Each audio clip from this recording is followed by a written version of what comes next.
Chapter 1. The Annulment of Engagement. At the summit of Tianxian Mountain, on the serene and carefree peak, Ning Chen had just laid his master to rest when a group of uninvited guests intruded upon the morning hall. "You must be Ning Chen, the disciple of the carefree master," a tall and strikingly beautiful young woman addressed him, her gaze piercing through the somber atmosphere. Ning Chen responded with a hint of caution, "Indeed, I am. And who might you be?" With an air of arrogance, she declared, "I am Ling Xiyu, the eldest daughter of the Ling family from Jiang City, here to annul our engagement." "Annul the engagement?" Ning Chen echoed, bewildered. Ling Xiyu scoffed. "Precisely. Years ago, my grandfather accepted some trivial favors from your master, which led to our betrothal.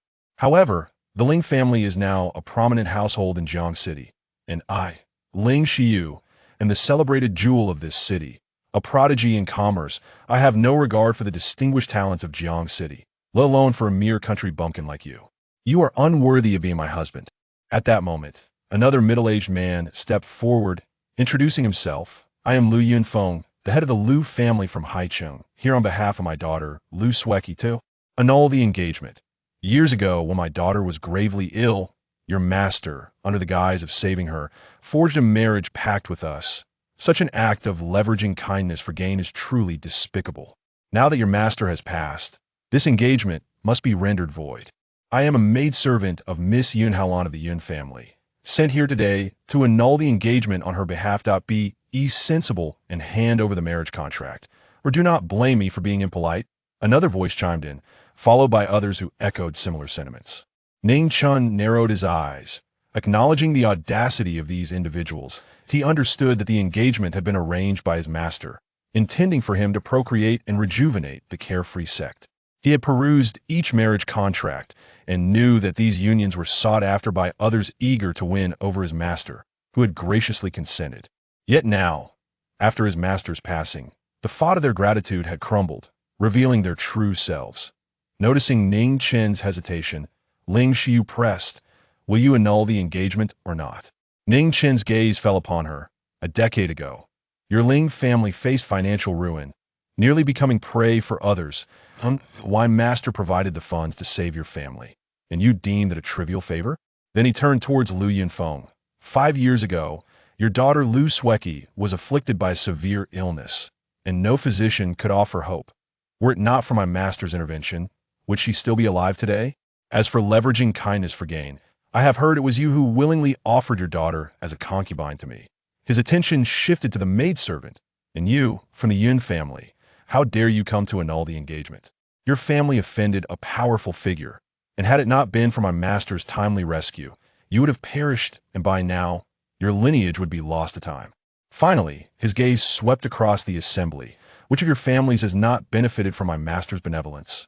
Now, merely a week after his passing, you rush to annul the engagement. Your insincerity is truly repugnant." The crowd flushed with embarrassment upon hearing Ning Chen's words. Yet, determined to proceed with the annulment, they were undeterred by his retorts.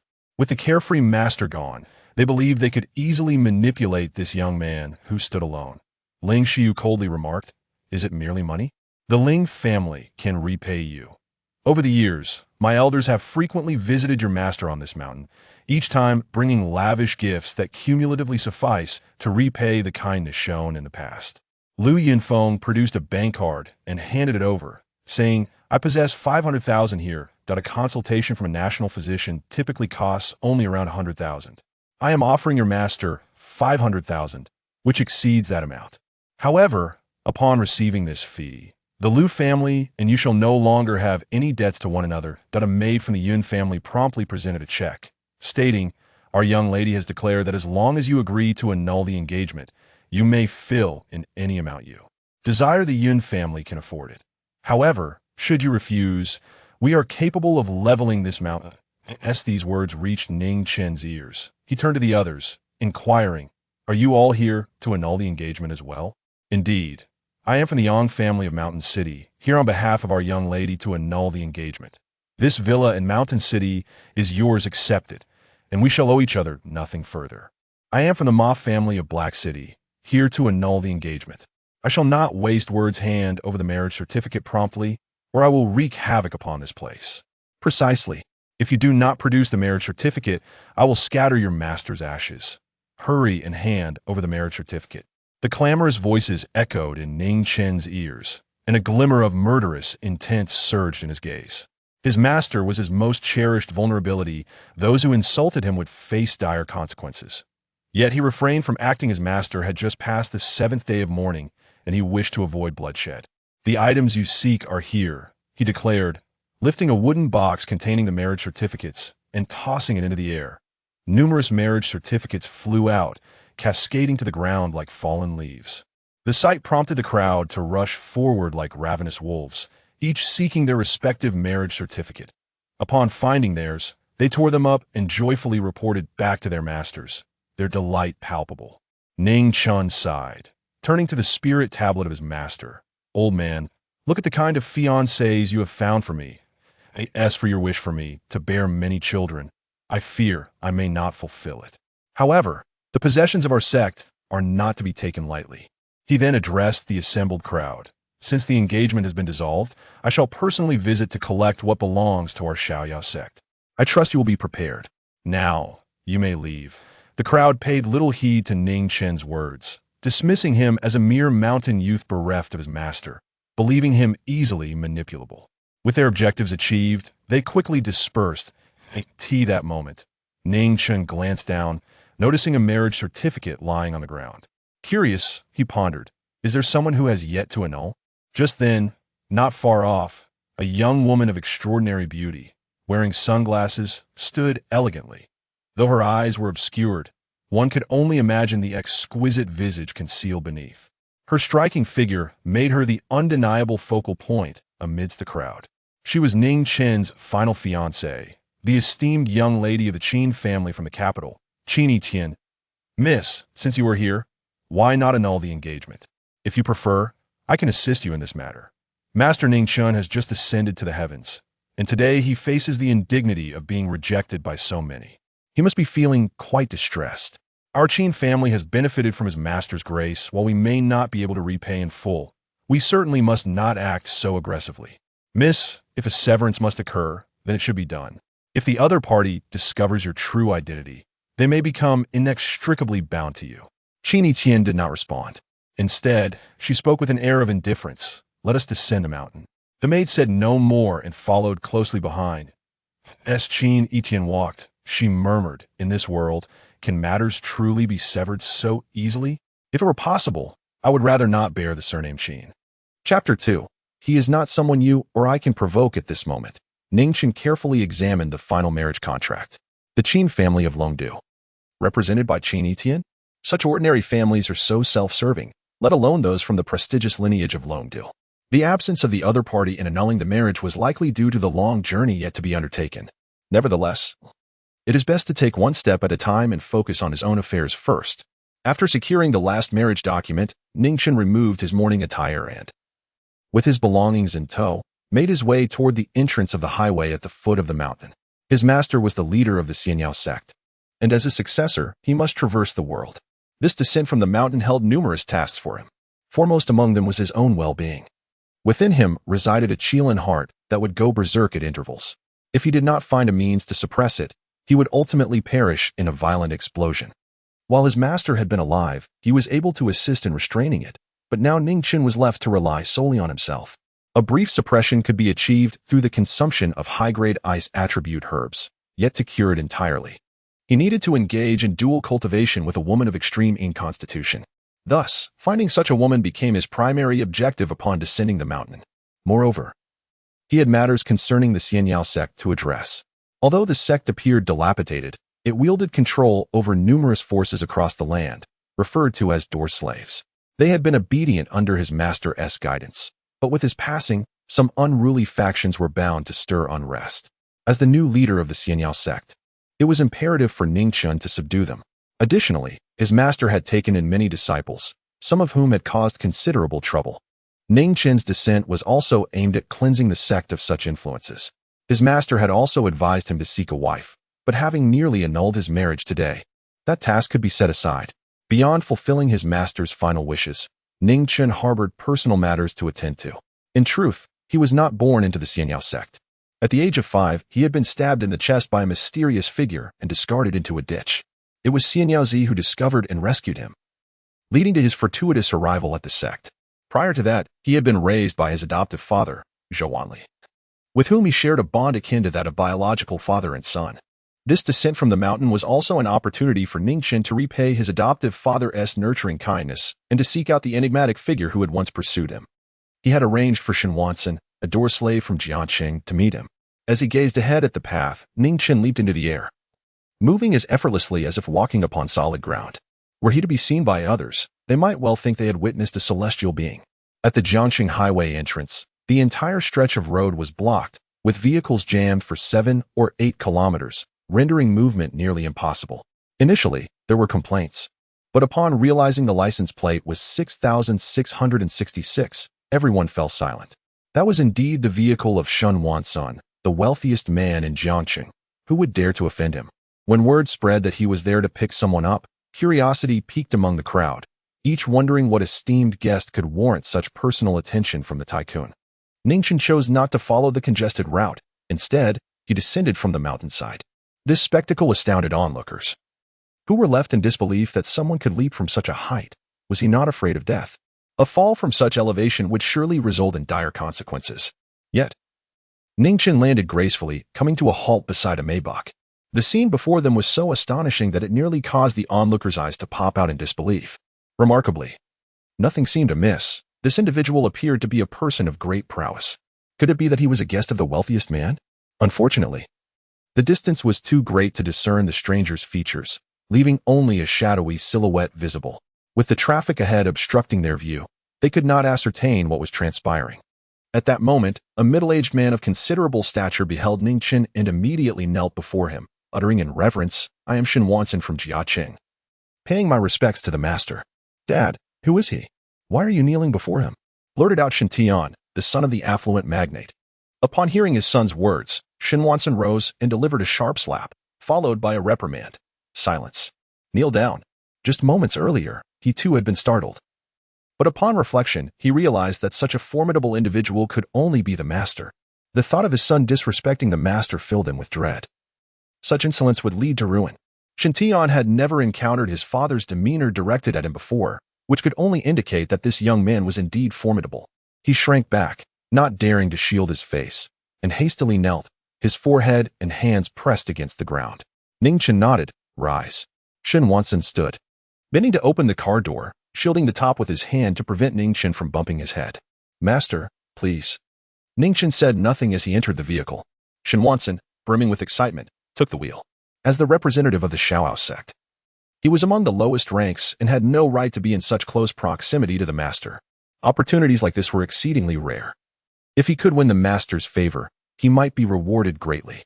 With a roar, the Maybach engine started, swiftly departing the scene. The traffic blockade was lifted, and the congestion began to ease. The crowd longed to pursue and catch a glimpse of the distinguished figure. But they were no match for the speed of the Maybach and soon lost sight of the vehicle.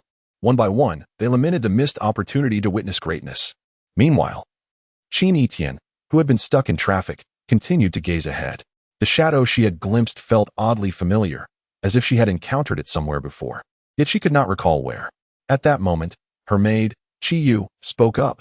"Miss, the wealthiest man in Jiaqing is hosting a banquet for the city's elite tonight. Shall we attend?" Qin Yitian nodded. "We must attend. To establish ourselves locally, we must engage with the local populace." Qi Yu acknowledged her and continued driving. Upon entering the city, Shen Wansen cheerfully remarked, "Master, I have invited all the city's dignitaries to a banquet at the Royal Heavenly Palace to welcome you." Ning Chen waved his hand dismissively. "No need. I wish to find my godfather." Shen Wansen dared not question further and promptly drove Ning Chen to his destination. Throughout the journey, Ning Chen inquired about his godfather, Wansen, and learned that he had become the apothecary king of Jiaqing. Upon hearing this news, Ning Chen felt genuine happiness for his godfather, now residing in the East Lake Villa area, having moved from his previous abode. Upon arrival, Ning Chen instructed Shen Wansen to leave. Before departing, Shen Wansen presented a carved dragon nama box, saying, "Master, as you are new to Jiaqing, I have prepared a mobile phone for you. My number is saved on it. Should you need anything, simply call, and I will appear at the earliest opportunity." Within lies the supreme gold card of the Shen Consortium, a singular token in the entire city. With this card, one can indulge in any expenditure throughout Jiang City. All expenses covered by me. I shall forego the box, the rest I shall claim. Ning Chen did not refuse, reaching forth to accept the mobile phone and card. Currently devoid of funds, it was indeed a stroke of fortune to have someone to settle the bill on his behalf. Master, I shall take my leave now, Shen Wansen said with a smile as he retreated, swiftly departing in his vehicle. Throughout the ride, Qin Yitian, who had remained silent, bore a grim countenance. He had never witnessed his father show such deference to another, not even to the mayor of Jiang City, which underscored the extraordinary stature of this individual. Only after Ning Chen alighted did he muster the courage to speak. Father, who is he? Shen Wansen glanced back at his astonished son, saying, Do you realize? You nearly brought our family to ruin. Qin Yitian's voice quivered. Our Shen clan is the wealthiest in Jiang City. How could he possess such influence? Shen Wansen replied coldly, with a mere word, he could sever our family's path to survival. Qin Yitian's legs weakened, and he slumped back into his seat. Fully aware that his father's words were irrefutable, what manner of being had he provoked? You need not concern yourself with his identity. Simply remember to address him as master when next you encounter him. Qin Yitian dared not utter a word of dissent and nodded fervently. Meanwhile, Ning Chen had already entered the villa district. The security guards did not obstruct his passage. Under ordinary circumstances, they would have intercepted anyone of his appearance. But descending from a Maybach, he was clearly beyond their reach. At this moment, Ning Chen held a wine gourd, containing medicinal liquor brewed by an elderly man. A single sip sufficient to prolong life. Previously, it had been sold for over 10 billion. Aware of his godfather's chronic ailment, Ning Chen knew that a sip of this concoction could work wonders. Before he had even approached the Zhou family's villa, Ning Chen spotted a middle-aged man ahead. Despite not having seen him in over a decade, he instantly recognized his godfather by his unmistakable silhouette. Godfather. Zhou Wanli turned at the sound of the call. Who are you? Ning Chen pointed to himself. It's Ning Chen. Zhou Wanli's pupils widened, his voice trembling. You are Chenner. Ning Chen smiled in response. Indeed, it is I. You've grown so much.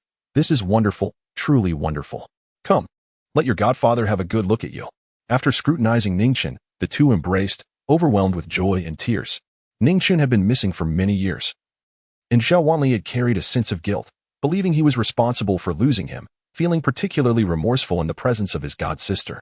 Yet now, reunited with Ning Chen, his heart swelled with elation. Ning Chen too felt immense happiness. As an orphan, Zhou Wanli constituted his first semblance of family. Without him, he might not have survived. Where have you been all these years? Why didn't you contact your godfather? Ning Chen replied with a smile. I have been living in the mountains. He refrained from elaborating in detail, preferring to keep the affairs of the Xiaoyao sect as obscure as possible. Zhou Wanli expressed his concern, saying, You must have endured quite a bit of hardship, my child. Your godfather will not allow you to suffer any longer. Come, let us return home and converse further. Ning Chen nodded, and the two of them walked together, sharing laughter and conversation along the way. It was then that he learned his godfather had gotten married and had a daughter named Zhou Yiming, who was 2 years his junior.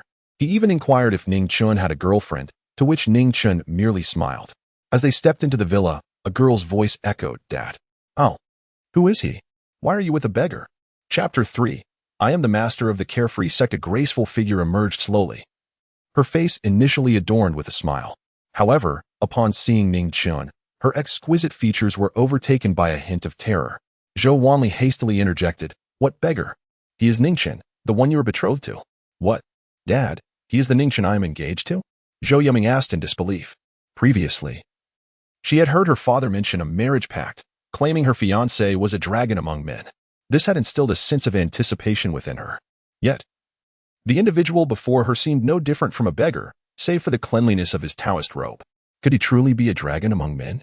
The disparity was stark. What qualifications did he possess to marry her?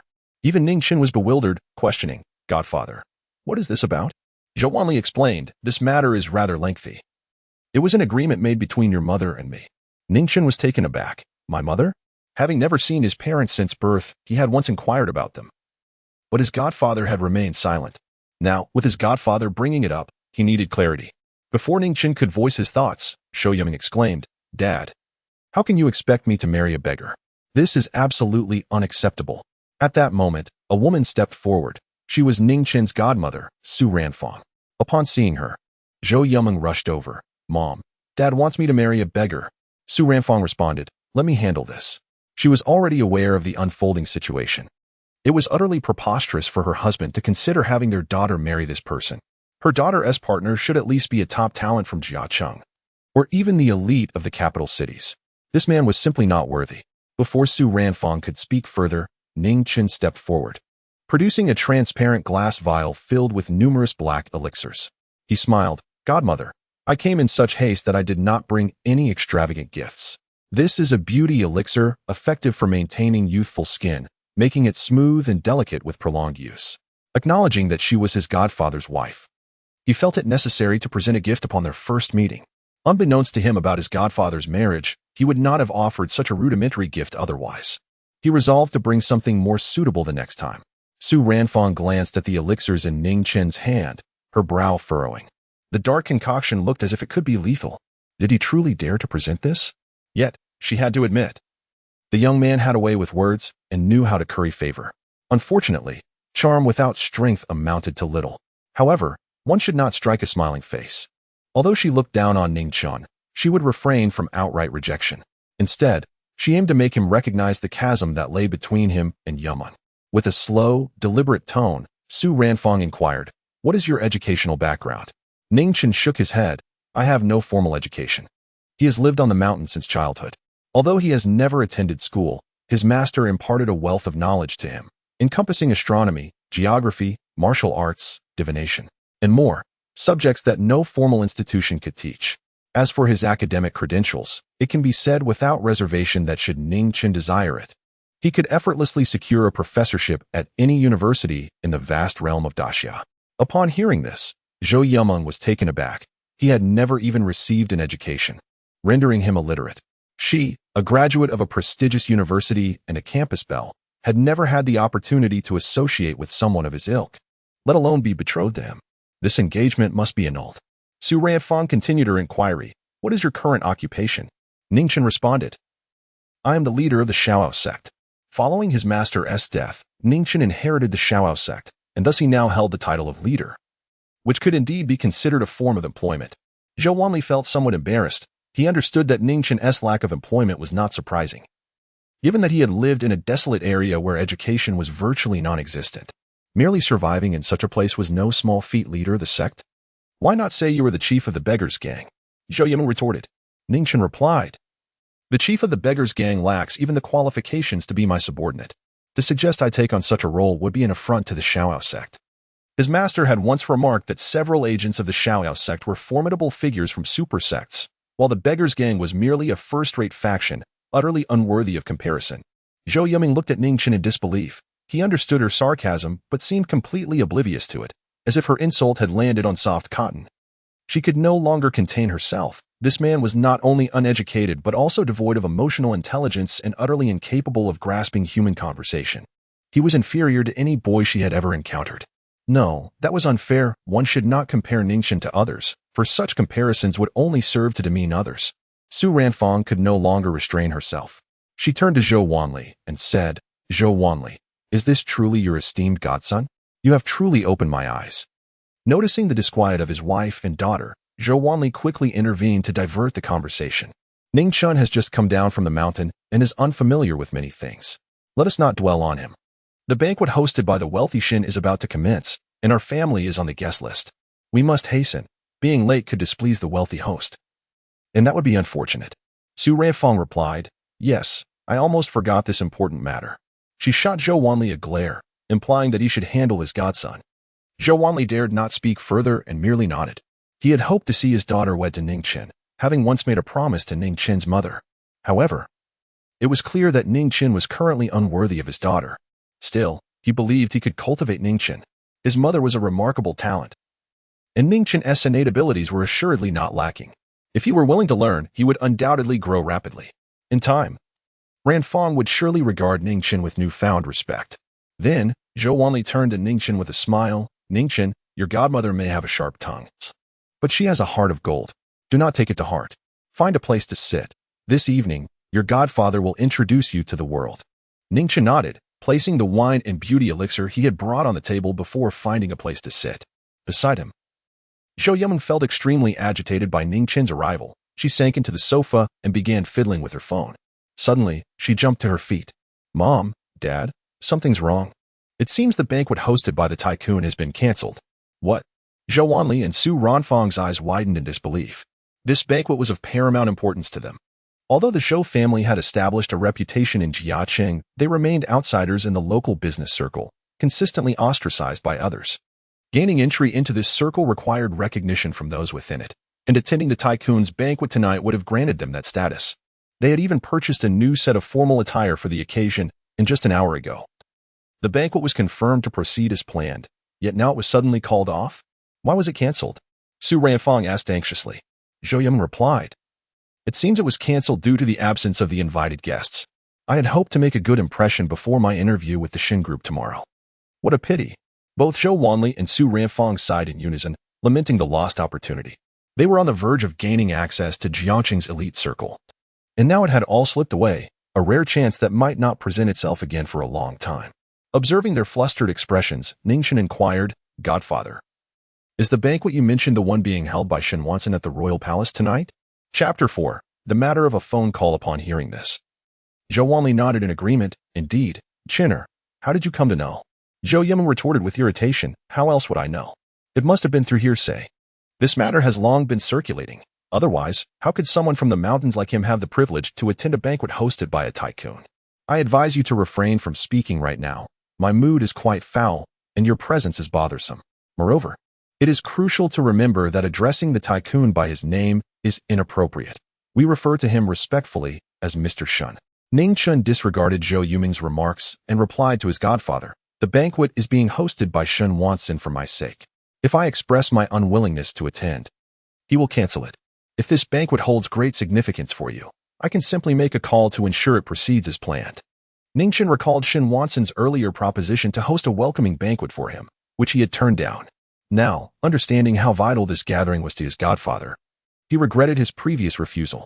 What? The faces of the three individuals shifted dramatically. The Zhou family would never dare to speak in such a manner. To command a tycoon, who do you think you are? It is truly terrifying when someone so ignorant speaks. If word of this were to spread, their family would face ruin. A single word from the tycoon could spell their demise, and to suggest that he is hosting a banquet in your honor, what are you even worth? Father, do you hear the nonsense being spoken? Su Ranfang, who had initially restrained herself, could no longer contain her indignation. Zhou Wanli, your son is truly remarkable. To think he can command a tycoon is astounding. Today, I have gained new insight. I grant you 1 minute to remove him from my home. The presence of such a person for even a second feels like inviting disaster. Zhou Wanli's expression darkened further, caught between his son and his wife. He could only nod repeatedly. I will handle this immediately. He then turned to Ning Chen. Chinner, this is not the mountains. There are things that can be said and things that cannot. Ning Chen replied, what is there that cannot be said? Hosting a banquet is merely a matter of a phone call. Zhou Yimeng was taken aback that he was still so audacious, perhaps upon hearing of their engagement. He felt compelled to showcase his capabilities. That is called showing off, but without actual prowess, it is simply foolishness. She was determined to expose his lies. Is that so? Then make that call and let me see. If you succeed, I shall marry you. If not, do not dare to appear before me again, for I abhor hypocritical men. After speaking, Zhou Yimeng gazed at Ning Chen, doubting his ability to accomplish such a task. Who could command the wealthiest man in Jiaqing? Certainly, someone in the vast realm of Daxia could, but not in Jiaqing. Ning Chen chose not to engage in further conversation. Instead, he took out his phone and dialed Shen Wansen's number. His interest lay not with Zhou Yimeng but in assisting his godfather. Since the banquet was of great importance, it must proceed without fail. As soon as he made the call, Shen Wansen answered. Shen Wansen, the banquet will proceed as planned, and I shall attend. Understood, master. Ning Chen hung up the phone and turned to Zhou Wanli, saying, Godfather, the matter has been resolved. Shen Wansen confirmed that the gala will proceed as planned. Zhou Wanli felt a wave of shame wash over him, unsure how to respond. Is that so? Ning Chen nodded with a smile. Yes. If he fails to organize the banquet properly, he should step down from his current position. Shen Wansen was merely an agent of the Xianyo sect. His words held enough power to dismiss anyone. Su Ranfang could no longer contain herself. I've never seen someone so boastful. Dismissing the richest man? Who do you think you are? She retorted coldly. Zhou Wanli, I give you 1 minute to take your godson and leave, or you can roll out with him. Zhou Wanli felt even more embarrassed. He decided it best to escort Chen away and return when his wife had calmed down. It wasn't that he doubted his godson. It was simply that the situation was too absurd. Just as he was about to move, his phone rang. Upon seeing the caller ID, he quickly answered, Secretary Wang. What's the matter? What? The gala will proceed as planned? Wasn't it announced that it was cancelled? What? At the request of esteemed guests, the event will continue. I understand. After ending the call, Zhou Wanli turned to Ning Chen. Zhou Yuming and Su Ranfang stood frozen, as if struck by lightning. They looked back at Ning Chen, their faces filled with disbelief. They had overheard the contents of the call. The gala was to continue, citing the request of esteemed guests. The caller was Secretary Wang, the secretary of the richest man, whose words could not be doubted. This was no longer the main point. It was crucial to note that Ning Chen had just made a call in front of them. Could it be that everything Ning Chen said was true? Was he truly a figure capable of commanding the richest man? Did this mean the Zhou family was on the brink of soaring to new heights?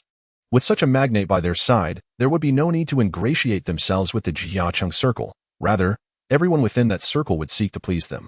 But how could this possibly be true? Zhou Yumeng was the most shocked, her mind in a whirl. She could not accept that Ning Chen was so formidable. He was merely a boy from the mountains. At that moment, her phone rang. Seeing that it was her best friend, Chen, she answered. Ah, Yumeng. My idol is coming to Jiangcheng and will attend the richest man's gala tonight. The voice on the other end was filled with excitement. Zhou Yumeng, upon hearing this, inquired. You have so many idols. Who are you talking about? Chen exclaimed. The celestial beauty of Kyoto, Qin Yitian. Don't you remember? I told you before. Zhou Yumeng recalled. Is she coming to the richest man's gala tonight? Chen replied, Of course. And I heard she is the esteemed guest of the evening. Zhou Yumeng responded. In that case, congratulations on your successful idol chase. See you tonight. After ending the call, Zhou Yumeng let out a long breath, suddenly enlightened and her mind cleared. She had been preoccupied with thoughts about marrying Ning Chen. She once stated that as long as Ning Chen successfully orchestrated the banquet, she would marry him. In truth, had Ning Chen truly been the kind of individual capable of commanding the attention of the wealthiest, she would have gladly accepted. For he possessed both commendable looks and extraordinary abilities, embodying the very qualities she had always sought in a partner. However, the predicament lay in the fact that she had just humiliated him, uttering an array of harsh words that had irrevocably tarnished her first impression. If they were to wed, would he truly regard her with esteem? It was conceivable that he would be utterly disinclined to marry her. Thus, she feared she might forfeit a once-in-a-lifetime opportunity. At this moment, she fervently wished that Ning Chen were a mere fabrication, an ordinary lad hailing from the mountains, not someone beyond her reach. Such a revelation would alleviate her distress regarding the situation. Currently, events unfolded precisely as she had envisioned. The esteemed tycoon had his affections elsewhere. Instantly, her disdain for Ning Chen intensified. To boast so grandiosely for the sake of marrying her was utterly detestable. Such a person was infuriating beyond measure. The mere thought of being bound by a betrothal to someone like him, who harbored such notions, made her feel nauseous. No, she absolutely could not allow him to entertain the idea that he was worthy of her. Ning Chen, you truly are a fountain of deceit. Chapter 5. Manlu 965. My dear daughter, how can you speak to Ning Chen in such a manner? Su Ranfang inquired, gazing at her offspring. One word from Ning Chen caused the wealthiest man to reopen the banquet. Surely, he is not someone we can provoke. Zhou Yumeng pointed at Ning Chen, asserting, Mom and Dad, you have both been deceived. The esteemed guest of the wealthy man tonight is a significant figure from the capital. And the banquet's revival is entirely due to him, with Ning Chen having no connection whatsoever. What? Su Ranfang's expression shifted dramatically. She had genuinely believed that Ning Chen was the esteemed guest, and had been preparing to ingratiate herself with him. To her dismay, it turned out to be a misunderstanding. Instantly, her demeanor altered completely. I said it all along. How could a mere mountain boy possess such influence? He certainly put on quite the act. Zhou Wanli's countenance also grew uncomfortable. Just a moment ago, he had been excited, genuinely convinced that his godson was a person of significance, alleviating his worries about him. Little did he know, Chen had been deceiving them. His wife despised liars, and even if Chen had ascended, she would still look down upon him. He realized he must take action. Immediately, he stepped forward to defuse the situation. Chen was merely jesting with us. Come now. Let us prepare to depart for the imperial palace and attend the banquet. Ning Chen replied earnestly, Godfather, I am not joking. I truly am the distinguished figure you speak of. Zhou Wanli grew anxious. What was wrong with this child? Had he not realized he had been exposed? Why was he still so obstinate? Beside them, Zhou Yuming coldly interjected, "Is that so? Hand me your phone." "I wish to see the phone number of the wealthy man." She had expected Ning Chen to concede, but to her astonishment, he remained oblivious to his error. Since he displayed no shame, why should she grant him any regard? She was determined to see whether it was Ning Chen's bravado or his arrogance that would falter. Ning Chen handed over his phone. Zhou Yuming accepted it with a smile, and upon glancing at the contact name, she held it aloft for her parents to see. "Look, Mom and Dad, behold this note, Manlu 965. Who would have thought that the illustrious wealthiest man of the city is merely listed as a slave in his phone? If the wealthy man were to discover this, would he not be infuriated to find himself so lowly ranked? Ha ha ha, it is almost laughable." The term Manlu is an abbreviation for the slaves of the Xian Yao sect. The ranking indicates one's status among the slaves. This phone was bestowed upon Ning Chen by Shen Wansen, and naturally, he had to annotate it for himself. As for the name, a slave has no identity before the master, only a code. Just as Ning Chen was about to explain, Zhou Wanli interrupted, "Enough. Let us proceed to the banquet without wasting any more time." Su Ranfong did not even glance at Ning Chen. Zhou Yuming regarded Ning Chen as if he were a mere jester. Now that matters had reached this point, he surely would no longer harbor any inappropriate intentions toward her. Pleased, she went off to prepare herself. Meanwhile, Zhou Wanli approached Ning Chen, producing a suit from his hands. "Here, put this on. Tonight, I shall take you to the banquet." Although Ning Chen's previous remarks were quite absurd, Zhou Wanli would not harbor any disdain towards him. Instead, he would only blame himself, reflecting on how, had he not lost Chener back then, the current situation would not be so unrealistic. From this day forth, he resolved to facilitate Chener's transformation. Upon seeing the suit, Ning Chen reached out to accept it and don it. As for the matter of the door servant, he found no inclination to explain, if others chose to believe. So be it, and if not, that was of no consequence. Presently, he had far more pressing inquiries to pose to his godfather. "Godfather, could you enlighten me regarding my mother?" Ning Chen was utterly ignorant of his mother, having heard only a few passing mentions from his godfather. Zhou Wanli's lips curled into a smile upon hearing this. "Your mother was the finest woman in the world." Ning Chen felt a surge of admiration. How exceptional could she have been? And what more? Zhou Wanli seemed to recall something sorrowful, letting out a sigh. "There is nothing more. Your mother has already departed, so let us not dwell on it." Ning Chen pressed on. "Where is my mother's grave? I wish to pay my respects." Zhou Wanli shook his head. "I do not know either. When your mother entrusted you to me, she left. Now, let us not linger on this. We must look forward. Tonight's banquet is no ordinary affair. It is hosted by the wealthiest individual in Jiangcheng, attended by the elite. I will take you there, but you must not behave inappropriately. Do you understand?" Ning Chen found little interest in the banquet. Since his godfather had chosen not to discuss his mother, he shifted the topic. "Godfather, could we talk about my betrothal to Sister Yumeng?" Zhou Wanli replied, "Your mother saved my life years ago, and I promised her that if I had a daughter, she would be your wife." Continuing, he recalled the earlier events. Yumeng has been pampered since childhood, and with her outstanding academic performance over the years, many suitors have pursued her, which has fostered a certain pride. I mentioned you to her previously, and as you know, higher expectations lead to greater disappointments. It is not that your godfather thinks poorly of you. Rather, you may not meet her standards. Nonetheless, I believe you will undoubtedly undergo a successful transformation. Ning Chen felt somewhat speechless. Did he truly need to transform? To be frank, he had no interest in Zhou Yumeng. Though her appearance was acceptable, her character and other attributes left much to be desired. "Godfather, perhaps we should annul the betrothal to Sister Yumeng." Zhou Wanli immediately interjected, "Absolutely not. This was a promise made by your mother, and it cannot be altered. I understand the pressure you feel with Yumeng, but I have faith that you are destined for greatness." Ning Chen felt no pressure, but considering that the betrothal was his mother's wish, he refrained from arguing further and merely nodded. Soon after, Zhou Yumeng emerged in her gown. Upon laying eyes on Ning Chen, her face lit up momentarily. He was undeniably handsome. Who was this person? When had they allowed outsiders into their home? However, upon recognizing him, disdain washed over her features. "Let us depart." With Zhou Wanli's command, the four of them entered the vehicle. During the event, Su Ranfong mentioned that her family would also attend the banquet, and everyone would gather together. Zhou Wanli nodded in acknowledgement. Soon, they arrived at the royal palace, where luxury cars were in abundance.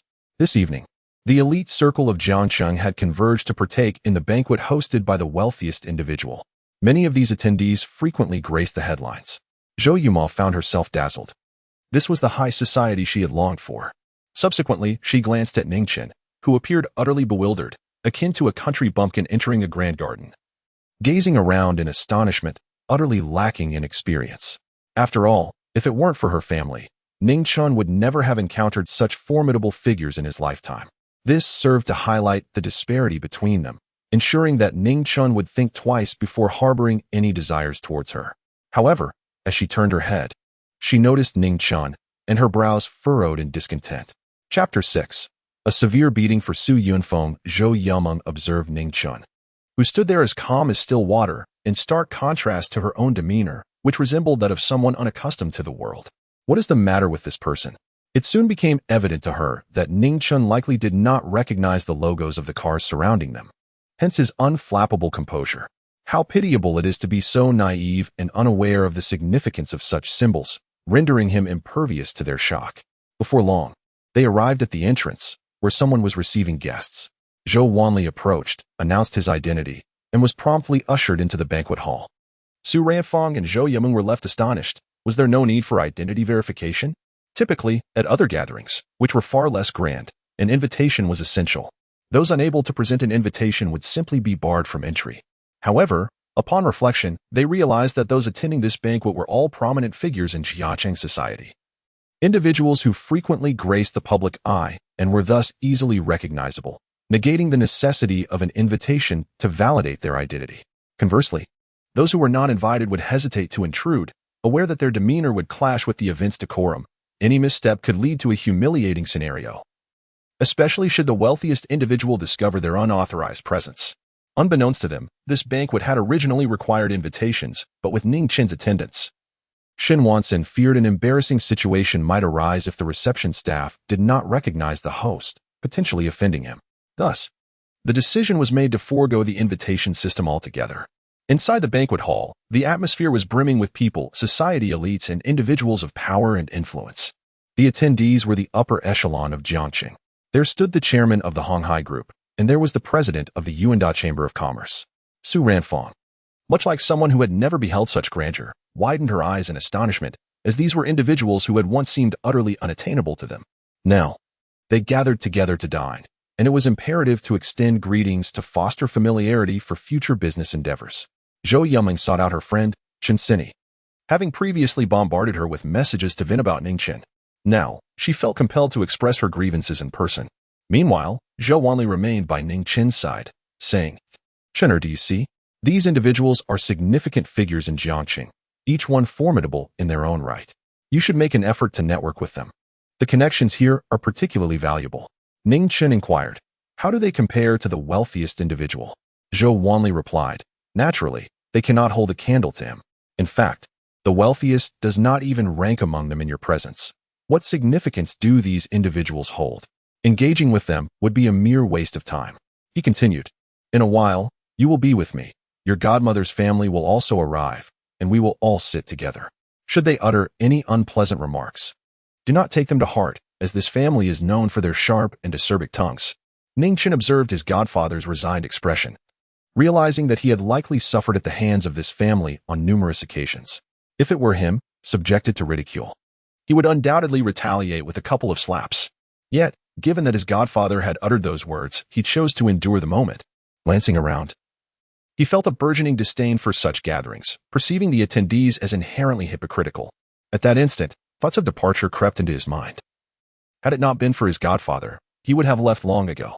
Just then, his phone rang. Ning Chen reached out to answer it. The sole individual aware of his number was Shen Wansen. "Lord Master, have you arrived?" Ning Chen replied, "Yes, I have entered the venue." Shen Wansen, flustered, responded, "I apologize for the oversight. Please punish me, Lord Master." Upon hearing this, Ning Chen quickly interjected, "Enough with the pleasantries, let us commence the banquet." Hearing that Ning Chen bore him no ill will, Shen Wansen's trembling hand stilled. "Very well.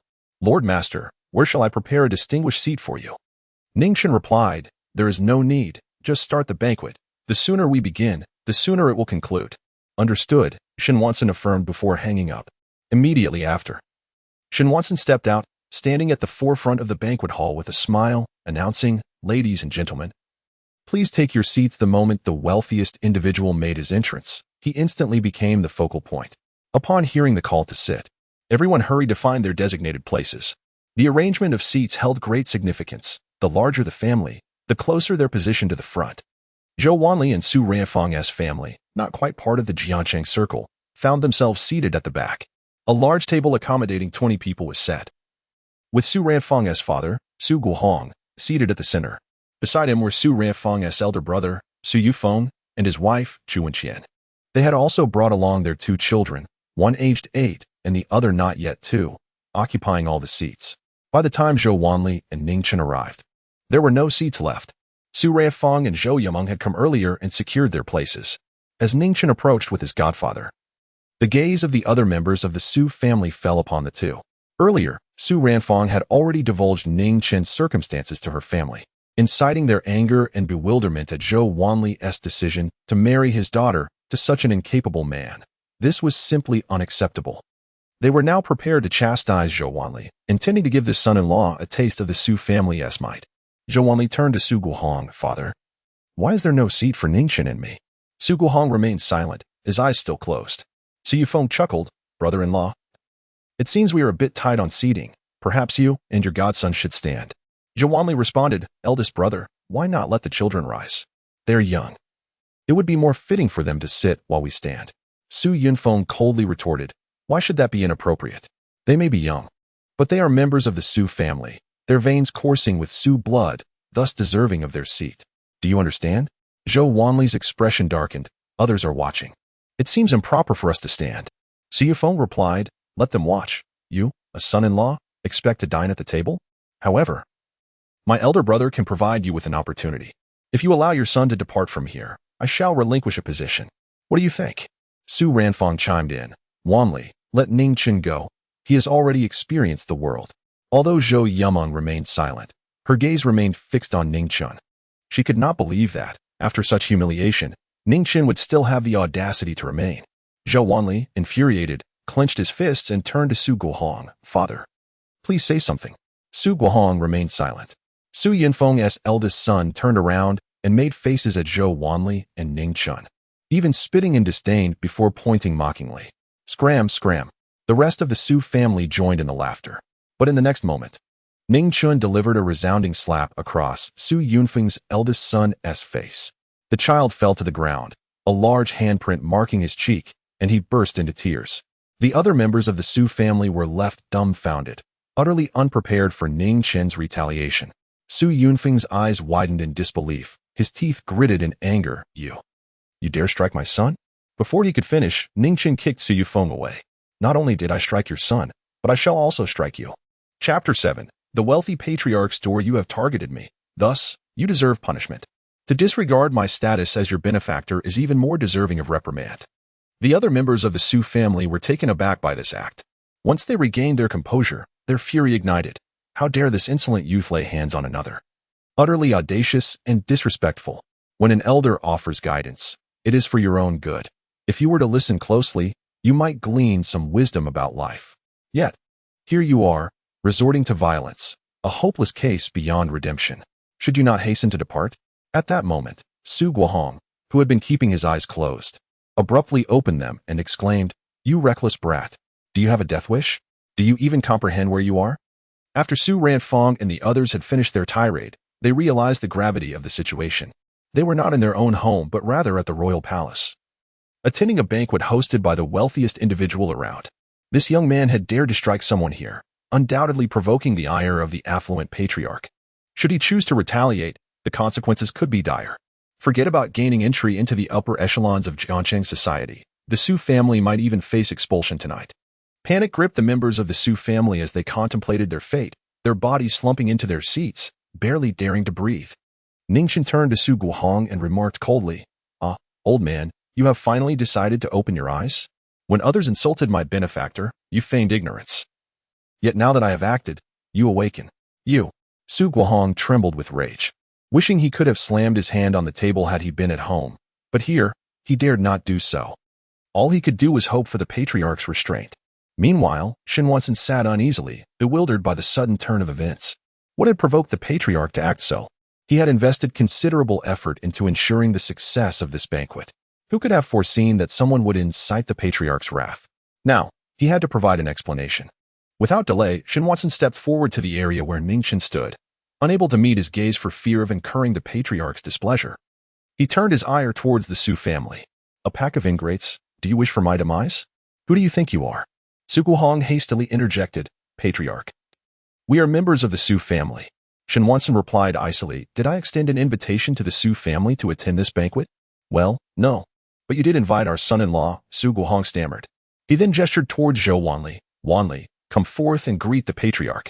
Zhou Wanli promptly moved forward, Patriarch. Shen Wansen regarded him with a smile, recognizing his status as the benefactor of a prominent figure. He dared not offend him. Dr. Zhou. Zhou Wanli was taken aback by the patriarch's cordial demeanor, feeling both honored and astonished. I am but a mere physician, not worthy of such accolades. Shen Wansen, eager to avoid prolonged pleasantries, instinctively glanced at Ning Chen and noted his displeasure. He made a decisive choice. While Zhou Wanli could remain, the Su family must be expelled. The Zhou family commanded their departure, leaving only the Wang family behind. The Su family faced scorn, yet dared not utter a word. Nevertheless, they remained, reluctant to abandon an event of such high social standing. Bring them out, barked Shen Wansen, and security personnel promptly escorted the Su family away. Su Guhong, having never attended such an affair, protested vehemently, resulting in 2 security guards unceremoniously throwing him out. The remaining members of the Su family, witnessing this, could only retreat in disgrace, their hearts seething with anger directed at Ning Chen. Had it not been for him, they would not have faced expulsion. Su Yufeng, covering his face with one hand while pointing at Ning Chen with the other, exclaimed, the richest man. He is the true instigator. We, the Su family, might leave, but he must go as well. Shen Wansen dared not entertain such thoughts. After all, Ning Chen was the esteemed leader, the very reason for the banquet's existence. The Su family had overstepped their bounds, and Shen Wansen waved his hand decisively, instructing security to remove Su Yufeng as well. Next, it was time to address the matter of the leader. Just as Shen Wansen opened his mouth, Ning Chen interjected, I was just about to leave anyway. Godfather, I shall take my leave. Ning Chen had never intended to attend. Had it not been for the banquet's significance to his godfather, he would not have been present. With the event underway, he felt his presence was no longer necessary. Zhou Wanli inquired, where are you going? You are unfamiliar with Jiangxing and have nowhere to stay. Ning Chen replied with a smile, no worries. With that, he departed. Zhou Wanli remained rooted in place, contemplating that had the banquet not held such importance for his family, he too would have left. Shen Wansen, recognizing the leader's intent to leave, dared not say a word in opposition but followed closely behind, silent as ever. The Zhou family, relieved to see the richest man depart, exhaled deeply, having narrowly avoided expulsion themselves. That wretched Ning Chen, truly a harbinger of misfortune. Zhou Yumeng gritted her teeth, instinctively glancing ahead. Observing Shen Wansen trailing behind Ning Chen, she felt a pang of alarm, for their demeanor resembled that of a subordinate following a superior. Yet, upon reflection, she questioned, what is Ning Chen, after all? Does he deserve such regard? Just then, they witnessed Shen Wansen personally opening the grand doors of the banquet hall for Ning Chen, akin to a doorman, allowing him to pass first. This spectacle left Zhou Yumeng and Su Ranfeng in stunned silence. The richest man had opened the door for Ning Chen. How could this be? Did Ning Chen truly have a connection with him? Zhou Wanli, observing the scene, was equally astonished. Responding to his wife's query, he remarked, it seems so. Chenair has no reason to deceive me. Su Ranfeng urged, did you not see? The richest man opened the door for your godson. Zhou Wanli, fully aware of the moment, remained perplexed by the circumstances, having not seen Ning Chen in over a decade. Not long after, the grand doors of the banquet hall swung open once more, immediately capturing the attention of all present. Entering was a statuesque woman clad in a flowing white gown, exuding an air of ethereal beauty and alluring grace. In her wake followed another woman, who, in stark contrast, paled in comparison to the former. The moment they appeared, they became the undeniable focal point of the gathering. Zhou Yumeng stood transfixed, utterly astonished by the striking beauty before her. She had always considered herself to possess exquisite looks. Yet in comparison, she felt woefully inadequate. As she gazed upon the enchanting figure, a sense of inferiority washed over her, accompanied by a nagging familiarity. She felt as though she had encountered this woman before, though the memory eluded her. Meanwhile, others around her speculated about the identity of this captivating individual. equally mesmerized by her presence. Words of admiration, akin to celestial praise, flowed freely from their lips. Suddenly, Zhou Yimeng recalled, I know who she is. She is Qin Yitian from the Qin family of Kyoto. Chapter 8. I aspire to be like Qin Yitian. In the wake of Qin Yitian, Shen Wansen trailed behind. Although the two were engaged in conversation, their words were inaudible to others. Naturally, no one was inclined to eavesdrop, for all attention was riveted upon Qin Yitian. At this moment, others began to recognize her identity, whispering among themselves. She was indeed Qin Yitian, the daughter of the Qin family from the capital. And her bearing was nothing short of extraordinary. To be candid, her aura surpassed even that of the wealthiest individuals. She was an absolute beauty. One could only wonder what kind of man could possibly be worthy of her. Su Ranfang was equally taken aback. Yet her thoughts were tethered to those who were more pertinent to her. Ning Chen was the individual of real significance. Speaking of Ning Chen, her tone shifted. Wanli, you ought to reach out to Chinner more often and invite him over for dinner. Zhou Wanli nodded in agreement. I will. With a smile, Su Ranfang continued. That would be splendid. This child, despite his status, remains reticent. At that moment, Zhou Yimeng interjected. Mom, Ning Chen is hardly a notable figure. Su Ranfang retorted. How could he not be a significant individual? We just witnessed the richest man opening the door for him. Zhou Yimeng, in frustration, exclaimed. What we saw was misleading. I believe it was merely because Qin Yitian arrived, the richest man, in a rush to fulfill his host's duties, opened the door ahead of time, creating the illusion of honoring Ning Chen. Thus, it is all a misunderstanding. Su Ranfang pondered for a few seconds. That makes sense. No wonder he is the wealthiest man. If it were me, I would have dismissed Ning Chen. That audacious Ning Chen, riding on the coattails of others, truly has no shame. I maintain he is just a country bumpkin. How could he possibly be a man of stature? She turned to Zhou Wanli. I do not wish to see your godson again. It would be best if he never appeared before me. Zhou Wanli could only acquiesce. All right, enough of this. The banquet is about to commence. Shen Wansen presided over the event, offering a few welcoming remarks, primarily extending a warm reception to the young lady of the Qin family in Jiangcheng. A multitude of Jiangcheng's elite approached, raising their glasses in her honor. Qin Yitian consumed only a few drinks before taking her leave, while the crowd lamented her departure. The Zhou family trio, on the other hand, raised their glasses, toasting freely with everyone, urging them to partake at their leisure. Zhou Wanli, however, was not truly invested in the drinking. He was eager to check on Ning Chen, who was unfamiliar with the area and likely lacked a place to stay during his first visit to Jiangcheng. He contemplated leaving but was halted by Su Ranfang, who insisted that drinking was paramount. After tonight, their family would officially enter the circle of Jiangcheng, elevating their status. Meanwhile, Zhou Yimeng indulged in numerous drinks, primarily mingling with the younger generation. She had never encountered so many talented youths before. Each one was someone she had once deemed unattainable. Yet now, she found herself among them, drinking and socializing, finally becoming a part of the upper echelon. Nonetheless, in comparison to Qin Yitian, these individuals fell short in both charm and presence. Upon Qin Yitian's entrance, she radiated a brilliance that captivated all eyes. This was the life she yearned for. And within her heart, she silently vowed to become a person akin to Qin Yitian in the future. She recalled her engagement with Ning Chen, a bond that must be severed. The disparity between her and Ning Chen was insurmountable. She could not allow anyone to discover her engagement with him. It would be a monumental disgrace, a blemish upon her life. At that moment, her close friend Shen approached. Yimeng, let us toast. With a smile, Zhou Yimeng replied, cheers. After clinking their glasses, Zhou Yimeng remarked, you have exquisite taste in idolizing Qin Yitian. Shen laughed, of course. You have no idea of her reputation in the capital. She is known as the Queen of Commerce, the Emperor's darling.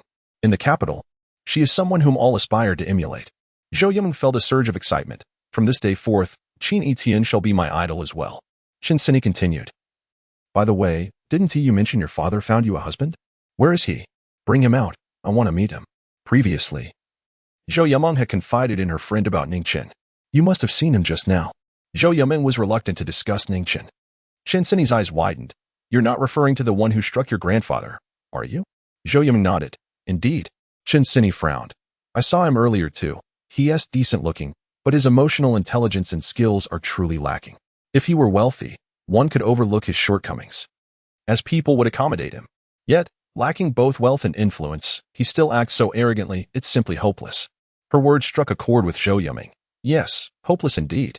And it is this very person my father wishes for me to marry. I cannot fathom his reasoning. What agreement could hold value when Ning Chen's mother has passed away so long ago? Shinsini replied, we cannot dismiss such matters lightly. Our predecessors valued their commitments. Zhou Yumeng exclaimed, but am I to marry him? Shinsini countered, do not marry him. I have a plan to facilitate the dissolution of the engagement. Zhou Yumeng responded, that is impossible. That fellow is quite clever. Lacking power and influence as he does, he will not willingly abandon what little he has. I suspect he would cling to us like a stubborn adhesive. Enough of him. The more I think about it, the more repulsive it becomes. Shinsini smiled. To deal with such a person, one must humiliate him. Did you not say he hails from the mountains? We can arrange a meeting, invite a few suitors of yours, and display our lifestyle before him. Let him witness the chasm that exists between you two, and then thoroughly humiliate him. I refuse to believe he would still cling to you afterward. Zhou Yumeng hesitated. Wouldn't that be too extreme? Shinsini replied, unless you genuinely wish to marry him. Upon hearing this, Zhou Yumeng quickly asserted, of course not. Shinsini urged, then follow my lead and arrange to meet him. Zhou Yumeng nodded. Realizing she lacked Ning Chen's contact details and would have to ask her father. Dad, I would like to invite Ning Chen to hang out. Zhou Wanli's face lit up with a smile. Really? I must tell you, Chen's parents are quite remarkable. He has merely been on the mountain for too long, oblivious to the etiquette of the lower world. Please guide him. He will inevitably rise to prominence. Zhou Yumeng nodded with a smile. Indeed, father. Zhou Wanli responded with a grin. Very well. After the banquet, I shall convey this message to Chen. At that moment, Shen Wansen approached Zhou Wanli's side, exclaiming, the king of medicine in Jiangxing, today's meeting truly lives up to your esteemed reputation. This must be your esteemed wife, possessing both beauty and wisdom, undoubtedly an exceptional support. And this young lady must be your daughter, radiating grace and talent like an exquisite orchid. I am not skilled with words. I find solace in wine. Come, let us drink. Zhou Wanli was taken aback by the arrival of the tycoon, never expecting such an esteemed figure to proactively offer a toast. He found himself bewildered. To be candid, he felt unworthy to share a drink with the tycoon. Moreover, the tone of his voice seemed to flatter him, leaving him puzzled. Su Ruifeng was equally stunned. The tycoon raising a toast to them would be a grand affair if it were to spread, and indeed, it was a moment of prestige. With numerous dignitaries of Jiangxing observing, this was an extraordinary blessing, yet she noticed Zhou Wanli remained passive. Feeling a surge of irritation, how could he be so indifferent when such honor was being bestowed upon them? She promptly stepped forward, stating, Tycoon, my husband isn't particularly eloquent. Allow me to drink on his behalf. Please, feel free. After they exchanged toasts, Su Ruifeng downed her drink without hesitation. Tycoon, in the future, we at Zhou Pharmaceuticals will require your continued support. She raised her glass once more. Shen Wansen drank heartily. Recalling the master's earlier counsel to provide Zhou Wanli and his family with ample resources, he had approached with intentions to ingratiate himself. Yet now it appeared that it was the other way around. Never mind, this was fortuitous. Meanwhile, Zhou Yumeng was exhilarated by the tycoon's compliments, rendered speechless. After all, he was the tycoon. Ning Chen was utterly unworthy of her. She needed to act swiftly to compel Ning Chen to annul their engagement. At that moment, Ning Chen was seated in a speeding Maybach, driven by Shen Wansen's son, Shen Tian. After Shen Wansen had sent Ning Chen off, he dispatched his son to escort the master, alleviating the earlier events of the day. Soon, the vehicle approached a villa neighborhood known as Longshan Villa. Longshan, a famed mountain in Jiangxing, boasted elegant scenery. The villas were perched on a hillside, overlooking the entire city. This locale was not merely a matter of wealth. One needed status, power, and affluence to reside here. This project was developed by Shen Wansen, who had reserved the finest property, Longshan No. 1, for himself. However, he had yet to inhabit it, and now it served a purpose. Presently, Shen Tian was bringing Ning Chen to Longshan No. 1. Before long, the Maybach navigated the winding mountain road until it reached the front of Longshan No. 1, where it came to a smooth halt. Shen Tian turned back with a smile, saying, Master, we have arrived at your residence. Chapter 9. Longshan No. 1. As Ning Chen alighted from the vehicle, he stepped into the villa. Shen Tian kept his head bowed, only daring to raise it after Ning Chen had departed. At this moment, the anxiety that had weighed upon his heart finally dissipated. This indicated that the sect leader bore no grudges, which was an immense relief for him. Tonight, he could finally enjoy a peaceful night's sleep. As Shen Tian prepared to drive away, he nearly collided with another vehicle halfway down the hillside, but fortunately, both parties came to a halt. cursing under his breath. He exited his car. His submissive demeanor before Ning Chen did not imply that he would behave similarly in front of others. "Do you even know how to drive?" came a voice from the other car. Out stepped Qin Yitian and her companion, Qiyu. Upon recognizing them, Shen Tian's expression changed instantly. It was indeed Miss Qin. He was acquainted with her, as her family commanded respect in Kyoto, and at today's banquet, she was in attendance, rumored to be looking to invest in Jiangqing. Qin Yitian nodded slightly. "Young Master Shen, do you reside in this Longshan villa as well?" Shen Tian shook his head. "No, I came to drop someone off." Qin Yitian remarked, "In Jiangqing, your Shen family is quite prominent. Which individual requires your personal escort?" Shen Tian was about to mention that the individual was the sect leader, but he recalled his father's admonition to never reveal the sect leader's identity in public. He promptly rephrased, "He is a benefactor of our Shen family." Qin Yitian inquired, "Is he currently residing in Longshan No. 1? Shen Tian affirmed, "Indeed." "Ah, I see," Qin Yitian responded. With a smile, Shen Tian said, "Miss Qin, if there is nothing else, I shall take my leave." Qin Yitian smiled and nodded. Shen Tian did not linger, promptly getting back into his car and departing. For him, while Qin Yitian was undoubtedly attractive, she was beyond his reach. After all, she was a distinguished figure from Kyoto, pursued by many suitors. Although Shen Tian was regarded as a promising young talent in Jiangqing, he realized he was still not on par with those from higher echelons.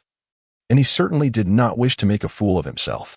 Observing Shen Tian's departure, Qiyu turned to Qin Yitian and insisted, "No, miss. I must find Shen Wansen and arrange for you to stay at Longshan No. 1. Qin Yitian chuckled. "Why must I reside at Longshan No. 1? Qiyu explained.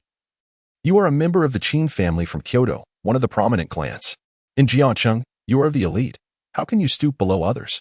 I believe only Longshan No. 1 is worthy of you." Qin Yitian replied, "I would rather not be a member of the Qin family." "All right, let us go. Longshan No.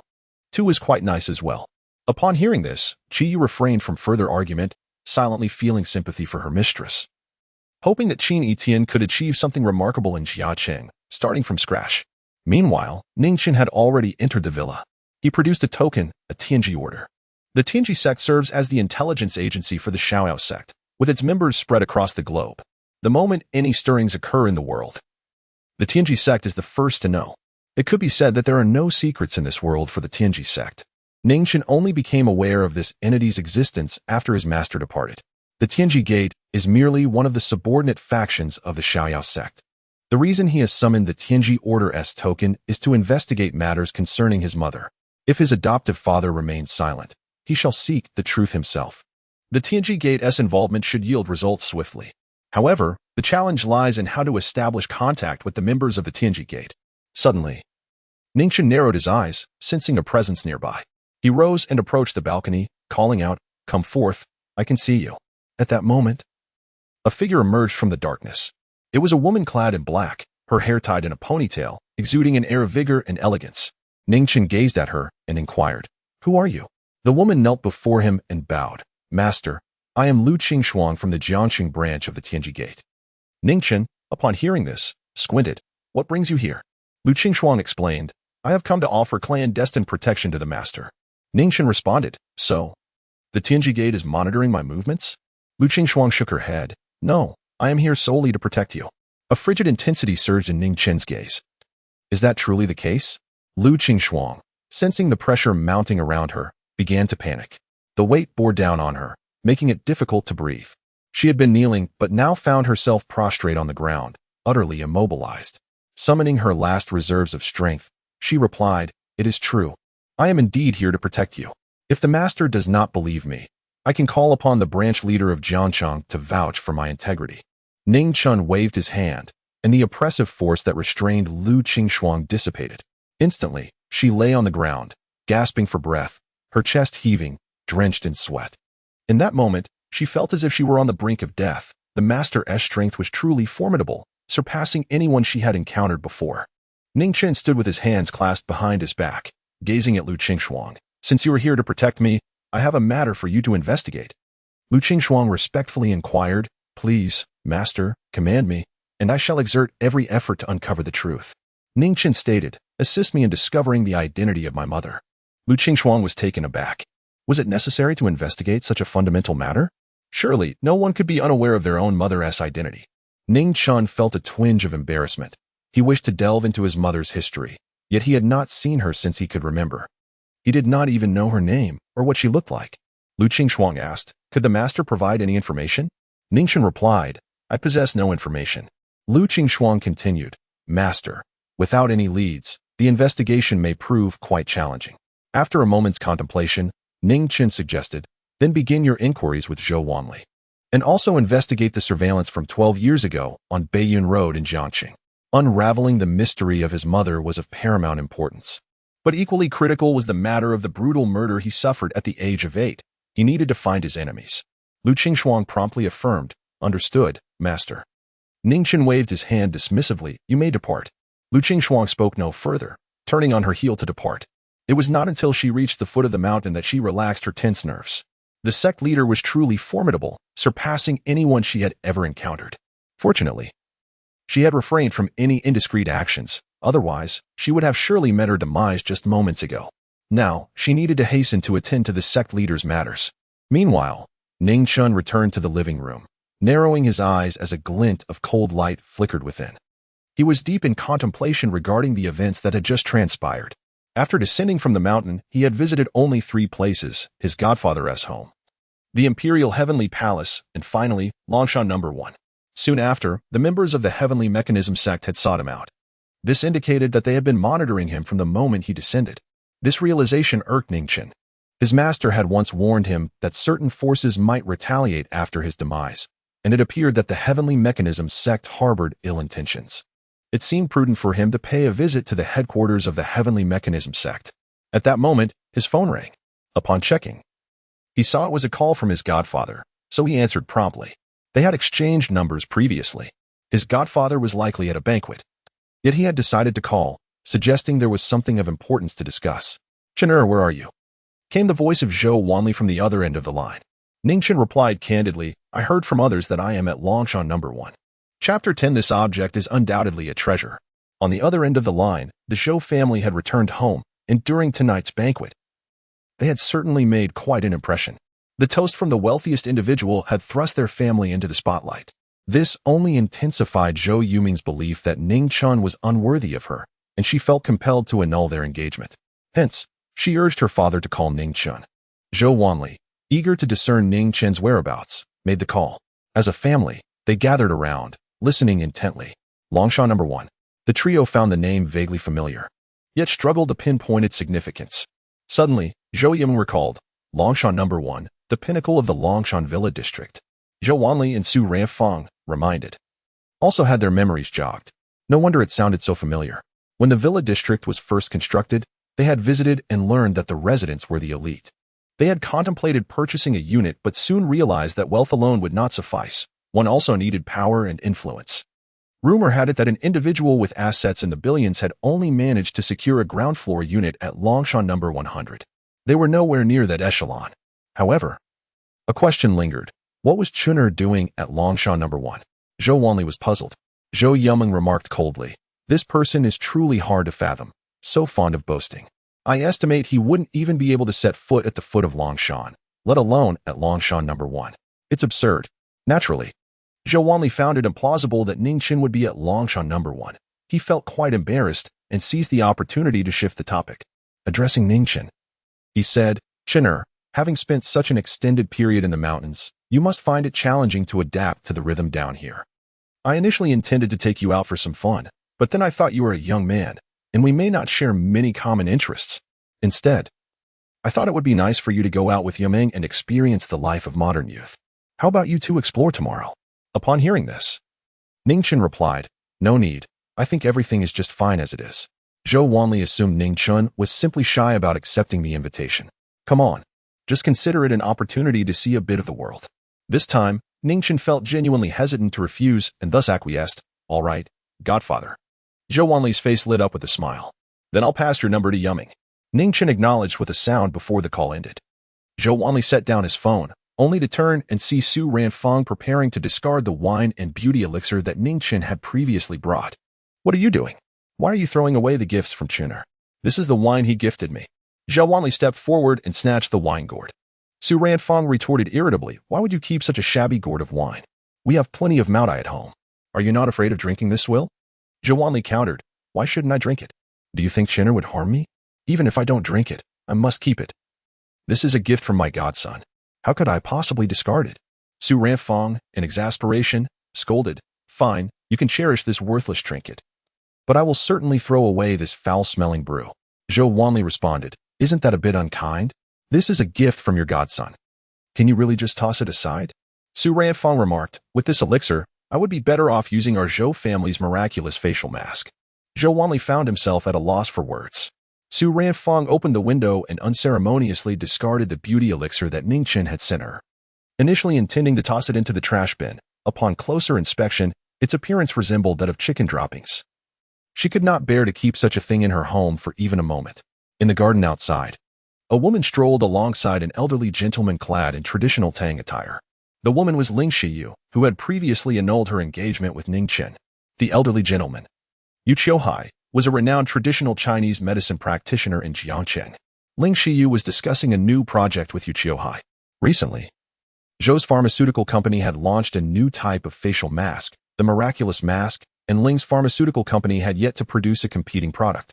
Consequently, Ling Xiyu sought Yu's collaboration to create a product that could rival the miraculous mask. However, the outcome of their discussion was far from favorable. The miraculous mask was simply too formidable, and they could not conceive of a product capable of competing with it. Faced with this predicament, Ling Xiyu bid farewell to Yu Qiuhai. Yu Qiuhai said, Miss Ling, I truly have no means to assist you. The miraculous mask from Zhou's pharmaceutical company must have been crafted by an expert. Their medical prowess surpasses that of Jiangqing. To create a superior product, I believe we must seek assistance from the medical institute in the southern province. Upon hearing this, Ling Xiyu furrowed her brows, as she was entirely unfamiliar with anyone from the Southern Province Medical Institute. At that moment, Ling Xiyu exclaimed, startled by an object that had struck her. Looking down, she discovered a pitch-black pill, which was, in fact, the elixir Su Ranfang had thrown away. However, Ling Xiyu was oblivious to its nature, her anger flaring. Who dares to litter? Have they no sense of propriety? With a swift motion, she crushed the pill beneath her high heel. Instantly, a potent medicinal aroma wafted into the air. Yu Qiuhai, upon detecting the scent, shouted, You, quickly remove your foot. Ling Xiyu hesitated for a moment before lifting her foot. The once intact pill was now reduced to fragments. Elder Yu, what just transpired? Yu Qiuhai knelt down, extending his nose to sniff the remnants. His pupils widened with sudden clarity as he eagerly gathered the crushed remnants, including the dirt, and even extended his tongue to taste it. Ling Xiyu did not perceive anything amiss with Yu Qiuhai's behavior. She believed he had stumbled upon something significant. Could this substance possess extraordinary qualities? At that moment, Yu Qiuhai exclaimed with fervor, the Ling family has been saved. Ling Xiyu quickly inquired, Elder Yu, what is this? Yu Qiuhai replied, it is a beauty pill. To be more precise, it is an elixir. If you could replicate even 10% of its efficacy, you would easily surpass Zhou's miraculous mask. Ling Xiyu's eyes widened in astonishment. Is it truly that remarkable? Elder Yu, can this elixir really be so powerful? Yu Qiuhai affirmed, indeed, it is powerful. If nothing goes awry, this elixir should be a treasured formula from the National Medical Institute. Ling Xiyu's breath quickened. The formula from the National Medical Hall was undoubtedly a treasure, and her fortune was exceptional for having discovered it. However, one could not help but ponder why such a precious item had been discarded. Elder Yu, I am perplexed. How could someone part with something so remarkable? Yu Qiuhai shook his head in response. It is of no concern. What matters is that you have acquired it. We must return swiftly. I will outline the essential components of the elixir for you so that you may produce it as expeditiously as possible, allowing us to compete with the launch of the Xinyuan facial mask from the Zhou group. Without further ado, Ling Xiyu nodded in agreement, and the two hastily departed for the Ling pharmaceutical factory. Meanwhile, within Longshan No. 1, Ning Chen had no desire to be with Zhou Yumeng, for she lacked the qualifications to be his wife. Had he been descending the mountain, he would have renounced their engagement on the spot. Yet, this arrangement was dictated by his mother and his godfather, leaving him with no option for withdrawal unless his godfather himself annulled the engagement. Afterward, Ning Chen sought to rest. As he stood, his heart began to race violently, and a profound heat enveloped him, raising the temperature of the entire room. He promptly retrieved the elixir he had prepared in advance, the Xianbing pill, designed to suppress the extreme yang energy within him. With the pill consumed, he gradually returned to normal. The heart of the Qilin was in turmoil, prompting him to hasten his search for a body of extreme ain. However, finding such a body was no simple feat. He needed alternative methods to suppress his own extreme ain condition, perhaps by cultivating herbs with ain properties or acquiring items imbued with ain energy. He resolved to investigate this the following day. The next morning, Ning Chen received a call from Zhou Yuming, inviting him to the mall. He did not decline the invitation, but concurrently, he needed to devise a way for his godfather to cancel their engagement. Upon stepping outside, Qin Yitian approached. "Master, where are you headed? Allow me to accompany you." He had been waiting outside to serve him. Ning Chen accepted the offer. He was not very familiar with Jiangxing, and having a guide would save him from many detours. Very well. Qin Yitian carefully assisted Ning Chen into the back seat before driving off. As they passed in front of Longshan No. 2, Qin Yitian and Qi Yu emerged, spotting the Maybach ahead, Qin Yitian's vehicle, which they had seen the previous day. If all went as expected, it was there to pick up a distinguished guest of the Shen family. Curiosity piqued, they wished to see for themselves. However, when their gazes fell upon the back seat, their expressions shifted. Ning Chen? Chapter 11. A spinning spree unseen by the eye, the two wished to see more clearly. Yet the vehicle ahead had already departed. Qin Yitian chuckled, remarking, "It seems my fiancé possesses some prowess. After being rejected by so many yesterday, today he has become the honored guest of the wealthiest in Jiangxing." Qi Yu pondered for a moment and replied, "Miss, could it be that we misjudged? If Ning Chen were truly formidable, how could so many have come to annul their engagements? He is merely a country bumpkin." Qin Yitian contemplated Qi Yu's words, finding them plausible. If Ning Chen were indeed impressive, then Ling Qiyu from Jiacheng would not have called off their engagement. Perhaps it was a case of misperception on their part. However, she disagreed with the label of country bumpkin. He is not a simple country lad. His master has departed, leaving him without kin, just as I have lost my support. You must refrain from such talk in the future. Should we ever meet Ning Chen, you must address him as young Master Ning. Qi Yu nodded in agreement. Understood, Mississippi. What shall we do today? Qin Yitian mused for a moment before responding. Having already made my presence known in Jiacheng, it is now time for me to spread my wings and explore potential ventures. Qi Yu acknowledged. Then I shall drive. With a smile, Qin Yitian stood atop Longshan, gazing out over Jiangxing, her fists clenched in determination. This time, she must achieve something significant to prove her worth, demonstrating that she could thrive without reliance on the Qin family, thereby silencing the gossip of others. Meanwhile, in a chic coffee shop located in the most upscale mall of Jiangxing, Zhou Yuming and her friend Shen engaged in lively conversation. The striking beauty of both women drew the attention of passing men, though none succeeded in obtaining their contact information. Such ordinary folk were beneath their notice. Ning Chen truly lacks a sense of time, making us wait here for so long, Shen remarked after sipping her coffee. Zhou Yuming glanced at the clock. He should be arriving soon. I've called him over an hour ago. Even if he took the bus, he ought to be here by now. At that moment, a sleek black Maybach glided onto the street outside. Shen eyes widened as she spotted the vehicle through the glass. Yuming, look at that car. A Maybach. Zhou Yuming shook her head dismissively. What's so special about a Maybach? It's not like we can't afford one. For families like theirs, acquiring a Maybach was more than feasible, and given Zhou Yuming's indifference toward cars, she found no interest in it. Shen clarified. But could the Maybach you buy compare to this one? This is a black gold Maybach, the vehicle of the wealthy Shen family. Sometimes, Qin Yitian, the son of the tycoon, drives it. Typically, the tycoon himself wouldn't come here, so it's certainly Qin Yitian behind the wheel. At the mention of Qin Yitian, Zhou Yuming's eyes sparkled with intrigue. Where is he? Let me take a look. At last night's banquet, although she did not engage in much conversation, she had observed Qin Yitian, who exuded an aura of refinement and sophistication characteristic of high society. Truly, as the son of a billionaire, he ranked among the top 3 exceptional young individuals she had encountered. Should an opportunity arise, she would certainly wish to make his acquaintance. At that moment, a Maybach came to a halt. Qin Yitian emerged from the driver's seat and opened the door for Ning Chen, advising her to be cautious. As she alighted from the vehicle, Qin Yitian inquired with a smile, "Do you require my assistance, Miss Ning?" Ning Chen shook her head, replying, "No, you may leave." Qin Yitian responded cheerfully, "Very well, Miss Ning. Should you need anything, just give me a call." Ning Chen nodded, and seeing this, Qin Yitian refrained from further conversation and drove away. Meanwhile, Qin became animated, exclaiming, "Yuming, look, it's Qin Yitian. Oh, but who is that person with him? I've never seen him before, but anyone who stands beside Qin Yitian must be of considerable status."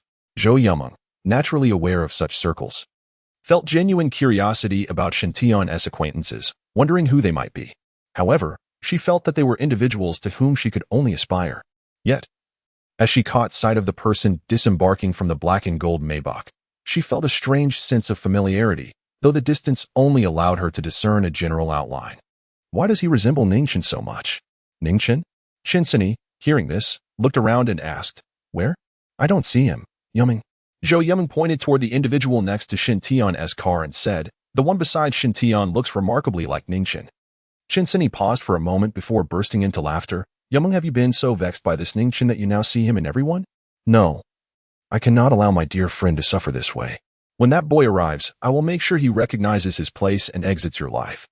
Zhou Yuming also felt it was unlikely that it was Ning Chen. What status did Qin Yitian hold, and what was Ning Chen in comparison? There could be no connection between them, and if one were to insist on any interaction, it would merely be that Ning Chen served Qin Yitian. At that moment, Ning Chen emerged from the CAF. Zhou Yuming, irritated, remarked, "After trying to reach you for so long, why do you arrive only now?" Ning Chen replied, "My residence is quite far." Qin scoffed, "Far? Are you living on Longshan Mountain?" Ning Chen nodded. "Indeed, I reside at Longshan No. 1. Upon hearing this, Qin turned to Zhou Yuming, laughing heartily.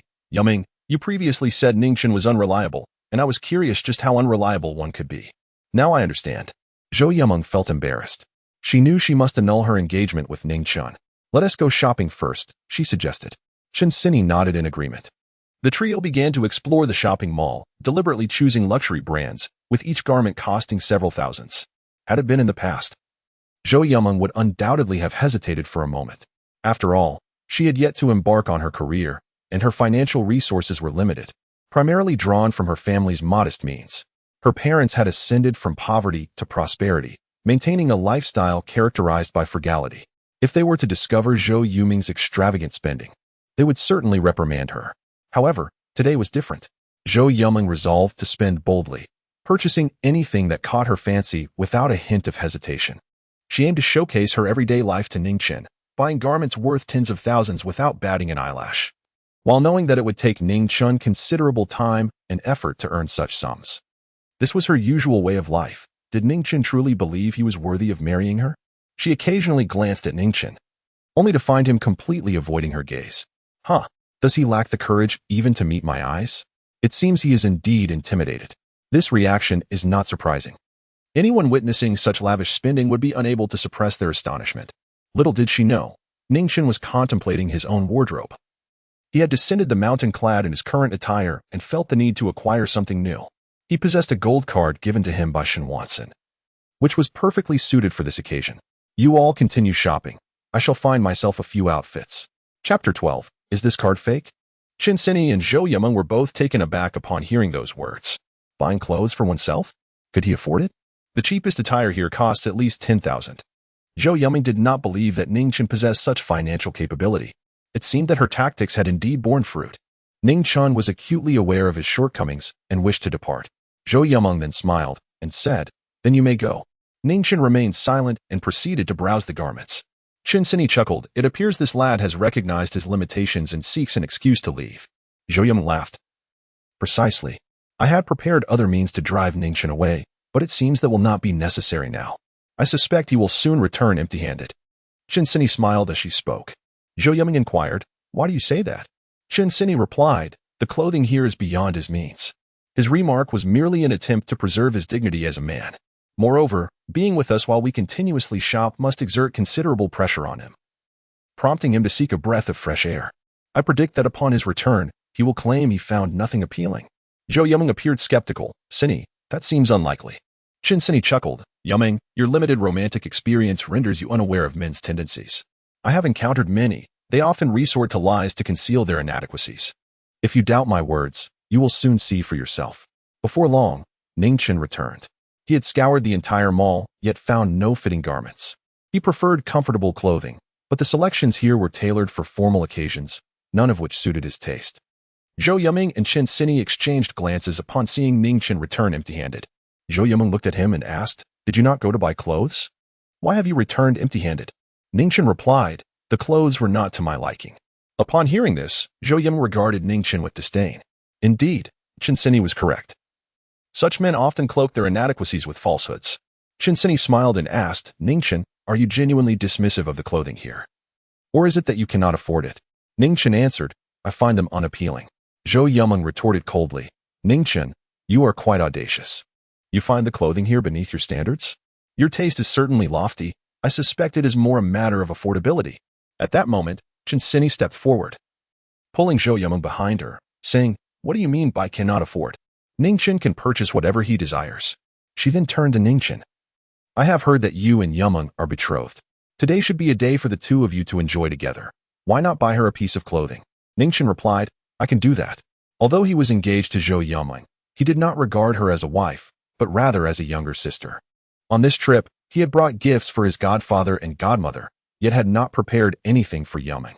Purchasing a piece of clothing seemed appropriate. Zhou Yumeng did not anticipate that Ning Chen would dare to agree.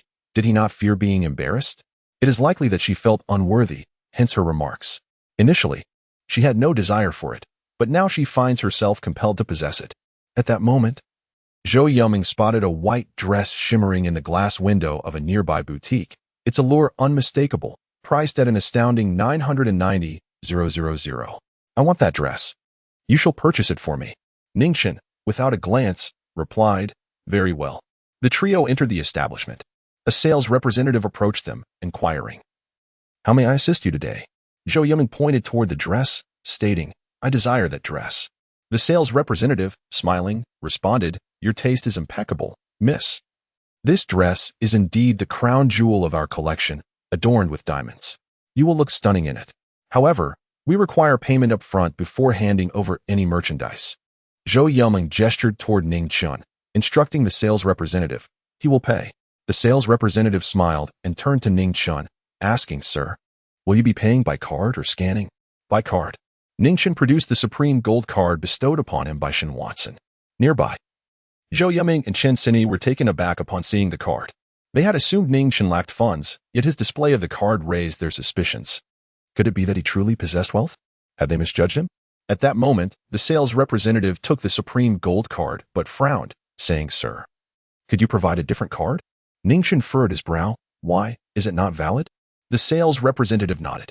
Ning Chen replied, this is the supreme gold card from the Shen Corporation. How can you determine its validity without attempting to process it? Perhaps you should examine it more closely. Upon hearing this, the sales representative scrutinized the card again, stating, I have worked for the Shen Corporation for 8 years, yet I have never encountered such a card. This does not appear to be one of theirs, sir. I kindly ask that you provide another. Zhou Yumeng immediately inquired, what is going on? The sales representative explained, miss, this card has issues. The Shen Corporation does indeed issue special cards, but this is not one of them. Zhou Yumeng instantly grasped the situation. The card Ning Chen presented was counterfeit. Her expression shifted dramatically. What audacity! Not only was he lying, but he was also attempting to deceive them with a forged card. How dare he? This mall is owned by the Shen Corporation. To attempt fraud here is akin to courting disaster. She had known better than to trust Ning Chen. Such an outrageous individual was capable of even more ludicrous actions. Zhou Yumeng forced herself to suppress her inner fury. She merely wished for Ning Chen to withdraw gracefully, never intending to jeopardize his life.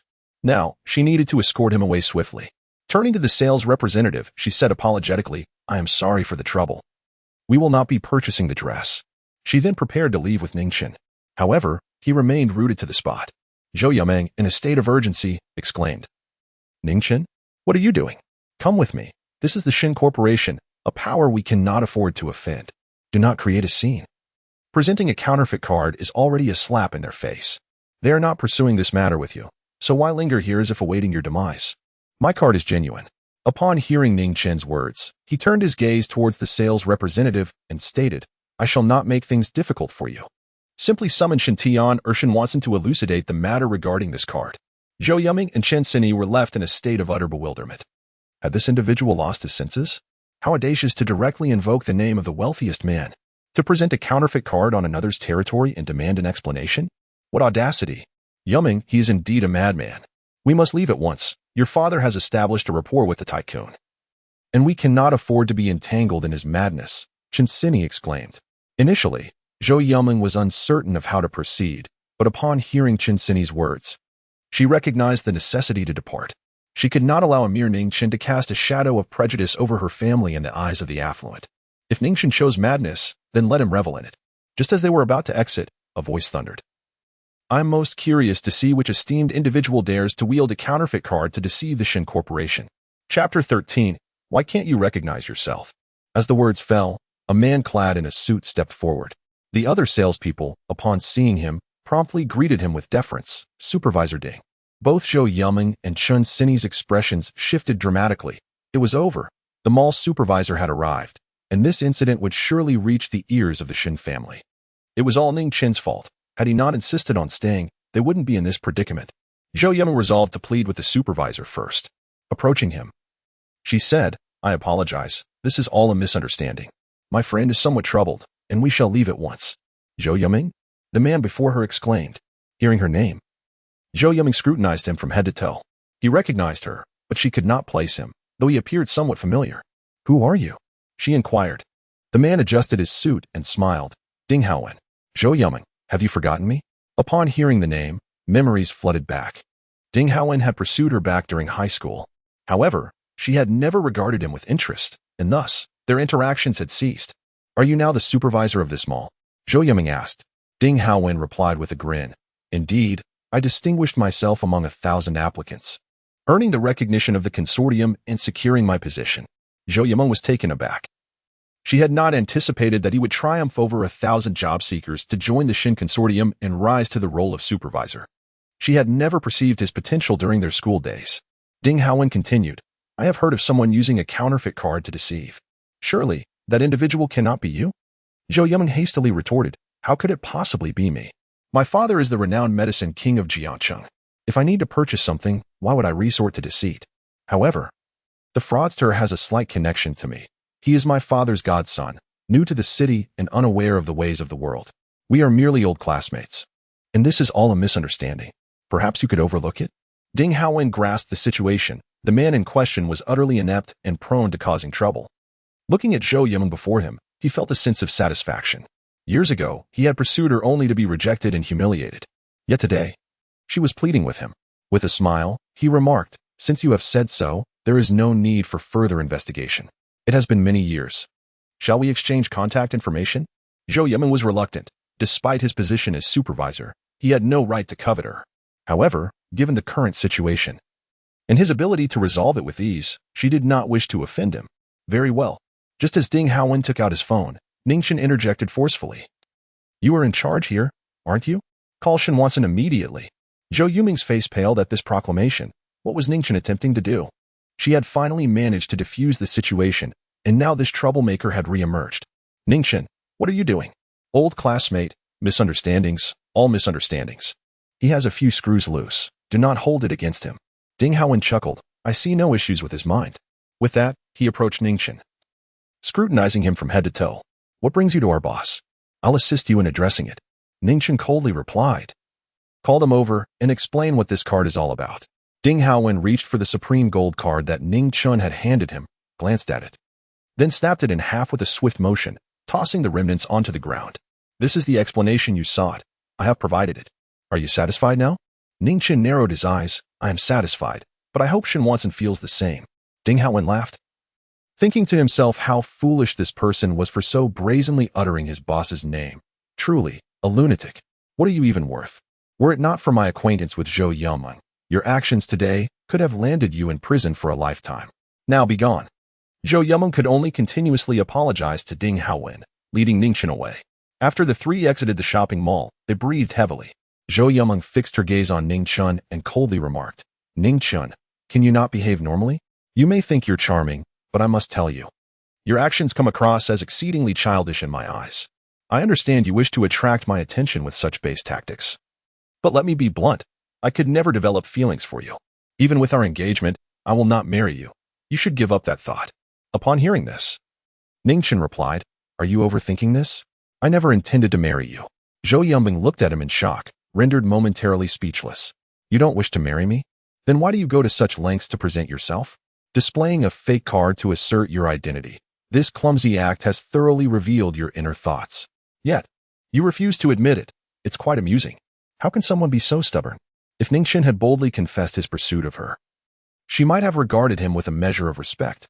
After all, it is entirely normal for someone to chase after her, and she is confident in her allure to attract the attention of other men. At that moment, her phone rang. It was a suitor inviting her to dinner. Initially, Zhou Yuming intended for Ning Chen to see what her admirers were like, hoping he would recognize the reality and cease his pursuit. However, now she felt disinclined to proceed with that plan. Her suitor was far too thick-skinned to ever grasp the truth. Presently, she only wished to distance herself from Ning Chen. Thus, she decided to accept the invitation as an excuse to leave him. After answering the call, Zhou Yuming agreed to the dinner and turned to Chen Sinny. "Let us go, Sinny. We're heading to Landing Xiaozhu for a meal." They exchanged nods and quickly entered a car, leaving without uttering another word to Ning Chen, primarily out of fear that he might follow them. Ning Chen, indifferent, chose to disregard them. Meanwhile, inside the shopping mall, Shen Tian rushed in hurriedly. He had been waiting outside the mall, anticipating the next directive from his superior. However, upon hearing that someone inside was attempting to use a counterfeit card, a sudden unease gripped him, signaling that trouble was afoot. He hurriedly made his way inside. Ding Haowen was currently admonishing his subordinates, instructing them that should they encounter such individuals again, there would be no need for discourse. They were to contact the authorities immediately. Upon spotting Shen Tian entering, he quickly donned a sycophantic expression. "Young Master Shen, what brings you here?" Shen Tian inquired. Did someone just attempt to use a card for purchases? Ding Haowen's eyes gleamed with excitement at the inquiry, as he hadn't anticipated that this matter would catch young Master Shen's attention. He felt compelled to display his competence. Indeed, someone attempted to utilize a counterfeit card, claiming it to be the supreme gold card of our Shen Corporation. However, I recognized it as a forgery at first glance and promptly exposed the deceit, destroying the card in the process. Yet, the individual was incredibly obstinate, insisting that their card was genuine and demanding an explanation from you and Chairman Shen. In a fit of anger, I deemed him unworthy of your consideration and had him expelled. Upon hearing this, Shen Tian felt a wave of dread wash over him. This fool had destroyed the master's card and sent him away. This was disastrous. The master would undoubtedly be furious. He needed to apologize at once. For failing to address this could lead to severe repercussions for his family, potentially endangering the Shen clan's very existence. "Where is he now?" he asked anxiously. Ding Haowen replied with a smile. "He has likely distanced himself. If you believe my handling of the matter was inappropriate, I shall send someone to retrieve him immediately." Chapter 14. The rival Zhou Tian. How upon hearing those words, Shen Tian trembled with rage and delivered a sharp slap to Ding Haowen's face. "Chasing after your mother." Ding Haowen was caught completely off guard, collapsing to the ground with a large handprint marking his cheek. "Young Master Shen, why did you hit me?" Ding stammered. Shen Tian retorted, "How dare you question my actions? You have committed a grave mistake. Damn it. I am furious. You are hereby dismissed from your position." Ding Haowen's expression shifted dramatically. He had worked tirelessly to attain his current status as a supervisor within the Shen Corporation, and he could not afford to be expelled. "Young Master Shen, why must you dismiss me? I have been diligent and have never acted out of line." Shen Tian narrowed his eyes and coldly replied, "Because you have offended someone you should not have. The card you destroyed was genuine. The person who possessed it is beyond the reach of the Shen Corporation. Do you understand now?" Ding Haowen felt as though the ground had vanished beneath him. His mind was reeling. He recalled Zhou Yuming's words, describing that individual as mentally unstable. Someone who came from the mountains, a complete imbecile. How could such a person possibly possess a gold card from the Shen Corporation? Quickly, the truth dawned on him. Shen Tian had no reason to deceive him, and thus, what he said must be true. It was Zhou Yuming who had misled him. That wretched woman. At this moment, regret washed over him. "Young Master Shen, I implore you not to dismiss me. Grant me an opportunity. I can find that person and apologize on my knees." Shen Tian's fury escalated, and he exclaimed, "What are you to offer an apology to him?" Then he bellowed, "Bring Ding Haowen out and give him a good beating." The more he contemplated the situation, the angrier he became. For someone who had caused such a monumental disaster, he could not show mercy. Though he had refrained from violence for many years, today was an exception. As his words echoed, several security guards emerged, dragging Ding Haowen away, heedless of his pleas for mercy. In the current predicament, Shen Tian felt utterly lost and could only turn to his father, Shen Wansen, for assistance. Upon learning of the incident, Shen Wansen trembled with rage, vowing to eliminate Ding Haowen. Yet, his primary concern was to seek the forgiveness of the sect leader. He promptly called Ning Chen, "Sect leader, today's events were my fault. That supreme gold card was custom-made by me, and many are unaware of its existence. which led to this misunderstanding. It was my oversight, and I have dismissed the person who spoke disrespectfully to you. I hope you will not hold it against me." On the other end of the line, Ning Chen was still outside the mall. Initially, he was furious, but since Shen Wansen had acknowledged his mistake, he felt there was no further need for reprimand. "I understand." Hearing the tone of Ning Chen's voice, Shen Wansen realized that the sect leader's anger had diminished significantly. He sighed in relief and continued, "To express my apologies, I will host a banquet at Lanting Xiaozhu. I humbly invite you to grace us with your presence." Ning Chen replied, "Very well." He was indeed famished. Since descending the mountain, he had scarcely partaken of any sustenance, and the trivial matters at hand were almost driving him to despair. Upon receiving a definitive response, Shen Wancheng promptly called out, "Master, where are you? I will have Qin Yitian drive to fetch you." "No need. I shall take a taxi," Ning Chen replied, disconnecting the call and setting off to purchase some clothing for himself. He still possessed a modest sum of money after his master's passing. He had rummaged through all the funds available on the mountain, amassing several thousand. In less than an hour, a transformed Ning Chen emerged. His attire costing no more than 1,000 yuan, far more comfortable than the garments found in the shopping mall. He then hailed a taxi to Lanting Xiaozhu.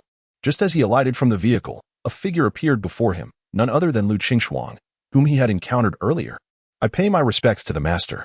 Upon seeing her, Ning Chen squinted. Indeed, the Tianji sect was surveilling him, for how else would they know of his whereabouts? This was not the time to dwell on that. They must have uncovered some intelligence. "But what of my mother's news?" Lu Qingshuang shook her head. "Master, I have not obtained any information regarding your mother, but I have discovered the identity of the one who harmed you back then." Ning Chen immediately inquired, "Who is it?" "The one who acted against you is none other than Zhou Tianhao, the current king of the underground world in Jiacheng." In that instant, Ning Chen narrowed his eyes. An overwhelming aura of murderous intent emanating from him, palpable and chilling. Though it was June, Lu Qingshuang felt a bone-deep chill, her body trembling violently, her legs weakening until she could scarcely maintain her footing. Ning Chen reached out, grasping her wrist to prevent her from collapsing. "Thank you, master." Lu Qingshuang stammered in gratitude. Ning Chen produced a pill and tossed it to her, saying, "I understand. You have done well this time. This is your reward." As Lu Qingshuang caught the pill, she felt the potent medicinal energy stimulating her meridians. This is a third-grade pill," she exclaimed in astonishment. Should she consume it, her strength would undergo a transformative elevation. However, such an item was exceedingly precious, and she hesitated to accept it. "Master, I cannot accept your gift," she said, her voice trembling, yet her gaze remained fixed upon the pill, brimming with desire. Indifferently, Ning Chen replied, "I have as many of these as you desire. As long as you assist me, the pills will be plentiful." Hearing this, Lu Qingshuang quickly expressed her gratitude. "Thank you for your generosity, master. Enough. Go and fulfill your task." Ning Chen waved his hand dismissively. Lu Qingshuang nodded and hurried away, eager to find a place to absorb the power of the pill without wasting a single moment. Watching her depart, Ning Chen contemplated his next move. Regardless of whether the Tianji sect still held sway, he would test the waters, using this woman as a potential gateway. If she proved loyal to him, he would reward her abundantly. If not, she could serve as a pawn in his strategic endeavors. Then, Ning Chen narrowed his eyes, gently tracing the scar on his chest. It was a scar carved by a sharp blade, grotesque and horrifying, reminiscent of a serpent. The scenes flooded back to his mind as vividly as if they had occurred yesterday. That year, he was merely 8 years old, and on a rainy night, someone had suddenly emerged, plunging a knife into his chest and brutally tearing open his abdomen. Lying in the pond, he nearly succumbed to the agony. And had it not been for his master, he would have perished. Now that he had located the culprit, he was resolute in his quest for vengeance, determined to make the other suffer a fate worse than death. "Zhou Tianhao, your reckoning is at hand." With that thought, he entered the Lanting Xiaozhu. He knew nothing of Zhou Tianhao, but Shen Wansen would undoubtedly have the answers he sought. He intended to inquire further. This establishment, a garden restaurant, exuded a quaint charm with its delicate bridges and flowing water, distinctly different from the commonplace dining venues. The prices here were certainly not modest. As Ning Chen stepped inside, a waiter promptly approached with a smile, inquiring, "Sir, do you have a reservation?" Ning Chen replied, "Yes, under the surname Shen." Upon hearing this, the waiter's eyes lit up. "Esteemed guest, please hold on. I will summon our manager at once." The staff at Lanting Xiaozhu had already been informed of the reservation made by the wealthy Shen, who intended to host a distinguished guest, although the identity of this guest had not been disclosed. Shen had instructed that anyone who mentioned the reservation was to be attended to by the highest-ranking personnel. The waiter, not daring to delay, hurried to fetch the manager. Ning Chen nodded and remained in place, awaiting further developments. At that moment, a cold voice pierced through the air from behind him. Well, Ning Chen. How dare you follow me? Chapter 15. Birds of a feather. Ning Chen turned to glance back, only to see Zhou Yuming striding out with an air of disdain. He felt utterly speechless. How was it possible to encounter this individual in every conceivable place? He was on the verge of being exasperated. Ning Chen chose to ignore her. But Zhou Yuming commenced her incessant chatter.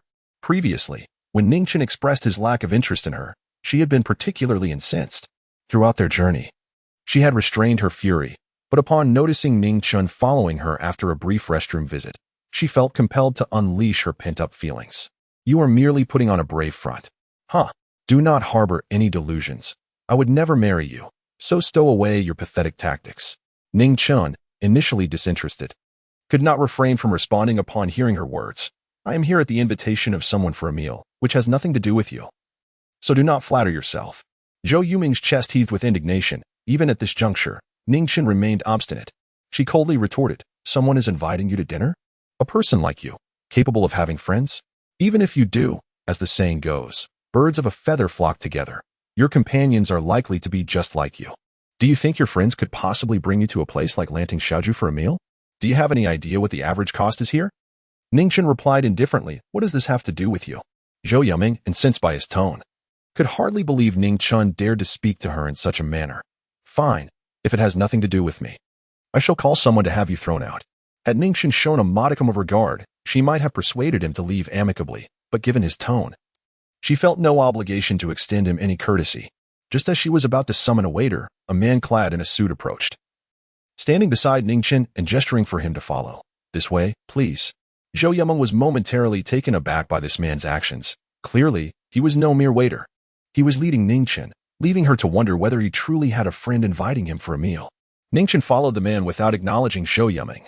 Soon, as they turned a corner and Ning Chen was out of sight, she made her way to her own private room. Consumed by curiosity about who could possibly be inviting Ning Chen to dinner.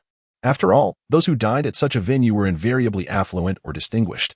Upon returning to her room, a smile graced her face. Shinsini asked, Yuming, why did you take so long in the restroom? Zhou Yuming replied, I just encountered Ning Chen. Shinsini burst into laughter. That rascal actually followed you here. Zhou Yuming shook her head. No, it was not like that. She then recounted the events that had transpired. After listening, Shinsini erupted in laughter again. Yuming, do not overthink it.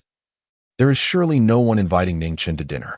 I suspect he has come here to seek employment, and that man was likely a recruiter.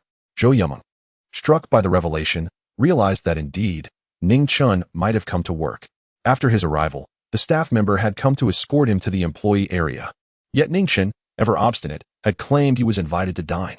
This is indeed correct, aligning with Ning Chen's persona of being pretentious and deceitful. However, I noticed earlier that the staff treated Ning Chen with exceptional respect and even guided him. As Zhou Yuming reflected on the events, she sensed something amiss. Shinsini remarked, the staff at Lanting Shaoju serve numerous guests daily, and they treat each one with utmost respect. I suspect it's merely muscle memory. Enough of this. Let us continue our meal. Zhou Yuming nodded, dismissing all distractions. In her mind, Ning Chen certainly lacked the qualifications to dine at Lanting Shaoju. Afterward, her gaze shifted to the man in front of her, dressed in a tailored suit, named Chen Chang, who was currently regarding her with a broad smile. Nevertheless, Zhou Yuming had no intention of offering him a pleasant demeanor. This individual was utterly unworthy of becoming her boyfriend. Her invitation had initially been intended to humiliate Ning Chen. But since that purpose was no longer relevant, she felt obliged to treat him to a meal. Chen Chang inquired with a smile, Yuming, why did you suddenly invite me to dinner? Zhou Yuming replied coldly, it's simply a meal, don't read too much into it. Upon hearing this, Chen Chang continued, is it really nothing for you to treat me to dinner? Zhou Yuming stated, if you don't wish to eat, you may leave now. Chen Chang quickly responded, of course. I want to eat. Yuming, I am delighted that you invited me. Zhou Yuming fell silent, picking up her chopsticks to eat, while Chen Chang's expression darkened. Previously, this woman would not have acknowledged him at all, yet now she was inviting him to dinner. If all went as he anticipated, he must have become her shield. This realization displeased Chen Chang. What did this woman take him for? A mere plaything at her beck and call? In that case, Zhou Yuming. Do not blame me for being unkind.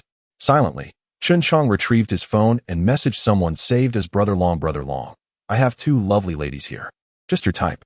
The response came swiftly. Are you trying to deceive me? What do they look like? How are their figures? Chen Chong quickly typed back. How could I dare to deceive you? I'll send you their photos so you can see for yourself. He took a picture of Zhou Yuming and Chen Sini. The two women paid little attention, their expressions calm, though inwardly they looked down on Chen Chong, suspecting he was merely showing off to his friend. Soon, Brother Long replied. Not bad, quite attractive. Wait for me, I'll be there shortly. Meanwhile, Ning Chen was escorted by the manager to the private room reserved by Shen Wansen. Shortly after, Shen Wansen entered with Shen Tian, saying, Master, I apologize for the wait. Ning Chen nodded slightly. Shen Wansen took a seat and handed the menu to Ning Chen. Master, please order. Ning Chen waved his hand. You may order. Without further ado, Shen Wansen began to select dishes, quickly choosing the must-try items at Lan Ting Xiaozhu. Soon, the waiter brought forth an abundant array of dishes.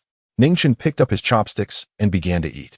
Shen Wansen began to apologize, attributing the day's troubles to himself. After expressing his regret, he punished himself with 3 cups of liquor and subsequently compelled Shen Tian to do the same. Only after this did they settle down to dine. However, it wasn't long before a piercing scream from a woman shattered the atmosphere. Ning Chen's hearing was far more acute than that of the others, and he recognized the voice to be that of Zhou Yuming. Could it be that she had encountered some trouble? Though Ning Chen was reluctant to involve himself in Zhou Yuming's incessant issues, he realized that if she were indeed in danger, his godfather would surely be distressed. He decided to ascertain what was transpiring outside and instructed Shen Tian accordingly. Without hesitation, Shen Tian stepped out. After a short while, he returned, reporting, Master, someone is bullying your godfather's daughter, Zhou Yuming. Ning Chen inquired, Who is it? Shen Tian replied, Zhou Ruelong. Upon hearing this name, Shen Wansen exclaimed with a sharp tone. Zhou Ruelong, emboldened by his status as the son of Shou Tianhao, has been wreaking havoc everywhere. I never expected that today he would provoke the master. Leave this matter to me. I assure you that Miss Yuming will be unharmed. You may continue your meal in peace. Ning Chen's expression darkened slightly upon hearing the name Shou Tianhao, and he coldly queried, Is the Shou Tianhao you speak of, the king of the underworld in Xiaocheng? Chapter 16, The Might of the Master. Shen Wansen responded, Indeed, does the sect leader know Shou Tianhao? No sooner had the words left his lips than both Shen Wansen and Shen Tiandu felt as if they had plunged into a frigid abyss, breathless and trembling, ultimately collapsing to their knees. It felt as though a mountain was pressing down upon them, rendering them incapable of maintaining their stance, their bodies succumbing uncontrollably to the ground. Such a display of power could only be wielded by a martial arts practitioner. Shen Wansen had some understanding of this realm, yet none he had encountered could rival the sect leader. Spare me, esteemed leader. Shen Wansen cried out, desperation in his voice. He had no choice but to plead for mercy. Silence would surely result in his demise. Ning Chen retracted the pressure he had released earlier, having inadvertently unleashed a fragment of his strength. Only then did Shen Wansen manage to rise, gasping for breath. You two remain here.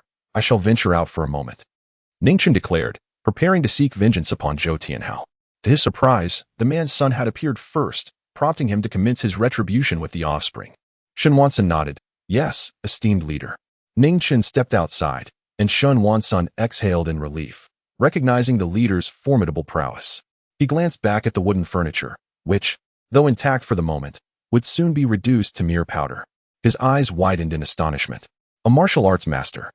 Rumor had it that once a practitioner reached a certain level of mastery, they could transmute their force into energy, transcending to the level of a master. A martial arts master could manipulate their strength with unparalleled precision. What Ning Chen exhibited was precisely the manifestation of such mastery. Dad, what is a master? Shen Tiandu inquired, his confusion evident. Shen Wansen explained, If I were to strike your finger with a blade, what would be severed? Naturally, it would be my finger. Even a dull knife would cause harm. How could the hardness of flesh compare to that of steel? Shen Tiandu replied. Shen Wansen continued, If one were a master, they could cleave the blade with their bare hand. Shen Tiandu was astounded by this revelation. The might of a master was indeed terrifying. Meanwhile, in another private room, Zhou Yuming and Chen Sini huddled together, their bodies trembling with fear. Upon closer inspection, a handprint marked Chen Sini's face. Beside them sat a young man, exuding an unsavory aura, who held a wine glass and smirked at the two. Missus, I have been holding this wine for quite some time, Do you truly intend to deny me the courtesy of your company? Zhou Yiming and Chen Yitian, paralyzed by fear, dared not respond, their eyes wide with trepidation. Moments earlier, someone had barged into their room, attempting to share a drink. Chen Yitian had retorted, questioning what kind of person he was to drink with them, demanding he leave. The result was a resounding slap across her face. Zhou Yiming, rising to defend her friend, faltered upon hearing the intruder identify himself as Zhou Ruilong. The mention of his name rendered them instantly submissive. They had both heard of Zhou Ruilong, the son of Shou Tianhao, the king of the underground world in Jiangcheng. The name of the individual in question is quite renowned within her social circle. Zhou Ruilong is a notorious libertine, albeit distinctly different from the common rake. While an ordinary libertine may squander money and employ various tactics in pursuit of affection, their actions remain somewhat honorable. In stark contrast, Zhou Ruilong's conduct is reprehensible. When he sets his sights on a woman, he resorts to nefarious methods to ensnare her in his bed, drugging, abduction, and various forms of coercive threats. Previously, a female university student caught his attention, leading Zhou Ruilong to brazenly snatch her away in public. Tragically, after a single night, the young woman took her own life by jumping from a building. Despite her family's numerous reports, no action was taken, and the matter faded into obscurity, illustrating the formidable power he wields. Essentially, any woman he desires by day is likely to be compromised by night. Thus, Zhou Yiming and her companion were thoroughly terrified, scarcely daring to utter a word, let alone provoke him. They understood that should they offend Zhou Ruilong, he might very well enact his wrath within the confines of their private room. They had even sought assistance from Qin Chong, but he had departed without a word. At this juncture, Zhou Ruilong noted their continued inaction and set down his wine glass. Smiling as he said, "It appears you have indeed resolved to disregard my esteem, which vexes me greatly." Zhou Yiming hastily replied, "Young Master Zhou, we do not drink, and we apologize." Zhou Ruilong retorted, "Then what shall we do? Your demeanor leaves me quite discontented." Understanding the underlying implications of his words, Zhou Yiming quickly proclaimed, "I am the daughter of the medicine king of Jiacheng, Zhou Wanli, and my mother hails from the Su family of Jiangcheng." She hoped that invoking her lineage might prove advantageous. Zhou Ruilong's tone turned icy as he scoffed. "What is the medicine king of Jiangcheng to me? With a mere word, I can sever your family's supply of raw materials. Such a so-called medicine king holds no significance in my eyes, nor have I ever heard of the Su family." Zhou Yiming's expression darkened further. Her supposed backing was worthless, and despair washed over her. Was she truly destined to submit to him? No, she thought. She was still a virgin, having never even had a boyfriend. How could she surrender her first time to such a man? Yet, she found herself devoid of alternatives for escape. The idea of calling the police briefly crossed her mind, but she quickly dismissed it. It would likely prove futile and bring trouble to her family. Did she really intend to offer no resistance? In her panic, she recalled Ning Chen. Today's calamity was all his doing. Were it not for him, she would not have found herself at the Lanting Xiaozhu and would not have encountered Zhou Ruilong, nor be enduring this harrowing situation. He seemed to be her ill-fated star. Thus, she resolved to choose a location. This was still a hotel, and having made her decision, she warned, "A friendly reminder, my patience is limited. Do not provoke my wrath." Zhou Ruilong's voice gradually turned frigid. Zhou Yiming stammered, her tongue faltering. I. And at that moment, the door to the private room swung open. Ning Chen stepped inside. Upon seeing him, Zhou Yiming was utterly taken aback. She had never anticipated his arrival. Was he there to rescue her? Zhou Ruilong frowned at the unexpected intrusion. He despised being disturbed while courting a woman, casting a glance at those around him. One of Zhou Ruilong's subordinates stepped forward, warning, "You don't belong here, scram, or else face dire consequences." Ning Chen retaliated with a swift kick, sending the speaker sprawling against the wall, where he crumpled to the ground, blood spilling from his mouth, convulsing briefly before falling still. This scene left Zhou Yuma utterly astonished. Could Ning Chen truly possess such fighting prowess? She recalled that he hailed from the mountains, where individuals were renowned for their formidable strength. What a relief! She felt hope for her salvation. If Ning Chen could extricate her from this predicament today, she would be eternally grateful. Yet, she also pondered his audacious desire to marry her. Meanwhile, Zhou Ruilong scrutinized Ning Chen for a considerable time before finally inquiring, "Who are you?" Ning Chen responded, "Are you Shou Tianhao's son?" Zhou Ruilong sneered, "So you're here because of my father."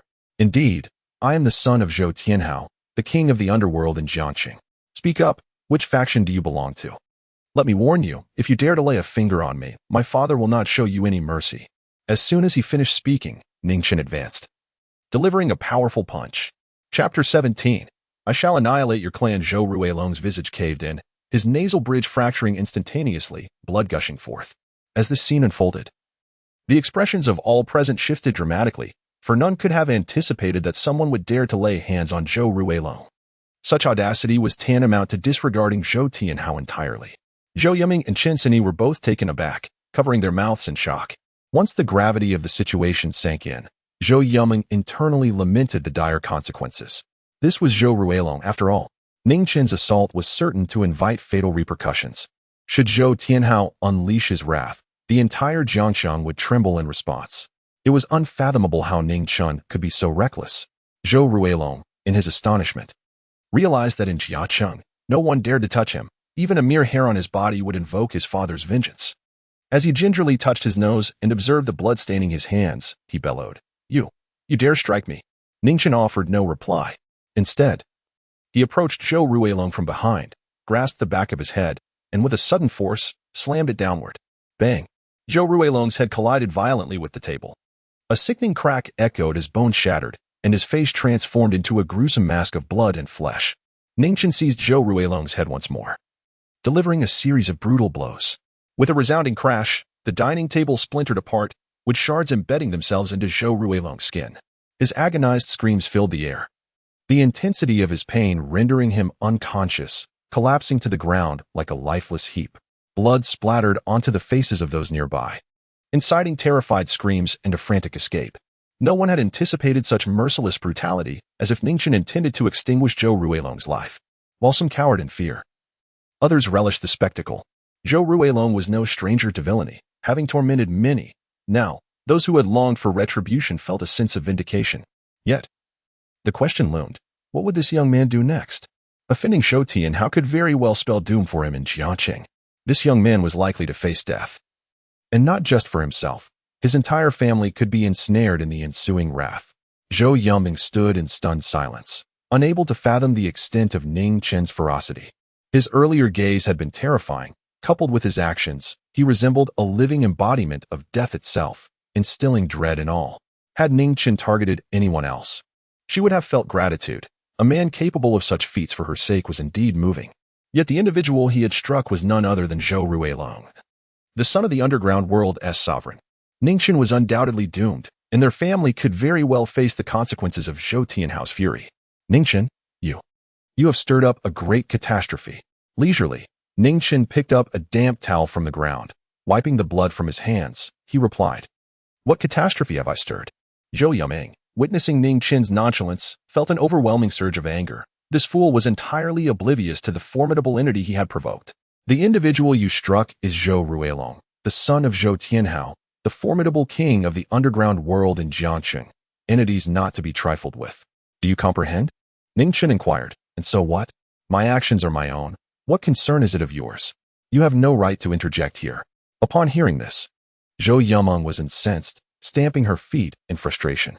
There was truly nothing of substance to discuss with this man. She detested Ning Chen's lofty demeanor. He was nothing but a brute, yet he carried himself as though his connections were vast. Enough. No matter how much I explain, you will not understand. Depart quickly, and leave Jiangshang tonight. Ning Chen, exasperated, retorted, Silence, and vacate this place. Zhou Yiming, incredulous, exclaimed, You dare to threaten me? My urging you to leave is for your own benefit. If it weren't for your intervention on my behalf, I wouldn't even bother with you. Though she wished to disregard Ning Chen, she felt compelled to remind him of his actions taken for her sake. Ning Chen coldly replied, Dealing with such insignificant insects does not necessitate my involvement. Zhou Yiming was rendered speechless. In Jiacheng, no one had ever dared to label Zhou Tianhao as an insect. How pitifully ignorant. Even at this juncture, he remained oblivious to his precarious situation. Moreover, I did not act to save you. Do not flatter yourself. Zhou Yiming was on the verge of disbelief, eager to inquire of Ning Chen, if not for my rescue. Then what prompted your intervention? There surely could not be any animosity between you two. If there were truly enmity, Ning Chen would not have survived this long. As she prepared to speak further, Chen Sini tugged at Zhou Yiming's sleeve, whispering, Yiming, we must leave.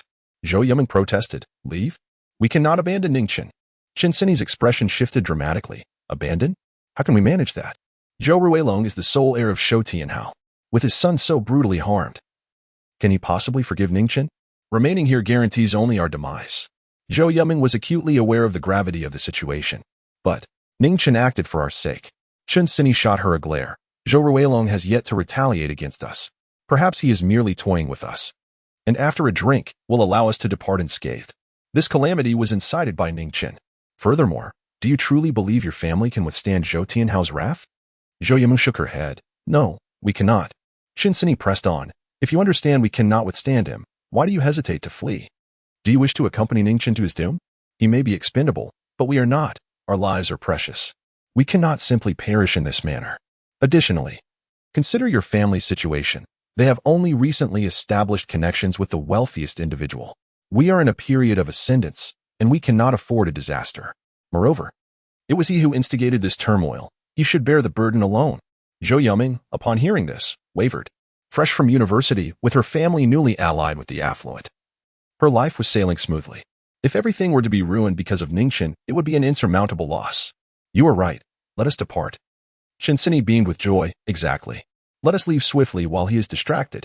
Zhou Yuming nodded as she was led away by Chen Sini. Upon stepping outside, she glanced back at Ning Chen and assured him, rest assured, Ning Chen, I will ensure your funeral is well arranged after your demise. As a token of gratitude for today, Ning Chen was naturally aware of Zhou Yuming's departure. The woman had finally left, much to his relief. However, he found himself intrigued. Wasn't Zhou Tianhao the king of the underground world? Why was there such a delay in rescuing his son? At that moment, Zhou Ruilong's bodyguard, who had been knocked to the ground by Ning Chen, approached him with trembling steps, his eyes filled with dread. He hesitated to draw closer. Yet he held a phone in his hand, signaling Ning Chen to take the call. Ning Chen refrained from eliminating the assassin, for he required these two individuals to relay information. Everything seemed to unfold as he had anticipated.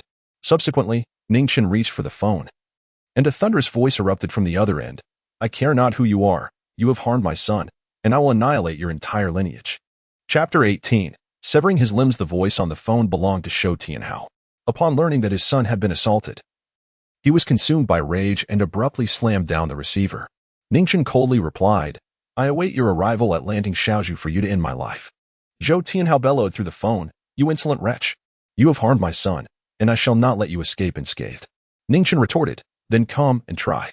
As he spoke, he rose to his feet and approached Zhou Ruilong, placing his foot upon the back of the latter's hand. A sickening crack echoed through the air. The previously intact hand was reduced to a grotesque mass of flesh and blood, as if crushed beneath the wheels of a truck. Zhou Ruilong, who had been unconscious, was jolted awake by the excruciating pain. My hand, my hand.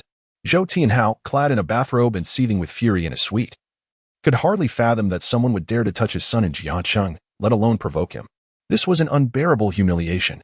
Just as he was about to speak, he heard his son's anguished cries. Ruilong, Ruilong, are you all right? You scoundrel, what have you done to my son?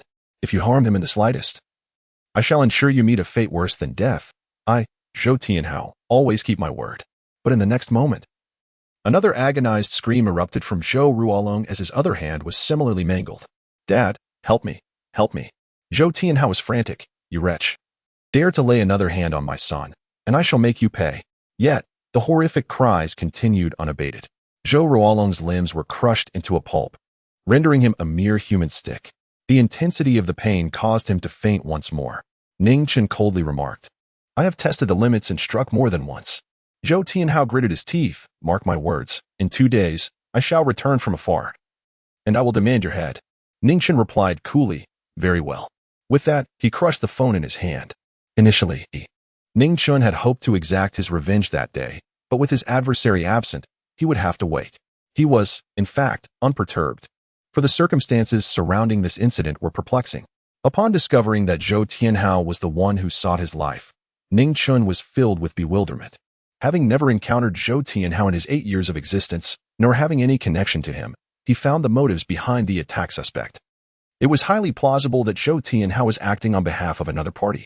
When the time came, he intended to seek clarity on the matter all at once. Ning Chen soon departed from Lanting Shaozhou, while Zhou Ruilong's bodyguards, upon witnessing his exit, swiftly took the battered Zhou Ruilong for medical treatment. The events that transpired soon spread like wildfire. Zhou Ruilong was the son of Shou Tianhao, and to strike his son was tantamount to slapping the father in the face. Consequently, this incident caused quite a stir, as no one had dared to provoke Zhou Tianhao in all these years. The perpetrator was deemed a valiant warrior. Thus, inquiries began to circulate regarding the identity of the assailant. After parting ways, Zhou Yimeng returned home in a daze. While Qin Yitian urged her to distance herself from Ning Chen, asserting that all the troubles stemmed from him, and thus he must bear the consequences alone. Zhou Yimeng professed her indifference, yet her heart was heavy with concern for Ning Chen. After all, he had struck Zhou Rui alone to save her. With so much time having elapsed, she feared that Ning Chen might have met a tragic fate. This thought filled her with remorse. Rest assured, Ning Chen, I shall ensure you receive a proper burial and select a fitting resting place for you. When Zhou Wanli saw his daughter return alone, he inquired with a smile, Yimeng, did you enjoy your time with Chen today? Oh, why have you returned alone? Where is Chen? Startled, Zhou Yimeng hastily fabricated a lie. I had fun. But Ning Chen, he said he was busy, so he couldn't come. Zhou Wanli sensed something amiss and pressed on. Yimeng, why are you stuttering? Are you deceiving your father? Zhou Yimeng shook her head. I am not. Zhou Wanli continued to question her. At that moment, Su Ranfang rushed in. Phone in hand, her fury palpable as she thrust it toward Zhou Wanli, exclaiming, Zhou Wanli, your godson has stirred up a veritable storm this time. Zhou Wanli, alarmed, asked, Ranfang, what has happened? Su Ranfang retorted, you can see for yourself. Zhou Wanli took the phone and began to read. Moments later, his eyes widened in shock, and his body trembled. He discovered that his godson, Ning Chen, had assaulted Zhou Ruilong. Given that Zhou Ruilong was the son of Zhou Tianhao, this act was tantamount to incurring the latter's wrath. This is disastrous, Zhou Wanli thought, nearly losing his balance. He had just met with Chen. He had to find a way to rescue him. Turning to Zhou Yimeng, he asked, Yimeng, you were with Chen. How did he provoke Zhou Ruilong? Zhou Yimeng dared not reveal the truth. If she admitted that Ning Chen had acted to defend her, her father would surely be furious. I don't know. I went to the restroom, and when I returned, I saw them arguing. Before I knew it, Ning Chen struck him. Zhou Wanli exclaimed, why didn't you stop him? Chen is just a boy who has recently come down from the mountains and knows little of the ways of the world. Zhou Yimeng's voice faltered as fear gripped her. Afraid of saying the wrong thing, Su Ranfang pulled Zhou Yimeng behind her and addressed Zhou Wanli coldly. Zhou Wanli, my daughter is under no obligation to teach your godson how to behave. Moreover, this situation has nothing to do with her. Do you wish for her to wade through this mire? Zhou Yimeng remained silent, hidden behind her mother. Zhou Wanli could only sigh. Realizing he needed to ascertain the details before deciding on a course of action, he promptly dialed Ning Chen's number. As soon as the call connected, he anxiously asked, Chen, where are you? Ning Chen had just exited the Lanting Villa when he received the call from his godfather. I'm at Lanting Villa, he replied. Upon hearing Ning Chen's voice, Zhou Wanli breathed a sigh of relief, grateful that he was still alive. However, he was curious as to why Zhou Ruilong had not pursued his godson further. Did Zhou Ruilong give you any trouble? Ning Chen remarked, I have severed his limbs. What right does he have to trouble me? What? Sever limbs? At that moment, Zhou Wanli's head rang like it had been struck, buzzing with disbelief. He had initially considered that if the matter were not too grave, he would be willing to spend a fortune to placate Zhou Tianhao's fury, hundreds of thousands. Even millions, provided Zhou Tianhao would let the matter rest. However, given the current situation, it was inevitable that Zhou Tianhao would pursue this to the end. Why must this child be so reckless? The mountain below is not a place where just anyone can tread. Now that the incident had transpired, he felt no desire to utter unnecessary words. Chiner, heed your godfather's advice, swiftly purchase a ticket, and leave Jiangqing at the soonest opportunity. Any means of transportation will suffice. Just don't return. Upon hearing this, Ning Chen instantly grasped the gravity of the situation. It seemed his confrontation with Zhou Ruilong had already spread, and his godfather could not afford to offend Zhou Tianhao, hence the urgency for him to depart. It's all right, godfather. To me, Zhou Tianhao is but an ant. I could crush him with a mere finger. Moreover, I have discovered that he is the one from years ago. Yet before he could finish, the call was abruptly terminated. Chapter 19. May I sleep with you? Su Ranfang snatched Zhou Wanli's phone with urgency. Zhou Wanli exclaimed, why did you hang up on me? I need to give Chen some important instructions. Su Ranfang retorted coldly, Zhou Wanli, the person he has offended is Zhou Tianhao. With a mere flick of his finger, he could obliterate our family. Do you truly wish to provoke such peril by conversing with that troublemaker? Moreover, you heard his declaration. He referred to Zhou Tianhao as an ant, claiming he could handle the situation himself. What more advice could you possibly offer? Naturally, Zhou Wanli harbored doubts about Ning Chen's words, asserting, "He is my godson.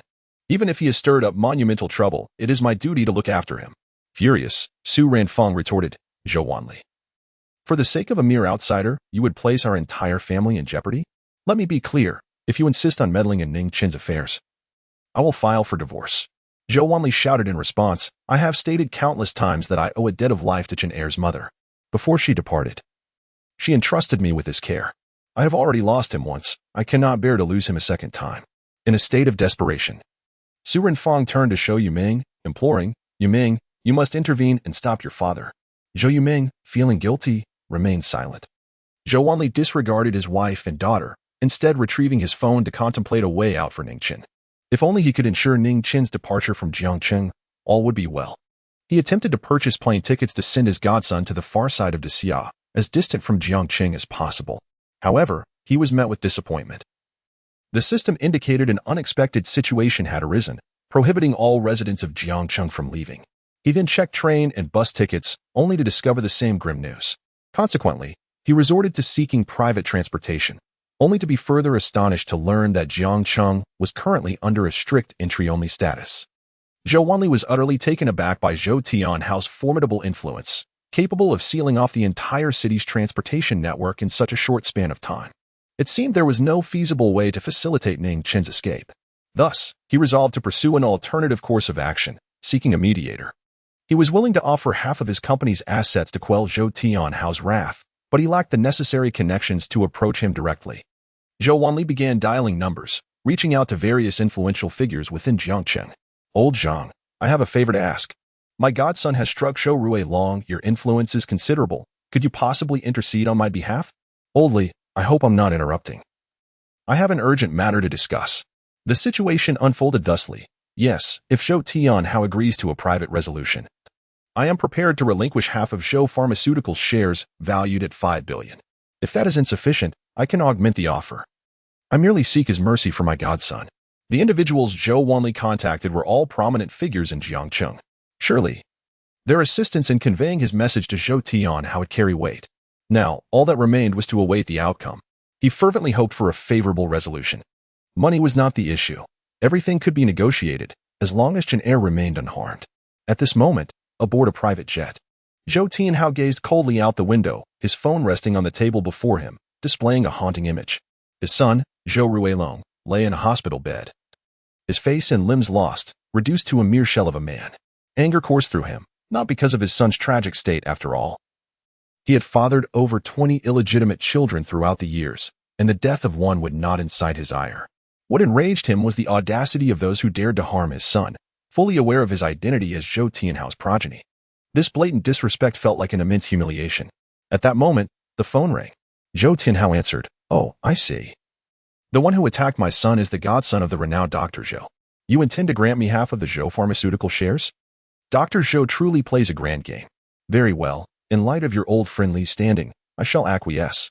After a series of phone calls, Zhou Tianhao's expression darkened to an extreme as the last call ended. How dare they call to plead for mercy? It seemed they no longer regarded him with the respect he commanded. "So when I lay down my knife and don a suit, you presume I've transformed from a wolf into a sheep. Quite the misconception. Relay my orders to gather my subordinates. Upon my return to Jiacheng, I shall pay a visit to Dr. Zhou." His subordinates, hearing his command, bowed their heads in agreement. Meanwhile, Ning Chen was walking home. He had declined Shen Tian's offer for a ride, wishing instead to enjoy the night scenery of Jiacheng. However, his destination remained Longshan No. 1. Just as he neared the base of Longshan, he suddenly sensed an aura of death. Initially assuming it was directed at him, he soon heard shouts ahead. He quickened his pace and found a group of individuals blocking two women, brandishing sharp blades and preparing to strike. Ning Chen had intended to ignore the altercation, but upon catching sight of one of the women, his eyes widened in shock. An extremely lean body. Should he forge a close bond with her? The intense young energy within him could be entirely subdued. Without hesitation, he advanced, swiftly dispatching those who obstructed the women. With a series of powerful strikes, they were sent sprawling to the ground, crying out in pain. "Get lost!" he bellowed at the fallen assailants, who immediately fled, wounded and terrified. Turning to the women, he inquired, "Are you all right?" The two women stared back at him, astonished. Indeed, they were Qin Yitian and his own maid, Qiyu. They had never anticipated encountering Ning Chen, their betrothed. Why you? What are you doing here? Qin Yitian instinctively asked. Ning Chen, taken aback by her question, replied. Do we know each other? Qin Yitian realized he had misspoken and clarified. I do not recognize you. You bear a striking resemblance to a dear friend of mine. And I momentarily mistook you for them. My apologies. Ning Chen smiled and replied. I see. It's quite all right. Might we have the opportunity to get to know each other? Upon hearing this, Qin Yitian chuckled and said, Of course, I should indeed express my gratitude for your assistance in driving those individuals away. Ning Chen inquired. Were those individuals your adversaries? Qin Yitian responded with a smile. In a sense, yes. Ning Chen gazed at him, momentarily at a loss for words. Primarily because he had not acquired any emotional intelligence lessons during his time on the mountain and was not adept at conversing with women, let alone charming them. However, his thoughts were predominantly occupied with the matter of the extreme body. After years of searching, he had finally found a suitable candidate. This was an opportunity not to be squandered. To put it plainly, he simply wished to share a bed with her to resolve his own predicament, and he had no desire for superfluous conversation. The challenge now lay in articulating his intentions. Perhaps a more straightforward approach would suffice. So, without further ado, he asked, may I share a bed with you? Chapter 20. Let me fall in love with you. As Ning Chen uttered those words, both Qin Yitian and Qiyu were instantly taken aback. Qiyu, filled with indignation, exclaimed, You audacious young man, how dare you be so impertinent towards Our Lady? Realizing he had perhaps overstepped, Ning Chen hurriedly explained to Qin Yitian, I meant no disrespect. I am simply overwhelmed with emotion. Since childhood, I have suffered from an affliction that can only be alleviated by the embrace of a woman possessing an extreme constitution. Such women are exceedingly rare, and my master has searched for many years without success. To my astonishment, I have now found one myself. Can you comprehend the joy I feel at this moment? Qiyu coldly retorted, Rogue, I shall not forgive your insolence towards Our Lady. Just as she was about to advance, Qin Yitian intervened. Qiyu, refrain from acting impulsively. Qiyu complied but insisted, He has disrespected you. Qin Yitian replied, I will handle this myself. With that, she turned her gaze toward Ning Chen, feeling a flicker of anger. Being treated with such disrespect naturally irked her, yet Ning Chen's sincerity was undeniable. Moreover, she understood her own constitution. Having heard it described as extreme, this knowledge quelled much of her ire. Do you wish to share a bed with me? She inquired. Ning Chen nodded. If it is possible, then certainly. Qin Yitian smiled. And what if it is not? After a moment of contemplation, Ning Chen responded, If it is not possible, I will find a way to make you agree. Whatever you desire, I shall provide. Upon hearing this, Qin Yitian remarked, Has no one informed you that such talk is rather impolite towards a lady? Ning Chen replied, I have heard it before, but in the face of death, politeness holds little weight. If you prefer my courtesy, I shall be exceedingly polite. Qin Yitian found his reasoning sound. After all, in the shadow of death, nothing truly matters. Yet, she couldn't help but think him rather naive. You just said that only by sleeping with you can I save you. Is that correct? Ning Chen affirmed. Indeed. Qin Yitian smiled. Then let me tell you, to share a bed with me, you need only accomplish one thing. Eagerly, Ning Chen asked, What is that? Qin Yitian replied, Make me fall in love with you. At her words, Ning Chen blurted out, I will find a way to make you love me. At that moment, Qin Yitian felt disinclined to continue the conversation. In her view, it was inconceivable that she could ever harbor feelings for Ning Chen. She intended to seek an annulment of their engagement. Her current words were merely to leave him with a glimmer of hope, sparing him from utter despair after all he had endured. Nevertheless, one could not deny the bravery of this young man. I am Ning Chen. What is your name? He called after her as she turned away. Qin Yitian pondered for a moment before responding, Jiang Yitian.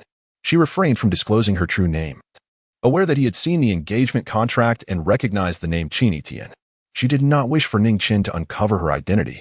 Subsequently, Qin Yitian and Qiyu made their way toward Longshan No. 2. Qiyu, puzzled, inquired, Miss, why not directly annul the engagement with him? I perceive that he has recognized your identity and has now taken to clinging to you, presumably in hopes of reaping some benefits. Otherwise, what reason would he have to appear at the foot of Longshan? Qin Yitian chuckled. Let us not judge others too harshly. Ning Chen should not be considered a villain. His gaze carries sincerity, unlike those insincere souls. Qiyu interjected, But he is rather forward with you. Qin Yitian replied, That hardly qualifies as such. Qiyu recalled past events. That hardly qualifies? I remember someone once expressed a desire to marry you, and you reprimanded him. Now, Ning Chen claims he wants to share a bed with you. The impropriety is evidently far greater. Qin Yitian smiled and said, yet Ning Chen is quite handsome. Qiyu was rendered speechless. In response to such a statement from her friend, she found herself at a loss for words. Indeed, Ning Chen was rather striking. Merely a handsome facade. There are surely others in this world who are more handsome. Just as Qiyu was about to voice her thoughts, she realized she had yet to encounter anyone more attractive than Ning Chen. Suddenly, she noticed Ning Chen not far behind them, seemingly trailing their path. Miss. It appears that Ning Chen is following us.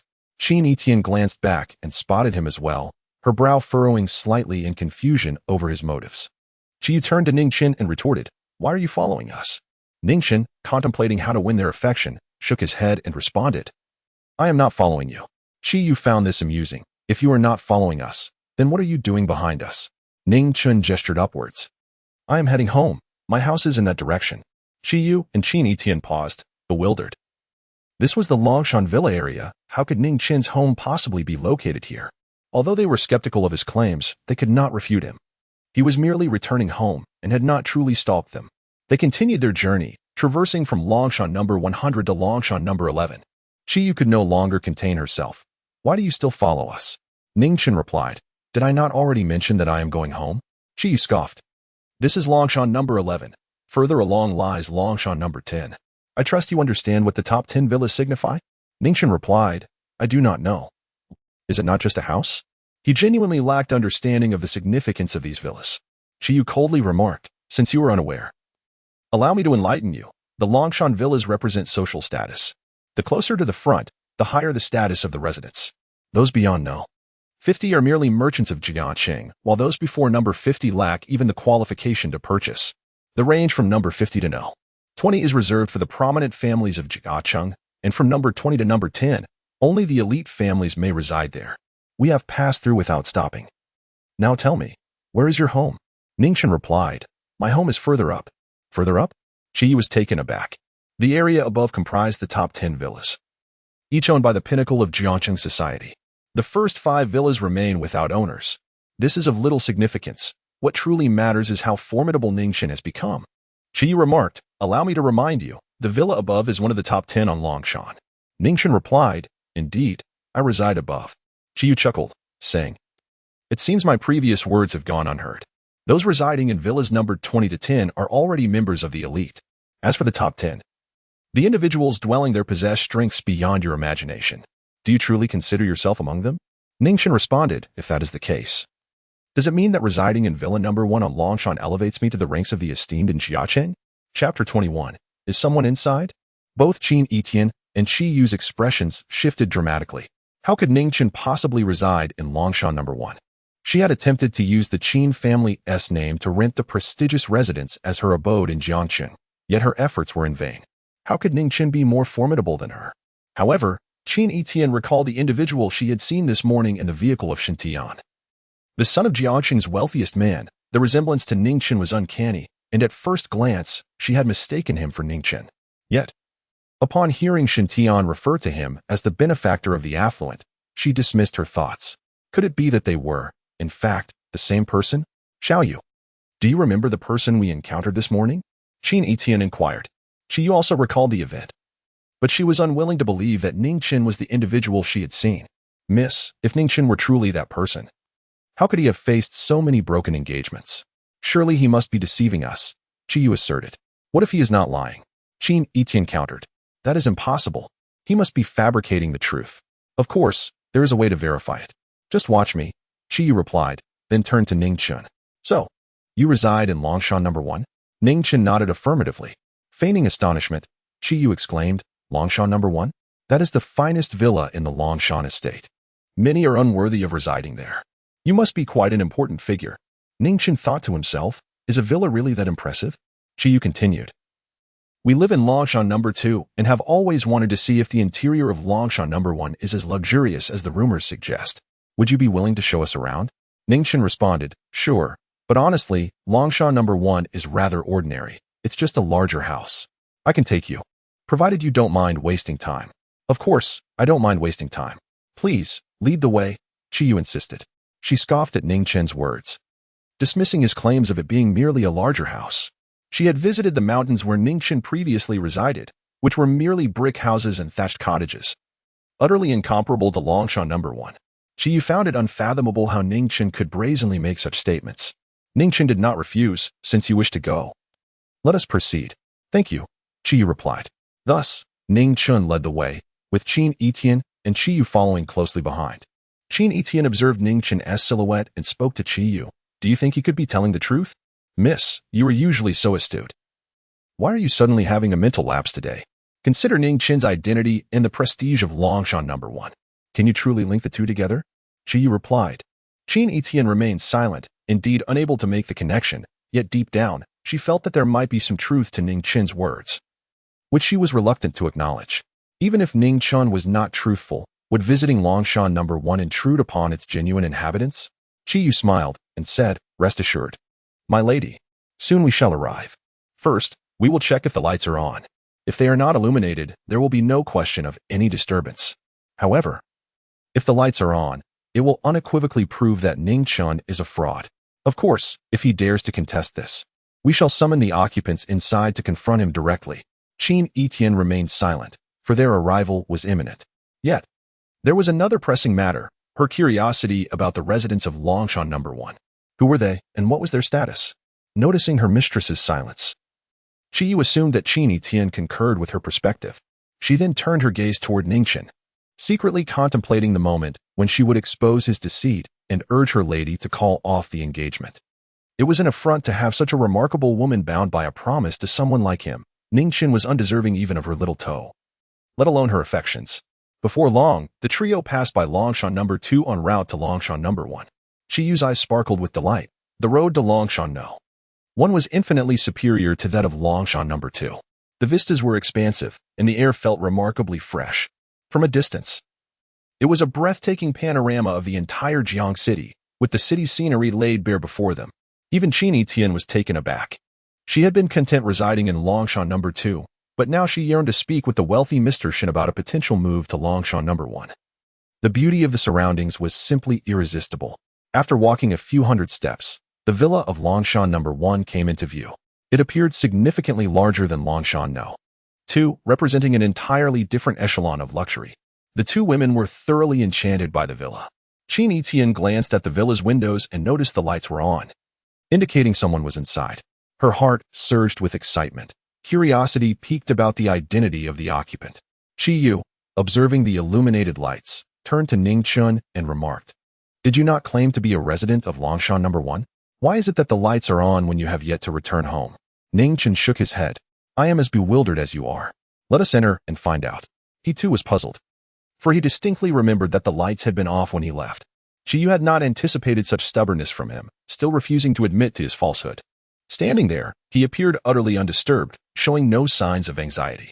His psychological fortitude was remarkable. Even at this juncture, he remained composed, suggesting he had trained his mind well.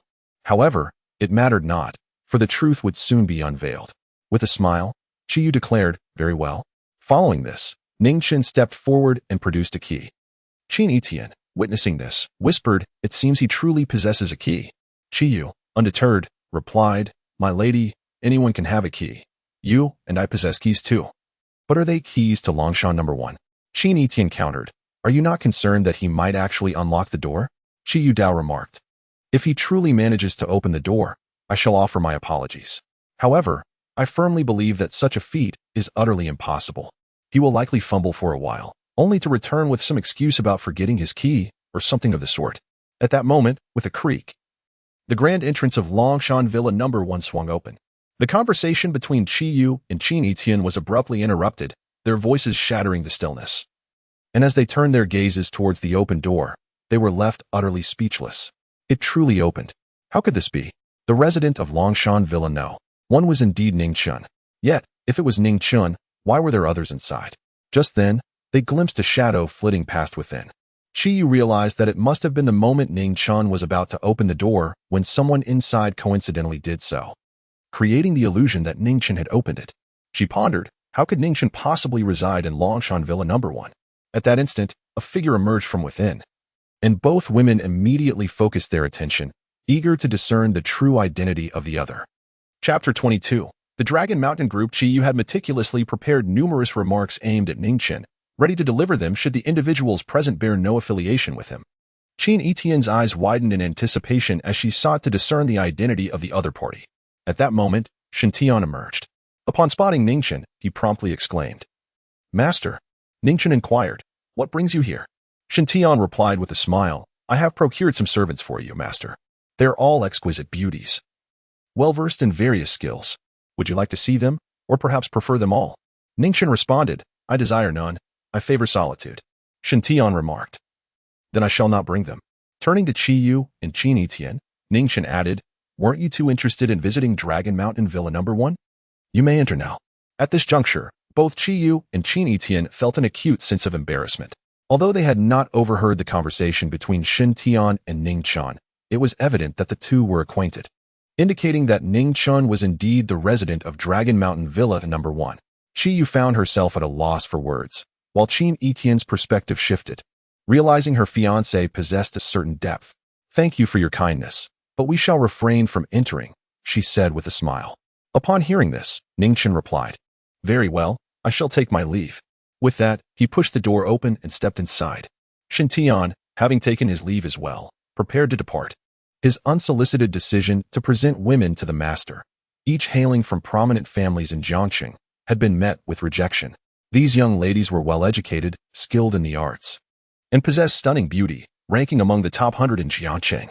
He was fortunate not to have sent them directly, otherwise, the situation could have become quite challenging to manage. As Qin Yitian and Qi Yu awaited Qin Yitian, their curiosity about Ning Chen deepened. What had he done to be regarded as a distinguished guest of the wealthiest individual? "Mr. Shen, is Ning Chen truly a favored guest of the tycoon?" Qin Yitian nodded affirmatively. "Indeed, Miss Yitian. Do you know him?" Instinctively, Qin Yitian responded, "Not at all," aware that her betrothal to Ning Chen complicated matters. Yet, she quickly realized that claiming ignorance would not sufficiently explain his invitation for her to enter. They had encountered each other briefly on the way, and the conversation had been amiable. Qin Yitian sensed an unusual rapport between them and pondered if Ning Chen had already won over Qin Yitian. "Ah, no wonder master declined the women I brought. He must have taken a liking to Qin Yitian." Impressed, he mused on Ning Chen's prowess. Even if he had not fully captured her heart, he was certainly on the cusp. Qin Yitian's recent inquiry about him indicated a burgeoning curiosity. And when a woman develops an interest in a man, it invariably leads to deeper feelings. However, Qin Yitian also gleaned from her words that Ning Chen had seemingly not disclosed his true identity. Naturally, Qin Yitian would refrain from doing so, as it could jeopardize Ning Chen's standing. "Ning Chen is indeed a distinguished guest of my father," he admitted to himself. Qin Yitian inquired once more, "What did he do?" Qin Yitian shook his head, "I am unaware of that. It's getting late, and I must return. Miss Qin, we shall converse another day. I am driving down the mountain. Would you like me to give you both a ride?" Qin Yitian declined with a shake of her head. "Then farewell." Qin Yitian swiftly departed in his vehicle, while Qin Yitian and Qi Yu made their way toward Longshan No. 2. Qi Yu remained silent throughout the journey, struggling to comprehend that Ning Chen truly resided at Longshan No. 1. Eventually, she could no longer contain herself and spoke up. "Miss, what abilities do you think Ning Chen possesses that allow him to live in Longshan No. 1? Qin Yitian shook her head again. "I do not know. The first time I encountered Ning Chen was with you. I had no prior knowledge of him." Qi Yu pressed on. "Do you recall how your engagement to Ning Chen was arranged?" Qin Yitian replied, "I am uncertain, but I have heard that Ning Chen's master saved my grandfather's life, and thus the engagement was established." Qi Yu remarked, "I understand now. Ning Chen must have inherited his master's medical skills and saved the wealthy Shen, which is why he was placed in Longshan No. 1. Qin Yitian suddenly comprehended the situation. So that was it. She was not well acquainted with her fiancé's master's medical prowess, only aware of its esteemed reputation as a divine healer. If Ning Chen managed to grasp even a fragment of that knowledge, he could secure a place in society. However, such skills were insufficient to capture her attention. Naturally, she dared not allow Ning Chen to capture her gaze. Only a select few were privy to their engagement. And if word got out, Ning Chen's life would be at stake. She recalled the assailants who had confronted her and Qi Yu at the foot of the mountain. Those individuals surely did not appear without reason. They must have been dispatched by someone. After all, there were many in Longdu who wished to prevent her return. "You shall await my retribution." Qin Yitian's eyes glinted with cold resolve. Beside her, Qi Yu hurriedly interjected, "Mississippi." Qin Yitian declared, Now that we have secured our footing with the influential figures in Jiancheng, it is time for action. Announce the establishment of the Yitian group in Jiancheng. Understood. Qi Yu's eyes sparkled with enthusiasm. Is the Miss finally embarking on a journey to create brilliance anew? That would be splendid. Meanwhile, Ning Chen pondered how to share a bed with Qin Yitian. He needed to devise a means to sleep with the extremely lean body. Should he resort to coercion? No. That would be utterly unethical. His own life might be spared, but her virtue would be lost. What if she were to take such a dire step as to end her own life? Fortunately, she had not outright rejected him, and instead proposed a condition for her to fall in love with him. Yet therein lay the dilemma. Ning Chen had no experience in romance. This posed a significant challenge. Soon enough, he ceased contemplating this matter and settled into a meditative posture. The following morning, Ning Chen received a call from his godfather, requesting his presence for an important matter. He promptly made his way there. Upon arriving at his godfather's residence, Ning Chen spotted Zhou Wanli and called out, "Godfather." He also noticed his godmother and Shou Yiming, but their gazes towards him seemed off. Zhou Wanli turned and said, "Chener, you have arrived." Ning Chen inquired, "Godfather, you mentioned that there was something you wished to share with me. What is it?" Zhou Wanli chuckled and replied, "I understand that you are feeling apprehensive about the incident involving Zhou Ruelong. However, you need not fear any longer." Ning Chen paused momentarily. Fear? Why would he be afraid of this matter? To be candid, had it not been for his godfather mentioning that name, he would have completely forgotten that he had engaged in such an altercation. "Godfather, I am not afraid. It was merely a confrontation with Zhou Ruelong, nothing of consequence. My true intention is..." Ning Chen intended to express that his ultimate goal was to eliminate Zhou Tianhao, but before he could finish his thought, he was interrupted by Su Ranfang. "Nothing of consequence? Huh. Zhou Wanli, do you hear what your godson is saying? Is this the way a person should speak? He is utterly oblivious to the gravity of his actions." Chapter 23. Unless divorced, Zhou Wanli cast a glance back at Su Ranfang, urging her to remain silent. This morning, he had received a phone call indicating that those he had sought help from had contacted Zhou Tianhao, who had consented to his demands. They would no longer pursue the matter, but in return, they required half of the Zhou family's pharmaceutical assets and an apology from Zhou Tianhao. Upon learning of this, Su Ranfang was consumed with rage and nearly confronted Zhou Wanli, yet he eventually managed to persuade her. After all, Zhou Tianhao had already acquiesced. Refusal was not an option. Furthermore, they were aware that Ning Chen was their godson. Should Zhou Tianhao's wrath remain unappeased, retaliation could spell disaster for them. Su Ranfang was already in a foul mood. But a single remark from Ning Chen ignited her fury. Zhou Wanli looked at Ning Chen and said, "Yesterday, during our phone conversation, I failed to articulate many things clearly. Allow me to clarify now. Zhou Tianhao is the king of the underground world in Jiaqing, a figure of immense power. Just after you had that altercation, he sealed off the entire city to prevent your escape. However, there is no need for alarm. Your godfather has resolved the situation by seeking the aid of acquaintances, offering half of Zhou's pharmaceutical assets to quell his fury. For the time being, you are safe, but not entirely so. When Zhou Tianhao returns, you and I must pay him a visit to apologize. As long as he grants you forgiveness, you will truly be out of harm's way." Upon hearing this, Ning Chen exclaimed anxiously, "Godfather, why would you offer that ant like some to Zhou Tianhao?" Ant? Su Ranfang could hardly catch her breath in her exasperation.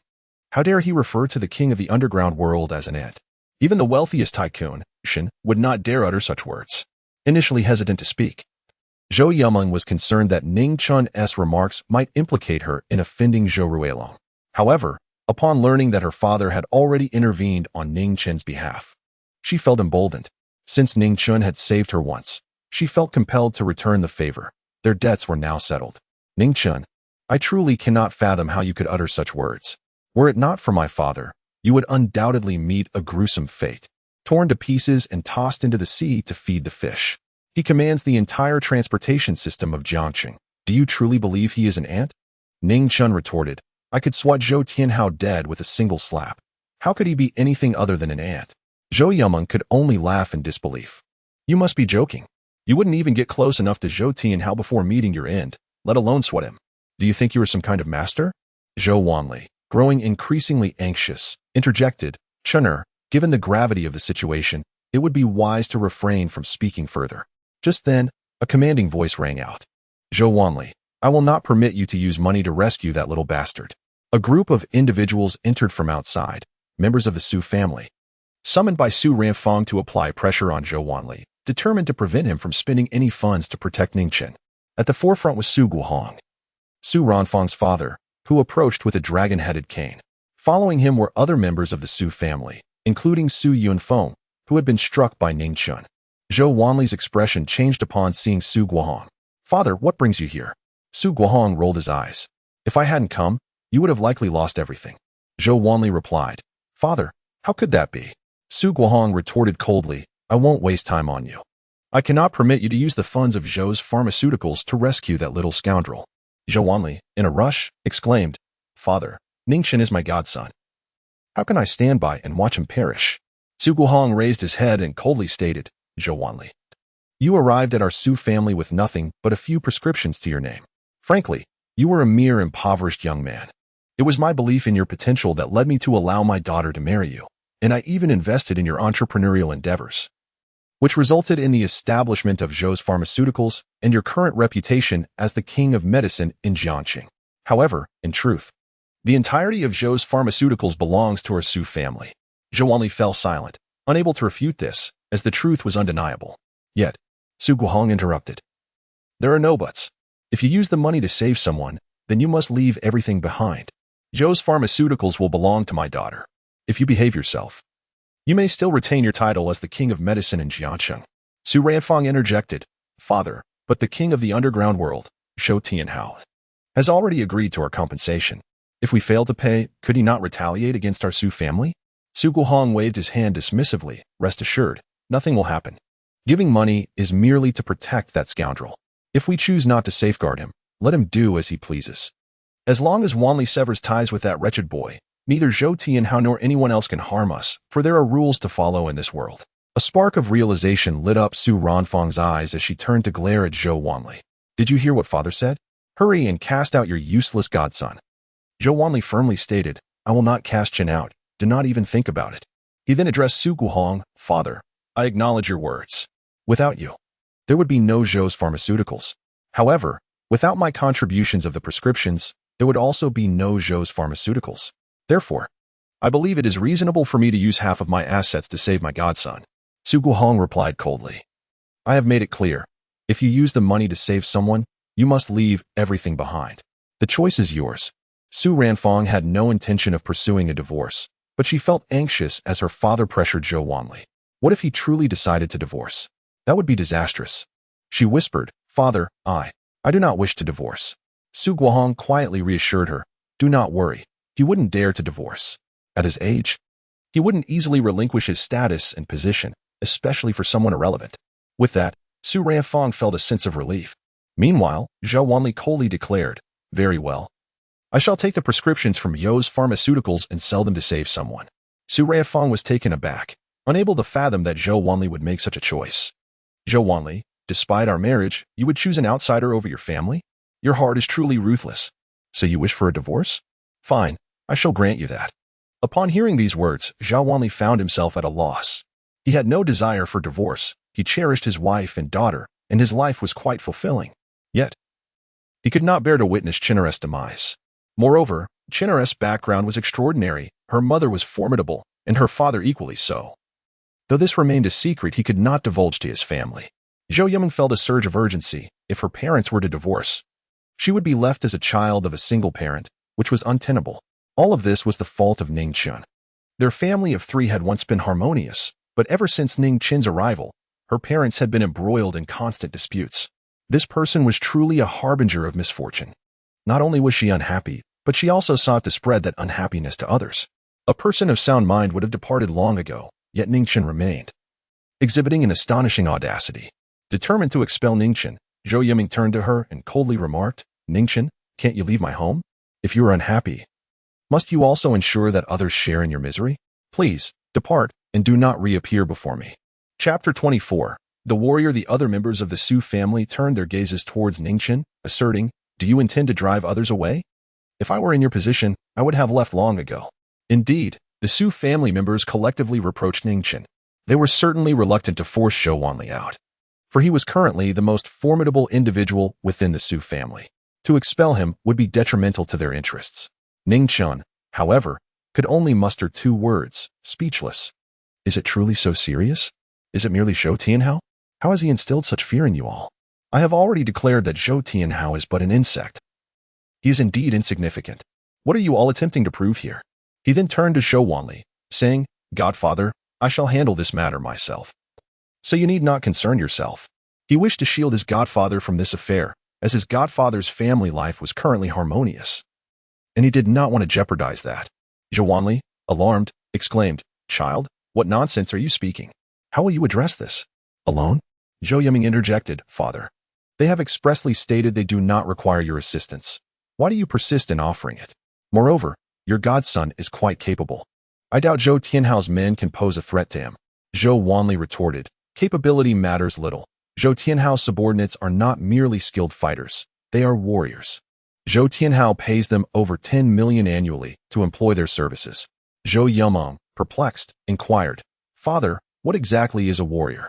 Zhou Wanli explained, A warrior is one who can shatter stone with a single punch. They have honed their bodies to their utmost limits, transcending the capabilities of ordinary individuals. Zhou Yiming was astounded by this revelation. Could it truly be possible for a person to crush stone with a mere fist? The members of the Su family had never encountered the concept of warriors, and at this moment, it was as if they had been introduced to a new realm. Their eyes widening in astonishment, the thought of assisting Ning Chen would inevitably offend such formidable figures. Their faces turned pale with fear. Then, we absolutely must not assist Ning Chen. We cannot afford to provoke a warrior. At that moment, Ning Chen spoke up, Godfather, there is no need for concern. In fact, I am also a warrior. Before he could finish, the Su family members interrupted him once more, insisting, You hardly appear to be a warrior. Be gone from the Su family. Your boasts are nothing but empty noise. Do not force our hands, while I acknowledge your prowess against so many of us. You would still falter. Su Ranfang stepped forward, pointing a finger at Ning Chen, scolding, If you still recognize your godfather, you should leave this place swiftly. You have stirred this trouble. Do not implicate us. Ning Chen turned to face her, assuring, Godmother, I will not bring harm upon you. My actions against Zhou Ruolong are justified. He intended to explain that his conflict with Zhou Tianhao was personal and that he would bear the consequences alone, ensuring that no one else would suffer. Ning Chen realized that, for him, Zhou Tianhao was inconsequential, but the situation was different for his godmother's family. Perceptions varied between individuals, and at times, one might dwell in the heavens while another resides in the depths. It was futile to expect others to accept his understanding without proper explanation. Yet, before he could articulate his thoughts, he was interrupted by Su Yiming standing beside him. Su Yiming was terrified that Ning Chen would reveal his connection to the incident involving Zhou Ruolong. She immediately shouted, Ning Chen, could you refrain from behaving like a fool and leave my house? With that, she stepped forward to push Ning Chen out the door. The other members of the Su family also advanced, eager to expel Ning Chen. Leave quickly, or you will implicate us. If you do not depart, we will call the police on you for trespassing.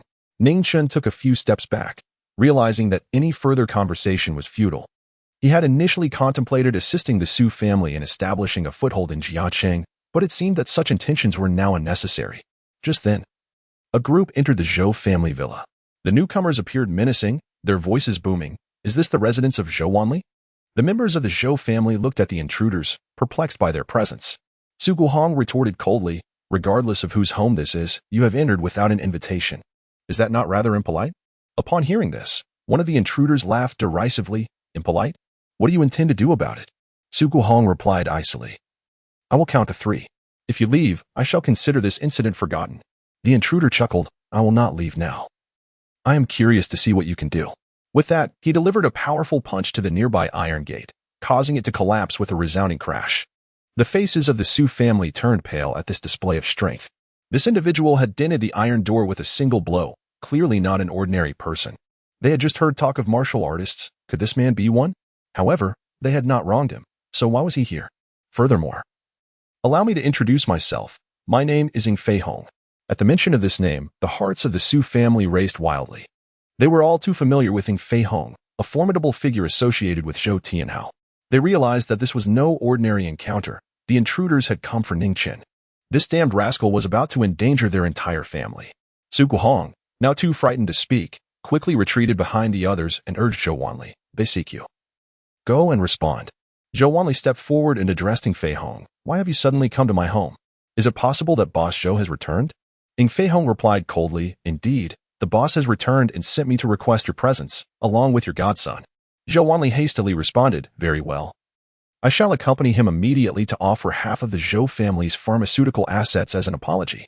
At this moment, despite their dissatisfaction with parting with money, the Su family dared not voice their concerns, fearing repercussions from these thugs, especially given Ing Feihong's notorious reputation for violence.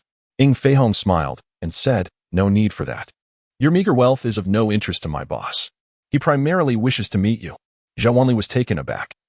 "But I recall that Boss Zhou had already agreed to my terms. Does he not intend to spare my godson?"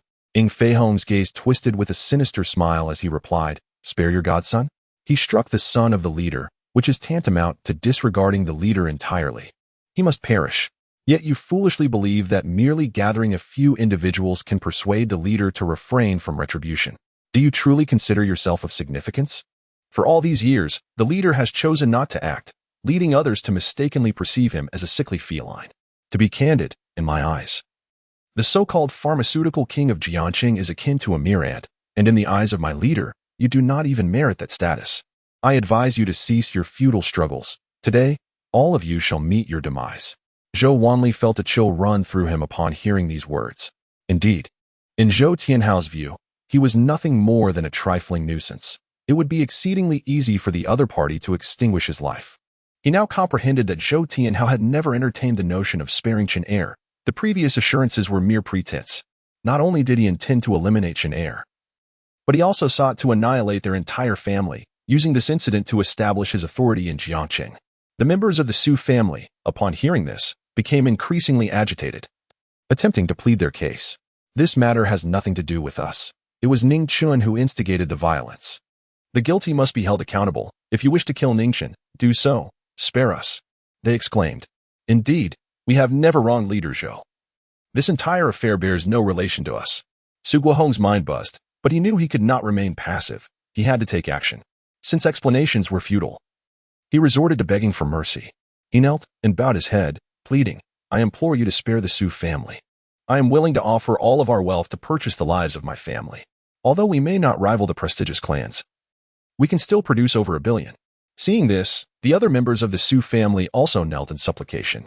However, Yi Feihong delivered a kick that showed no mercy towards Su Guohong. "Your wealth would be better spent bribing the king of hell." Su Guohong was sent sprawling, his head striking a pillar, rendering him unconscious.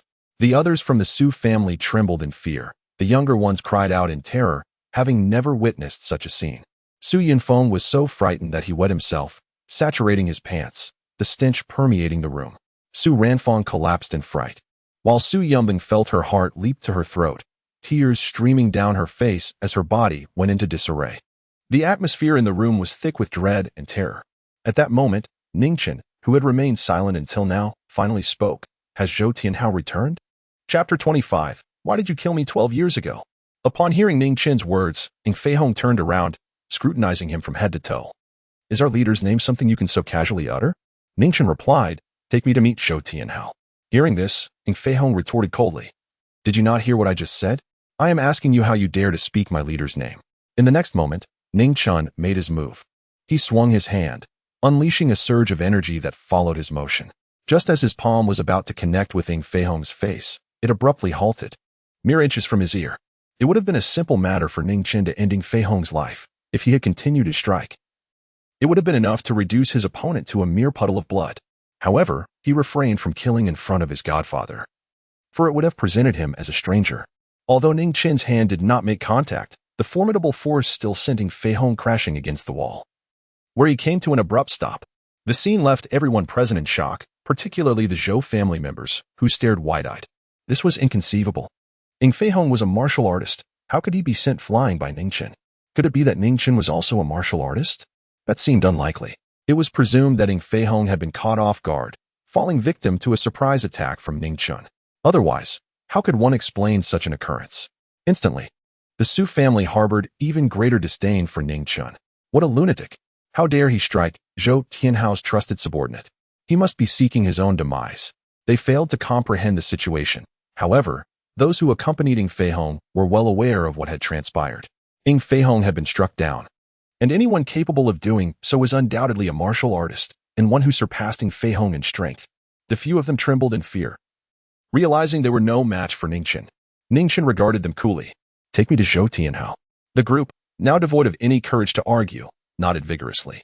As long as their lives were spared, they would comply with any request, and leading Ning Chen to Zhou Tianhao was indeed their objective. Ning Chen remained silent as he proceeded forward, with the group trailing behind, carrying the unconscious Ning Fei Hong. Once the group had vanished from sight, the Su family finally exhaled a sigh of relief. Yet, the danger had not dissipated. Who could tell what Zhou Tianhao would do to them after eliminating Ning Chen?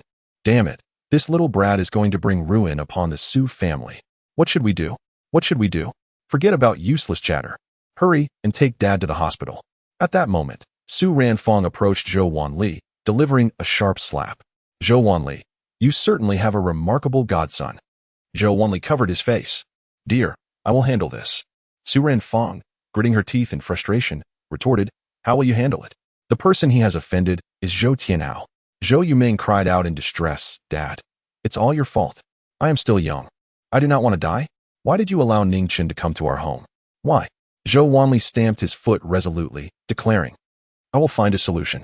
He then rose and returned to his room, retrieving another mobile phone from his drawer. This was an antiquated device, and upon powering it on, he noted that there was but a single contact saved within, Yi Zonghuan. This was Zhou Wanli's final card. The individual in question was the biological father of Qin'er, the head of the Yi clan, the foremost among the myriad clans of Longdu, truly a figure of exceptional stature. Qin'er was the illegitimate son of this powerful man. Now, faced with adversity, Zhou Wanli had no choice but to beseech this individual for assistance. A single word from Yi Zonghuan could save both Qin'er and their family. With that, Zhou Wanli dialed the number. Yet, to his dismay, no one answered. He tried several times in vain. Please pick up, Yi Zonghuan. At this moment, within the Zhou mansion, 10 individuals stood behind the sofa in the living room. Zhou Tianhao lounged on the sofa, clad in a black tang suit. His gaze fixed on Zhou Ruilong, who lay upon the sickbed. A cadre of doctors was laboring to treat him. Once they concluded their efforts, Zhou Tianhao inquired, How much longer can my son survive?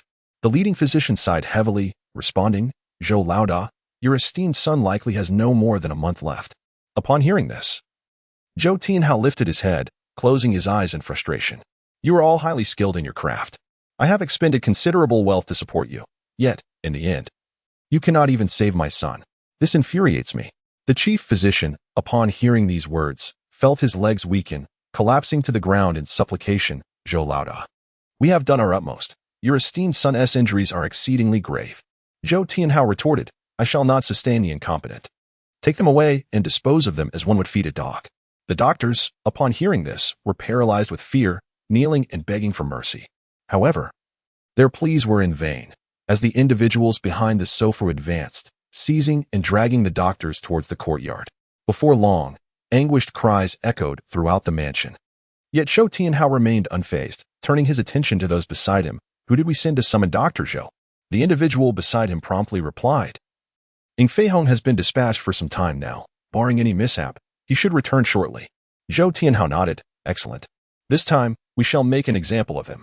At that moment, a thunderous crash resonated as the grand entrance of the Zhou mansion collapsed.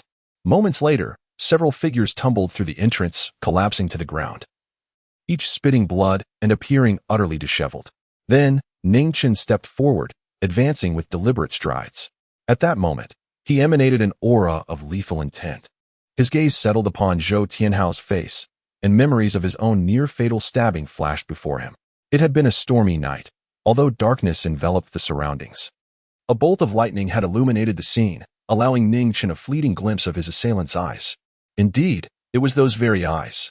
It was this man who had plunged a knife into his chest all those years ago. Zhou Tianhao, upon noticing Ning Chen's entrance, narrowed his eyes slightly. The presence of this individual indicated that the hired muscle outside the mansion had been vanquished. Among the fallen, several martial artists had been present. Yet none could withstand the might of the man before him. It merely signifies that the other party is also a martial artist. At this moment, he observed his son struggling incessantly upon seeing the stranger, his lips moving desperately as he attempted to utter a sound. If all goes as anticipated, this individual is indeed the one who has assaulted his son. As expected, harming his son was merely a tactic. The true objective lies with him. This person must be sent by his numerous adversaries. Zhou Tianhao found the situation increasingly intriguing. After all, it has only been a few years since he last took action. Yet some individuals have begun to underestimate him. Pray tell, who sent you? Allow me to guess, was it that old fox Su-san? Or perhaps the two brothers from Longhu Min? Regardless of who it may be today, you shall meet your demise. His voice grew increasingly frigid. Once he has dispatched this individual, he would take the man's head and pay a visit to those audacious enough to challenge his authority. Meanwhile, Ning Chen gazed at the stranger and inquired, 12 years ago, why did you attempt to take my life? Chapter 26, Grandmaster of Martial Arts for Ning Chen. Eliminating Zhou Tianhao was as effortless as squashing an ant. Yet, he refrained from such an act. His curiosity lay in understanding the motive behind the assassination attempt against him. Zhou Tianhao, upon hearing Ning Chen's words, dismissed them with disdain. I am the one posing questions here. Speak, who sent you? Ning Chen replied coldly, I too have a question for you. Zhou Tianhao's expression darkened. It seems you prefer silence, then kneel. As his words echoed, a warrior behind him surged forward like a ferocious tiger descending a mountain, launching a punch at Ning Chen. How dare you disrespect Boss Zhou? Kneel. Ning Chen regarded the assailant with indifference, flicking his fingers. A stream of energy shot forth like a needle, piercing the assailant's chest. In the next instant, the warrior's body erupted, scattering into a myriad of blood. This was not a place where he needed to conceal his strength. He could unleash his fury without restraint. Zhou Tianhao, who had previously worn a mocking smile, now bore a grim expression. This individual was evidently not one of the subordinates he had reckoned with. They could not possess such formidable strength. Who on earth are you? Ning Chen responded coldly. Allow me to inquire once more. Why did you attempt to take my life 12 years ago? Zhou Tianhao retorted, I do not even know you, let alone consider killing you. Ning Chen pressed on, let me remind you, it was a stormy night. And you wore a black raincoat while you stabbed me with a dagger. Impossible. I do not recognize you, and besides, 12 years ago, you must have been merely 7 or 8 years old. Why would a prominent underworld boss like myself deign to target a mere child? Zhou Tianhao exclaimed. But his expression soon shifted. His eyes widened in realization. It's you. He recalled an incident from long ago.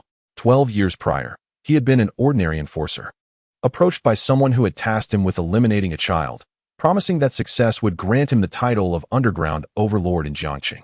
He had complied, killing that child and discarding the body in a foul ditch. The one who hired him had kept his word, facilitating Zhou Tianhao's rise to power. Yet, the event had faded from his memory over time. Ning Chen's voice turned icy. Speak. Why did you kill me? Zhou Tianhao sneered. I never imagined that I could pierce your heart, and yet you would survive, growing into such a resilient being. However, if I could kill you once, I can surely do so again. Everyone, attack together and subdue him. Do not hold back, eliminate him. He was determined to ensure that the man before him met his end. Otherwise, if the one from years ago discovered that this person still lived, it would spell disaster. With the command given, several individuals sprang into action, advancing on Ning Chen from all directions, executing lethal maneuvers. Zhou Tianhao observed with a hint of lethargy in his gaze. His subordinates were all adept internal martial artists. Even if this young man possessed strength, could he truly surpass them all? Ning Chen planted his foot firmly, channeling immense power that shattered the floor beneath him, sending fragments soaring into the air. Afterwards, Ning Chen snapped his fingers. The floor erupted with a deafening roar, shattering into countless sharp stones that shot outwards. Those who had just rushed in were pierced through by the tiny projectiles. Thud, thud, thud, their flesh and blood were mercilessly penetrated. And one by one, they were flung back by the force carried by the stones. Some crashed violently against the walls, shattering them to pieces, while others broke through the ceiling above, and a few were sent flying out into the courtyard. A thunderous noise echoed through the air. As silence fell, the scene descended into utter chaos. The once vibrant figures now lay lifeless on the ground, devoid of any signs of life. Zhou Tianhao witnessed all of this, standing frozen in place, his eyes wide with disbelief. Internal energy manifesting externally. Are you a master?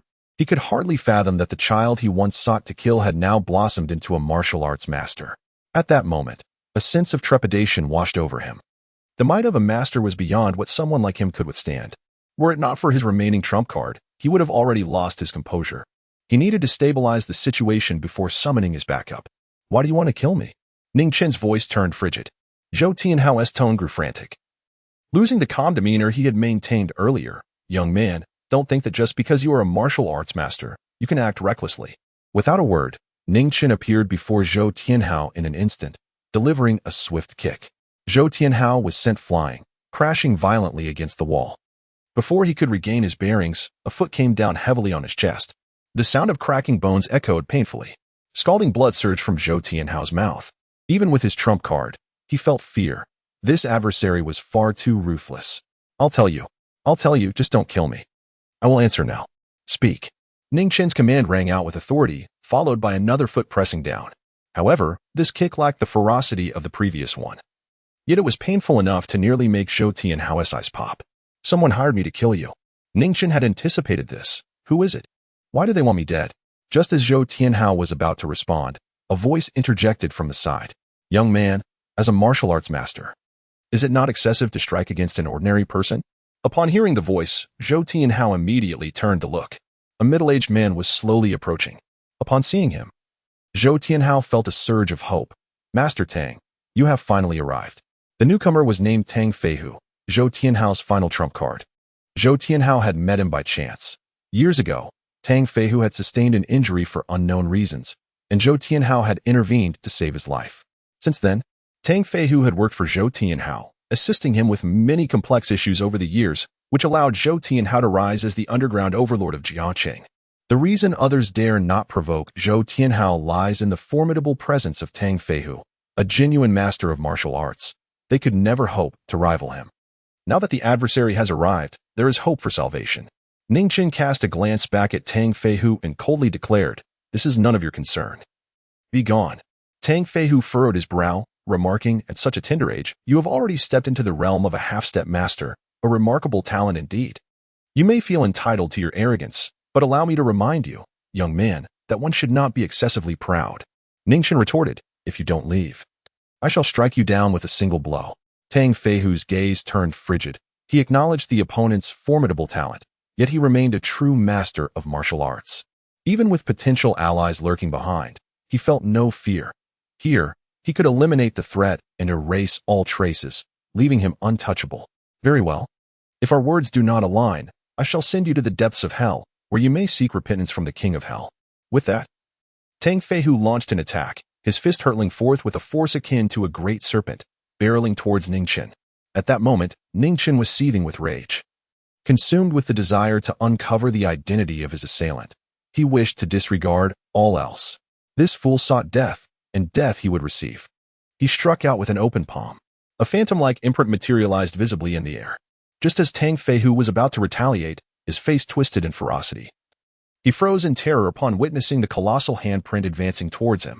Something was amiss. This was no mere half-step master-S energy, nor that of a master. It was the manifestation of external energy, a technique employed by a grandmaster of martial arts. This young man was not a half-step master. He was a grandmaster of martial arts. How could one so youthful have attained such a level? In an instant, his resolve crumbled. No, do not kill me. Yet the massive handprint descended, crashing down upon his head. Boom.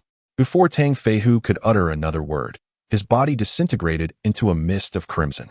Chapter 27. The Talisman of Truth. Zhou Tianhao did not take Ning Chen's words seriously. He was convinced that once Tang Feihu took action, his opponent would surely perish.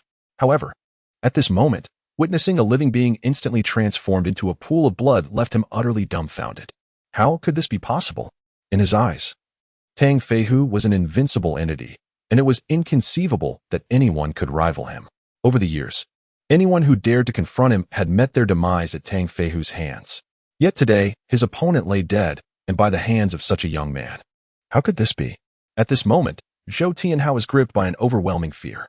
He had lost his last trump card, and his very life was now in the hands of another. This meant that this individual could effortlessly extinguish his existence. But he did not wish to die. Please, do not kill me. I will divulge everything you wish to know, just spare my life. Ning Chen inquired, who hired you to kill me? Zhou Tianhao stammered. I do not know the identity of the person. Back then, I was merely a petty thug. This individual approached me, donned in a red dress, accompanied by someone holding an umbrella. She appeared extraordinarily noble, and the materials of her red gown and high-heeled shoes were unlike anything I had ever seen. Even to this day, Ning Chen furrowed his brow. A woman? Indeed, a woman, Zhou Tianhao confirmed. From her voice, she sounded to be in her 30s. Ning Chen pressed, what did she look like? Zhou Tianhao shook his head, I do not know. Ning Chen's expression darkened. She commissioned you to kill me. Yet you now claim you do not know her appearance? Zhou Tianhao hurriedly replied, I truly do not know what she looks like. Although I encountered her, I was commanded to kneel and could not raise my gaze to behold her countenance. Ning Chen coldly remarked, Are you deceiving me? Zhou Tianhao exclaimed, My lord, how could I dare to deceive you? I swear, every word I speak is the truth. Seeing that Zhou Tianhao did not appear to be lying, Ning Chen felt a wave of displeasure wash over him. If this were the case, it meant the trail of clues had once again run cold. Did that woman utter anything else? Zhou Tianhao closed his eyes, straining to recall. Suddenly, he opened them wide. She did say something. Ning Chen pressed. What did she say? Speak quickly, and if possible, try to mimic her tone from that time. Zhou Tianhao hesitated before responding. If I tell you this information, will you let me go? He was no fool. He understood his worth. The other sought to uncover the identity of his employer from him. If he revealed it, he would undoubtedly meet his end. But if he remained silent, there was a chance he might survive. Now, he needed to negotiate. Ning Chen coldly stated, This is not the time for negotiations between us.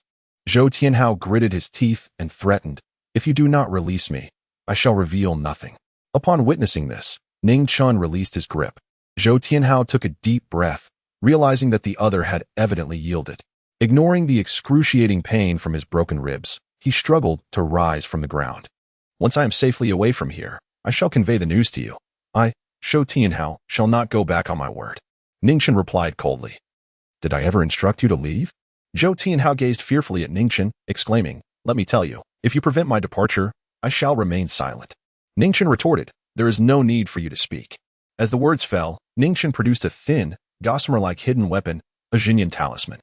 The Shaolao sect possessed 100 kinds of spiritual talismans, the most renowned being the life and death talisman, which, when embedded within a person, allowed the wielder to manipulate the subject's existence at will. The Jinyan talisman was one among the 100. Once a person was marked with the Jinyan talisman, they would be compelled to speak the truth for a brief period. With a flick of his finger, Ning Chen sent the Jinyan talisman flying, embedding it into Zhou Tianhao's chest. In an instant, Zhou Tianhao was engulfed in excruciating pain, writhing on the ground, cold sweat pouring down his forehead as he involuntarily uttered, Do not kill me. I am so scared. I do not want to die. The Jinyan talisman not only forced one to speak the truth but also compelled them to reveal their genuine emotions, indicating that Zhou Tianhao was overwhelmed with fear at that moment. Despite his efforts to remain silent, Zhou Tianhao's mouth seemed beyond his control, babbling incessantly. Ning Chen inquired, What did that woman say? As if bewitched, Zhou Tianhao replied, She smiled at another person and said that once that illegitimate child is dead, thereafter, Zhang Huan would no longer be indecisive. Illegitimate child? Ning Chen narrowed his eyes, realizing that Zhang Huan was likely a person's name, implying that he was the offspring of one named Zhang Huan. This was invaluable information. Is there more? What else did she say? Zhou Tianhao shouted, That was all. She only said that one thing. Ning Chen pressed further, Are you certain? Zhou Tianhao, trembling in fear, affirmed, Indeed, she only uttered that single phrase. I swear I speak the truth. If I conceal anything, let me meet a wretched fate. Ning Chen ceased his inquiries, knowing that Zhou Tianhao could not withstand the Jinyan talisman's power, ensuring that his words were indeed truthful. Realizing the other party was now of no use, Ning Chen swiftly struck Zhou Tianhao on the crown of his head, causing him to instantly dissolve into a pool of blood. After dispatching his foe, Ning Chen departed from the Zhou residence, his thoughts consumed by the individual known as Zhang Huan. He had always believed himself to be an orphan, with both parents deceased. He only possessed knowledge of his mother, remaining entirely in the dark regarding his father. It appeared his father was alive, while his mother was in a state of disappearance. First, he would investigate the identity of this Zhang Huan. Ning Chen resolved to seek out his godfather, who would undoubtedly possess some insider knowledge. Should his godfather withhold any information, he would turn to the Tianji sect, established for many years and surely capable of uncovering the woman's identity. Meanwhile, at Longhu Villa District, only the Zhou family of 3 remained. The Su family had all departed. Some accompanied Su Guohong to the hospital, while others prepared to flee Jiacheng, fearing that Zhou Tianhao would seek retribution. After all, the thoughts of such an underground overlord are the most elusive. If they were implicated, it would spell disaster for them. The Su family was accustomed to a life of affluence. How could they allow a mere boy to bring about their demise? Even Su Ranfang entertained this notion and began to gather her belongings. Meanwhile, Zhou Wanli awaited a call from Yi Zhanghuan, having made several attempts to reach him. Yet no response came. Zhou Wanli understood that he was likely preoccupied and would return his call at the first opportunity. Yi Zhonghuan, please answer the phone. Otherwise, your son may perish. Zhou Yumeng stood nearby, observing her father repeatedly dialing, speculating that he was seeking assistance for Ning Chen. She could hardly fathom that even at this juncture, her father still thought of Ning Chen. Dad, what are you doing? Why are you still trying to help Ning Chen? Zhou Tianhao is not someone our family can provoke. I implore you, hang up the phone. Besides, Ning Chen has been gone for so long. He must have perished. At the mention of death, Zhou Wanli felt a tightening in his chest. If Ning Chen were truly dead, he would inevitably share the same fate. For Yi Zhonghuan would surely demand the lives of his family. He was instructed to keep an eye on Ning Chen. But when Chen had gone missing at the tender age of 8, he had never dared to inform Yi Zhonghuan of this. Now that Chen had returned alive, he could not allow any harm to befall him again. Yet, his daughter was right. Chen had been in Zhou Tianhao's clutches for so long, and the outlook was grim. Life or death remained uncertain. Even if Chen is dead, I must bring his body back. At that moment, a voice rang out. Who said I am dead? Chapter 28. A clash of powers. From the entrance of the villa, Ning Chen stepped inside. Upon seeing him, Zhou Yumeng let out a shrill scream. A ghost. Ning Chen replied, Do I resemble a ghost? Zhou Wanli scrutinized Ning Chen from head to toe, then hurried over, his voice trembling. Chenner, you returned alive? Ning Chen smiled and nodded. Indeed, godfather. Zhou Wanli, in disbelief, asked, Zhou Tianhao let you go? Ning Chen shook his head. No, I killed Zhou Tianhao and then returned. What? At this revelation, the entire Zhou family was left stunned. Killing Zhou Tianhao is utterly inconceivable. Zhou Tianhao was a formidable figure, the underground overlord of Jiacheng, commanding a legion of martial artists, including reputed masters of martial arts. How could Ning Chen possibly have killed him? Such an occurrence was simply unfathomable. Su Ranfong, filled with indignation, shouted, Zhou Wanli, you must expel your godson from our home at once. To claim he killed Zhou Tianhao, how dare he utter such audacious words? Having witnessed Zhou Tianhao's terrifying prowess, Su Ranfong was resolute in her conviction that there was no room for negotiation regarding Ning Chen. He must be banished. Zhou Wanli, too, could not fathom that his godson could have slain Zhou Tianhao. Chenner, tell your godfather what truly transpired. Ning Chen asserted, I killed Zhou Tianhao. Zhou Wanli insisted, speak the truth. Ning Chen replied earnestly, I am speaking the truth, godfather. If you do not believe me, you may inquire further. I suspect the news of Zhou Tianhao's demise has already spread throughout Jiangqing. Upon hearing this, Zhou Wanli dialed a friend known for being well-informed in Jiangqing. If something had indeed happened to Zhou Tianhao, this contact would surely be aware. Old Wei, I heard Zhou Tianhao encountered an incident. He hesitated to directly inquire about Zhou Tianhao's death, fearing that if he were still alive and word of this reached Zhou Tianhao's ears, it would spell disaster for him. Old Zhou, your sources are quite astute. I just learned of this a moment ago. How did you find out? Is he really dead? Zhou Wanli asked in shock. Old Wei replied, Would I deceive you over such matters?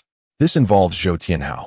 The conversation resonated throughout the room, leaving Su Ranfong and Su Yumeng equally astonished. They turned to Ning Chen, their eyes wide with disbelief. Could Ning Chen truly be so formidable as to have vanquished Zhou Tianhao? It seemed implausible. Surely, another party was responsible for Zhou Tianhao's demise. Godfather, do you believe me now? Ning Chen smiled at Zhou Wanli. At that moment, Zhou Wanli was still on the phone. Old Wei, do you have any details on how Zhou Tianhao met his end? Old Wei responded, It is said that several factions from the underground world united against Zhou Tianhao. Zhou Wanli quickly pressed, Is this information reliable? Old Wei could not be certain. I do not know. No one knows the exact cause. However, I have heard that the scene was drenched in blood, resembling a fierce clash.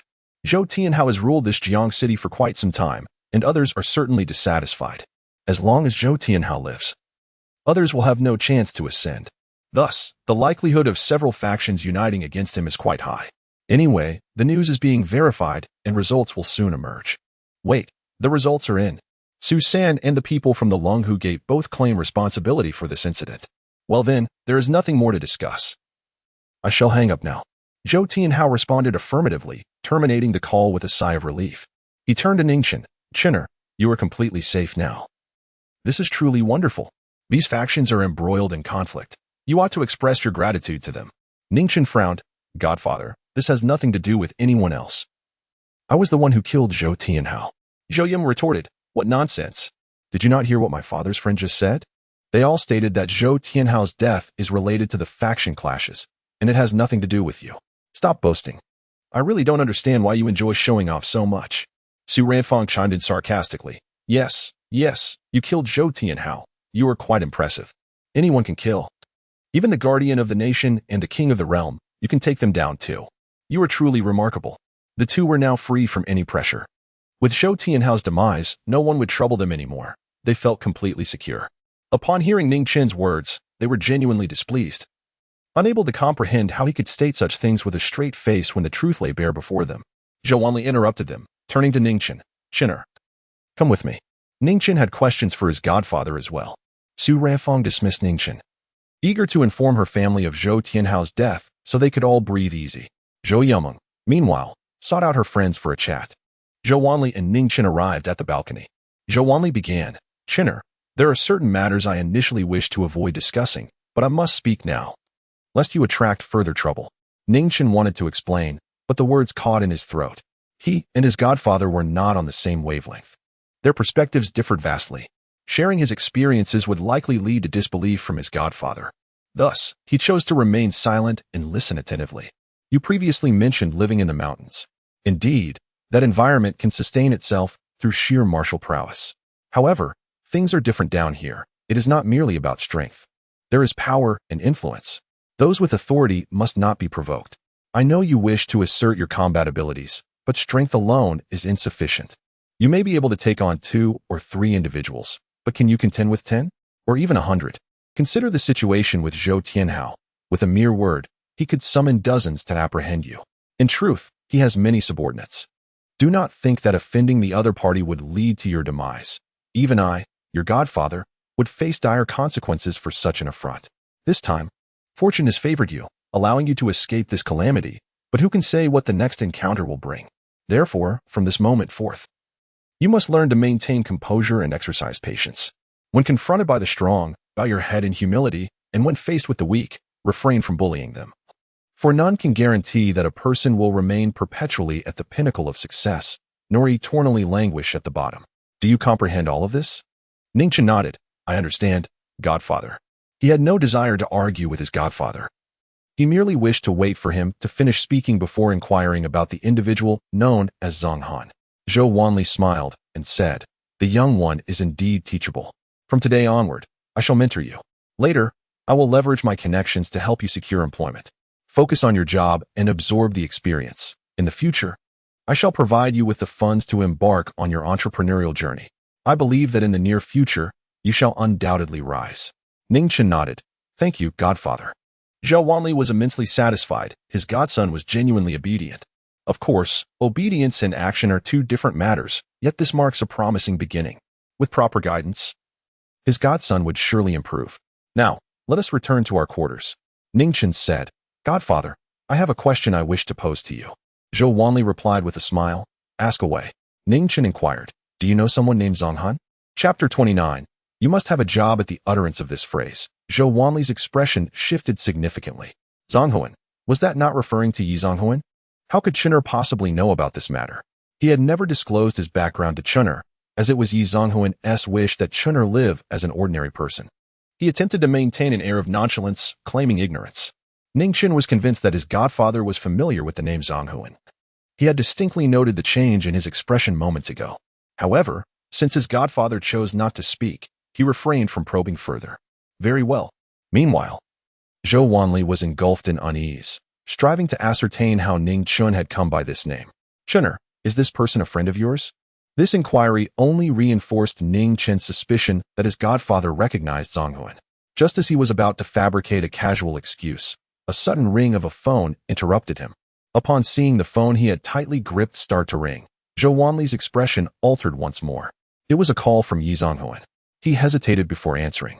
Turning to Ning Chen, Chenner, please head back. I need to take this call. Ning Chen nodded and returned to the living room. Zhou Wanli hurried to the garden outside the villa before finally answering the call. A somber voice resonated from the other end. What is it? It was Yi Zhanghuan's voice. Zhou Wanli had initially intended to ask Yi Zhanghuan for assistance in rescuing Ning Chen. However, with the imminent crisis surrounding Ning Chen now resolved, he preferred to withhold this information. Nothing major, just encountered some troubles, he replied. Yi Zonghuan inquired, is it related to Qiner? Zhou Wanli quickly affirmed, yes. But the issue has been addressed. Yi Zonghuan's tone turned icy. Very well, take good care of Qiner. I will not treat you unfairly, money and power. I can offer you. Handle what you can, and if you cannot, seek my assistance. The pressure of the conversation weighed heavily on Zhou Wanli, causing him to sweat profusely. And he could only nod in response. He had no desire for Yi Zonghuan's offerings. His familiarity lay with Qiner's mother rather than with Yi Zonghuan. The relationship between the two was undoubtedly intricate and fraught with tension. Otherwise, Qiner would not bear the surname Ning, although Ning Chen remained in the living room. His gaze was fixed intently on his godfather. He could discern the tension in Zhou Wanli. Clearly, the person on the other end of the line held considerable significance. With no information regarding Zonghuan forthcoming from his godfather, he resolved to seek out the Tiananmen. Later, Zhou Wanli invited Ning Chen to stay for dinner, reluctant to refuse. Ning Chen acquiesced. At the dining table, Zhou Yiming scrutinized Ning Chen, unable to fathom how he could maintain such composure after causing considerable trouble for their family. As if he were unbothered, simply enjoying a meal. It seemed he intended to worm his way into their lives, perhaps even harboring thoughts of marrying her. A toad wishing to eat swan meat. This would not do. She had to make Ning Chen acutely aware of the disparity between them. Previously, she had allowed him to witness her typical expenditures, hoping that it would dissuade him from pursuing her. However, she underestimated Ning Chen's resilience, which was as thick as a fortress wall. Such a person could hardly recognize their own incompetence. Instead, her actions unveiled a new world for Ning Chen, revealing the advantages of wealth, making it utterly impossible for her to contemplate a cancellation of their engagement. She had to devise another strategy to drive Ning Chen away. Relying on her father's influence was no longer viable. She had to think of a way herself. Ning Chen, I shall ensure you comprehend the disparity that exists between us. At that moment, Zhou Yiming's phone rang. Upon seeing it was her best friend calling, she answered it without hesitation. What's up, Cindy? On the other end, Shen Cindy's excited voice resonated.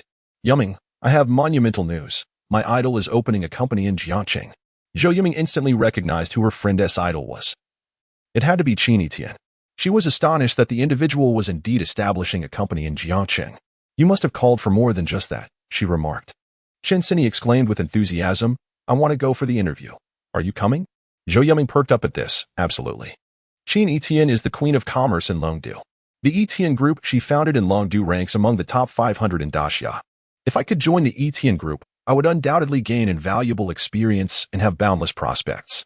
If I perform well, I might even step into the Longdu commercial circle. Just the thought of it fills me with excitement. There is also the potential to meet the talented youth of Longdu. Although Zhou Yiming often claimed that her future partner should be someone from Longdu or Hudou, in reality, her current status rendered her unqualified to engage with such individuals. Despite her family's reputation in Jiangcheng, it remained a small place in the grand scheme of things. Let's revise our resumes tonight, and we can go together tomorrow. Sounds good. After hanging up, Zhou Yiming was overwhelmed with excitement. Su Ranfang, seeing her daughter's exuberance, inquired, Yiming, what has brought you such joy? Zhou Yiming replied, I have an interview with a major company tomorrow. Su Ranfang interjected, why interview with other companies? Isn't it sufficient to work at our own? Zhou Yiming explained. Our company simply cannot compare to the one I am interviewing with. I am going to interview at the Yitian group. Upon hearing the name, Su Ranfang too became animated. She was well aware of the Yitian group, a genuine corporate giant, indeed far superior to their own company. Yiming, you must do your best. Joining the Yitian group will open up vast opportunities for your future, unlike certain individuals who lack even a diploma, let alone a job. Zhou Wanli felt thrilled for his daughter, yet his wife's words left him feeling uncomfortable. Nevertheless, it reminded Zhou Wanli that he needed to find a job for Qiner. He planned for Qiner to start from the grassroots level to accumulate experience, with hopes of promoting him to management in 3 to 4 years if he performed well. Zhou Wanli then turned to Ning Chen, saying, Qiner, you've been down the mountain for several days now. It's time to stop being idle and find a job. Ning Chen responded, Godfather, I do not require employment. Upon hearing this, Zhou Yiming became furious. You don't need to find a job? Then how do you eat and drink? Surely, you can't expect our family to support you indefinitely. Ning Chen explained, work is merely a means to earn money. I possess wealth and do not require a job for that purpose. Although Ning Chen lacked personal funds, the Shaoyao sect was affluent. The wealth of the sect's servants was indeed a part of the Shaoyao sect's riches. With sect servants scattered across the globe, many were regional magnates. In essence, the combined wealth of the Xiaoyao sect could rival that of entire nations. Ning Chen could spend this money as he pleased. Zhou Yumeng found this incredulous. Having never witnessed such things, she thought Ning Chen was merely boasting. However, she had seen him working, and it baffled her that he could maintain such a facade.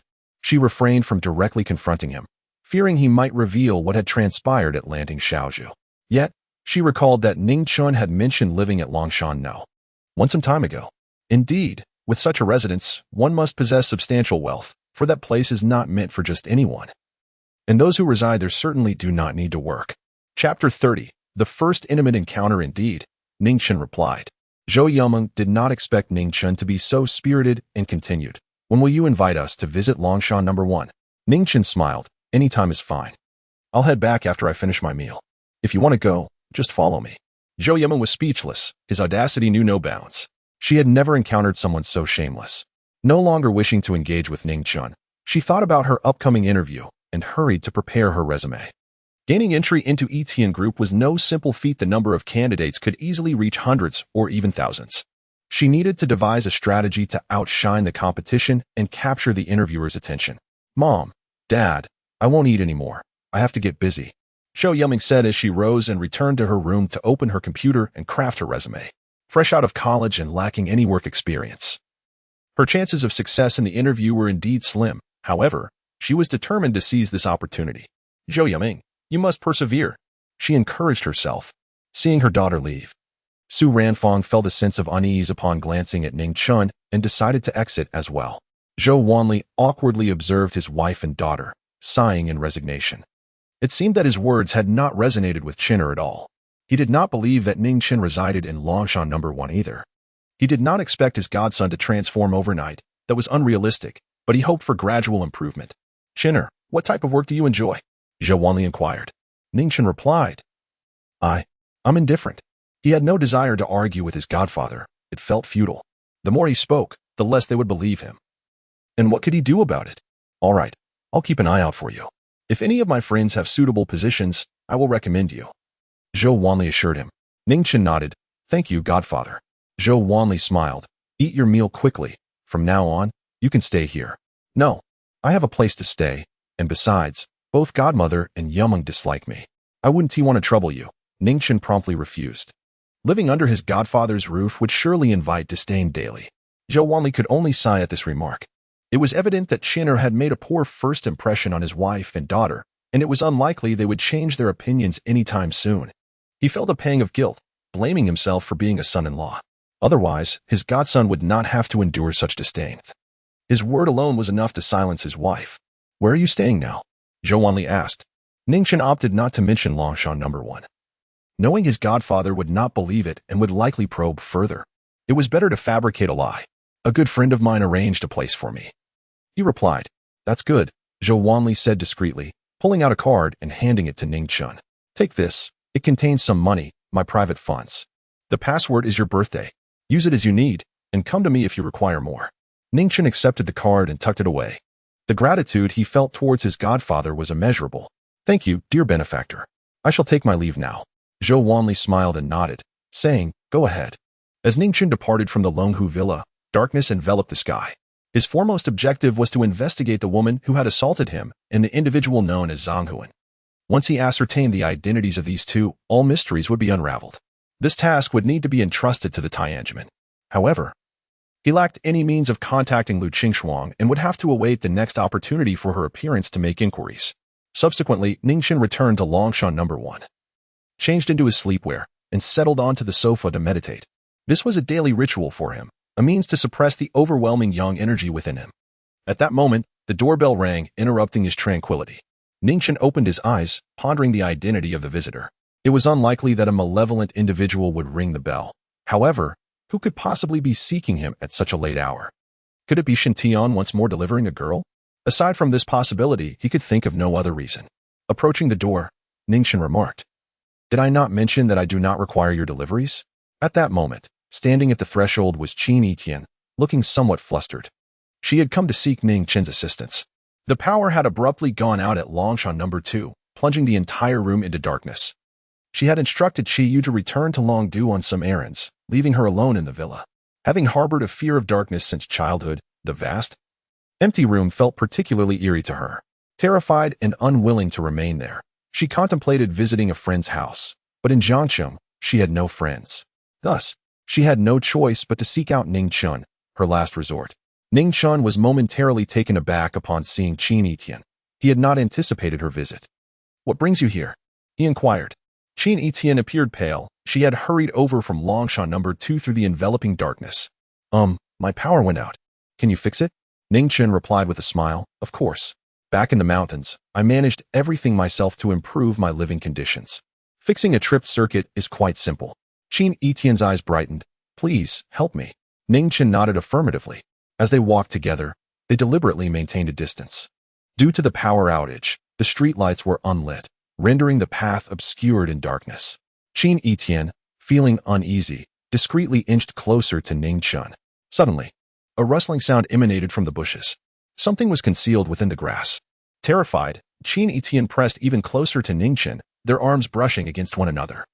At that moment, Ning Chen's erratic young energy was subdued by the proximity to Qin Yitian, a manifestation of her extremely lean physique. "Do not fear. It is likely just an animal," he reassured her. A small rabbit darted out, crossing the road before swiftly vanishing. Qin Yitian exhaled in relief, then realized her actions and quickly retreated. I apologize for my loss of composure." Ning Chen chuckled. "It is quite all right. It is entirely normal for a young lady to feel apprehensive walking alone at night." Qin Yitian nodded in agreement with a smile, uncertain of the reason. The moment she came into contact with Ning Chen, she felt an overwhelming sense of tranquility envelop her, accompanied by a delightful sensation coursing through her entire being. It was indeed peculiar. Soon, the two arrived at Longshan No. 2. Ning Chen glanced at the circuit and confirmed that it had indeed tripped. He promptly restored the power. In an instant, the lights throughout the villa illuminated. "It's fixed," Ning Chen remarked with a smile. Qin Yitian gazed at Ning Chen with admiration, exclaiming, "You are truly remarkable. How did you acquire such skills?" Ning Chen replied, "During my time living on the mountain with my master, we had to repair everything ourselves whenever something broke. Over time, I learned how to fix just about anything." Qin Yitian felt a pang of sympathy for Ning Chen, realizing the hardships he must have endured. However, her thoughts soon shifted, and her eyes widened in alarm. "Oh no, this is my room. I've been so busy these past few days. Upon returning home, my clothes are strewn about everywhere. More importantly, there are intimate garments. If Ning Chen were to see them, it would be utterly mortifying. After all, she was a woman, and they had only just met. Allowing him to witness her disarray would severely tarnish her image. Wait, please, you should step outside for a moment while I tidy up." Chapter 31. If you are short on funds, I can assist you. Ning Chen observed the haphazardly strewn garments on the sofa, several of which were intimate apparel. Who would have anticipated that this seemingly formidable woman had a penchant for pink? Indeed, one must not judge solely by appearances. He refrained from making her uncomfortable, merely nodding before stepping out of Longshan No. 2. Instead of departing, he lingered at the entrance, as he had returned to meditate and suppress the excessive yang energy within him. Remaining in proximity to this woman would serve the same purpose, thus saving him time. More importantly, he harbored the desire to share a bed with her. To achieve that, communication was essential. Only through the cultivation of feelings could further intimacy follow. After a while, Qin Yitian emerged. "I apologize for the wait. You may come in now." Ning Chen entered the room, which was, indeed, tidier than before. The clothing had been collected and put away. "Are you hungry?" Qin Yitian inquired. Ning Chen realized he was somewhat famished at his foster father's residence. He had been unable to eat in the presence of showdown. "A little," he admitted. "I will prepare a meal. It will be ready shortly," Qin Yitian replied. Ning Chen nodded in agreement as she rose and made her way to the kitchen. "You can help yourself to a drink," she added. Ning Chen smiled and nodded. "All right." As Qin Yitian busied herself, donning an apron in the open kitchen, she appeared somewhat flustered, struggling even with the knife for chopping vegetables. Observing her clumsiness, Ning Chen sighed in resignation. It was evident she seldom cooked and likely had little experience in the kitchen. How could one expect a delectable dish from such efforts? "Ah!" Qin Yitian exclaimed suddenly. Ning Chen turned his gaze towards her in alarm. "What happened?" She raised her finger, revealing a small cut, clearly inflicted by the knife. "It's nothing, just a minor injury," she reassured him, continuing with her culinary tasks. Ning Chen intervened. "You are hurt. Please take a break. Allow me to assist you." Qin Yitian paused, Surprised? You can cook? Ning Chen chuckled softly. I know a little. Then let me help you, she offered. No, your presence here would only hinder me, she replied with a hint of frustration, stepping back to observe Ning Chen at work. Ning Chen grasped the knife and began to chop vegetables with such speed that it seemed to create illusions. Qin Yitian was astonished. Was this truly someone who merely knew a little? Such skill could only be achieved after years of practice. Before long, 3 dishes and a soup were prepared. At the dining table, as the aroma of the food wafted through the air, Qin Yitian felt an overwhelming sense of comfort. May I begin? She asked hesitantly. Ning Chen nodded, of course. She eagerly picked up her chopsticks and sampled the dishes. Despite the ordinary ingredients, Ning Chen had transformed them into a banquet fit for royalty. Bite after bite, the food quickly disappeared. Leaning back in her chair, Qin Yitian realized she had indulged excessively and felt a slight fullness in her stomach. This is truly exquisite, she mused, before suddenly becoming aware of her lack of decorum and promptly straightening her posture. Is this all you can manage? She teased. Your culinary skills surpass even those of our household chef by a considerable margin. Ning Chen chuckled. If you fancy it, I could prepare meals for you every day. Naturally, Qin Yitian harbored hopes for this arrangement. Since arriving in Jiacheng, her meals had either been from external eateries or prepared by Qiyu. While Qiyu's culinary abilities were commendable, they paled in comparison to Ning Chen's exquisite skills. Having experienced Ning Chen's artistry in the kitchen, it would be arduous for Qin Yitian to revert to Qiyu's dishes. If it doesn't inconvenience you, that would be splendid, she replied. Ning Chen smiled. Very well. I shall take care of your dinner. In truth, ever since he learned of her unique constitution, Ning Chen had acquiesced to all her requests, no matter how challenging. After all, a person with an extreme physique was a rare find. Securing her presence might one day fulfill his aspirations, perhaps even leading to intimacy. At that moment, the door swung open, revealing Qiyu's return. Her countenance bore an unsettling expression, and just as she was about to speak, her gaze fell upon Ning Chen, prompting her to coldly inquire, What are you doing here? Qin Yitian quickly intervened. Please do not be rude to Ning Chen. The power outage at the villa was resolved with his assistance, and he even prepared a meal for me. Qiyu, unwilling to dwell on this matter, had more pressing issues to report. Turning to Qin Yitian, she stated, Miss, our financial chain has been completely severed. Upon hearing this, Qin Yitian's expression shifted dramatically. Her venture in Jiacheng had initially progressed smoothly, but an unforeseen complication had arisen regarding her funds. She had dispatched Qiyu back to Longdu to investigate the situation. All her finances were tied to the Longdu Yitian group, and the sudden crisis indicated foul play, given that the group's finances were derived from her own earnings. She found it unacceptable that her funds were being obstructed. She had anticipated that the Qin family would send someone to undermine her, but she had not expected their tactics to be so ruthless. How much liquid capital do we still possess? Qiyu glanced at Ning Chen, signaling that they were in the presence of an outsider. Understanding her implication, Qin Yitian reassured, It's fine, please continue. Qiyu replied, We have only 10 million left. The gravity of this figure weighed heavily on Qin Yitian. With such a meager sum, significant accomplishments were unattainable. The Jiacheng Yitian group was essentially a solitary workshop, entirely unconnected to the Longdu Yitian group. Profitable projects needed to be developed independently, incurring trial and error costs, coupled with various salaries and miscellaneous expenses. 10 million was woefully insufficient. It's all right. I can borrow money from friends, Qin Yitian declared, promptly retrieving her phone to contact her close companions and partners. If all else fails, I could also consider a loan from the bank. Hello, it's Yitian. May I borrow a little money from you, dear friend?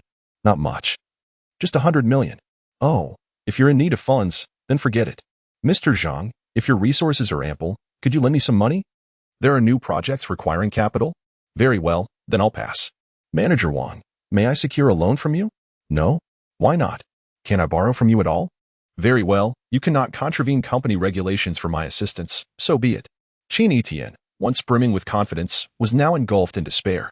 The acquaintances she had once cherished had turned their backs on her, refusing to lend her a single coin. How could they act so callously? Miss, over the years, you have facilitated lucrative projects for your friends, allowing them to amass untold wealth, yet now they can't even lend you a mere 100 million, Qiyu exclaimed with indignation. And what of Manager Wang?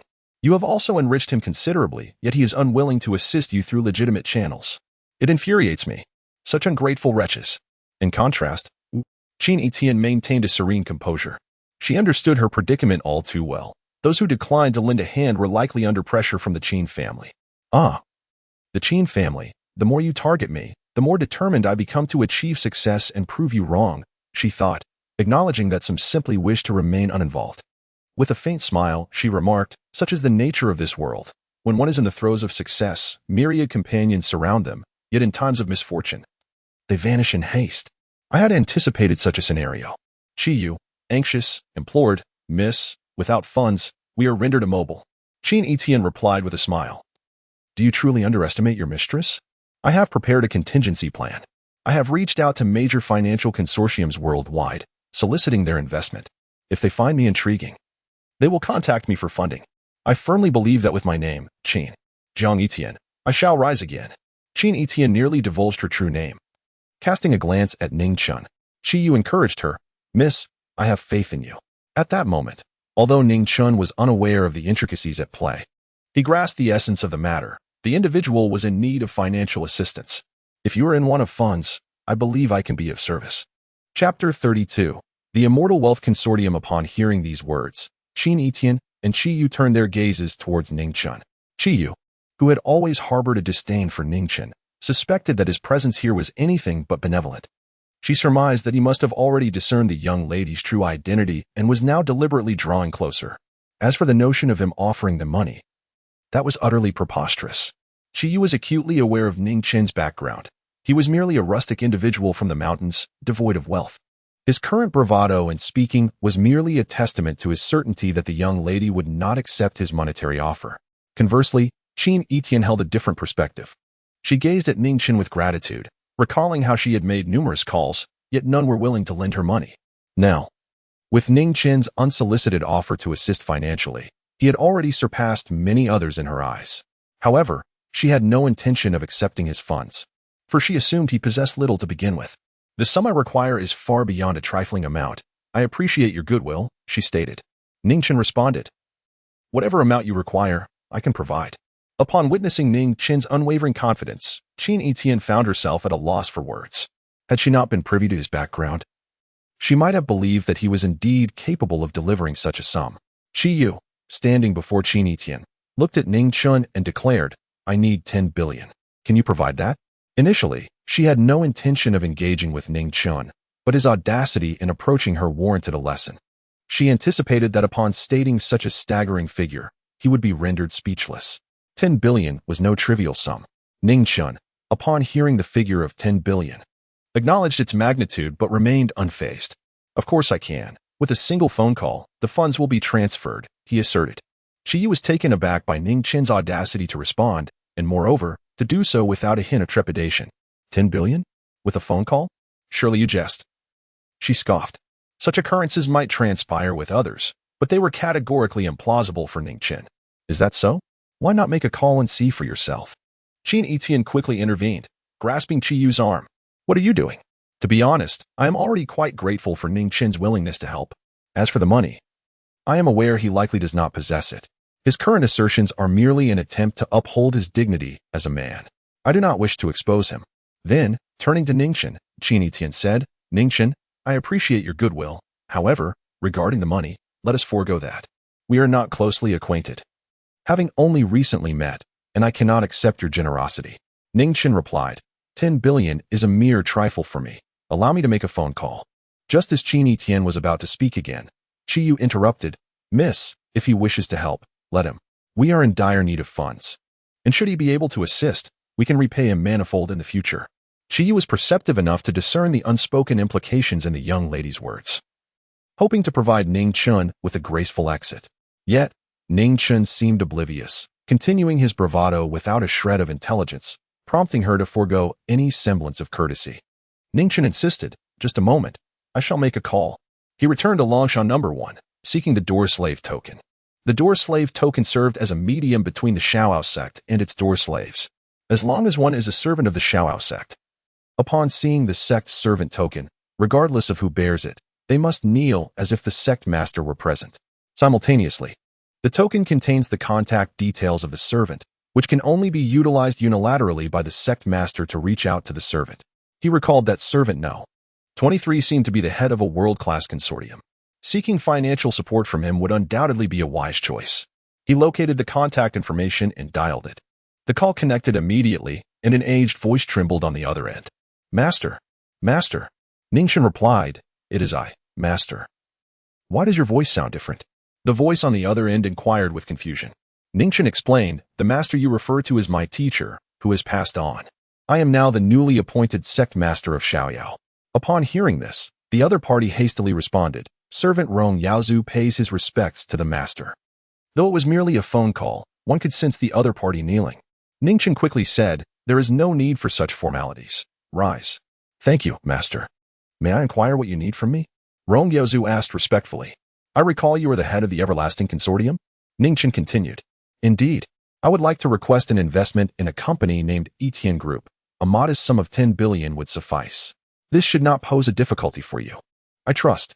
Upon hearing the master request funds, Rong Yaozu initially thought it might be in the thousands of billions, but to his surprise, it was merely 10 billion. What difficulty could that present? He promptly replied, Not at all, not at all. I will instruct my people to act on this immediately. Does the master have any further instructions? Ning Chen replied, None. It is late. You should rest now. Understood, master. Rong Yaozu responded respectfully. After ending the call, Ning Chen prepared to return to Longshan No. 2 to inform the others of this development. He hoped that Rong Yaozu would not mishandle the matter. Unbeknownst to him, immediately after hanging up, Rong Yaozu ordered his subordinates to inject 500 billion into Yitian Group. If the master had spoken, 10 billion was far too little. It needed to be more substantial. Within Longshan No. 2, Qi Yu remarked, Miss, I believe that Ning Chen has recognized you, but is feigning ignorance. Please do not be deceived by him. Qin Yitian replied, Am I really that foolish? Of course not. You are the most astute woman in the world. I merely worry that you might be misled, Qi Yu expressed. Qin Yitian shook her head in exasperation, feeling underestimated by the girl. Rest assured, I will not be deceived. Moreover, he has not tricked me in any way. He repaired my circuit, cooked for me, and even offered to lend me money. I cannot label someone as deceitful simply because they did not lend me money. Qi Yu countered, While he may not have deceived you materially, he has certainly won your favor. I must say, that young man possesses considerable cunning and audacious demeanor, and is difficult to deal with. In any case, miss, please be cautious and do not fall into his trap. Qin Yitian, unable to suppress a bitter smile, admonished. You must refrain from being disrespectful to Ning Chen in the future. Do you understand? Qi Yu retorted, If he does not disturb the young lady, I will naturally not be rude to him. However, should he dare to come again, I will ensure he pays for it. Now, it is quite late. Let us rest. She did not believe Ning Chen would return. Claiming she needed to make a phone call was merely an excuse to leave. Qin Yitian also felt that Ning Chen would not come back. After all, it was a staggering sum of 1 billion. She was fully aware of Ning Chen's circumstances. He could not possibly procure such an amount. Not to mention a billion. Even a few million would be a challenge. At that moment, Qin Yitian's phone rang.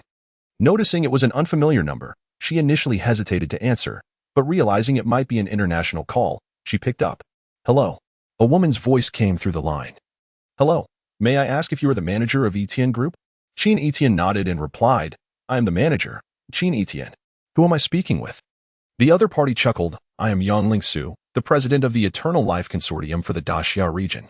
On behalf of the consortium, I am here to formally invest 500 billion in your esteemed company. Ah? The words from the other end left Qin Yitian utterly stunned, rendering her momentarily speechless. The mere fact that the Eternal Life Consortium was contacting her was astonishing. She had sent emails to several major consortiums, hoping to secure investments, including one to the Eternal Life Consortium. However, she had never harbored high hopes, as the Eternal Life Consortium was one of the world's top financial entities, possessing an almost terrifying strength. To put it plainly, the Eternal Life Consortium was akin to an elephant, while her Yitian Group was merely an ant. How could an elephant possibly take notice of an ant? When she heard that the Eternal Life Consortium was prepared to invest 500 billion in Yitian Group, her astonishment only deepened. 500 billion was an immense sum, to put it in perspective. The market value of Yitian Group at its inception was merely over 300 billion. This funding could directly resolve the current financial issues faced by Yitian Group and propel it far beyond Longdu Yitian Group. More importantly, despite the Qin family's attempts to dominate the landscape, they could never overshadow the Eternal Life Consortium. Even if the Qin family were displeased, they would find themselves powerless in the face of such influence. At this moment, Qin Yitian's heart raced with excitement. Miss Qin, are you listening to me? Yang Lingsu inquired. Qin Yitian quickly responded, "Yes, I am." Yang Lingsu continued with a smile, "Then we shall proceed with the funds." Qin Yitian was momentarily taken aback.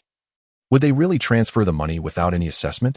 This was far too swift, completely diverging from the standard investment protocol.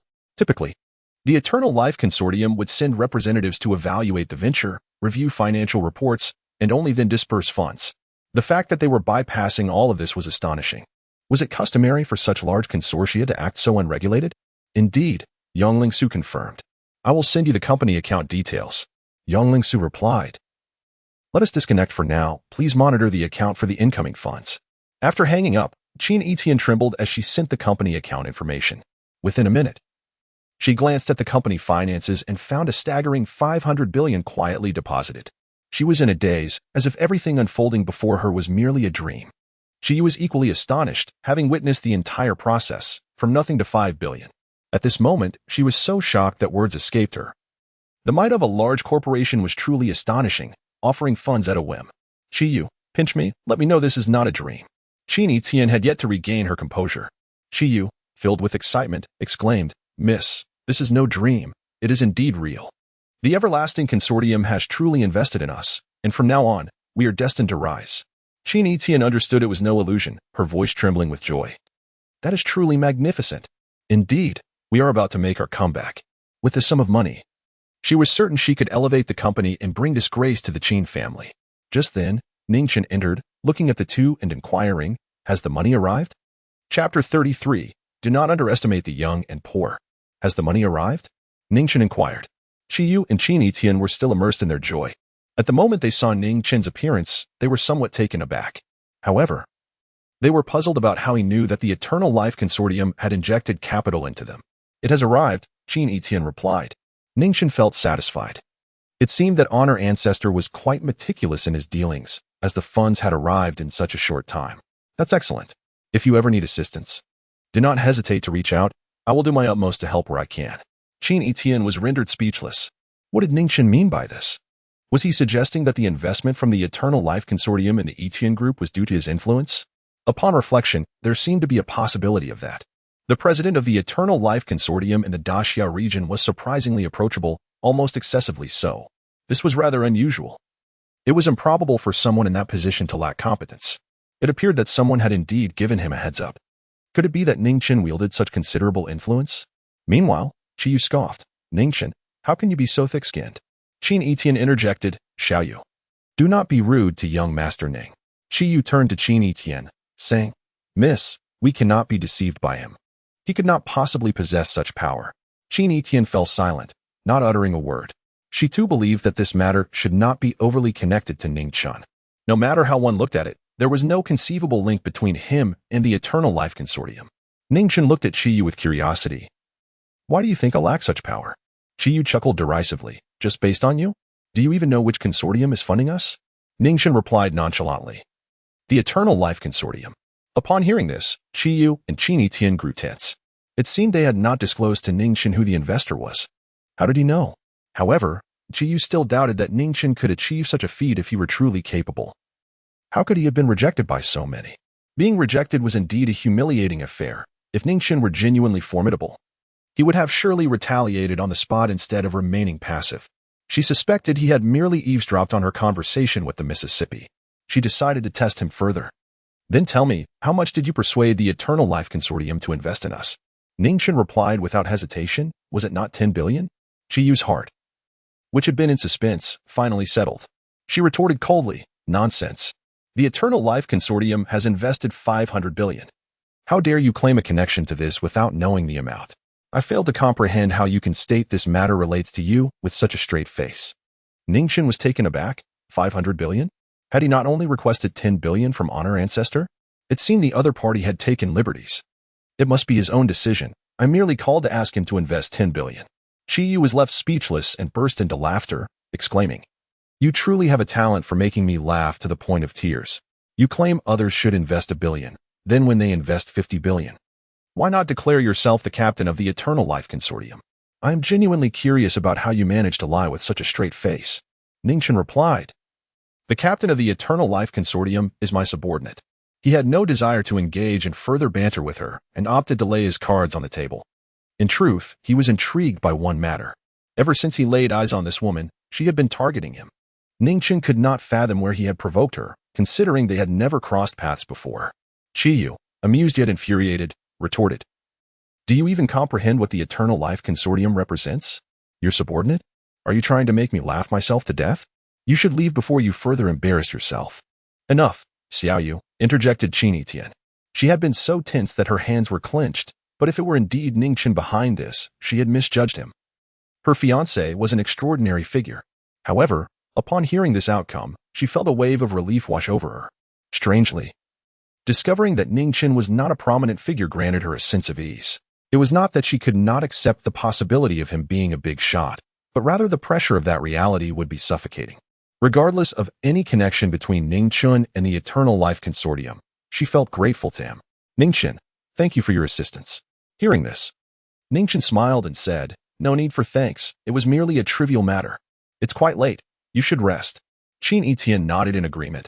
Ning Chen ceased further conversation and exited Longshan number 2, heading home. He was utterly indifferent to Qiyu's opinion. It was entirely normal for her to doubt his involvement in the matter. Truth be told, Ning Chen had not anticipated the prowess of the Shaoyao sect prior to descending the mountain. He dismissed Qiyu's skepticism, not feeling compelled to explain himself. His only concern was for Jiang Yitian, the woman possessing an exceptionally lean physique. Meanwhile, within Longshan number 2, Qiyu looked at Qin Yitian, exasperatedly stamping her foot. "Miss, you cannot truly believe he has deceived you, can you? You heard what he said. He claimed the captain of the Eternal Life Consortium is a subordinate. Can that be taken seriously? It's sheer nonsense. If this reaches the Eternal Life Consortium, he will surely meet his end." Qin Yitian replied, "Do you know what it looks like when someone is rambling nonsensically?"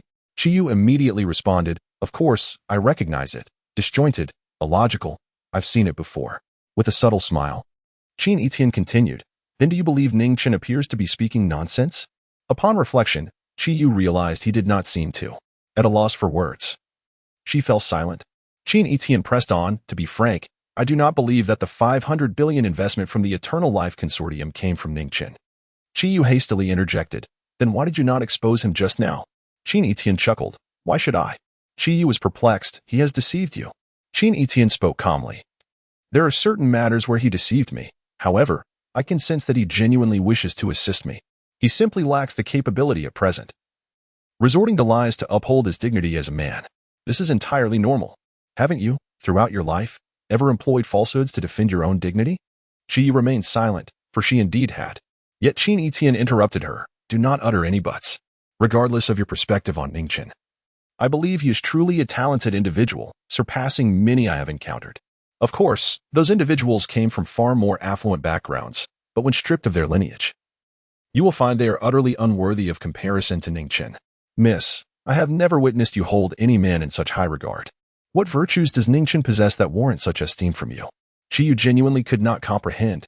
In her eyes, Ning Chen was utterly useless, his speech nonsensical, full of fabrications, and he had a penchant for pretense. To put it plainly, Ning Chen was nothing but refuse. Qin Yitian chuckled softly. "If you were unaware that Ning Chen hails from the mountains, would you still harbor such negative sentiments towards him?" Upon hearing this, Qiyu fell into contemplation. Had she remained oblivious to Ning Chen's background, perhaps her attitude towards him would have been markedly different, though it might not have been favorable. It certainly would not have fostered the current level of disdain. Seemingly perceiving Qiyu's thoughts, Qin Yitian smiled and added, "Remember, do not underestimate the impoverished youth." Chapter 34. This investment is a child's play, 30 years of prosperity followed by 30 years of decline. How can one be so certain that Ning Chen's life will remain in its current state? His medical prowess is formidable, and it is entirely conceivable that he may one day emerge as a great national physician. I ask you, if Ning Chen were to ascend to such heights, would you still treat him as you do today? At this moment, Qin Yitian spoke, directing her gaze towards Qiyu. Qiyu remained silent. If Ning Chen were indeed a great national physician, she would certainly not dare to speak to him in such a manner. She would choose her words with care, treading lightly to avoid any offense. Yet the question lingers, what qualifies Ning Chen to become a great national physician? Such a title is not bestowed upon just anyone. Enough. Let us take a break. In the future, when you encounter Ning Chen, refrain from being disrespectful, Qin Yitian concluded before heading off to freshen up. Qiyu chose not to voice any further thoughts. Meanwhile, Ning Chen returned to his room and fell directly into slumber. The yang energy that had been swirling within him dissipated entirely in the presence of the extreme body. With discomfort alleviated, he quickly succumbed to a deep sleep. The following day, Qin Yitian completed her makeup, preparing to head to the company. Today, she donned a pristine white suit, embodying the image of a resolute businesswoman. She radiated vitality, far surpassing her state from the previous day. After all, the financial troubles had been resolved. Additionally, she received a call from the Eternal Life Consortium that morning. The president of the Daxia district would be stationed at the Yitian Group's office and would bring with him a cadre of talent to aid in the rise of the Yitian Group.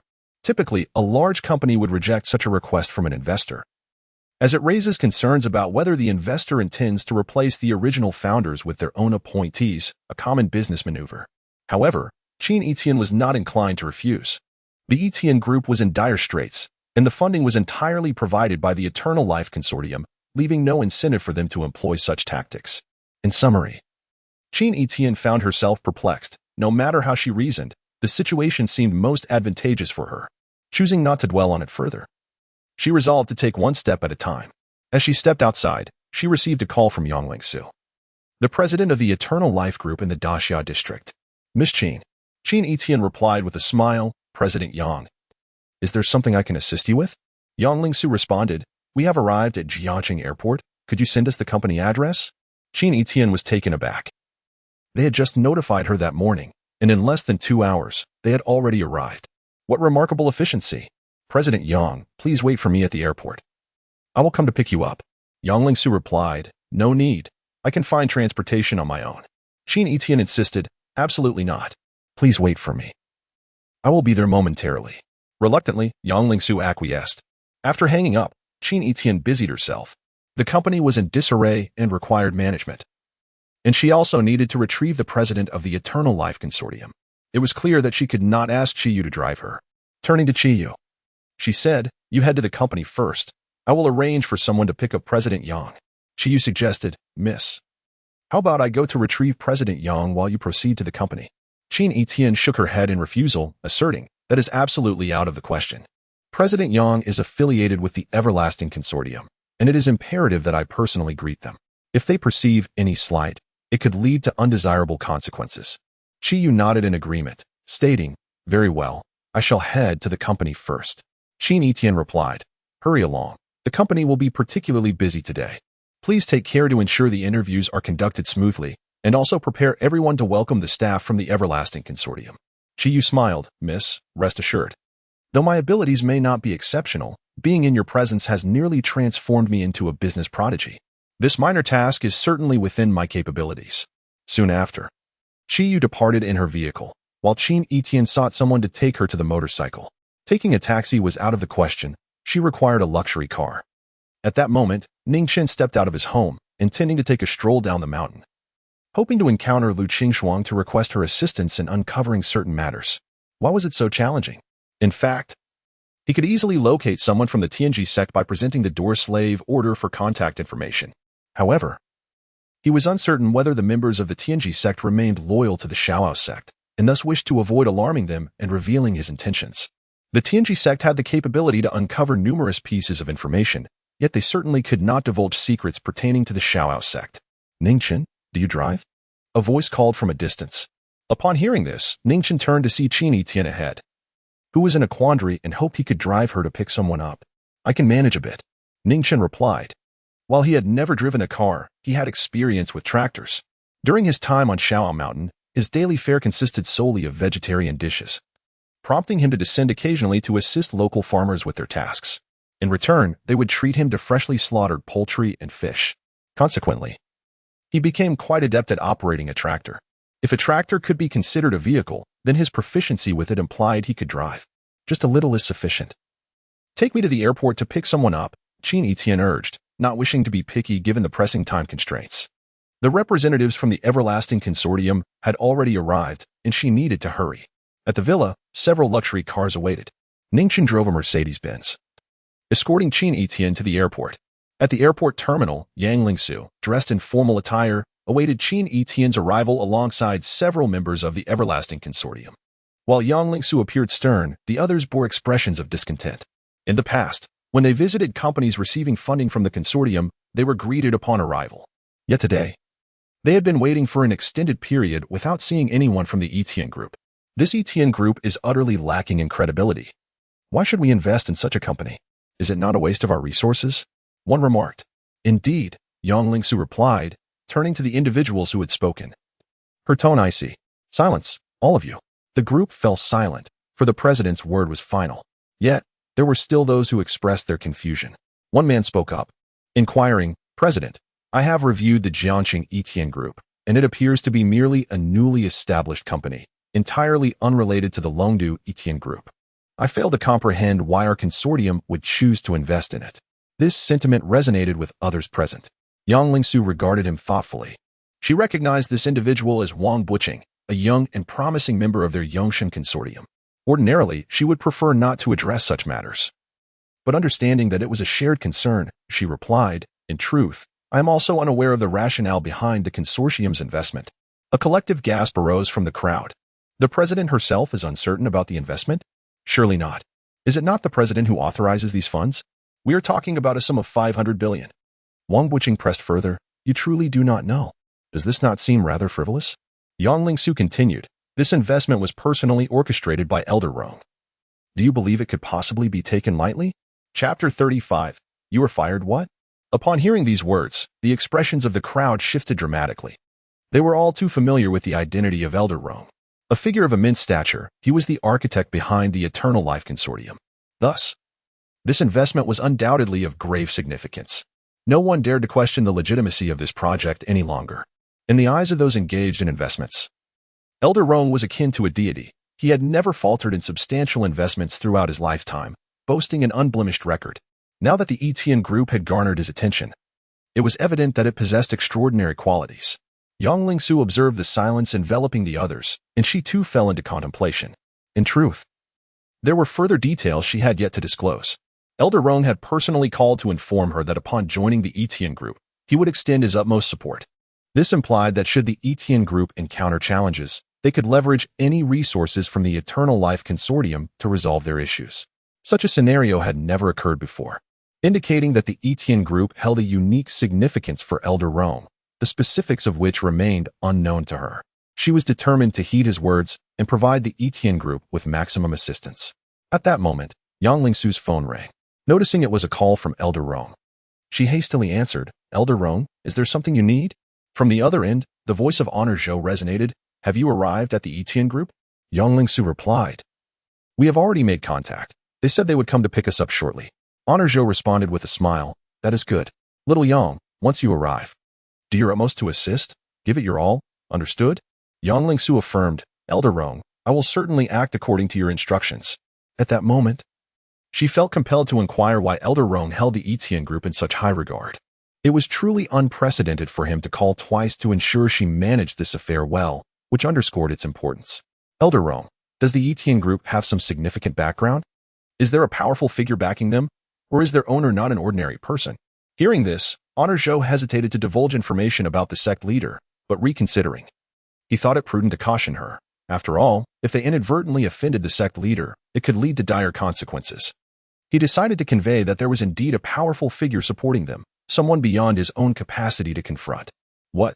Yang Lingsu was rendered speechless by this revelation. If even the Eternal Life Consortium could not provoke this individual, how formidable must they be? It was well known that the Eternal Life Consortium, a global powerhouse, held little regard for the highest-ranking officials of many smaller nations.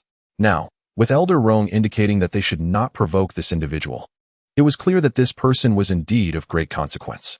The individual in question is likely a young man. As for his name, I cannot recall. Nevertheless, when encountering such a person, one must show utmost respect. Yang Lingsu, suppressing her astonishment, promptly nodded. Elder Rong, rest assured, I will ensure this matter is handled impeccably. Good. After concluding the call, Yang Lingsu forced herself to contain her shock and stood still, awaiting the arrival of others. Meanwhile, Ning Chen arrived at the pickup location, driving alongside Qin Yitian. Qin Yitian immediately spotted Yang Lingsu. Earlier in the vehicle, she had done her homework, memorizing the other S features. President Yang. Qin Yitian called out. Yang Lingsu replied with a smile, hello. At the same time, her gaze fell upon Ning Chen, who stood beside Qin Yitian. In an instant, Yang Lingsu's expression changed. If all went as expected, this individual was likely the prominent figure mentioned by Elder Rong. Although he remained silent, he exuded an aura befitting someone of high status. Moreover, Elder Rong had mentioned that this influential person was a young individual. With his extraordinary demeanor and youth, he certainly fit the description. Hence, until his identity was confirmed, it was imperative not to offend him. At that moment, Qin Yitian smiled and said, "President Yang, I apologize for making you wait." Yang Lingsu quickly waved her hand. "It's nothing." Qin Yitian smiled again. "Shall we head to the company?" "All right." Due to the number of people, a single vehicle was insufficient. Yang Lingsu and several vice presidents took Qin Yitian's car, while others hailed taxis. Ning Chen drove ahead, with Qin Yitian in the front passenger seat, while Yang Lingsu and the others sat in the back. Seeing Ning Chen at the wheel, Yang Lingsu was taken aback. This was unexpected. How could this young man be the driver? Had she mistaken his identity as the prominent figure Elder Rong spoke of? It seemed improbable that someone of such stature would be driving for others. With that thought, she felt a sense of relief. During the ride, Qin Yitian continuously introduced the workings of the Yitian group, her words flowing effortlessly. Yang Lingsu nodded in agreement, acknowledging Qin Yitian as a remarkable talent. However, her curiosity remained piqued regarding the young man Elder Rong had referred to. "I am older than you, so I shall call you Yitian," she stated. Upon hearing this, Qin Yitian promptly replied, "Of course, Sister Yang." Yang Lingsu smiled and inquired, "May I ask who leads your Yitian group?" Qin Yitian was momentarily taken aback. Puzzled by the question, hadn't she outlined the group's details in her email? Surely, the other party must have read it. Otherwise, how could she consider investing? "It's me." Yang Lingsu displayed an expression of surprise. "No one else?" Qin Yitian, not grasping the reason for the inquiry, responded, "No, that's it." Yang Lingsu chose not to press further, sensing that Qin Yitian was reluctant to divulge more. After all, they had arrived at the Yitian group, and she could investigate gradually. Suddenly, Qin Yitian whispered, "Ning Chen, find a place to stop. I'm feeling a bit unwell." Ning Chen brought the vehicle to a halt, and Qin Yitian excused herself before exiting. Inside the car, Yang Lingsu fixed her gaze on Ning Chen, feeling that he was no ordinary individual. She resolved to probe further. "What is your relationship with her?" Ning Chen replied, "Consider me a friend." Yang Lingsu pressed on, "Are you acquainted with Elder Rong?" Unsure of how to phrase her query, she opted for a more direct approach. She did not mention the name of Elder Rong. If the other party recognized it, they could be certain that this young man was the significant figure spoken of by Elder Rong. If not, it would bear no consequence. Ning Chen spoke up. "Isn't at Elder Rong? I'm the one who encouraged him to invest in the Yitian group." Upon hearing this, everyone present turned their gaze to Ning Chen. However, they were filled with indignation. How could the name of Elder Rong be uttered by a mere chauffeur? "Who do you think you are, to invoke Elder Rong's name?" The words came from a vice president who regarded Elder Rong as his idol. Now, to hear that name from the lips of a driver felt like an affront to Elder Rong. Yang Lingsu, upon hearing Ning Chen mention Elder Rong, was convinced that he was indeed the significant figure referred to by Elder Rong. However, upon hearing the vice president's remarks, her expression darkened. This was troubling. This man had stirred up trouble. "How dare you insult the person Elder Rong spoke of? Are you seeking your own demise?" Yang Lingsu pointed at the vice president and commanded, "You, get out of the car." The vice president was momentarily taken aback, confused by Yang Lingsu's words. "President, why should I get out?" Yang Lingsu replied coldly, "When I say get out, you get out. As of today, you are fired." "What?" The vice president was dumbfounded. "Why am I being fired? I haven't done anything. I merely insulted this driver." This seemed excessive. Unless, of course, this driver was someone of great importance. The thought sent a chill down his spine. Could it be that this chauffeur is indeed a significant figure? He dared not say another word and hurriedly exited the vehicle. He refrained from pleading for himself, knowing that such prominent individuals would never show leniency. Being fired was a minor issue, however. If his careless words led to the Eternal Life Consortium blacklisting him in the financial sector, his career would be irrevocably ruined. At that moment, he deeply regretted his loose tongue. Inside the vehicle, the other executives were equally astonished. Just for a single remark about the driver, the president had dismissed a vice president. Surely, this driver could not be ordinary. He was undoubtedly a person of great consequence. They began to feel relieved that they had refrained from speaking earlier. "I am Yang Lingsu, president of the Daxia district of the Eternal Life Consortium. May I inquire how to address you, sir?" Yang Lingsu regarded Ning Chen with respect. Just call me Ning Chen, he replied. Just as he finished speaking, Qin Yitian rushed back. Chapter 36. You have been dismissed. Qin Yitian, concerned that Ning Chen might have provoked someone, hurried back after resolving her own issues. Upon seeing everything in order, she finally felt at ease. Mr. Yang, I trust you have not been waiting in vain, she remarked. Yang Lingsu, hesitant to admit her impatience, merely smiled and shook her head. Not at all. Qin Yitian continued to elaborate on her company, while Yang Lingsu listened intently. She refrained from speaking to Ning Chen, sensing that Qin Yitian was unaware of Ning Chen's true identity. Since he chose not to disclose it, she felt it prudent to focus on their tasks at hand. Meanwhile, Qin Yitian sensed something amiss. It seemed one person was missing from their group, and the expressions of the others were distinctly altered. Initially, they appeared displeased, but now their gazes were significantly more amiable. It struck her as peculiar. In less than half an hour, they arrived at their destination. Qin Yitian and Yang Lingsu exited the vehicle, while Ning Chen parked and stood by the entrance. Inside the Yitian group's lobby, a tense interview was underway. Zhou Yuming and Chen Sini clutched their resumes, standing among a multitude of candidates.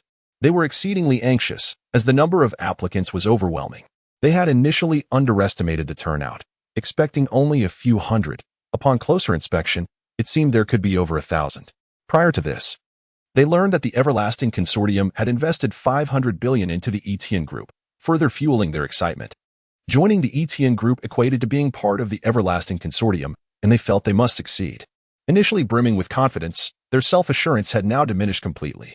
The competition was fierce, with many candidates hailing from prestigious universities and returning from studies abroad. Yet, as these individuals entered the interview room, they were swiftly eliminated.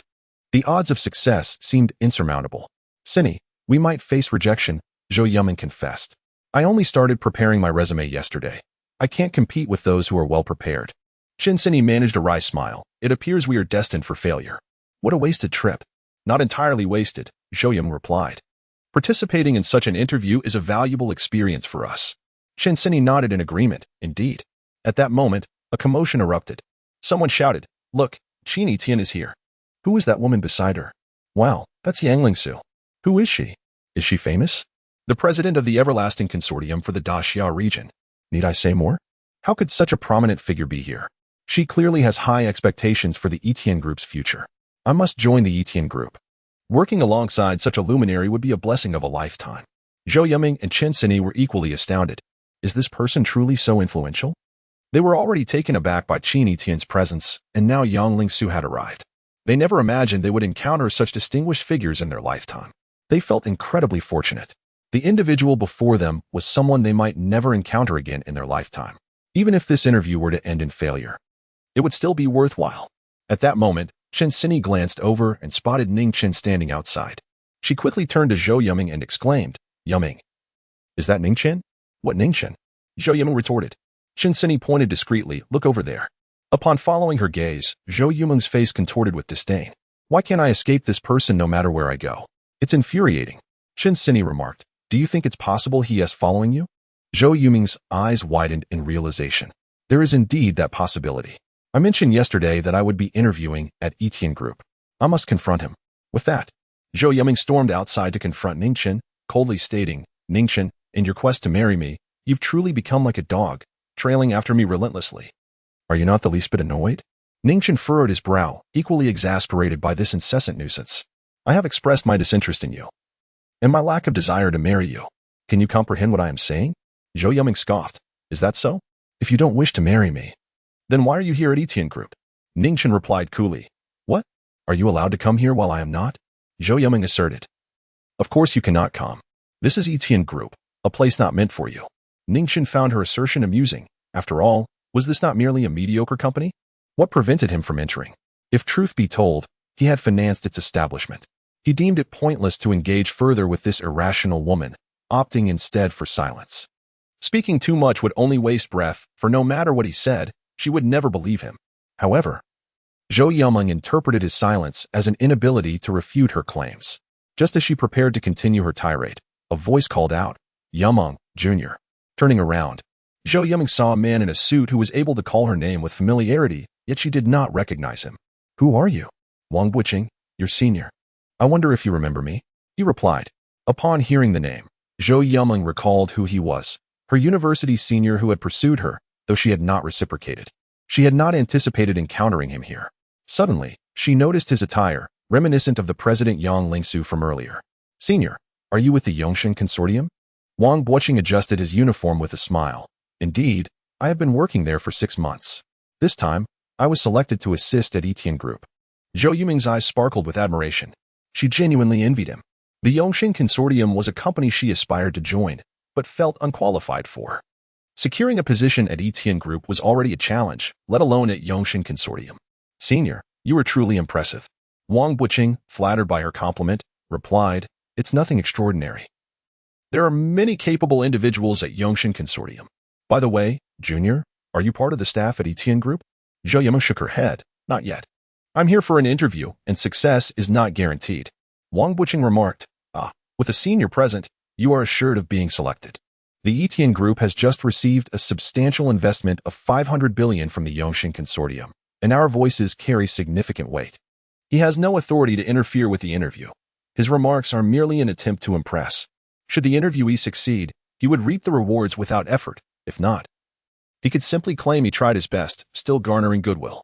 In the past, he had his fair share of conquests, but this time, he was determined to win over the individual in question. Upon hearing this, Zhou Yuming's eyes sparkled with excitement. Really? Senior? Wang Buqing patted his chest confidently. Absolutely. It's child's play. Shen stepped forward and added, Senior, I am Yuming's close friend. Could you assist me as well? Wang Buqing's interest was piqued upon seeing Shen. The prospect of a shared venture was indeed appealing. No problem, it's a trivial matter. Thank you, Senior, Shen replied, her face lighting up with joy. At that moment, Zhou Yuming felt elated. With the senior's endorsement, her entry into the Yitian Group felt like a certainty. She glanced at Ning Chen, a smile gracing her lips. As she contemplated showcasing her connections to him, the appearance of the senior was a fortuitous stroke of luck. She looked at Ning Chen, her silence speaking volumes. Ning Chen, do you see? This is the caliber of men I associate with. Any one of them is affiliated with the Yongshan Consortium. What do you possess to pursue me? Wang Buqing also recognized Ning Chen, knowing him to be the driver of Qin Yitian. Unbeknownst to him, Ning Chen's true identity was far beyond his understanding. After all, the individuals who rode in Ning Chen's vehicle were all of a rank above vice president, a level Wang Buqing could never attain. Junior, who is he? Wang Buqing inquired. Zhou Yuming promptly responded, just a toad. Wang Buqing understood immediately he had to step in to gain favor with the junior. The other party was merely a driver, someone he could manage. You, keep your distance from my junior, understand? Ning Chen retorted coldly. What does that have to do with you? Wang Buqing was taken aback by Ning Chen's audacity to counter him, his anger flaring. You are harassing my junior. What do you think? I can assure you. One word from me, and you'll be out of a job, Wang Buqing threatened. Ning Chen scoffed. Based on your standing within the Yongshan Consortium? Wang Buqing raised his chin, exuding arrogance. Indeed, better recognize your place and leave quickly, or don't blame me for being uncivil. Ning Chen declared, then I announce you are fired. Chapter 37. The command issued by the esteemed ancestor. Upon hearing these words, everyone present regarded Ning Chen as though he were a lunatic. Is this man deranged? What gives you the authority to dismiss someone from the Everlasting Corporation? Zhou Yuming was nearly rendered speechless. In her eyes, Ning Chen's insanity had resurfaced. What business did he have with the affairs of the Everlasting Corporation? To declare a dismissal so nonchalantly was sheer arrogance. Wang Buqing stood stunned for a few seconds before bursting into laughter. Oh, really? You intend to dismiss me? I would relish witnessing how you plan to execute that. Accompanying Wang Buqing, several others approached him. Buqing, what transpired? Wang Buqing replied with a smile. This individual claims to represent the Everlasting Corporation in my dismissal. Upon hearing this, the others turned to Ning Chen, gazing at him as though he were a fool.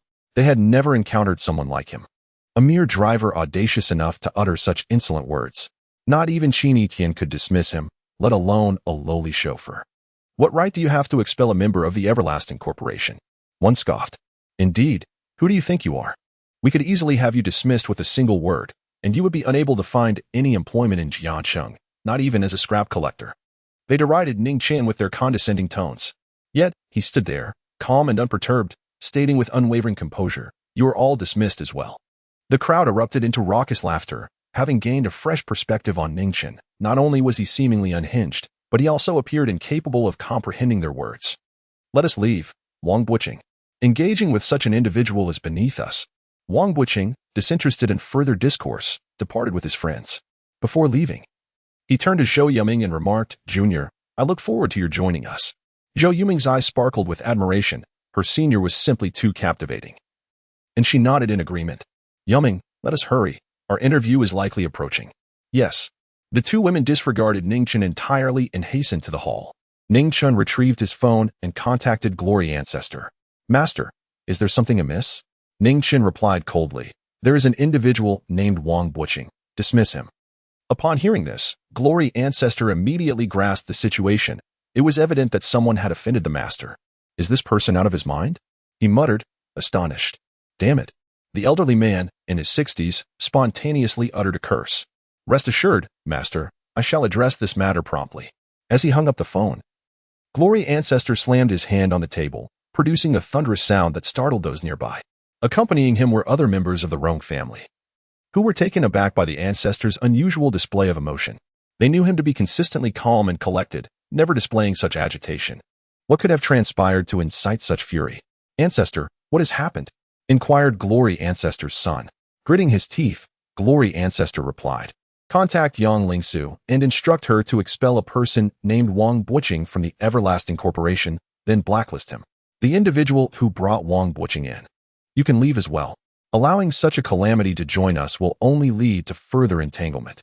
The other party dared not utter a word. The command from the ancestor was clear and must be executed immediately. He took out his phone to issue the order. Meanwhile, far away in Jiangcheng, Yang Lingsu was engaged in conversation with Qin Yitian. Upon receiving the call, her expression changed drastically, and she hurriedly answered. The caller instructed her to dismiss Wang Buqing. Yang Lingsu responded, "I will take care of it immediately." She knew something must have gone awry, if all went as expected. It would likely be connected to that influential figure, and Wang Buqing had undoubtedly provoked them. "Yitian, I need to step out for a moment," she stated. To which Qin Yitian nodded in agreement. With a serious demeanor, Yang Lingsu exited the room, only to encounter Wang Buqing and his companions. At that moment, they were engaged in idle chatter. "I really didn't want to berate that driver in front of so many people. Just wait. I will find a way to make him leave," Wang Buqing expressed. Indeed, he even mentioned dismissing us. What a lunatic. Upon hearing this, Yang Lingsu realized they had indeed angered a formidable figure. "What are you discussing?" Upon seeing Yang Lingsu, Wang Buqing and his companions straightened up, abandoning their casual demeanor. "Nothing." "Yang Zong," Wang Buqing replied with a smile. Yang Lingsu inquired, "But I just heard you mention a driver. What happened?" Wang Buqing explained.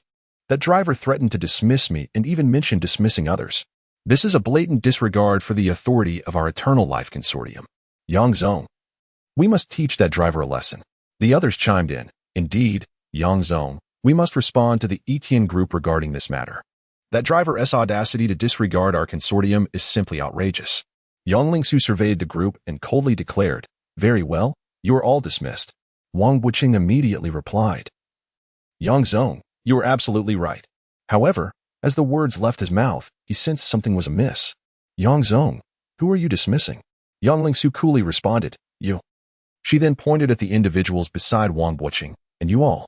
The group was left in shock, unable to comprehend this unexpected turn of events. Why were they being dismissed all of a sudden? Had they committed an offense? They had always been cautious within the company and had never engaged in any improper conduct. Wang Buqing, in a state of panic, thought about how hard it had been to secure a position within the Eternal Life Consortium. And he could not allow himself to be dismissed without reason. "Yang Zong, did we commit an error? Why are we being dismissed?" The others echoed, seeking clarification. Yang Lingsu coldly replied, "Because you have provoked a significant figure." "What do you mean?" The group was left bewildered, unable to fathom when they had ever incurred the displeasure of such a powerful individual. In the presence of a prominent figure, they barely dared to speak, much less offend them. Wang Buqing was certain he had never wronged anyone. Perhaps Yang Lingsu had taken a disliking to him. "Yang Zong, you cannot dismiss us without cause. You must inform us whom we have offended." In ordinary circumstances, others would refrain from speaking out. Yet today, with such a multitude present, the law does not hold the crowd accountable. They must ascertain what has transpired. Yang Lingsu remarked coldly, "The driver you wish to dismiss is none other than the esteemed individual you have offended." "What? That cannot be." The expressions of the crowd shifted dramatically. They recalled the words spoken just prior to their departure, threatening to dismiss them all. They had dismissed it as mere bluster, never anticipating it would come to fruition. It is over. This time, they have truly encountered an insurmountable obstacle. Wang Buqing was bewildered. If that driver were indeed a person of significance, why would Shou Yiming require his assistance to gain entry into the Yitian group? With a mere utterance from him, not only could she secure a position in the Yitian group, but she could easily gain entry into the Yongshan consortium as well. Impossible. He cannot possibly be of such importance. I refuse to believe it. Some expressed their dissent while others had already succumbed to fear. I can apologize, Yang. Please do not dismiss us. It took us considerable effort to join the Yongshan consortium. We do not wish to be expelled. Yang Lingsu replied icily.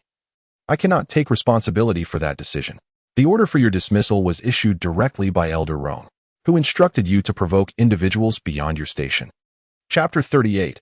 I have no interest in you. Moreover, let me remind you that Elder Rong's decision to invest in the Yitian group was motivated by the other party. What? The expressions of Wang Buqing and the others turned exceedingly grim, ultimately leaving them in a state of despair. It was over, with Elder Rong personally issuing the command. They would find it impossible to secure any respectable positions within the financial sector. The only opportunities available to them would likely be those no one else would desire. Clang. Unable to bear the weight of the situation, Wang Buqing collapsed to the ground, fainting. After a lifetime of diligent study, he had finally secured a promising job, only to see it vanish, along with his entire future. The others did not faint, yet their eyes reflected a profound lack of hope. Yang Lingsu chose not to attend to them. Instead, she sought out Ning Chen, feeling compelled to apologize. After all, Wang Buqing was under her guidance. Big shot. Yang Lingsu approached Ning Chen. Noticing her arrival, Ning Chen inquired, "Is there something you need?" With a smile, Yang Lingsu replied, "I have dismissed the person who offended you. I apologize for my mismanagement." Ning Chen responded, "It's all right." At that moment, he recalled the interview concerning Shou Yiming. Should she succeed, his godfather would surely be pleased. Despite his aversion towards her, he felt inclined to extend a helping hand. By the way, among the candidates, there is one named Shou Yiming. She is my sister.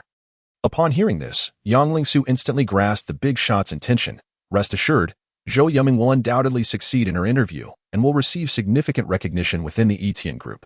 I shall provide her with the utmost support. Ning Chen countered, "There is no need for that. She should strive on her own." Yang Lingsu mistakenly believed that Ning Chen was reluctant to use his influence, quickly assuring him, "You can trust me. I will ensure everything is handled appropriately." Ning Chen nodded. He could easily elevate Shou Yiming to a high position with a mere word, but he was disinclined to do so. His disdain for her was profound. She was excessively arrogant. Assisting her in passing the interview was merely a gesture of gratitude towards his godfather, ensuring that their family reaped tangible benefits. Big shot. I shall take my leave to attend to matters. With that, Yang Lingsu departed for the interview venue. Meanwhile, the interview was proceeding with great intensity. Shou Yiming and Chen Sini stood amidst the crowd, anxiously awaiting their turn. They had witnessed numerous candidates before them, yet only a scant few advanced to the next round, heightening their nervousness as they trembled while clutching their resumes. Shou Yiming, Chen Sini. The interviewer called out. The two promptly entered the room. Upon seeing a multitude of interviewers, particularly the prominent figure of Yang Lingsu seated at the center, their hearts raced even faster. What was this esteemed individual doing here? Teachers. Hello? They chorused in unison. Yang Lingsu, wearing a smile, inquired, "What is your name?" Shou Yiming hastily introduced herself. "My name is Shou Yiming. I am 20 years old. A recent graduate in finance." After she concluded, it was Chen Sini's turn to present herself. In truth, they found it difficult to express themselves. Feeling that their low educational backgrounds rendered them incomparable to others, they perceived their academic qualifications as a hindrance. However, lacking work experience, they could only rely on their education. Yang Lingsu smiled and said, "Congratulations on your acceptance into the Yitian group." What? Both Shou Yiming and Chen Sini were taken aback by her words. Had they truly succeeded in their interview? Yet, the interviewer had not asked them anything at all. They thought they had misheard her. "Director Yang, what did you just say?"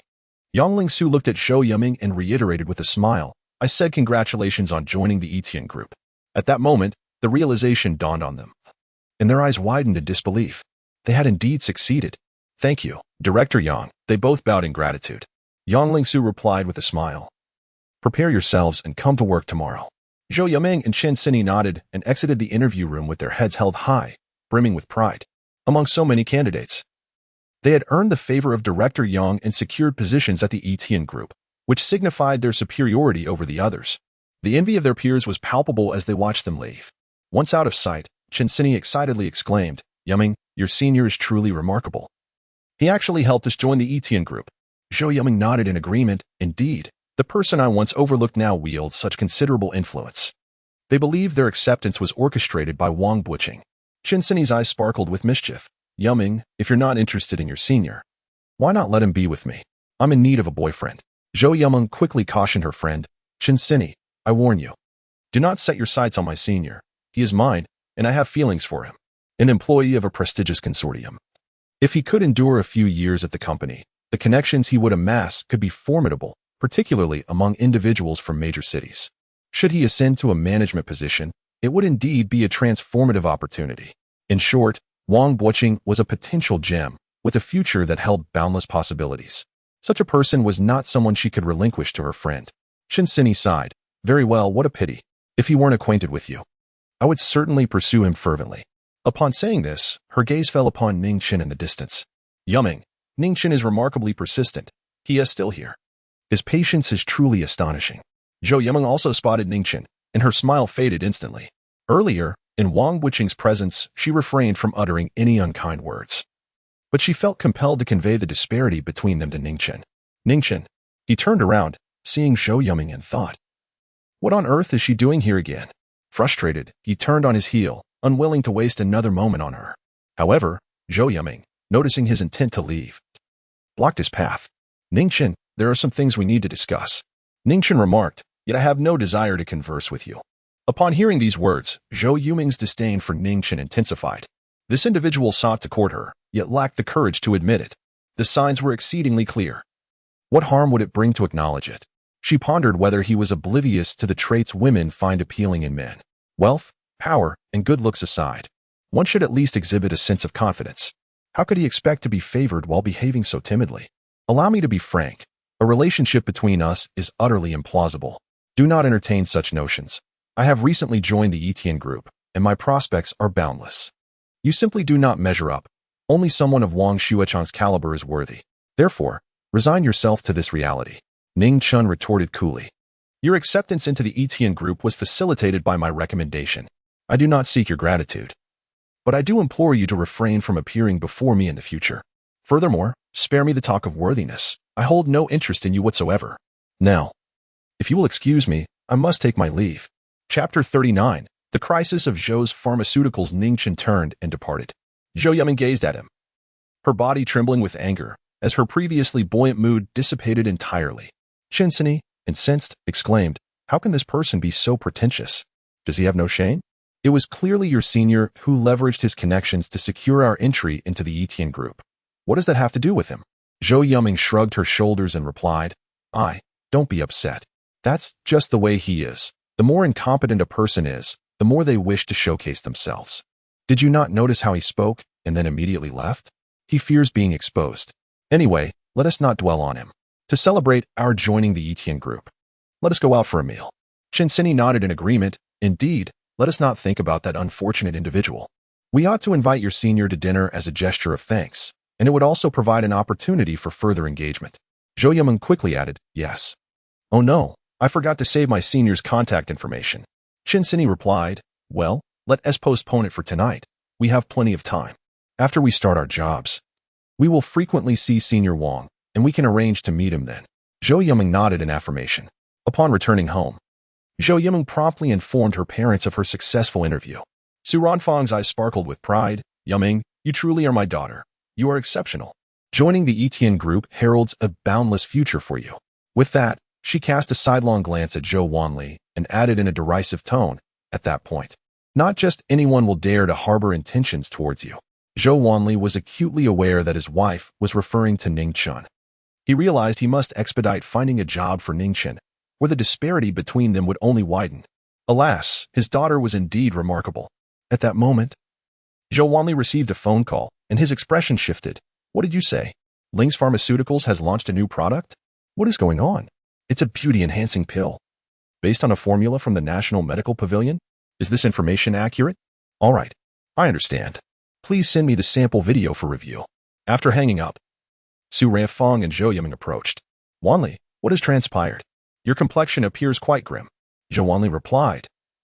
My assistant has informed me that Ling's Pharmaceuticals has released a new product called the Beauty Enhancing Pill, intended to compete with our Divine Beauty Mask.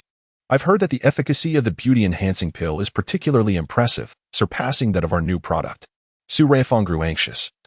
Our Divine Beauty Mask is slated to be the future flagship product, and we have invested substantial research funds into its development. Currently, the mask has yet to yield profits. If its effectiveness pales in comparison to that of the Beauty Enhancing Pill, Zhou's Pharmaceuticals will incur significant losses, potentially leading to a rupture in our financial chain and subsequent bankruptcy. What exactly is happening? Just a while ago, Ling's Pharmaceuticals had no new product announcements. Where did this new offering emerge from? Zhou Wanli explained. It seems they have enlisted personnel from the National Medical Pavilion for their formula. Su Ranfang became even more distressed. That cannot be. How could the National Medical Pavilion possibly provide their formula to Ling's Pharmaceuticals? We have also sought the services of individuals from the National Medical Pavilion, and their fees are exorbitant. Moreover, they are not adept at utilizing the formulas. Zhou Wanli was certainly aware of this. But if this prescription did not originate from the National Medical Hall, where could it possibly have come from? There was no need to rush. They would wait for the video. Zhou Yiming, observing her parents' anxious demeanor, felt a wave of anxiety herself. However, the name Yao Yindan seemed vaguely familiar to her. At that moment, Zhou Wanli's phone rang, and he recognized it as a message from his assistant containing the video about Yao Yindan. He promptly opened it, eager to discern the nature of this remedy. The video displayed an image of a woman with notably poor skin, appearing to be in her 40s. Yet, the accompanying text claimed she was only in her 20s. Following this was another image of the same woman, but this time her skin looked impeccably smooth, as if she were an entirely different person. The transformation was not merely the result of makeup, it was a genuine metamorphosis.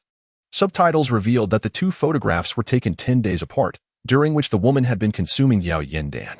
The final image featured a pitch-black pill prominently displayed in the video. The trio was utterly astonished. If this was not a deceptive advertisement, then Yao Yindan was indeed remarkable. Zhou Wanli felt his heart race. The efficacy of their Zhou family's Divine Beauty Mask paled in comparison. If both products were launched simultaneously, the Divine Beauty Mask would be utterly outclassed by Yao Yindan. Zhou Wanli's gaze fixated on the video. The pill seemed oddly familiar. Was this truly Yao Yindan? No, it felt as though he had encountered this before. Su Ranfang also watched the video, her brow furrowed in confusion. Upon seeing the video, Zhou Yiming's eyes widened, and memories from the past surged forth. She recalled hearing the name Yao Yindan before. When Ning Chen first visited their home, he had mentioned a small gift for her mother, a pill called Yao Yindan. Mom, the gift Ning Chen gave you was indeed Yao Yindan. The moment she spoke, silence enveloped the room. They all remembered this incident, along with Ning Chen's claims about Yao Yindan's properties, which promised eternal youth and radiant skin. Could it be the same pill? If so, they had struck gold. By swiftly analyzing the composition of Yao Yindan and replicating it, they could rival Ling's Pharmaceuticals. Relying solely on the Divine Beauty Mask would surely lead to defeat. Zhou Wanli turned to Su Ranfang and inquired, "Where did you put the pill Ning Chen gave you?" Su Ranfang's heart raced. She understood Zhou Wanli's intentions, after all. They were husband and wife. However, she had already disposed of the pill. Sensing something amiss, Zhou Wanli pressed further. "Where is the pill?" Su Ranfang's voice trembled as she replied, "I threw it away." Zhou Wanli's expression darkened instantly. "You threw it away? You? Are you trying to drive me to despair?" Su Ranfang was reluctant to admit her mistake, primarily because she never anticipated the extraordinary potency of Yao Yindan. To her, the dark pill appeared undoubtedly toxic. She began to argue. "I never anticipated that thing would be so potent. I believed it was poison. Consuming it would be fatal." Zhou Wanli replied, "Ning Chen has grown up under my watch. He would never harm our family. How could he possibly gift you poison? You are driving me to despair." Suddenly, he contemplated another possibility. "Wait, tell me, where did you throw the elixir?" Su Ranfang pointed outside. "I tossed it out the window." Zhou Wanli, in a state of panic, exclaimed, "I inquired earlier, and Ling Pharmaceuticals has not released any new products to counter our divine facial mask. The sudden appearance of the beauty elixir, could it be that you threw it out the window, and someone from Ling Pharmaceuticals retrieved it to create their current product?" Su Ranfang's eyes widened in realization. That's possible. The Ling family is also in the Longhu Villa district. What should we do? Wanli, you must think of a solution. Yet, Zhao Wanli found himself at a loss. If his suspicions were correct, then the Zhou family pharmaceuticals would indeed suffer a significant loss. I have an idea. Let's ask Chen. He can certainly produce another beauty elixir, and there must be a second one. Yes, yes. Su Ranfang eagerly responded. Wanli, please contact Chen. Zhou Yuming, overhearing her parents, felt a surge of confusion. However, she did not believe that the beauty elixir given by Ning Chen was the same as that of Ling Pharmaceuticals. Mom and Dad. This matter surely has nothing to do with Ning Chen. You needn't make any calls. If Ning Chen were truly that formidable, he would have already made a name for himself. Why would he be in this predicament? Chapter 40. The senior has many women today. I encountered Ning Chen. He has taken up a job as a chauffeur. Thus, it is utterly implausible that he possesses any rejuvenating elixirs. It seems he merely happened to know the name of such a potion and casually procured a pill to impersonate it. Furthermore, the rejuvenating pill that Ning Chen gifted me was considerably darker than the authentic one depicted in the video. They are entirely of different calibers. Upon hearing this, Su Ranfang felt her overwhelming guilt dissipate in an instant. Indeed, the pill in the video appeared far superior, while the one gifted by Ning Chen resembled something akin to sheep droppings. Moreover, if this concoction were genuinely his, he would have long ascended to the status of a billionaire. Zhou Wanli, upon digesting this information, regained his composure. His wife was correct. Shen had emerged from a desolate mountain region, a place so barren it could hardly sustain life. How could such a remarkable pill exist there? If it did, Shen would undoubtedly be a billionaire, far surpassing him. Now, however, the predicament loomed large. If the divine facial mask is not improved, the impending launch of the new products by Ling's Pharmaceuticals could spell doom for Zhou's Pharmaceuticals. What should be done? I shall forego dinner tonight and head to the research center to enhance the mask. With that, Zhou Wanli opened the door and departed. Su Ranfang and her daughter Zhou Yumeng decided to skip their meal as well. Yumeng, this matter does not concern you. Your father and I will resolve it. Focus on your own endeavors. Your future with Yitian Group is bright. Strive to ascend to greater heights, and then Ning Chen will no longer harbor any thoughts towards you. Upon hearing her mother's words, Zhou Yumeng nodded and retreated to her room. Inside, she began searching for the contact information of Senior Wang Buqing. She lacked faith in her close friend. Should the latter establish contact with Senior Wang first, her chances might diminish. Such an exceptional man must be secured. She recalled that Senior Wang had consistently resided in the same city, thus his phone number should remain unchanged. Soon, Zhou Yumeng successfully located Wang Buqing's mobile number. With an exhilarated heart, she dialed the number, and as soon as it connected, she sweetly called out, Senior Wang. On the other end, a cold voice responded. Who are you? Zhou Yumeng recognized the familiar tone. This was indeed Wang Buqing's number. Ah, Zhou Yumeng here. I'm calling to thank you for assisting me in joining Yitian Group. I would like to invite you to dinner this evening. Before she could finish her sentence, the call was abruptly terminated. Zhou Yumeng was taken aback, utterly bewildered as to why Senior Wang had hung up. Perhaps he was preoccupied, needing to attend to another call. After all, the Eternal Life Consortium was vast and global. She decided not to worry and planned to call again later. 10 minutes elapsed before Zhou Yumeng cheerfully dialed the number once more. This time, the response from the other end indicated that she had been blocked. What? Zhou Yumeng felt as though struck by lightning, her entire being paralyzed. She had indeed been blocked by Senior Wang Buqing. She called again, only to find the situation unchanged. What on earth was happening? Why had Senior Wang Buqing blocked her? Did he perhaps look down on her? It was understandable, after all. Senior Wang Buqing was now associated with the Eternal Life Consortium, with a promising future ahead of him. How could he possibly take an interest in her? Surely, women were already lining up beside him. Nevertheless, she refused to yield. Once she entered the Yitian Group, she would seek out Senior Wang, engage him in conversation, and nurture their relationship. In due time, she would surely triumph over those alluring vixens and become his chosen one. Meanwhile, on the way back to Longshan No. 1, Lu Qingshuang finally made her appearance. Lu Qingshuang was no longer the same as before. Her aura had grown considerably stronger, now at the threshold of becoming a half-step master. Merely one step away from attaining the status of a martial arts master. She approached Ning Chen and knelt before him.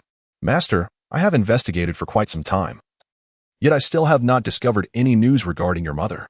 Seeing her, Ning Chen felt relieved. No matter, continue your search. Additionally, there is another matter that requires your attention. Lu Qingshuang responded promptly, Master, please instruct me. Ning Chen continued, begin your investigation with Zhou Tianhao. He once encountered a woman in red, who hailed from outside and held a significant status. Look into this. Furthermore, investigate an individual known as the Soul Burial. Lu Qingshuang did not ask further questions and nodded. Understood, master. Ning Chen then posed a personal inquiry. Lu Qingshuang was taken aback but replied, Master, you may ask. Ning Chen inquired, how does the Tiangong sect feel about my commands? What is their stance on potential betrayal? He was eager to ascertain their loyalty.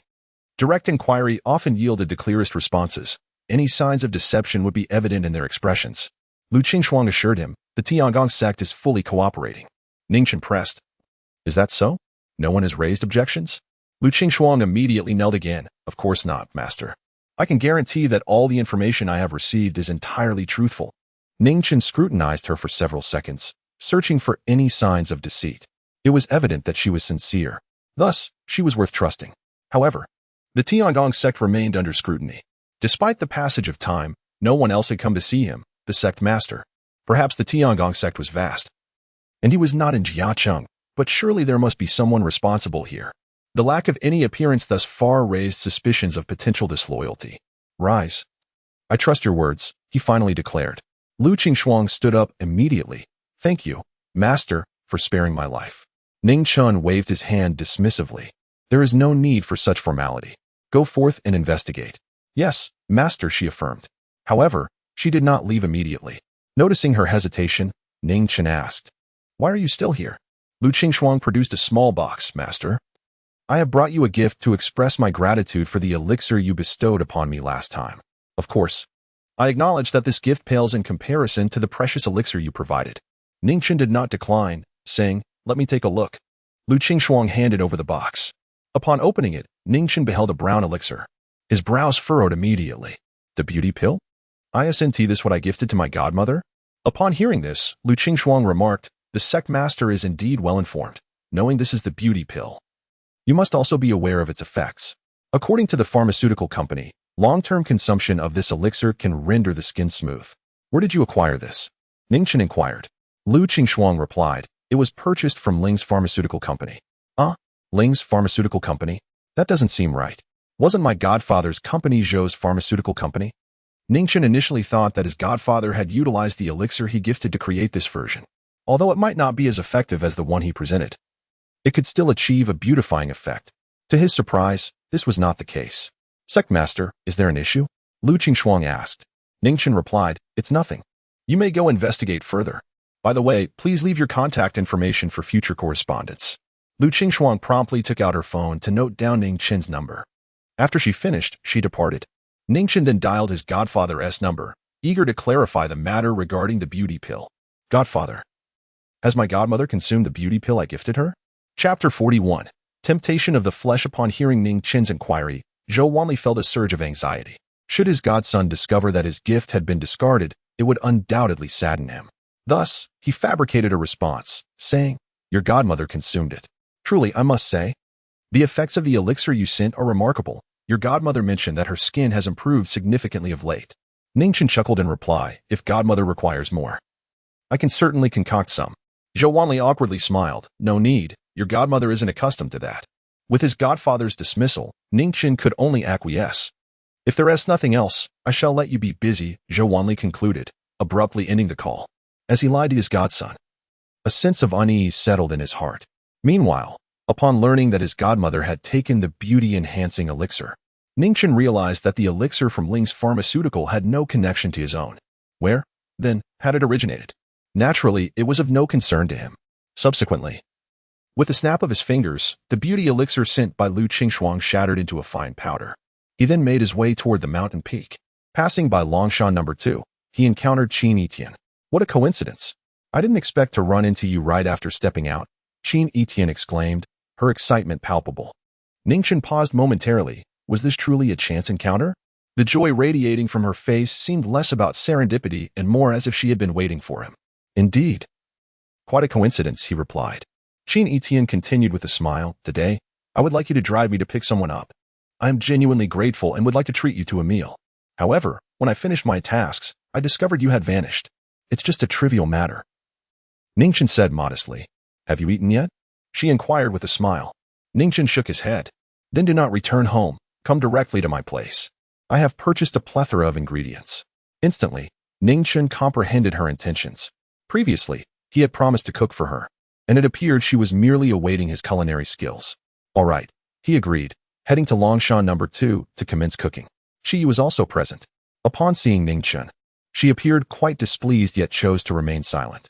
She had heard her mistress speak highly of Ning Chen's cooking, and she felt a sense of disbelief. Oh, how good could a mere meal be? Soon, an elaborate spread was laid upon the table. Just the aroma was enough to render Qi speechless. It was utterly delectable. Qin Yitian was already salivating. Dinner is served, Ning Chen announced as he presented chopsticks to the two women, before he even had a chance to dig in. Both Qin Yitian and Qi had already begun to feast voraciously. Oh my goodness, this is exquisite. What divine culinary skills are at play here? Qi exclaimed between bites.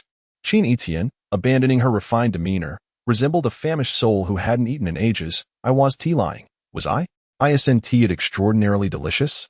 Qi nodded vigorously in agreement. Ning Chen, however, savored his meal at a leisurely pace.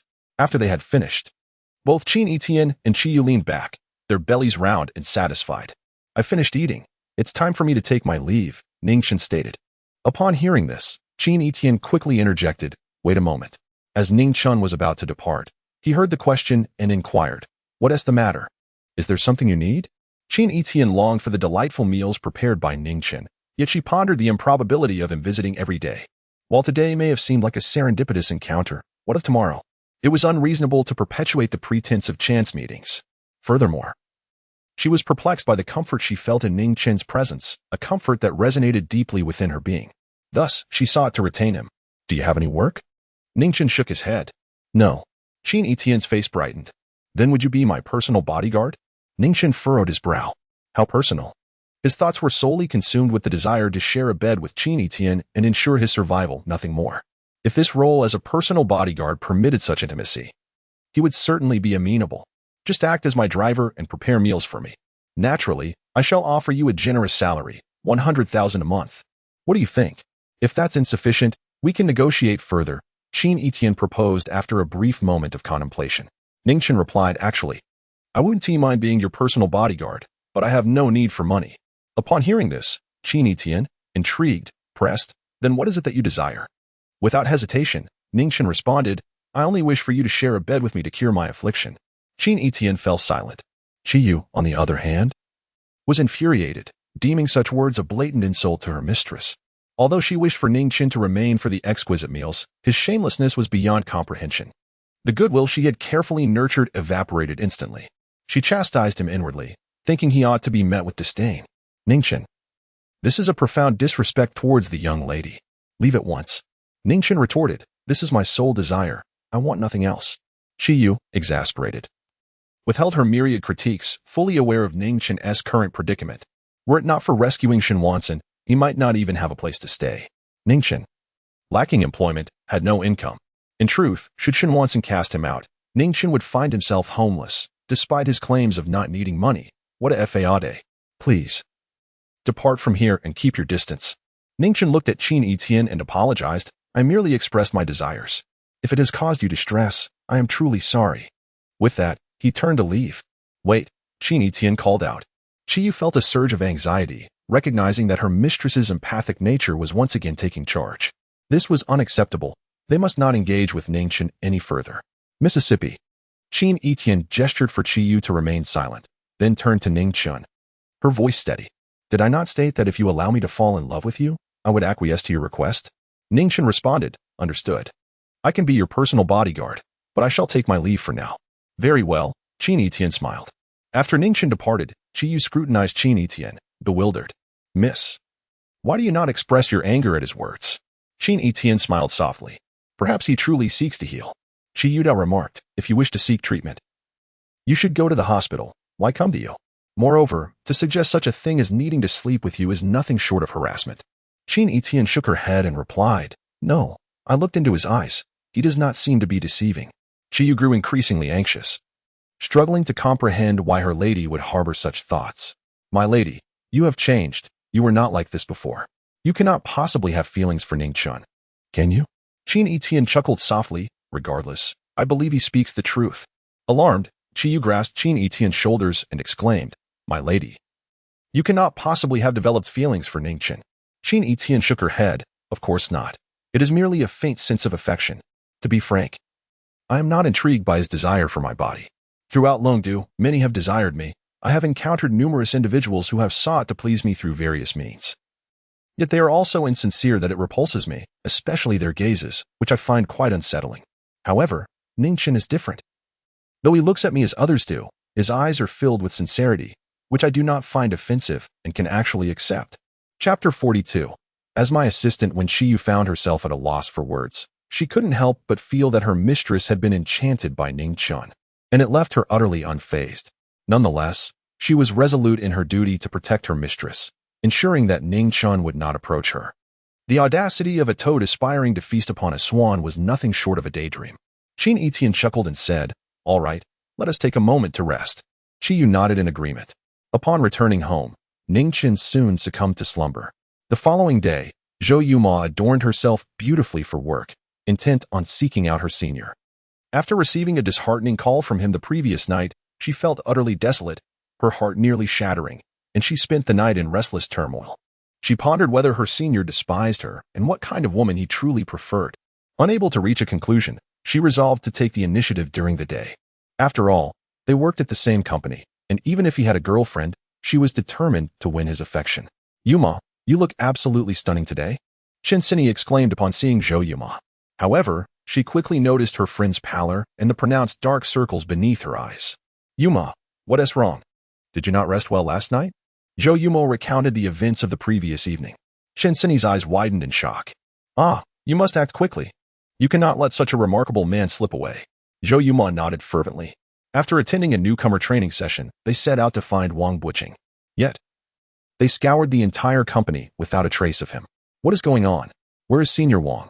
Shen inquired, bewildered. Zhou Yuma shook her head. "Let us inquire with someone from the Yongshin Consortium." They approached a staff member to ask about the senior's whereabouts. The individual informed them that Wang Buqing had been promoted and had left the company, though the reason for his departure remained unknown to him. In reality, several colleagues had left simultaneously, likely reassigned to more favorable positions. Upon hearing this news, Zhou Yuma felt her body go limp. Tears threatened to spill as she realized that her senior must truly dislike her to leave just to avoid seeing her. Was she truly so unappealing? Shen could only comfort her dear friend. After a day of tears, Zhou Yuma came to a realization. She indeed needed to better herself to be worthy of her senior. As the workday drew to a close, Yang Lingsu approached her. "You must be Zhou Yuma."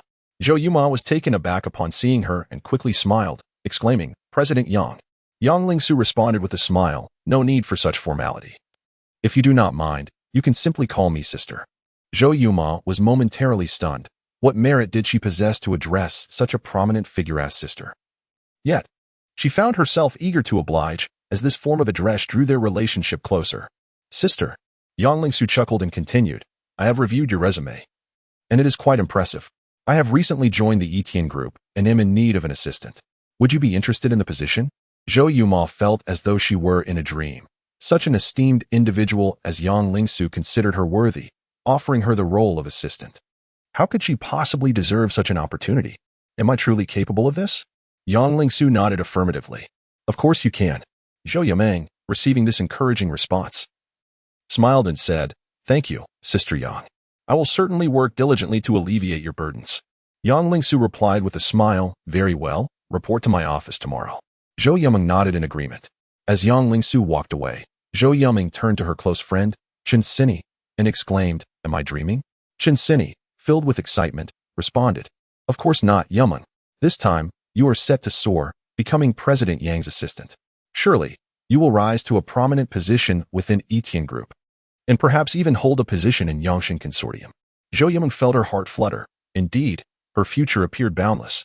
Yet, she pondered, how could President Yang have taken notice of her? Qin suggested, could it be related to Wang Buqing? Zhou Yumeng's eyes sparkled at this notion. It was entirely plausible that her senior had spoken favorably of her in front of President Yang. It must be him. I don't know anyone else in Yongshin Consortium. She mused. Qin encouraged, "Yumeng, this indicates that your senior still holds you in regard." Zhou Yumeng replied, "But he never acknowledges me. He doesn't even answer my calls." Qin chuckled, "I believe you shouldn't overthink it. What he says is irrelevant. What truly matters is his actions." Zhou Yumeng nodded in agreement. you're right. At that moment, Qin Yitian turned her head and spotted Ning Chen. She gasped, why is Ning Chen still here? Zhou Yuming glanced back and remarked, he works as a driver at Yitian Group. Such a position holds little prestige. Anyone can take on that role. Qin Yitian laughed, I see. I was wondering why he would be here. Do you think he might be trying to cling to you by taking this job? Zhou Yuming considered this possibility, indeed. That's quite plausible. I must make it clear to him my current standing. With that, she approached Ning Chen. Ning Chen. Having just dropped Qin Yitian off at the company, Ning Chen was practicing when he heard her familiar voice. He found it absurd that he would encounter her yet again. Spit it out, he said. Zhou Yuming, smiling, declared, I came to inform you that I will soon be an executive at Yitian Group. That's all. With that, she and Qin Yitian turned and left. Ning Chen stared after them, incredulous, as if gazing at a lunatic. Damn it. Why should I care if you become an executive? At that moment, Ning Chen's phone rang. It was Lu Qingshuang calling. He answered, anticipating she had uncovered some information. Have you found anything? Ning Chen quickly inquired. On the other end, Lu Qingshuang responded, Master, there are far too many individuals seeking the soul burial. I found that there are 3,000 to 4,000 people in Jiangcheng alone, making it impossible to ascertain who you were searching for. Ning Chen knew that merely using a name would yield little insight. He was more concerned about the woman in the red dress. What about that woman? Lu Qingshuang remarked. There is no information regarding that woman. The Tiangong sect holds no records. Ning Chen furrowed his brow. Is it truly impossible to uncover anything from surveillance footage from over a decade ago?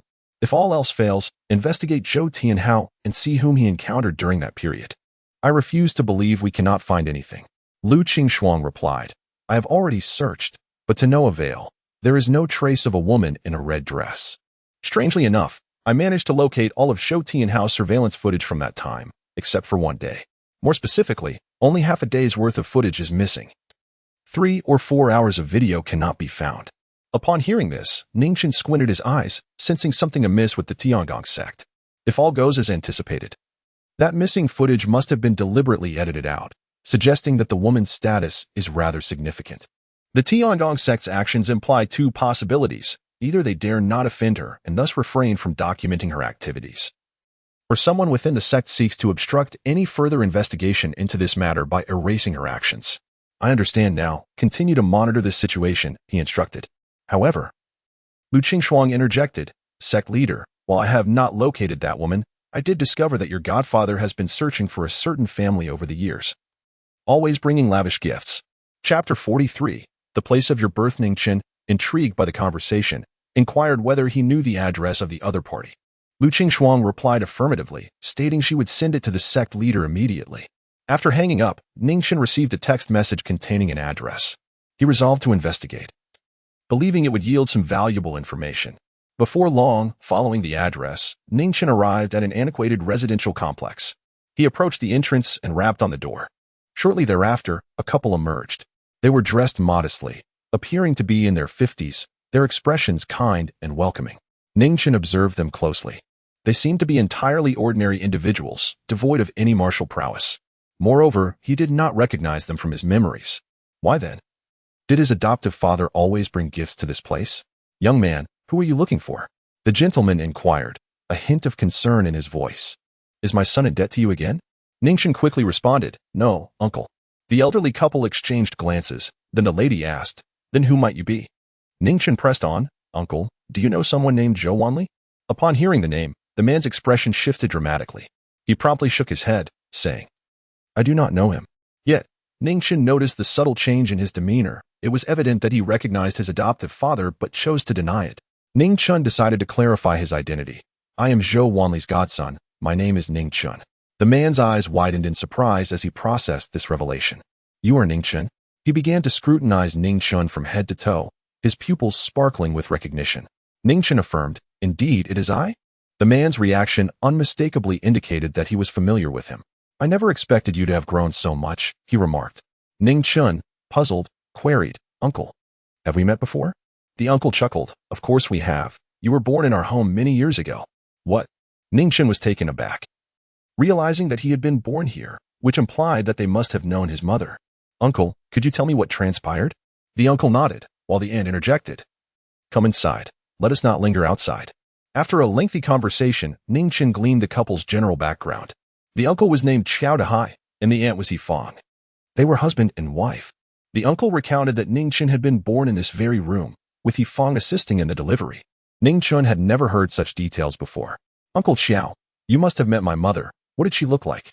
His inquiries to his adoptive father had only revealed that his mother was an exceptionally good person, with no further information. Yet, Ning Chen was genuinely curious. He had never seen a picture of his mother. Wait a moment. I believe I have a photograph, Yifang said as she turned towards the bedroom. Upon her return, she held an aged photograph. This is a picture of your mother. It has yellowed with time. But here, take a look. Ning Chen's excitement surged as he prepared to see his mother for the first time. He stepped forward, accepted the photograph, and gazed down at it. There, in the image, was a woman cradling an infant in her arms. The photograph, indeed, bears the marks of age. The passage of time has rendered it damp and blurred. Yet, one can discern a vague outline. A child is weeping, while my daughter is smiling. The woman appears to be a paragon of beauty. Is this my mother? Xiao Dahai replied with a smile. Yes. Ning Chen inquired. Uncle Xiao, do you know much about my mother? He is now fervently eager to uncover any information regarding her. Xiao Dahai shook his head. Not much. Your mother gave birth to you in my home, and shortly thereafter, she departed. Do you know where she went? I do not know. After giving birth to you, your godfather took you away, and your mother left, never to be seen again. A sense of disappointment washed over Ning Chen. Each time he seemed on the verge of discovering his mother's whereabouts, the trail would abruptly vanish. Yifang pondered for a moment and stated, at that time, your mother was particularly anxious to leave, as if someone were intent on harming her. What? Ning Chen's eyes widened. And why do you say that? Yifang continued, in truth, this photograph you hold was meant for your mother. We had agreed to give it to her, but she never returned, as if she had vanished. Subsequently, your godfather would often visit us, the old couple. Upon hearing this, Ning Chen narrowed his eyes. His mother must have faced peril back then. Otherwise, she would not have left without the photograph. But what danger did she encounter? And who was my father? If my mother was in danger, why did he not come to see her? Is he even human? Ning Chen felt a surge of anger. Yet, there is another possibility. Perhaps his father was also in danger. He remained oblivious to who his parents truly were and why they were being pursued. Then, Ning Chen gazed at Xiao Dahai and his wife. He owed them a debt of gratitude. Without their assistance, he might have perished. After all, a child in the womb is particularly fragile, and a moment's carelessness could lead to loss. Uncle Xiao, and he. Your kindness shall be etched in my memory for eternity. Whatever you desire, do not hesitate to ask. Xiao Dahai quickly waved his hand. There is nothing we desire. We are content as we are. Just as Ning Chen was about to speak further, two young men entered from outside. Mom and Dad. Hearing the voices, Ning Chen turned to the newcomers. They were both robust and strikingly similar in appearance, clearly twins. To Ning Chen's astonishment, these two were martial artists. Upon seeing Ning Chen, one of them immediately lost his smile. Who are you? Why are you in my house? Xiao Dahai hastily stood to introduce Xiaolong. Xiaohu, you have returned. Let me introduce you. This is Ning Chen. Xiaolong shook his head. Dad, who is he? Do you remember when an aunt came to our home to give birth? The child born from that was Ning Chen. Look how much he has grown. Xiaolong smiled upon hearing this. So it's him. I remember now. Xiao Dahai smiled and said, just in time for your return. I asked your mother to buy some ingredients for dinner so we can all share a meal together. Xiaolong nodded. All right, Dad. Xiao Dahai turned to Ning Chen. I hope you won't mind if I call you Xiaocheng. Ning Chen certainly had no reason to take offense and quickly shook his head. Not at all, Uncle Xiao. Xiao Dahai chuckled. Stay for dinner tonight. These two are my sons, Xiaolong and Xiaohu. You are all young and likely to find common ground. Perhaps you can assist each other in your careers. After finishing his words, Xiao Dahai and his partner stepped out to buy groceries. Inside the room, only Xiaolong, Xiaohu, and Ning Chen remained. Ning Chen took the initiative to speak. Hello, everyone. At that moment, the amiable expression on Xiaolong's face vanished, replaced by a frigid demeanor. He sat on the sofa, legs crossed, scrutinizing Ning Chen. So why have you suddenly approached my parents? Ning Chen was taken aback by the question, but replied, I only just learned today that your parents once helped me, and I am here to express my gratitude. Xiaolong retorted coldly, gratitude? It seems to me you are merely seeking to ingratiate yourself. Chapter 44. Corpse symbol. Ning Chen remarked, I do not comprehend your meaning. Xiaolong retrieved a cigarette, lit it, and took a puff. Allow me to reintroduce myself. I am Xiaolong, the leader of the Longhu sect. a prominent underground force in Jiacheng. Beside me is my brother, Chiao Xiaohu, the deputy leader of the Longhu sect. Ning Chen was aware of the Longhu sect. The incident involving the death of Shou Tianhao had many vying for credit, with the Longhu sect among them. And then? He inquired. Xiao Xiaolong retorted coldly. I shall dispense with pleasantries and get straight to the point. Over the years, you have not come to express gratitude. Now, as our Longhu sect seems poised to become the foremost underground power in Jiangqing, you appear. Tell me, are you here to repay a debt of gratitude? Or to ingratiate yourself with us? Ning Chen clarified, I had no intention of ingratiating myself. I am merely here to express my gratitude. Furthermore, you are not worthy of my allegiance. He spoke the truth. Previously, he had been unaware of Uncle Qiao's presence. Had he known, he would have come sooner. As for courting favor with the Longhu sect, he had never contemplated it. As the esteemed leader of the Xiaohao sect, why would he need to seek their patronage? What did you say? Xiao Xiaohu's temper flared, and he shouted at Ning Chen. Xiao Xiaolong intervened, stating coolly, You are not suggesting you are completely ignorant of the Longhu sect, are you? Ning Chen nodded. Indeed, I am not acquainted with the Longhu sect. Xiao Xiaolong erupted in laughter, now convinced that Ning Chen was attempting to align himself with them. The Longhu sect was currently so prominent in Jiacheng that it was implausible for him to be unaware. The only alternative was that he was fabricating a story. Xiao Xiaolong continued, You may be oblivious, but let me enlighten you. The Longhu sect is presently the foremost underground force in Jiangqing. My brother and I are the ones who defeated the former king of the underground world, Shou Tianhao. I don't care what intentions you harbor in approaching my parents, but I advise you to keep your distance. Otherwise, there will be no mercy. Upon uttering these words, both brothers fixed their gaze on Ning Chen. Their eyes filled with contempt. Had it not been for their parents, they would have attacked him long ago. In their earlier years, they had been inept, causing their parents much worry. Now that they had achieved success, they sought only to provide comfort for their parents. If they were to let their parents know of their confrontation with Ning Chen, they would surely be reprimanded. Their only option was to drive him away. They even unleashed their martial prowess to intimidate Ning Chen. However, they were taken aback to find that their pressure had no effect. Ning Chen stood his ground, unperturbed. They observed his composure. Had it been anyone else, they would have already dispatched him with such force. Yet, as he was Uncle Chao's son, they could not bring themselves to act against him. Did you truly kill Shou Tianhao? Ning Chen countered. At this juncture, Xiao Xiaolong and Xiao Xiaohu were intrigued as to why their intimidation had failed against Ning Chen. However, upon hearing his question, their expressions shifted. They had, of course, not slain Shou Tianhao. They had never even encountered him. The reason they claimed responsibility was merely to strengthen the Longhu sect and attract more individuals to join their ranks. Thus, when questioned, they could not help but feel a twinge of guilt. Soon, the two regained their composure. Of course, we are the ones who killed them. What? Are you doubting us? The entire Jiang city is already aware of this matter. There is no need for me to deceive you. Ning Chen asserted. It was not you who killed him. In an instant, Xiao Xiaohu's temper flared. If it wasn't us, then who else could it possibly be? I did it. Upon hearing this, the Longhu brothers stared at Ning Chen, assessing him from head to toe. They were cautious, fearing that Ning Chen might be a powerful figure, for indeed, Shou Tianhao was not someone they had slain. The one capable of killing Shou Tianhao would inevitably possess at least 2 or 3 masters under their command, an entity they certainly did not wish to provoke. If he were a formidable opponent, they would need to apologize promptly. However, upon closer inspection of Ning Chen, they found him to be an ordinary person, devoid of any martial aura, weak to the point of insignificance.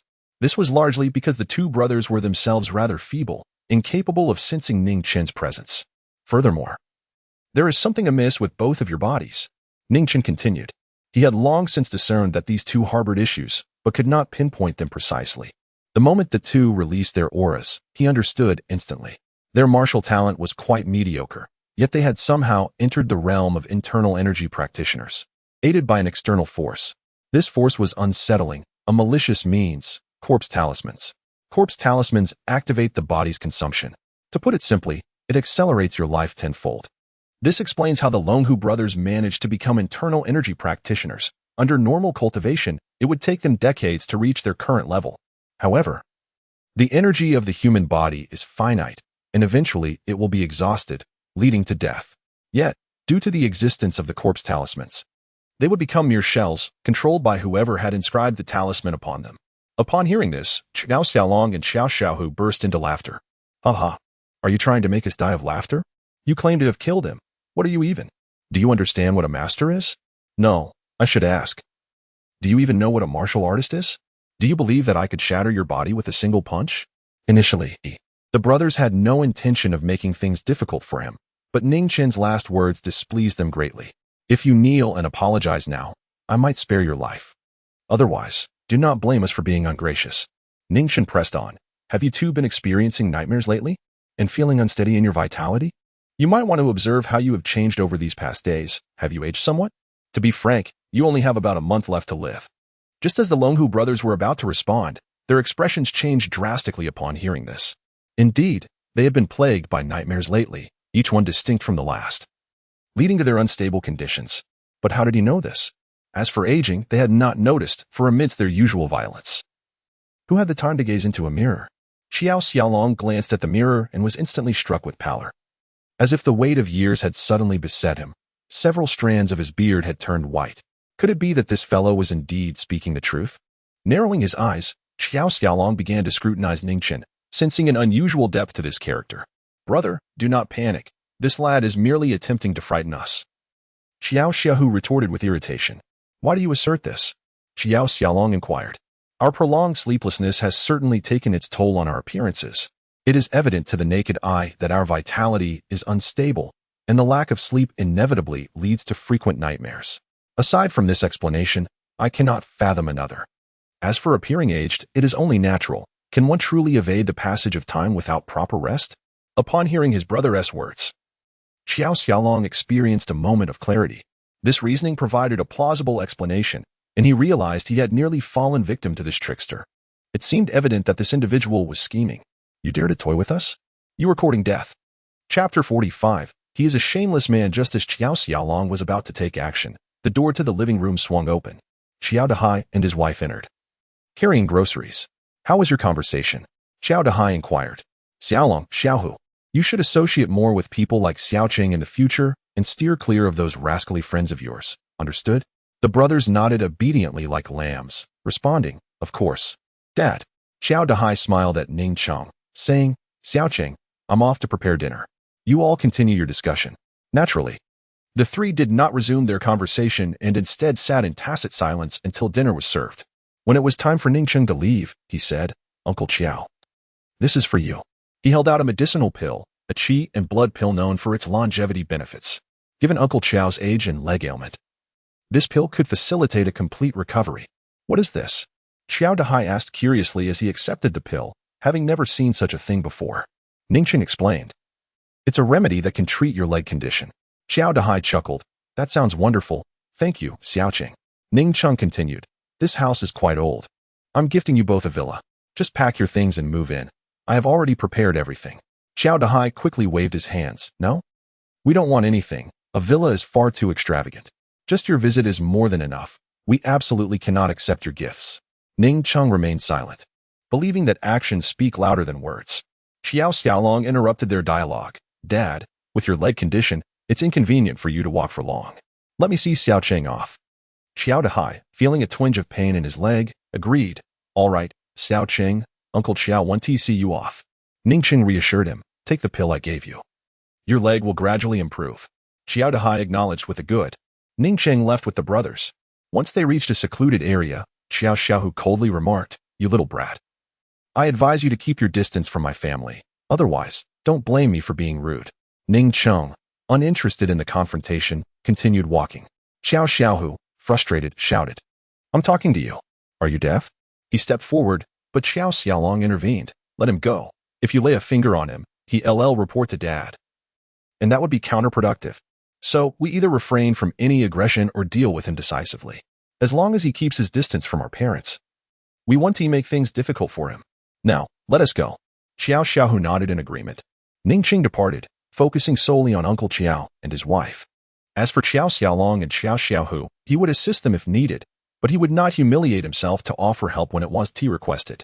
However, if they sought his assistance in the future, he would be willing to lend a hand, provided the circumstances were right. First, he would ensure Uncle Qiao received a villa. Subsequently, Ning Chen dialed Shen Wansen's number. Master, what is your command? Ning Chen asked. I require a villa to be gifted to someone.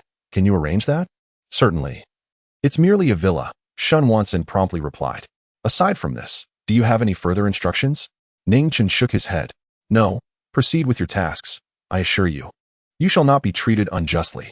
Although Shen Wansen was a servant, Ning Chen did not regard him as a mere slave, but rather as a subordinate, ensuring that rewards and penalties were clear and that no one labored in vain. Shen Wansen eagerly stated, It is indeed my honor to serve the master. There is no question of being treated justly or unjustly. However, master, I do have a matter I wish to discuss with you. Ning Chen inquired, What is it? Shen Wansen responded, I have a friend with whom I share a close bond. He is currently facing some troubles. Ning Chen interrupted. Just tell me what you require of me. I have no interest in others' troubles. I merely wish to know what I need to do. Shen Wansen explained. To deal with a certain individual who has returned from overseas, possessing formidable strength. Ning Chen asked, What level of martial artist are we speaking of? Shen Wansen replied, A half-step master. Ning Chen was speechless. He had anticipated a significant dilemma, yet it was merely a half-step master, hardly a grave concern. When he arrives, inform me. And I shall go. Upon hearing this, Shen Wansen was filled with excitement. Thank you, master, thank you. Ning Chen reminded him, Do not forget about my villa. Shen Wansen assured, Rest assured, master, I will ensure everything is handled perfectly. After hanging up the phone, Shen Wansen was elated. He was at a dinner gathering surrounded by several individuals, one of whom was Luo Hong, the captain of the Jiangchen Guard, a friend of Shen Wansen. Luo Hong anxiously asked, So, how is it, old Shen? Shen Wansen tucked away his phone and smiled. The issue has been resolved. Luo Hong's eyes brightened. Truly resolved? Is your friend really that capable? Shen Wansen considered mentioning that Zhou Tianhao was no match for the individual in question, and that a mere half-step master posed little challenge. However, he thought better of revealing the master's identity and concocted a plausible excuse. Certainly, my friend is quite reliable. Luo Hong felt reassured upon hearing this. That is wonderful. If he can help me with this predicament, I shall ensure he is well rewarded. Shen Wansen replied, Rest assured, the person I found is absolutely dependable. Luo Hong cheerfully said, Good, let us drink. The group raised their glasses in a toast. Meanwhile, Ning Chen returned to Yitian group. At that moment, Zhou Yuming and Chen Sini were leaving work, chatting and laughing. Chen Sini began to share her recent observations. Yuming, there is a beauty-enhancing elixir on the market. Do you know anything about it? I remember you mentioning your family was launching a new product. Could it possibly be this elixir? Zhou Yuming's expression shifted upon hearing beauty-enhancing elixir. Indeed, that is a product of Ling's Pharmaceuticals. Chen Sini inquired, I've heard people say that the effectiveness of this elixir is remarkable. Can your family's new product compare? Zhou Yuming shook her head and replied, I do not know. Please refrain from mentioning that beauty elixir in my presence. Just hearing its name irritates me. Chen Sini responded, All right, I shall not speak of it again. I understand your concerns for your family, but I believe you need not worry so much.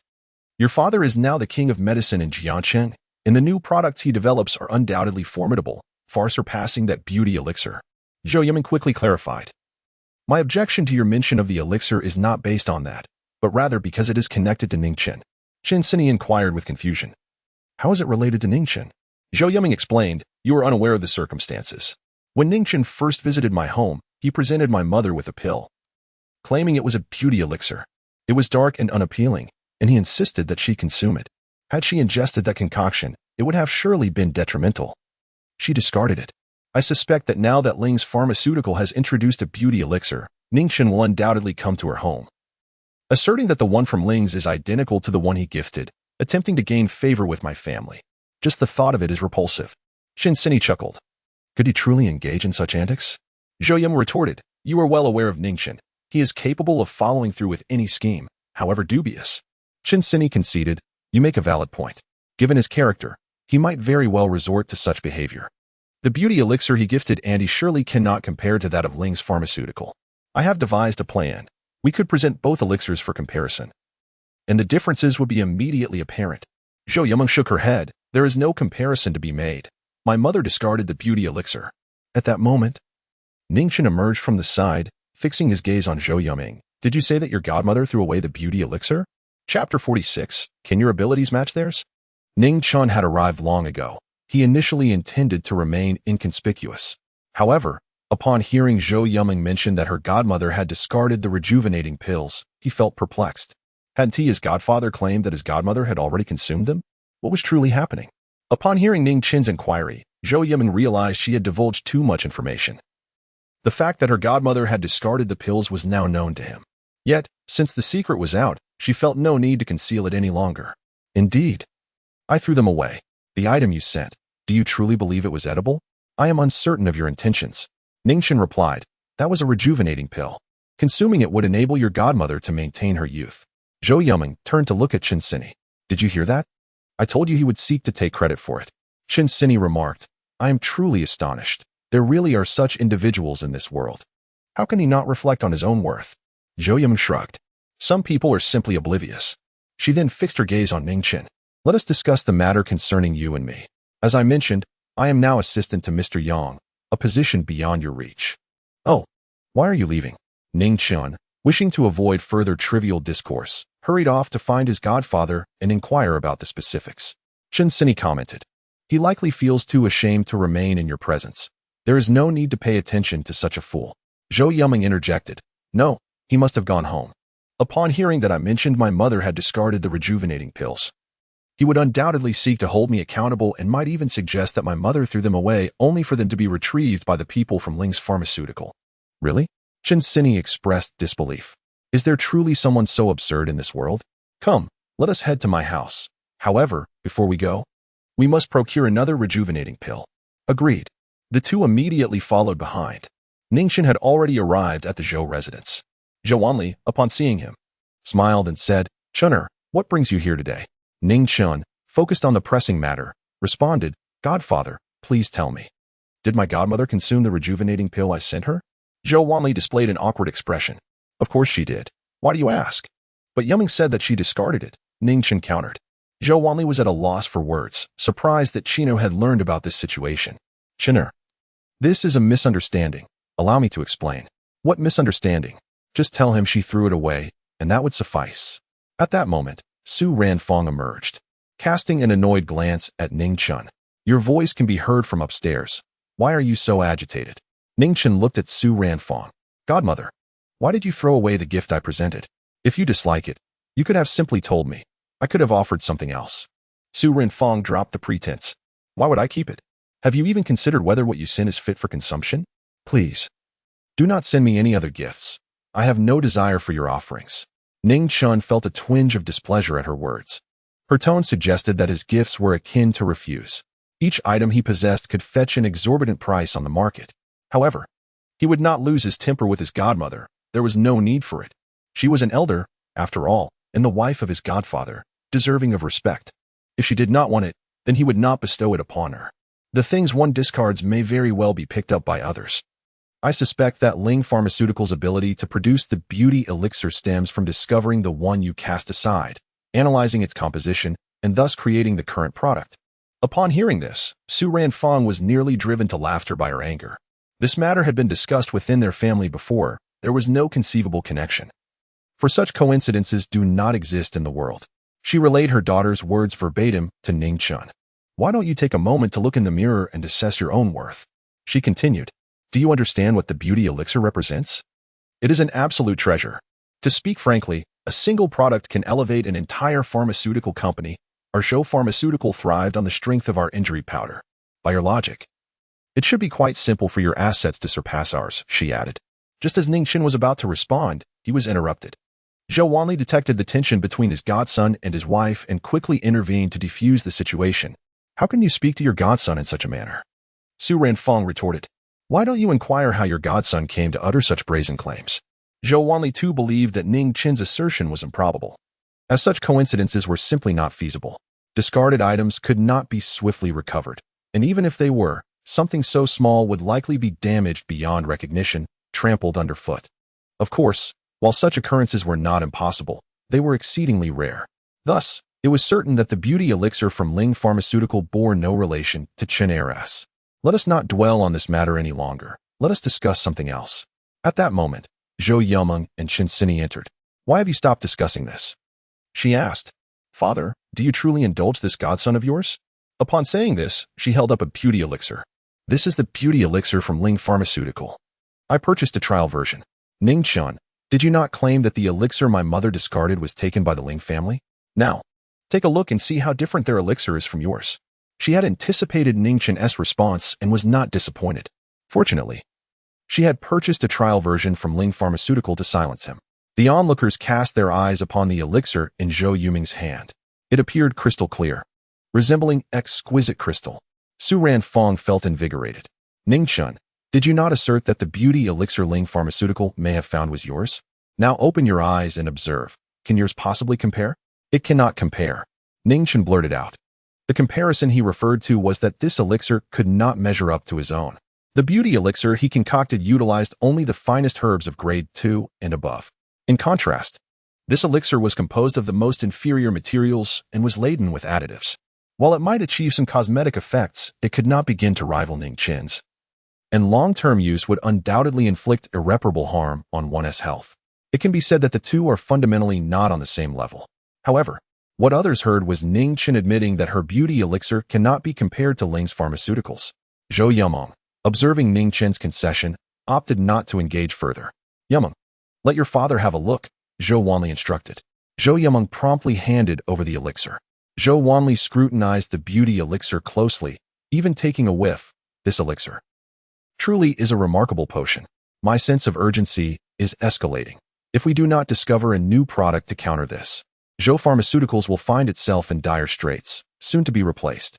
Su Ranfang also grew anxious, recognizing with the naked eye that Zhou Pharmaceuticals was on the verge of defeat, as the divine beauty mask simply lacked the qualifications to compete. I shall sample it first to assess its efficacy, Ning Chen interjected. Godmother, this cannot be consumed. Doing so would inflict lifelong damage to your body, leading to skin decay in the future. Chapter 47. 3 Ancient Formulas. Su Ranfang cast a sidelong glance at Ning Chen before consuming the beauty-enhancing pill. In an instant, she sensed subtle changes. She reached up to touch her face. Indeed, her skin had transformed, becoming slightly smoother than before. The rapidity of this change was astonishing. The efficacy of this beauty pill was truly remarkable. Zhou Wanli was equally astonished. While others might overlook the peculiarities of their wives, he could discern the significant effects. It was hard to believe.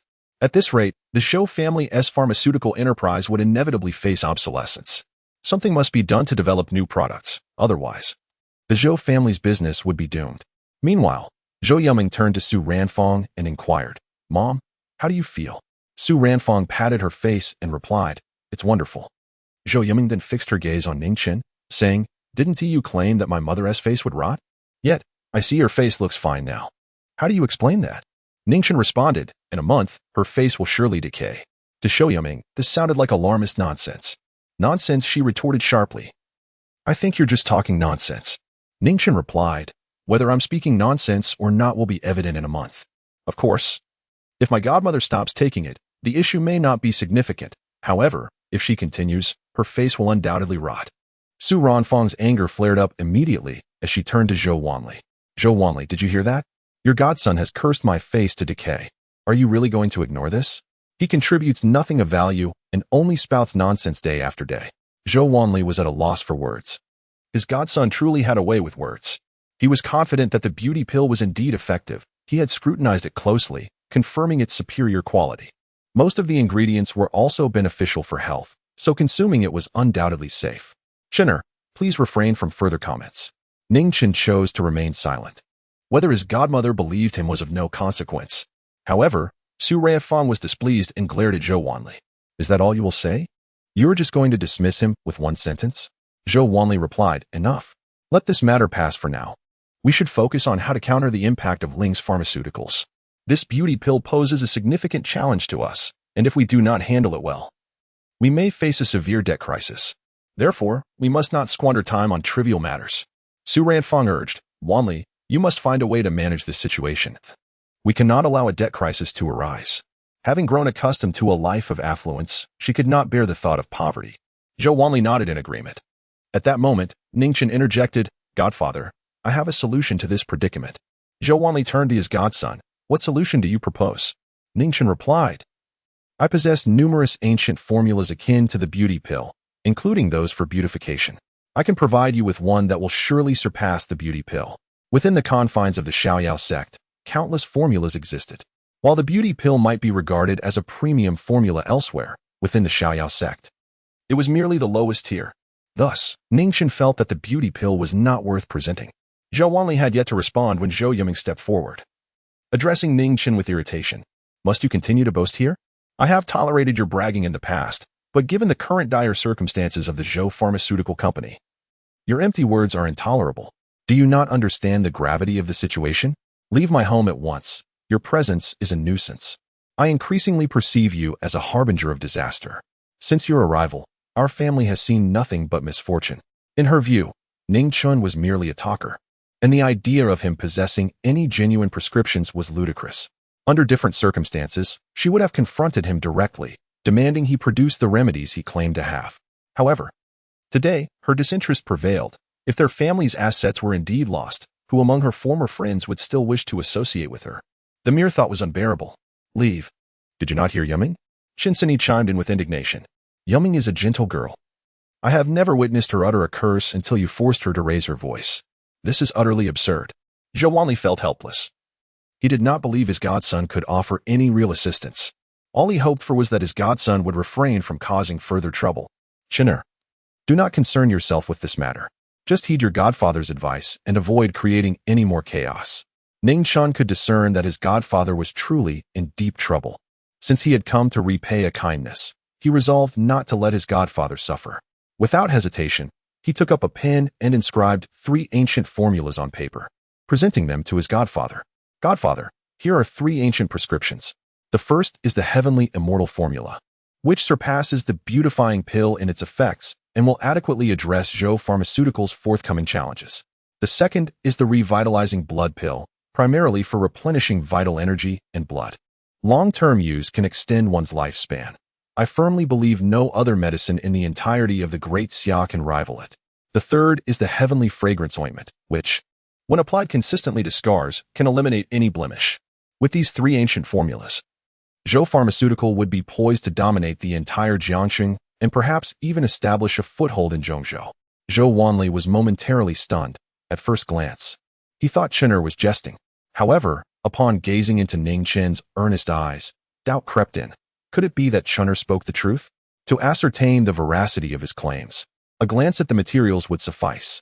Just as he reached out to take the ancient formulas, Zhou Yiming preemptively snatched them away and tore them to shreds. Ning Chen, could you see showcasing your intelligence here? Depart from our home.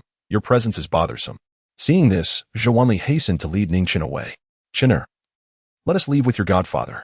He feared that allowing Chener to remain in the house would lead to further complications. Ning Chen did not resist, and the two exited the villa. Zhou Wanli found himself at a loss for words, caught between his wife and daughter on one side and his godson on the other. It was a dilemma where neither party could be wronged. Dust, do not take to heart the events that transpired today. Recently, the Zhou family's pharmaceutical business has indeed been struggling, and both your godmother and Yuma are quite distressed. Ning Chen holds little regard for Su Ranfang and Zhou Yuma. Were it not for his godfather, he would hardly pay attention to those two. He shook his head and reassured, rest assured, I shall not dwell on it. However, please take a look at the 3 ancient prescriptions I have written. I have detailed all the necessary materials. You need only follow my instructions to concoct the medicine, which will surely aid Zhou Pharmaceuticals in overcoming Ling Pharmaceuticals. Zhou Wanli nodded in agreement. The two exchanged a few more pleasantries before Ning Chen took his leave. Zhou Wanli returned home, resolved to trust his godson's words and examine the 3 prescriptions. Upon arriving, he discovered that his daughter had torn the items into countless fragments. This was inconsequential. He simply needed to gather the scattered pieces and reassemble them. However, at that moment, he noticed the floor was devoid of any remnants. As Su Ranfang was tidying up, "Where are the torn papers?" he inquired. Su Ranfang replied curtly, "I threw them away. Otherwise, would you have liked to keep them for the new year?" Chapter 48. What I found. Zhou Wanli, in a state of urgency, exclaimed, "What if it proves useful? How could you dispose of it without consulting me?" Su Ranfang retorted with a derisive laugh, "Zhou Wanli, have you lost your senses? Can you truly trust your godson? He claimed my face would rot. Yet look at it now, has it decayed? Instead of fretting over trivialities, perhaps you should focus on improving the divine facial mask." She was at a loss for words, incredulous that he would heed Ning Chen's words. How could one trust the ramblings of a mere country bumpkin? Left speechless, Zhou Wanli could only nod in agreement and hurried off to enhance the divine facial mask, racing to the company despite having just returned. After witnessing the effects of the beauty elixir, he felt an even greater sense of urgency. Time was money, and wasting it was not an option. Casting a disdainful glance at Zhou Wanli, Su Ranfang retrieved a mirror to inspect her face. The efficacy of the beauty elixir was undeniable. As she could distinctly perceive changes in her skin, she resolved to consume a few more. At that moment, Zhou Yiming and Chen Xinyi emerged together. "Mom, Xinyi and I are heading out for a meal," Zhou Yiming announced. "Wait," Su Ranfang called out. "Where did you purchase that beauty elixir?" "From Ling Pharmaceutical. It hasn't officially launched yet and is still in the trial phase," Zhou Yiming replied. Nodding in acknowledgement, Su Ranfang decided to venture out shortly to procure some herself. She pointed towards the garbage and commanded, "Take out the trash." "All right, Mom," Zhou Yiming replied as she grabbed the refuse and accompanied Chen Xinyi outside. However, before they reached the garbage bin, Zhou Yiming stumbled, nearly losing her balance. Although she managed to remain upright, the trash she held flew from her hands, scattering across the ground. Disgusted by the mess, she covered her mouth and nose. She had initially intended to gather the refuse and dispose of it properly, but found it impossible to do so. Chen Xinyi suggested, "Let's just go." Pointing at the garbage, Zhou Yiming protested, "Isn't it unethical to leave it like this?" "What ethics are you talking about? The villa community has cleaning staff. It is their responsibility. If we are to handle such matters, then what is the point of paying the property management fee?" Chen Xinyi countered. Zhou Yiming considered this and conceded, "You're right. I have paid the property management fee." With that, the two girls departed. Not long after, a woman emerged, and upon closer inspection, it was Ling Xiu, who had previously called off her engagement with Ning Chen. Noticing the litter strewn about, she frowned. Residents of the Longhu Villa district, if not the elite of Jiangsheng, were at least of a higher social standing.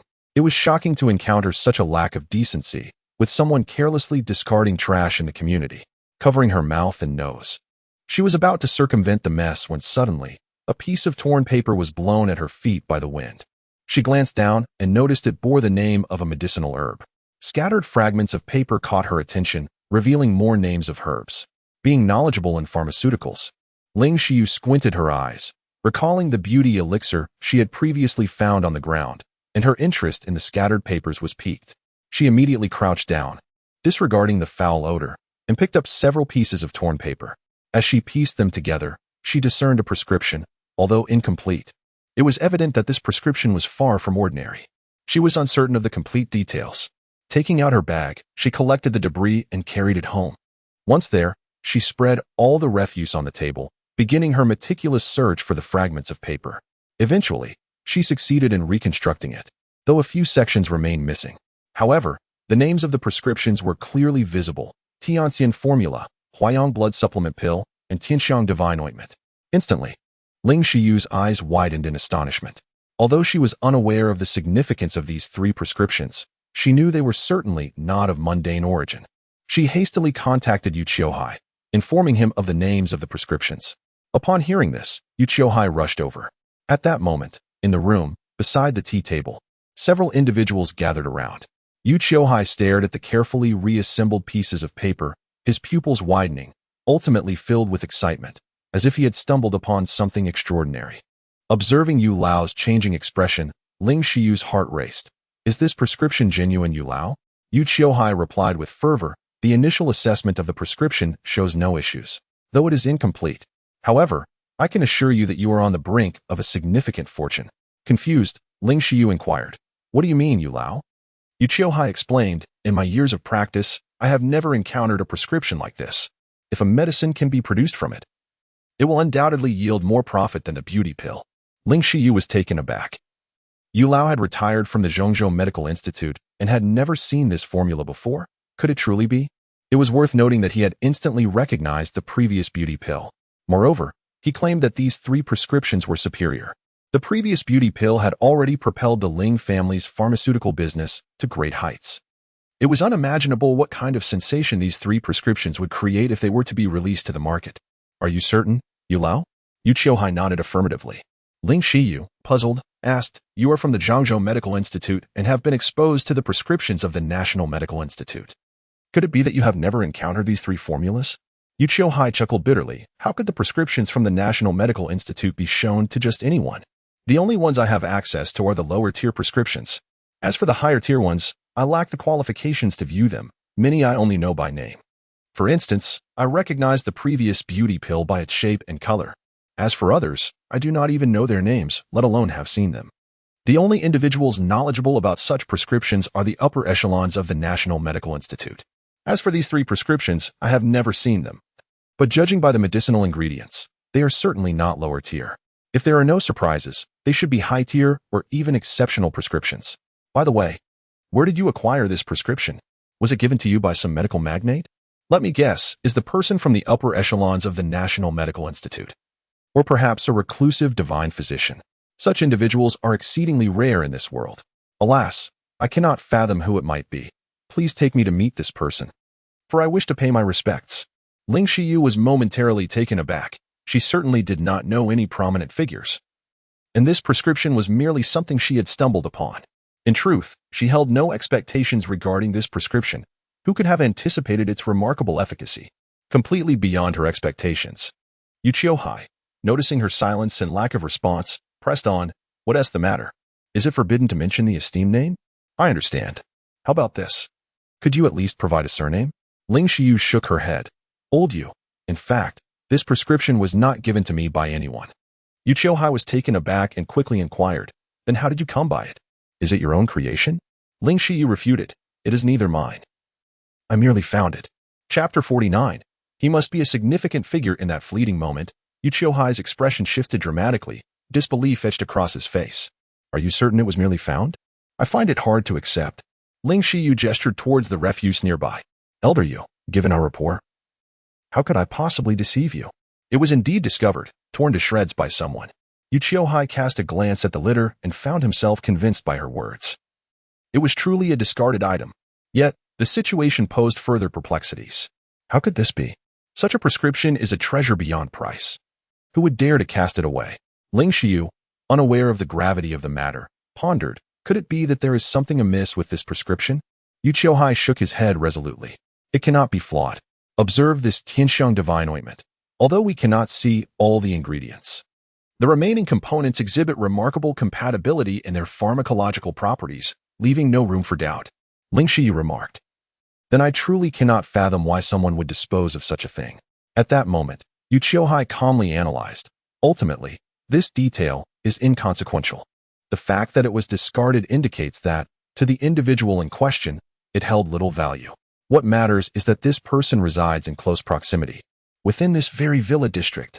Upon hearing this, Ling Xiyu's eyes widened in astonishment. Elder Yu's observation was astute. Something so easily discarded could only mean that the individual was exceptionally skilled in the medical arts. More importantly, they resided in the same neighborhood as her. With this realization, her heart raced fervently. If she could forge a connection with this person, her fortunes could change dramatically. A mere prescription from them could elevate her to the pinnacle of the Jiangcheng pharmaceutical industry, perhaps even beyond. Yu Qiuhai gazed at Ling Xiyu and spoke. The subsequent steps require no elaboration on my part. Ling Xiyu nodded vigorously. Indeed, there was no need for further discussion. Finding that eminent figure would be exhilarating.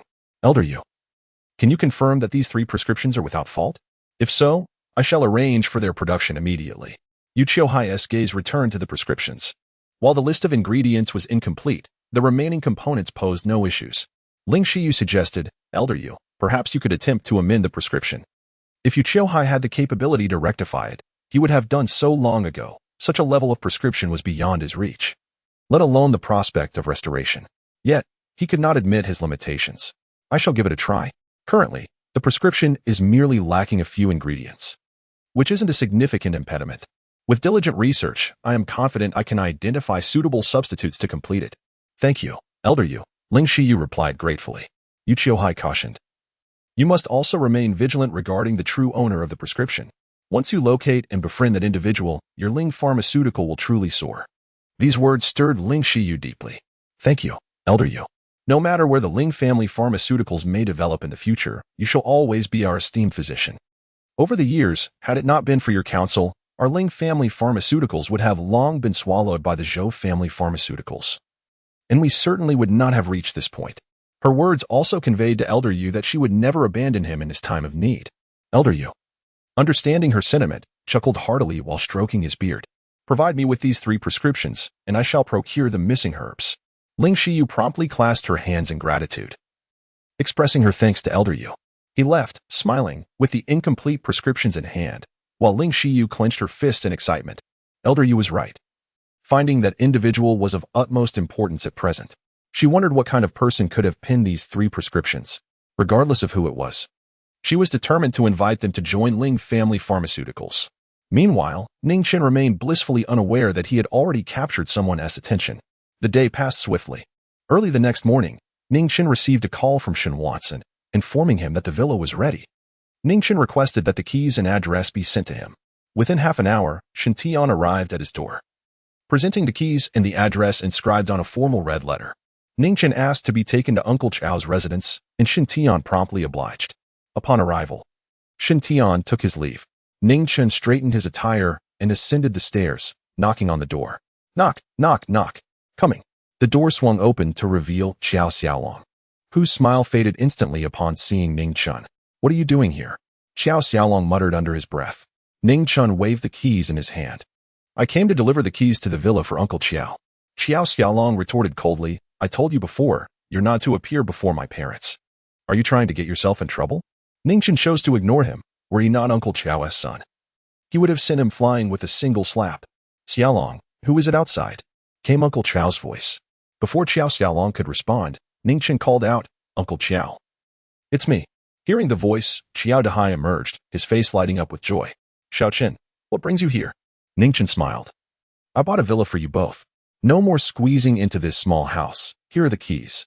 Xiao Dehai was momentarily taken aback upon hearing about the villa. A villa?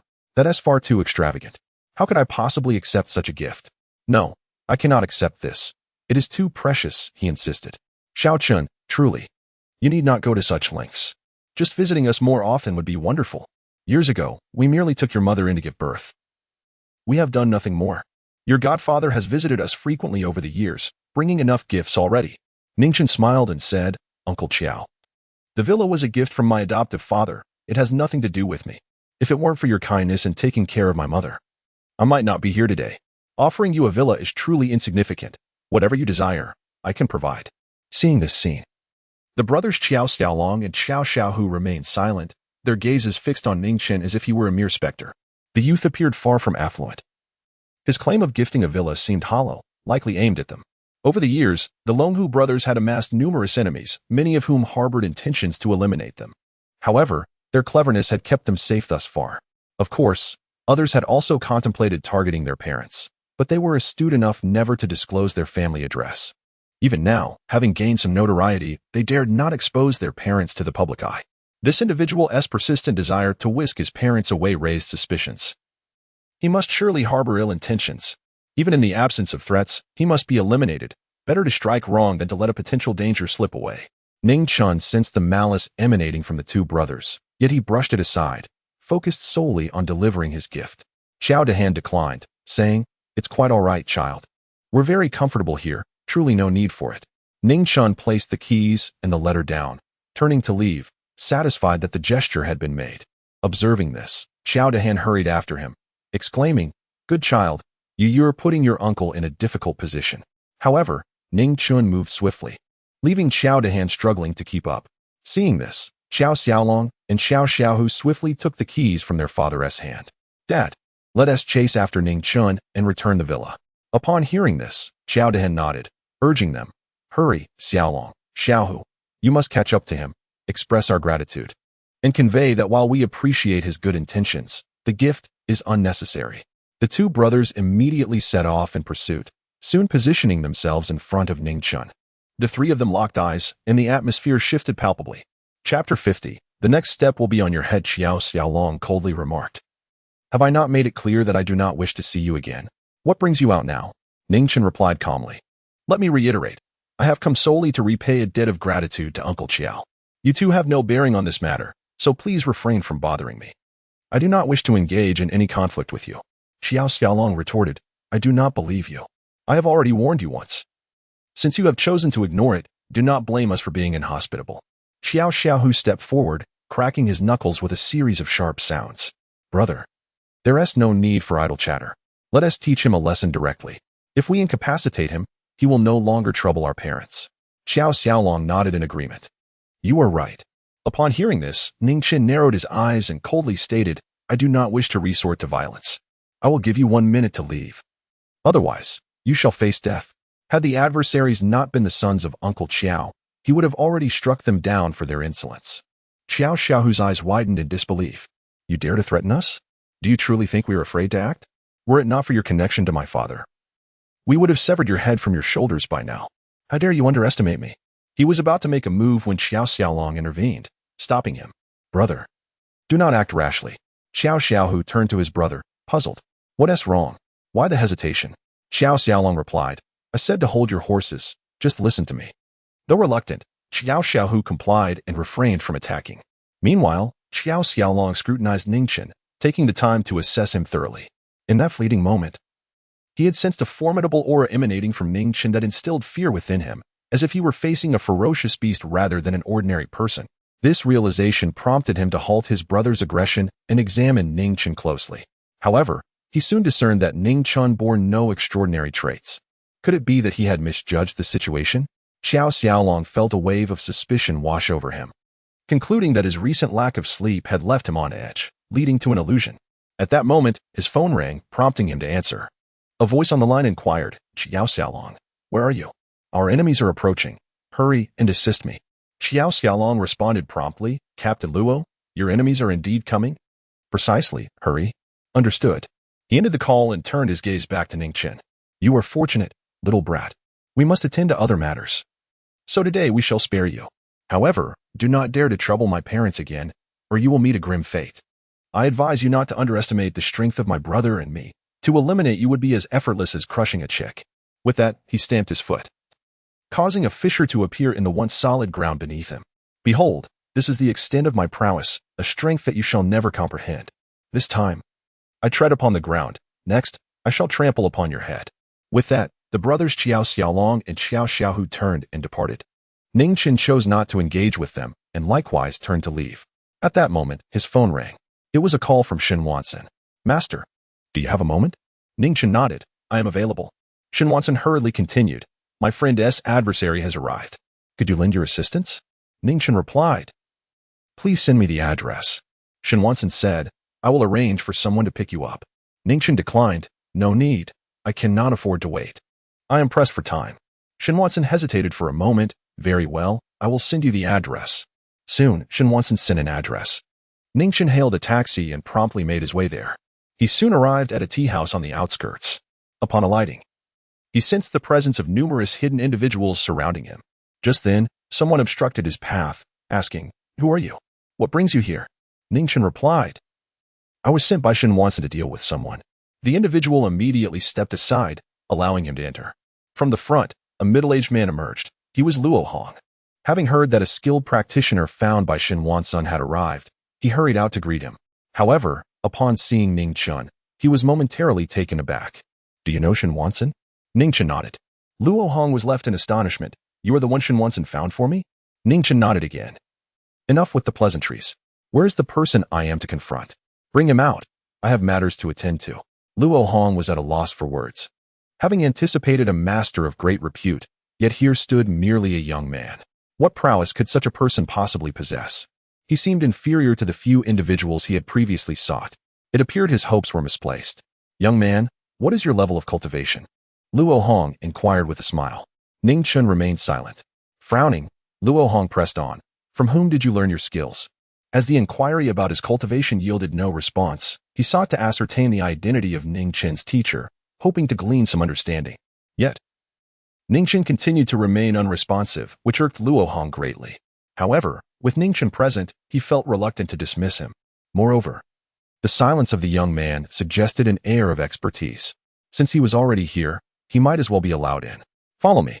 Ning Chen did not speak, but instead followed him into the tea house. Inside, several martial artists were already present. To his surprise, the brothers Xiao Xiaolong and Xiao Xiaohu, whom he had encountered earlier, were also there. Upon seeing Ning Chen, they were momentarily taken aback, not expecting his presence. What are you doing here? Xiao Xiaolong blurted out upon spotting him. Ning Chen, disinterested in responding, thought to himself that had the person not been Xiao Shu's son, he would have dealt with him rather harshly. Allowing him to live was merely a courtesy to Qiao Shu. Upon hearing this, Luo Hong inquired of Qiao Xiaolong, "Do you know this person?" He was entirely unfamiliar with Ning Chen, only aware that his good friend Shen Wansen claimed to know him, with no further information at hand. He wished to ascertain the individual's origins, background, and level of cultivation. However, the other party was as obstinate as a mule, despite his numerous inquiries. He had received no response, prompting him to investigate further now that others were aware. Qiao Xiaolong replied with a smile, "Yes, Captain Luo, I know him." Luo Hong pressed, "What are his origins?" Qiao Xiaolong responded with a grin, "If Captain Luo is seeking him to assist in resolving your current predicament, I fear you may have chosen the wrong individual. He is merely an ordinary person, and one so extraordinarily ordinary." "Huh?" Luo Hong was taken aback. "What do you mean?" Qiao Xiaolong explained, "Our current adversary is a master, yet he is not even a martial artist." "What? Not a martial artist?" Luo Hong exclaimed in astonishment. "Is that true? Do not deceive me. A martial artist possesses a martial aura, yet this individual exhibits none whatsoever. If Captain Luo harbors doubts, you may have others examine him to verify his ordinariness." Qiao Xiaolong spoke slowly. Chapter 51. You were no match for him. Luo Hong displayed a look of skepticism, glancing at the others around him. Though he remained silent, his gaze conveyed everything, an unspoken invitation for them to ascertain whether this individual was indeed a martial artist. The assembly comprised renowned martial artists within Jiaqing, the most formidable among them having reached the threshold of a half-step master. They turned their attention to Ning Chen, scrutinizing him from head to toe, ultimately concluding that he was not a martial practitioner. A distinct aura emanates from martial artists, with the intensity of this energy correlating directly to their strength. In stark contrast, the person before them exuded no such energy. Even the most ordinary individual possessed a more potent aura than he did. It was evident that in the realm of martial arts, this man was a complete and utter failure. Initially, many had presumed Ning Chen to be a person of great significance, their gazes filled with respect. However, upon realizing his lack of martial prowess, their expressions shifted dramatically. This transformation was merely a reflection of Ning Chen's extraordinary strength, which eluded their comprehension. There existed an insurmountable chasm between him and them, one that they could not fathom. Upon observing the reactions of the crowd, Luo Hong understood the situation. The individual before them was far from being a prominent figure. How naive they had been to feel elated. How could Shen Wansen possibly deceive them? "Captain Luo, have we been waiting here for so long merely for this person?" A figure clad in martial arts attire stepped forward, irritation evident in his tone. He was Master Zhu, known as Zhu Wanchen, a somewhat notable figure in Jiangcheng. Others shared similar grievances. They had been waiting for quite some time, and felt their patience wearing thin. Had they awaited someone of the caliber of the Longhu brothers, their frustrations would have been muted. Yet, to have waited for such an ordinary individual was decidedly vexing. Upon hearing Master Zhu's remarks, whispers began to circulate among the crowd. "Isn't this a waste of our time?" Indeed, Luo Hong interjected hastily. A misunderstanding, a complete misunderstanding. He too felt a sense of disdain toward Ning Chen. Had he known they were waiting for someone so unremarkable, he would have declined to stay. However, with Ning Chen already present, he could hardly send him away. As Luo Hong spoke, the others fell silent. Subsequently, Luo Hong directed everyone to take their seats and prepared tea. "Since we are all gathered here, allow me to explain the purpose of this invitation. I have an adversary named by Taizhan, who was also from Jiangcheng 30 years ago. He has committed numerous heinous acts, including child trafficking. I led a team to apprehend him, confiscating all his assets and imprisoning his entire family. However, an unforeseen complication allowed him to escape, leaving me with a warning. He vowed to seek revenge. I never took his word seriously until recently, when I received an email indicating that Bai Taizhan is indeed alive and intends to return for retribution. He claims to have reached the half-step master realm and is prepared to exact vengeance upon me. Esteemed guests, whether you have come by my invitation or through the introduction of a friend, you are all the foremost warriors of Jiang City. Might I implore your assistance today in vanquishing Bai Taizhan?" At that moment, Zhu Wanchen was the first to rise, clasping his hands in salute and declaring, "Captain Luo, your leadership in safeguarding Jiang City is indeed a blessing for us all. It is precisely due to your efforts that the people are able to live and work in peace. Now that there are those who seek to commit murder, we shall undoubtedly take action." The others echoed in agreement, stating, "Master Zhu speaks the truth. We will ensure you suffer no harm. Today, with the might of Jiang City's warriors gathered here, none shall dare to lay a hand on you." Qiao Xiaolong added with a smile, "Indeed, should Bai Taizhan dare to come, we shall make his head roll. To put it plainly, even a deity would meet his demise here. This proclamation elicited a hearty laugh from the assembly. Seeing this, Luo Hong felt a great deal of relief. For days, he had been engulfed in fear. He was not a martial artist and would likely be felled by but a single blow from Bai Taizhan. However, with so many warriors willing to assist, should Bai Taizhan dare to approach, he would surely meet his end. Rest assured, my friends, for your assistance today, I shall not let you go unrewarded. Each of you shall receive your due compensation. At that moment, Xiao Xiaolong glanced at Ning Chen and remarked, Captain Luo, you should not receive any reward. Luo Hong turned his gaze towards Ning Chen, who sat at the back, eyes closed as if in slumber. In truth, he harbored a strong disdain for this individual. While everyone else engaged in conversation, he merely chose to sleep. Not a single word uttered. What sort of behavior is this? When Bai Taizhan arrives, even if he chooses not to strike, I would still provide the promised reward, for he was introduced by Shen Wansen, and I cannot afford to offend him. However, at this moment, Luo Hong found himself unwilling to offer anything to someone who lacked power yet pretended to be profound. I understand, Luo Hong replied curtly. Xiao Xiaolong said no more. Nearby, Xiao Xiaohu whispered, Brother, why not allow everyone to suggest expelling Ning Chen? Xiao Xiaolong responded, Why should we expel him? Consider this. His presence here must be due to someone recommending him to Captain Luo. If we were to force Ning Chen away, we would be offending the person who recommended him, which is unnecessary. Furthermore, having him here could also be advantageous for us. Xiao Xiaohu was taken aback, not grasping his brother's reasoning. Brother Long, what advantage? I don't feel it at all. Xiao Xiaolong patiently explained, Are we not preparing to confront Bai Taizhan shortly? Xiao Xiaohu nodded. Indeed, but how does that relate to us gaining an advantage? Recognizing his brother's lack of understanding, Xiao Xiaolong continued. Have we not always wanted to keep Ning Chen away from our parents? You once suggested eliminating him, but that's unrealistic. If our parents were to discover that we had killed Ning Chen, it would create a significant problem. Surely, you do not wish to hurt our parents' feelings.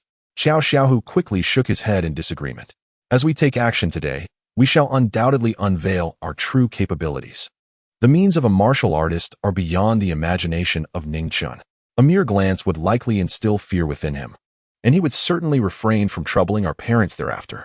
After Xiao Xiaolong finished speaking, he fixed his gaze upon his younger brother. Do you understand now? Xiao Xiaohu, enlightened, replied, You are indeed the clever one, brother. Xiao Xiaolong smiled and said, All right, when Bai Taizhan arrives, we shall hold nothing back. Let us instill fear in Ning Chen. Xiao Xiaohu nodded in agreement. A group of individuals awaited the arrival of Bai Taizhan within the tea house.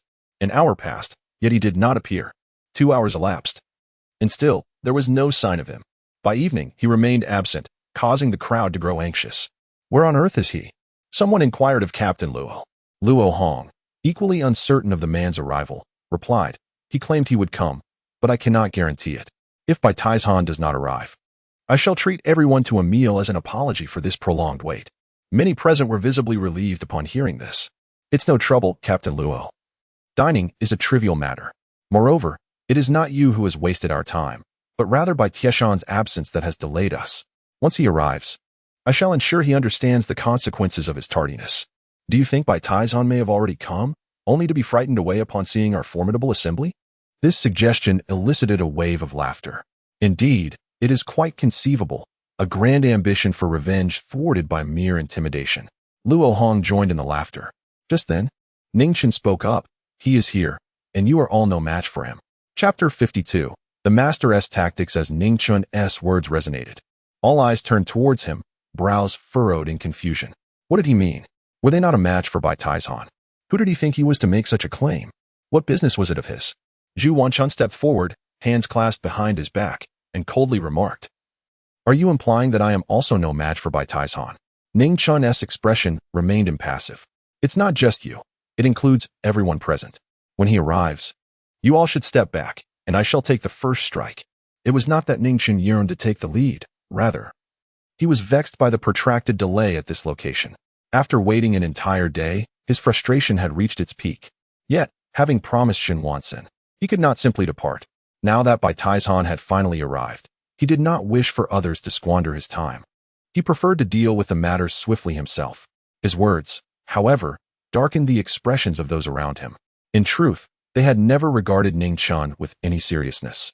After all, He was just an ordinary person, not of their caliber. What astonished them was his audacity to belittle them so openly. Annoyed, they contemplated teaching Ning Chen a lesson, as there was nothing else to occupy their time. Zhu Wanchun sneered. So, you consider yourself quite formidable. If that is the case, allow me to experience your prowess. Consider refraining from this. I am currently irate, and I fear that a single slap might end you, Ning Chen replied, his disinterest evident. Zhu Wanchun's face flushed with anger at being so disdained. Had it been any other ordinary individual speaking to him thus, he would have long since acted to eliminate them. However, as Ning Chen was invited by Luo Hong, he knew he had to seek permission before making a move. Captain Luo, I wish to spar with this young man. What do you think? Luo Hong, equally dismissive of Ning Chen, thought.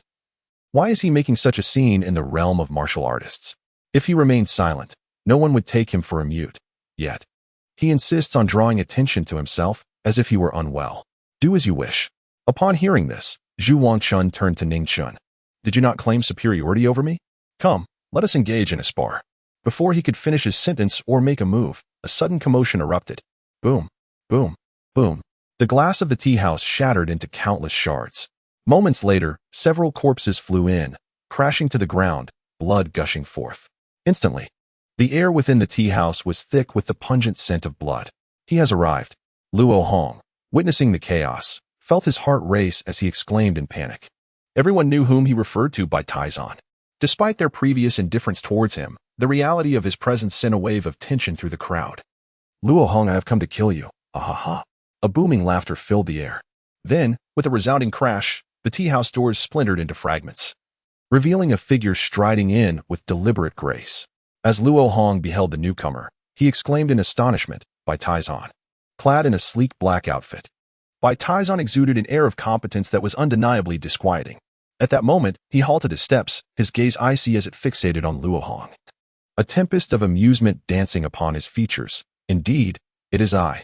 Regaining his composure, Luo Hong responded with calm resolve. Bai Taizan, today, your demise is inevitable. Bai Taizan erupted into laughter. Did I not inform you of my arrival and urge you to seek assistance? Are these individuals beside you your chosen allies? Luo Hong retorted with a smirk. Indeed, your arrival marks your own entrapment. Your death is assured. Bai Tiashan's laughter grew increasingly maniacal. Luo Hong, I granted you ample time to assemble allies, yet you have gathered a mere swarm of ants. Do you truly believe they pose a challenge to me? Ha! You are on the verge of making me die of laughter. The crowd, upon hearing this, turned pale. They were notable figures within the martial arts community of Jiacheng, revered to the point that others referred to them as masters. Yet, now they found themselves belittled by this man, causing them to clench their fists in indignation. Zhu Wanchun stepped forward, his gaze locked onto Bai Taizan. Once this man is dealt with, he would pursue Ning Chen. So, Bai Taizan, your arrogance knows no bounds? Bai Taizan replied, Indeed. Are you dissatisfied? Zhu Wanchun chuckled. Indeed. Allow me to experience your prowess. Observing the unfolding confrontation, Luo Hong hastily urged, Master Zhu, I am counting on you. Zhu Wanchun assured him with a grin, Rest easy, Captain Luo. Should anything go awry, his demise is certain. With that, he launched into action, his palm striking out with blinding speed, transforming into a fleeting shadow that approached Bai Taizan. The onlookers were utterly astonished by Zhu Wanchun's display of skill. Truly, Master Zhu possessed remarkable strength, exhibiting what appeared to be the celestial destruction palm, honed to an extraordinary level. It seemed Bai Taizan was doomed. Alas, Master Zhu was poised to claim all the glory. At that moment, Ning Chen spoke up. The crowd turned to him, incredulous. Was he not insane? What basis did he have for doubting Master Zhu's capabilities? Who was he, after all? Just as they were about to retort, a sharp crack resonated, the sound of shattering bones echoing through the air. Immediately thereafter, a figure was sent hurtling through the air, crashing against the wall with a resounding thud. Joy surged through the crowd. Truly, Master Zhu has won swiftly. However, when they turned to look, they found Bai Taizan standing firm, unmoved, like a steadfast clock. Suddenly, their expression shifted in horror. If Bai Taizan remained unscathed, did that not imply that the one who had been sent flying was none other than Master Zhu? In the distance, the wall bore the imprint of Master Zhu's collision. The plaster cracked and crumbled. Leaning against the wall, Master Zhu appeared gravely injured. Blood spilling from his mouth, a pitiful sight.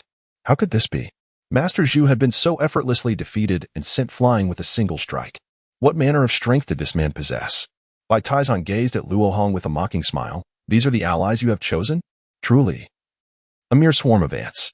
I shall first deal with these individuals before coming to you. Subsequently, he cast his gaze over the assembly. Who shall be next? You may come forth. The crowd exchanged glances. Having witnessed the earlier example of Master Zhu, none dared to step forward alone. The prospect of suffering a fate akin to Master Zhu's was too dire. With their numbers, they believed they could surely overwhelm their opponent. I propose we join forces to eliminate this person. What do you think? Xiao Xiaolong suggested, glancing ahead. Soon, voices of agreement arose. I find this proposal agreeable. It is too perilous for one to confront him alone. Together, he should not pose a challenge. Indeed, let us act in unison. Instantly, the crowd spread out in all directions and charged towards Bai Taizan. Observing their approach, Bai Taizan scoffed, surely. You do not believe that your collective effort makes you my equal. You are far from it. Furthermore, have you heard of a martial arts master? With that, Bai Taizan thrust his hands outward. A wave of energy radiated from him, causing the ground around him to upheave violently. Those who had just arrived were left wide-eyed in astonishment. The force unleashed was unmistakably that of a master. This individual was not merely a half-step master. He was a true martial arts master. Boom, boom, boom. The ground struck those who had charged forth, sending them spiraling backward, crumpling to the earth in disarray, utterly defeated. Chapter 53. A single strike to obliterate in an instant. All individuals collapsed to the ground, their faces ashen, blood spilling from their lips. Yet, at that moment, their gazes were fixated upon Bai Taizan. Is this the prowess of a master? It is truly overwhelming. Today, they may very well lose their lives here. Bai Taizan stood rooted in place, hands clasped behind his back, and turned his attention to Luo Hong. It is your turn. Luo Hong, trembling with fear, could no longer maintain his stance and fell to the ground with a thud. The allies he had summoned lay dead. It seemed his fate was sealed. Bai Taizan. Come at me. Bai Taizan refrained from striking, instead adopting a demeanor of amusement as he toyed with Luo Hong. Luo Hong. Are you not feeling particularly terrified at this moment? Do you now regret capturing me? Struggling to rise from the ground, Luo Hong declared loudly, I am afraid. But I fear death, not you. In those days, your misdeeds were countless. Had I not captured you, many more would have suffered. Therefore, I do not regret my actions. Now, come, do not waste time, grant me a swift end. The smile vanished from Bai Tieshan's face. He had anticipated witnessing Luo Hong's terror and subsequent pleas for mercy. A perfect opportunity for him to strike. Yet, he was met with disappointment. I will not grant you an easy death. I shall savor your torment. You will learn the depths of my hatred for you. Luo Hong laughed heartily. I understand your desire to see me beg. But I can assure you that such a scenario is utterly impossible. You will never see me bow my head to you. Bai Tieshan's expression darkened. Very well. Since you seek death, I shall oblige. He was about to make his move when a voice interrupted. Hold on. Instantly, all attention turned toward the source of the voice. They beheld Ning Chen, momentarily taken aback. Frankly speaking, everyone had forgotten about Ning Chen, assuming he had fled. After all, such a conflict was beyond the realm of ordinary individuals. Who could have anticipated that he remained and even dared to speak? Was this not courting death? Bai Taizan scrutinized Ning Chen, assessing him as an ordinary person before addressing Luo Hong. Is he another ally of yours? You truly are desperate, seeking assistance from anyone. Luo Hong replied, he is not my ally. He merely happened to pass by. In such a dire situation, any life saved is a blessing. However, I am baffled by Ning Chen's presence. In a predicament like this, why return? Does he not realize he is offering himself up as a sacrifice? Bai Taizan sneered. Oh really? To me, he appears to be your accomplice. If you wish to save him, you shall not succeed. I will kill him right now. Luo Hong interjected. You, Bai Taizan, you and I have enmity. You may kill me or any other martial artist, but he is merely an ordinary person. If you harm him, do you not fear inciting the wrath of the martial artist of the great Xia, who would hunt you down? The individuals present could not harm you, yet a coalition of martial artists from the great Xia could encircle you, leaving no refuge. Bai Taizan laughed heartily, declaring, I fear not. Now, whoever I desire to slay, I shall do so. Should you attempt to prevent me, I shall only be more determined to carry out the act. In that fleeting moment, he moved. His form became a mere shadow as he lunged toward Ning Chen, intent on delivering a lethal blow. He discerned that Luo Hong was currently gripped by fear, yet there remained a psychological barrier. He intended to shatter this barrier through the demise of Ning Chen, instilling profound terror within Luo Hong. Bai Tieshan's excitement grew. Observing this, Luo Hong shouted towards Ning Chen, urging him to flee. However, he saw Ning Chen standing still, utterly motionless, showing no inclination to escape. Luo Hong sighed, realizing that Ning Chen was likely paralyzed by fear. This was understandable, having witnessed grand spectacles before. Even he was taken aback by the scene, let alone a young man like Ning Chen. At that moment, a thunderous explosion resonated, followed by the splatter of blood. The onlookers dared not gaze forward, hastily shielding their eyes. It was evident without looking that Ning Chen had met his end, obliterated in an instant. Why had he not fled? Did he truly wish to sacrifice his life here? Bai Taizhan was indeed formidable, effortlessly extinguishing the life of an ordinary person. The prowess of a martial arts master was indeed terrifying. Well, the matter is settled, a familiar voice rang out. The crowd jolted in surprise. Was that not Ning Chen's voice? Had he not perished? What was happening? Instantly, all eyes turned to the front. There stood Ning Chen, brushing the bloodstains from his collar. Addressing Luo Hong, the matter is resolved. Ning Chen had not wished for such violence, yet the insolence of his adversaries had consumed much of his time, igniting his ire.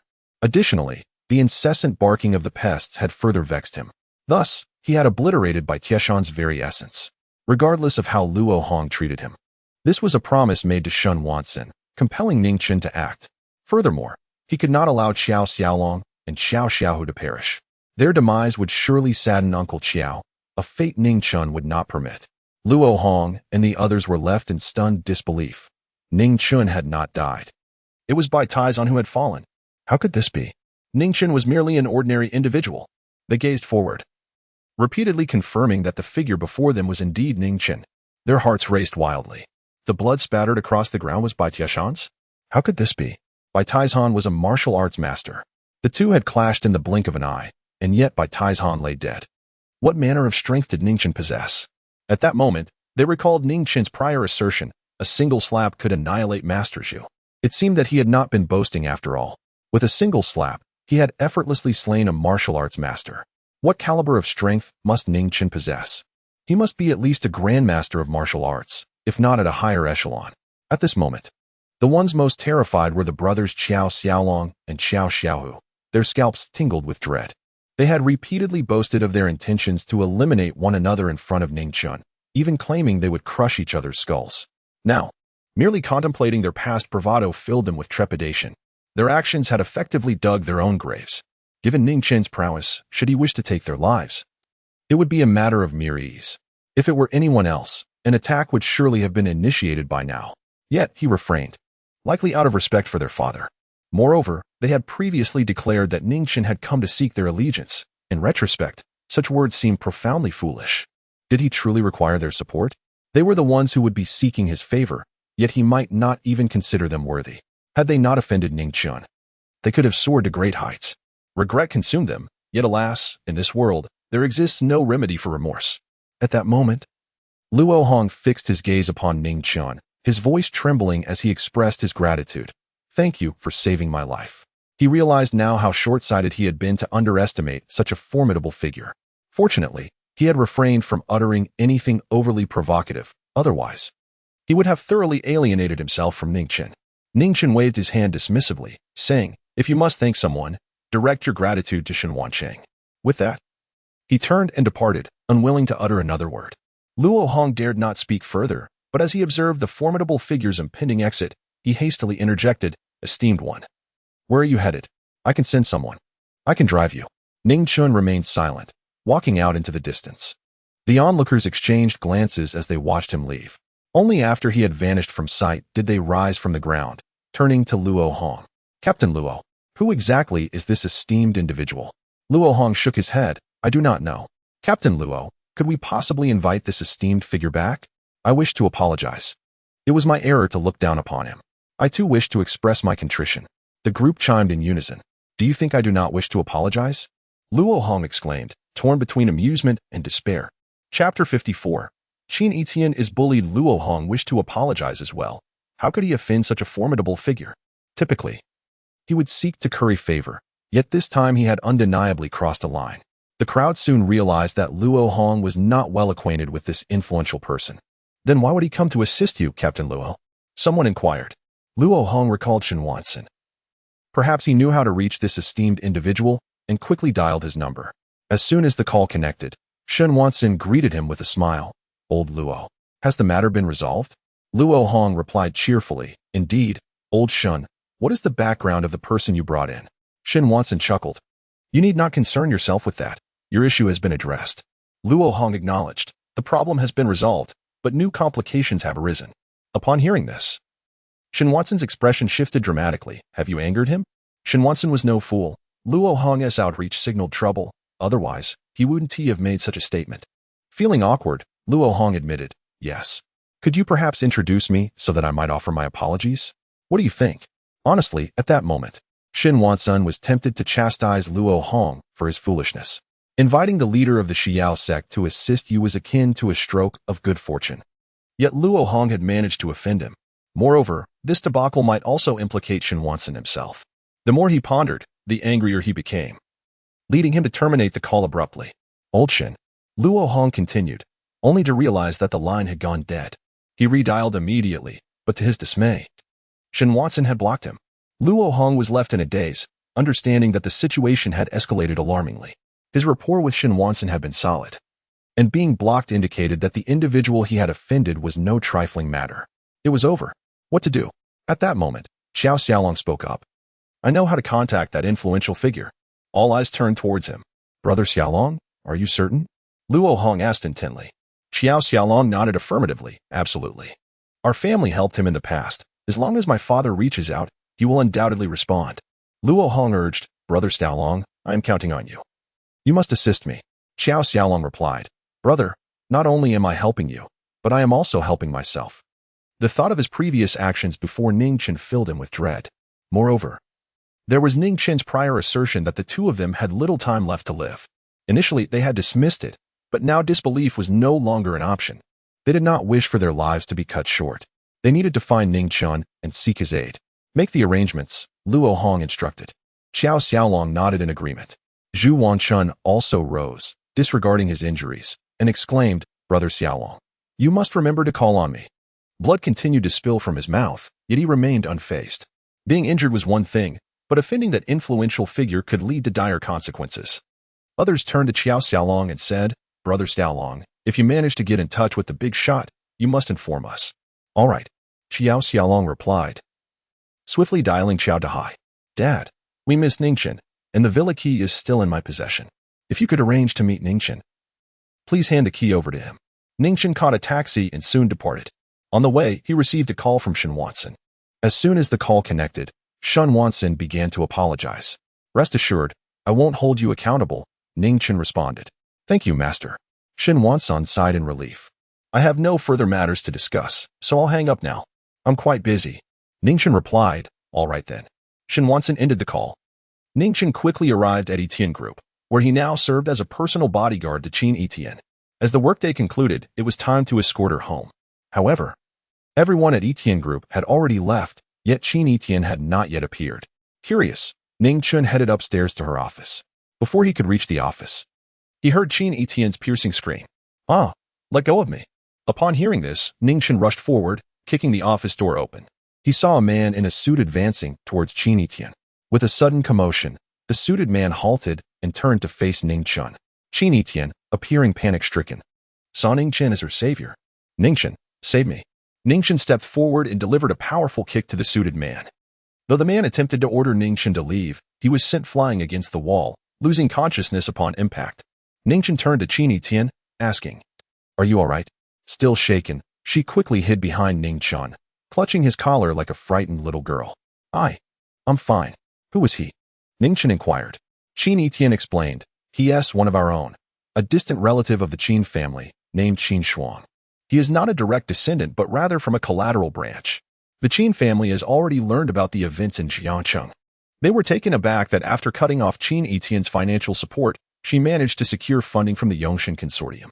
This displeased the Qin family, as they had attempted to stifle her, yet she still acquired resources.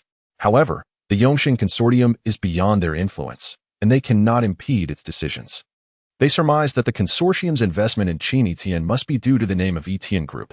Thus, the Qin family dispatched Qin Shuang to deliver a message forbidding her from using the Yitian Group name. Naturally, Qin Yitian felt indignant, She had founded the Yitian group herself. So why should she be barred from using it? Little did she expect that Qin Shuang would resort to violence. Had Ning Chen not arrived in time, she might have faced degradation at his hands. Ning Chen narrowed his eyes. Is this how your family treats you? Qin Yitian replied, let us not discuss him anymore. I want to call the police and have him arrested. Ning Chen nodded in agreement. Miss, are you all right? Qi Yu rushed over in haste. Just moments ago, Qin Yitian had sent an urgent message to Qi Yu, indicating she was in peril. Without delay, Qi Yu arrived. Upon spotting Ning Chen, her expression shifted dramatically, and she immediately confronted him. You scoundrel, how dare you tarnish the reputation of the young lady? I knew you were no good. Qin Yitian, in a state of urgency, quickly intervened. Xiao Yu, it wasn't Ning Chen who harmed me, it was Qin Shuang. Ning Chen is the one who saved me. Qi Yu then realized the gravity of the situation. Is that true? Qin Yitian nodded. Qin Shuang is lying on the ground. If you don't believe me, look for yourself. Qi Yu glanced down and saw Qin Shuang. Her embarrassment reached its peak. To alleviate the awkwardness, she approached Qin Shuang and began to kick him repeatedly. You wretched creature. How dare you defile the young lady? Meanwhile, Qin Yitian turned to Ning Chen and spoke softly. Thank you for saving me earlier. Chapter 55. He is already dead. Gratitude must be expressed. If it were not for Ning Chen, Qin Yitian would have been sullied by Qin Shuang. Ning Chen waved his hand and said, as your personal bodyguard, it is only natural for me to protect you. Your safety is paramount. As for gratitude, you know what I desire. Qin Yitian fell silent, realizing that Ning Chen was rather inept at conversation. She genuinely wished to thank him. Yet he diverted the discourse to slumber, which was quite vexing. Nonetheless, she bore no profound resentment. At that moment, Qi Yu returned, inquiring, Miss, how shall we deal with this person? Qin Yitian replied, there is no way to handle it. Let us return him to Longdu. Qi Yu was perplexed. Why must we take him back? He has wronged you gravely. Qin Yitian responded calmly, if I were to capture Qin Shuang now, someone would undoubtedly come to rescue him later. Qi Yu suggested, we could eliminate him. Qin Yitian shook her head. That is even less feasible. My family is waiting for me to err. Do you believe that? Should anything happen to Qin Shuang, others would not immediately seek me out and leverage it against me? Upon hearing this, Qi Yu recognized the potential for such a scenario. Did it truly come to releasing him? This left her feeling discontented. Qin Yitian could only sigh, realizing that the only option left was to let him go. Any alternative would lead to endless complications. At that juncture, Ning Chen interjected. If you do not wish to spare him, I might have a solution. The two women turned to him and asked, do tell, what is your method? Qin Yitian genuinely did not want Qin Shuang to escape. She simply saw no other choice. Eliminate him, Ning Chen proposed. Upon hearing this, Qin Yitian immediately rejected the idea. No, killing him would create trouble. Qi Yu had hoped Ning Chen possessed a viable plan. This suggestion seemed futile. If it were that easy to kill him, I would have done so already. Ning Chen countered, it matters not. If he is killed, even if trouble arises, I will face it. Qi Yu retorted, face it? With what? Do you even comprehend who he is? Frankly speaking, with but a single finger, he could bring about your demise.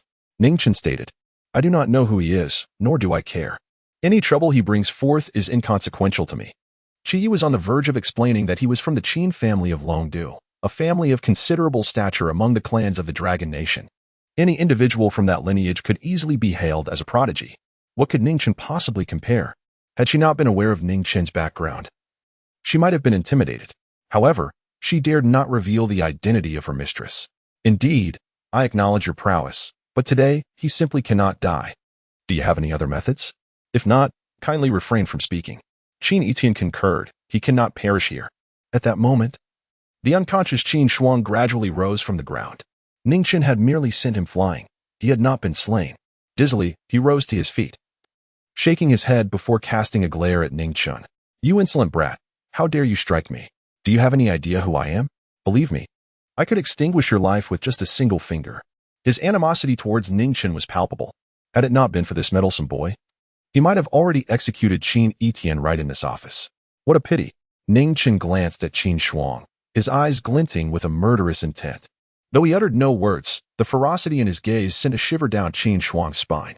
He hastily retreated, unwilling to meet his eyes, for he knew he was no match for this individual. Should this boy decide to attack, he would be left with nothing but a futile beating. Just wait. I will not let you off so easily. Qin Yitian coldly warned Qin Shuang. I advise you to remain sensible. I shall report today's incident to our family, and your actions will surely incur punishment. Qin Shuang felt a twinge of guilt. Although Qin Yitian held a lowly status within the Qin family, he was not to be trifled with. If news of his transgressions against Qin Yitian reached home, it would undoubtedly spell trouble for him. What evidence do you have to prove I have wronged you? You cannot produce any. I observed upon entering that this room lacks surveillance. Without evidence, even if I did offend you, what could you possibly do to me? Qin Yitian slowly retrieved his phone, the screen illuminated with a recording. Indeed, there was a lack of evidence earlier, but now I possess it. Qin Shuang's complexion darkened, and he spat a venomous remark. You are cunning. He approached Ning Chen, coldly declaring, You insolent brat, I will remember your assault. Mark my words, I shall return with allies to ensure you are left battered and bruised. Ning Chen responded with a swift kick, landing squarely in Qin Shuang's abdomen. The latter's body flew backward, crashing violently against the wall with a pitiful cry. Ning Chen approached, unleashing a flurry of slaps, alternating hands, until a dozen strikes had transformed Qin Shuang's visage into that of a swollen mess. Ning Chen possessed the strength to end Qin Shuang with a single blow, yet he refrained, abiding by Qin Yitian's wish for him to remain alive. However, inflicting injury was permissible. Qin Yitian and Qi Yu stood behind, reveling in the spectacle, yet a troubling thought surfaced. If Qin Shuang survived today, he would undoubtedly seek vengeance. What would Ning Chen do then? Stop. Please, I beg you. I promise I won't retaliate. I apologize, spare my life. Qin Shuang pleaded as he finally found his voice after Ning Chen ceased his onslaught. Ning Chen coldly retorted, Get lost. Immediately, Qin Shuang scrambled to his feet and stumbled away. Ning Chen turned to Qin Yitian, inquiring, We cannot kill him, but we can certainly injure him. Qin Yitian nodded. We can inflict harm, but soon her expression clouded with concern. Yet, doing so will invite trouble. He will seek retribution. Ning Chen chuckled, He won tea. Qi Yu remarked, He certainly will. This individual is petty and vindictive. If you so much as disturb him, he will remember it vividly and will undoubtedly seek retribution. Ning Chen replied, I am quite capable of defending myself. Qi Yu sighed, recognizing the fearlessness that often accompanies ignorance. It seemed that Ning Chen was oblivious to the existence of martial artists, which explained his misplaced confidence. The individuals summoned by Qin Shuang were undoubtedly of master-level prowess. She had observed Ning Chen closely. He was, without a doubt, an ordinary person. An ordinary individual stands no chance against a martial artist. However, should Qin Shuang indeed send someone to confront Ning Chen, she would protect him, for he had acted on behalf of the young lady. Very well. I can see that you are capable. The workday has ended. It is time to return home. Ning Chen understood that his counterpart harbored doubts about his abilities, and he did not insist on earning her belief. After all, Qin Shuang was already deceased. At that moment, Qin Shuang exited the gates of Yitian Group, hastily entering her vehicle. Chapter 56. You are not qualified. Upon seeing his son in such a state, the driver anxiously inquired, Young Master Qin, what has happened to you? Fuming with anger, Qin Shuang retorted, Do not ask so many questions. Drive me to the hospital. The driver, sensing the urgency, promptly pressed the accelerator and sped off. In the back seat, Qin Shuang clenched his fists in fury, vowing to exact revenge and bring death to the one who had struck him. However, at that moment, he began to feel an unbearable itch all over his body, first scratching at his neck, then his back. In his fervor, he clawed so viciously that his skin tore open, blood oozing forth, yet the itch remained relentless. Itch, oh, the itch, why was it so insistent? In desperation, he stripped off all his clothing and continued to scratch, tearing flesh from his body, but the sensation of itchiness only intensified. Noticing Qin Shuang's distress, the driver halted the vehicle and urgently asked, Young master, what is wrong with you? Driven to a frenzy by the torment, Qin Shuang barked. Why do you ask so many questions? Just drive. The driver, wisely refraining from further inquiry, resumed driving, but suddenly he noticed dark patterns emerging on Qin Shuang's skin, resembling some arcane symbols. Young master, there is something on you. Qin Shuang, realizing the markings on his body, reached out to touch them. Suddenly, the once black patterns shifted to a fiery red hue. Alongside the itch, a searing heat enveloped him. It felt as though he were on the verge of spontaneous combustion. Water. Where's the water? The driver quickly retrieved an unopened bottle of mineral water and handed it to him. Just as Qin Shuang extended his hand to receive it, before he could even unscrew the cap, his skin flushed a brilliant red. With a whoosh, flames erupted from his skin, engulfing the entire vehicle in an inferno. In a mere second, the car was reduced to ashes. This was, of course, the handiwork of Ning Chen. When he had struck Qin Shuang, he had implanted a rune within him, known as the fire rune. This particular rune, once embedded in a person, would unleash flames after 10 minutes, incinerating them. At this moment, Ning Chen had already returned home with Qin Yitian and others. And not a word was spoken about Qin Shuang's predicament. The reason Qin Yitian remained silent was to prevent Ning Chen from discovering her true identity. After all, she had been using a pseudonym in front of him, and mentioning it too frequently might arouse his suspicions. After parting ways, Ning Chen began his cultivation upon returning home. Just then, Uncle Qiao called, and Ning Chen answered. What is it? Why are you calling me so late? Qiao Dahai spoke urgently. Xiao Chun, your villa is far too extravagant. We cannot accept it. Ning Chen realized that Xiao Xiaolong and his brother had returned, and returned the keys to Uncle Qiao. It's nothing. This villa is a token of respect for you. It's merely a villa, not worth much. Qiao Dahai replied. Very well then, Xiao Chun. From now on, Uncle Qiao's home is your home. You can come whenever you wish. Ning Chen smiled and responded. All right, Uncle Qiao. Qiao Dahai remarked. When are you free? Let us dine together. Xiao Long and Xiao Hu, the two brothers, expressed a desire to converse with you further. Ning Chen understood the intentions of the Longhu brothers. They undoubtedly sought to offer their apologies. He was fully aware of their sentiments. He would still extend the courtesy of his name to Uncle Qiao. As long as the Longhu brothers did not engage in any egregious behavior, he would not hold their actions against them. Very well, Qiao Dahai responded eagerly. How about tomorrow? What do you think? Ning Chen nodded in agreement. That works. After hanging up, Qiao Dahai turned to his two sons. I've arranged for you to meet Xiao Chun.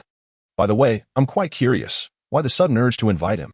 Qiao Dahai was genuinely puzzled. The two boys had only just returned and had urged him to call Xiao Chen. The Longhu brothers sighed with relief. Oh, it's nothing special. We're just young and looking to make more friends.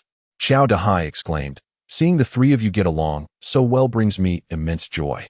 From now on, you must treat Xiao Chun as your own brother, understand? Xiao Xiaolong hesitated to respond. How could they regard Ning Chen as a brother? They felt unworthy. They were more suited to be his juniors. Understood, Dad. Good. Now go rest. Tonight, stay home and don't wander out, Qiao Dahai instructed. He was aware that such admonitions were likely futile, given that his sons ventured out every night. However, he was astonished when the Longhu brothers did not utter a word and obediently remained at home. This piqued Qiao Dahai's curiosity. Why were his sons so compliant today? In truth, Qiao Xiaolong and Xiao Xiaohu were genuinely alarmed. The battle with Bai Taizan had left them injured, rendering their vitality considerably weakened and exacerbating the effects of the corpse talisman. Xiao Xiaohu had fainted several times. Remembering Ning Chen's previous words heightened their fear. They did not wish to meet their demise. Thus, they complied, for Ning Chen was their only hope for salvation. The following day, Qiao Dahai sent Ning Chen an address, inviting him to dinner. Ning Chen arrived and immediately spotted Xiao Xiaolong. Big shot, you've come. My dad asked me to wait for you here. Ning Chen nodded and followed Xiao Xiaolong into the private room. Upon seeing Ning Chen, Qiao Dahai promptly rose. Xiao Chen. Ning Chen acknowledged him with a nod. Qiao Dahai exchanged pleasantries with Ning Chen, while Xiao Xiaolong and Xiao Xiaohu continuously poured drinks for both men. Eventually, Qiao Dahai turned to his sons. You young men should have a conversation. Xiao Xiaolong immediately stood, raised his glass, and without uttering a word, drank deeply. This was an act of atonement. Yet, the ritual was not complete. They were expected to kneel. However, they found themselves unable to bend their knees. They recognized this as Ning Chen's influence, indicating that he had indeed forgiven them. Ning Chen refrained from allowing the Longhu brothers to kneel, wishing to spare Qiao Dahai any doubts. Uncle Qiao is an ordinary person and should refrain from becoming entangled in the realm of warriors. No need to stand. Please take a seat, Ning Chen remarked. With this, Xiao Xiaolong and Xiao Xiaohu felt at ease, realizing that the esteemed individual had indeed forgiven them. They promptly settled into their seats. Suddenly, Qiao Dahai received a phone call and had to attend to work, so he left with his wife, reminding his son to engage in conversation with Ning Chen. Soon, only Ning Chen and the Longhu brothers remained in the private room. The Longhu brothers hurriedly knelt on the ground. When there are many people, one can sit. When there are few, one must kneel quickly. Esteemed one, it was our folly to offend you. We acknowledge our mistake, they declared, bowing repeatedly. Ning Chen remained silent, lifting his teacup to sip before finally speaking. Rise. The Longhu brothers stood, but due to the force of their bowing, their foreheads were already bleeding. Wipe away the blood, It is precious, Ning Chen instructed. The brothers hastily complied, using a towel to clean the blood from their foreheads. Esteemed one, we implore you to save us. We do not wish to perish. If you grant us our lives, we shall honor you as our master. Ning Chen replied coldly, you are in no position to regard me as your master. Chapter 57. Encounter with Ling Shiyu. The expressions of the Longhu brothers immediately darkened. If the esteemed one did not lend them assistance, their demise was undoubtedly imminent. Esteemed one, we beseech you to save us. We are willing to do anything, even if it means becoming beasts in our next life. Ning Chen replied, rest assured, I shall rescue you, but this is solely for the sake of Uncle Chiao. Upon hearing this, the Longhu brothers hastily bowed their heads in gratitude. Thank you, esteemed one. Thank you. Ning Chen rose and approached them, gently pressing his finger upon the two. He then withdrew his hand, declaring, all is resolved. The brothers were taken aback. Was the matter truly settled? How could it be? They felt no change at all. Unbeknownst to them, the corpse talismans within their bodies were mere trifles, and the Xiaoyao sect could be considered the progenitor of talismanic arts. Thus, dispelling such a paltry curse posed no challenge whatsoever. In the next moment, both brothers experienced intense discomfort in their abdomens, as if something was churning within their stomachs. Suddenly, a massive black worm was expelled from their mouths, landing on the ground, where it writhed a few times before perishing. Upon seeing the creature, the brothers were filled with terror, their faces turning ashen. They had never imagined such a thing resided within them. Yet, they now felt an immense relief. Their previous fatigue and depletion of energy had vanished, and they were invigorated. The impact of that worm had been profound. Thank you for saving our lives, esteemed one, they exclaimed, quickly kneeling in gratitude. Ning Chen waved his hand dismissively. Rise. There is no need for such reverence. I wish to inquire, who was it that implanted this corpse talisman within you? While dispelling the curse on the Longhu brothers, he had made an unexpected discovery. The talisman seemed to bear a faint connection to their Xiaoyao sect. His master had once mentioned that in days of yore, the sect was thriving with many disciples. Some had departed from the sect, becoming notable figures within the great Xia, yet walking the righteous path, while others had strayed into depravity. Ning Chen had descended the mountain to cleanse the sect of its scourges. This corpse talisman could very well be linked to those nefarious elements. Should any connection be uncovered, he would act decisively to eliminate the threat. Xiao Xiaolong recollected. It was an old man, appearing exceedingly sinister, almost like a corpse himself. At that time, we were often bullied in the Jianghu. He claimed he could make us stronger. In our desperation, we chose to trust him and consumed the black water he provided, which indeed enhanced our powers. Ning Chen furrowed his brow. An old man? Surely. He bore no connection to their sect. His master would never accept someone of advanced age as a disciple. What was his name? How did you establish contact with him? Xiao Xiaolong responded, we referred to him as the Poison Elder. As for how we contacted him, we do not know. He always sought us out. During our last meeting, he mentioned he would bring us more black water next time. Ning Chen remarked, if you drink that water again, you will undoubtedly perish. When they come to seek you out, contact me. You no longer possess the corpse talisman within you. You will be enraged and will kill both of you. Here, consume this. He produced 2 vital energy pills. During this period, the talisman had drained a significant amount of their blood, leaving them in a state of depletion. If they did not replenish their vital energy in a timely manner, death would be imminent. Xiao Xiaolong accepted the pills with alacrity, nodding fervently. Thank you for your life-saving grace, esteemed sir. They were grateful for their familial connections. Without them, death would have been certain. Then they recalled another matter, esteemed sir. Captain Luo Hong wishes to host a banquet to apologize. Upon hearing this, Ning Chen replied, I understand. I will attend when I have the opportunity. His master had once advised him that one should be forgiving and not overly aggressive, since the other party was sincerely apologizing. He had no intention of rebuffing this cordial overture. Xiao Xiaolong, filled with excitement, quickly affirmed, yes. Without further words, Ning Chen turned and exited the room. Meanwhile, the Longhu brothers promptly swallowed the pills in their hands. Just moments prior, they had felt an insatiable thirst for blood, their eyes turning crimson, and their heads felt as if struck by a heavy blow. This was the result of their depleted vital energy. After consuming the pills, their complexion improved considerably. Truly, he was remarkable. The efficacy of the medicine was astounding. In the meantime, Ning Chen had left the private room. At that moment, a woman approached him, Ling Shiyu, the one with whom he had previously been betrothed. They stood face to face. Ling Shiyu recognized Ning Chen at once, surprised to encounter him here. Ning Chen. Ning Chen also recognized her and coldly asked, "Is there something you need?" Ling Shiyu had little to say to Ning Chen, as they were from entirely different worlds, devoid of common topics. However, she recalled Ning Chen's declaration that he would come to the Ling family to claim what was owed from years past. She wished to engage him in conversation. "Did you not say you would come to our Ling family to demand the benefits granted by your master? I have been waiting at the Ling family. Why have you not arrived?" Upon hearing Ning Chen utter those words previously, Ling Shiyu had felt irked. But due to the numerous onlookers at the time, she had refrained from confronting him. After waiting for so many days without a visit from Ning Chen, she now sought to taunt him. Ning Chen remembered the matter. The Ling family had survived and prospered due to the financial assistance from his master during their time of need. He intended to dismantle all that the Ling family had, restoring the scene of his master's intervention. However, he simply had not found the time to do so. He had not anticipated that they would come seeking him first. "I will come in due time. However, should your Ling family squander all your wealth, I may not need to," Ning Chen stated indifferently. Ling Shiyu laughed heartily at his words. "Ning Chen, might I inquire where your confidence originates?" Ning Chen spoke calmly. "Of course, you may choose not to disperse. I shall retrieve it myself." Ling Shiyu burst into laughter, perceiving Ning Chen as nothing short of a lunatic. Did he truly believe he could come personally to collect it? She had initially prepared to leave, yet the arrogance he displayed irked her. However, she refrained from further conversation. Compared to her former self, her current status had risen significantly. Ning Chen was unworthy of engaging in dialogue with her. Behind her, other members of the Ling family emerged. Earlier that morning, the 3 ancient prescriptions Ling Shiyu had discovered had been completed by Yuchio Hai, marking a momentous fortune for the Ling family. Undoubtedly, the Ling medicinal enterprise would soar to unprecedented heights in the future. Thus, the Ling family had gathered to celebrate this achievement. Among them stood a man full of bravado, Ling Feiyang, Ling Shiyu's younger brother.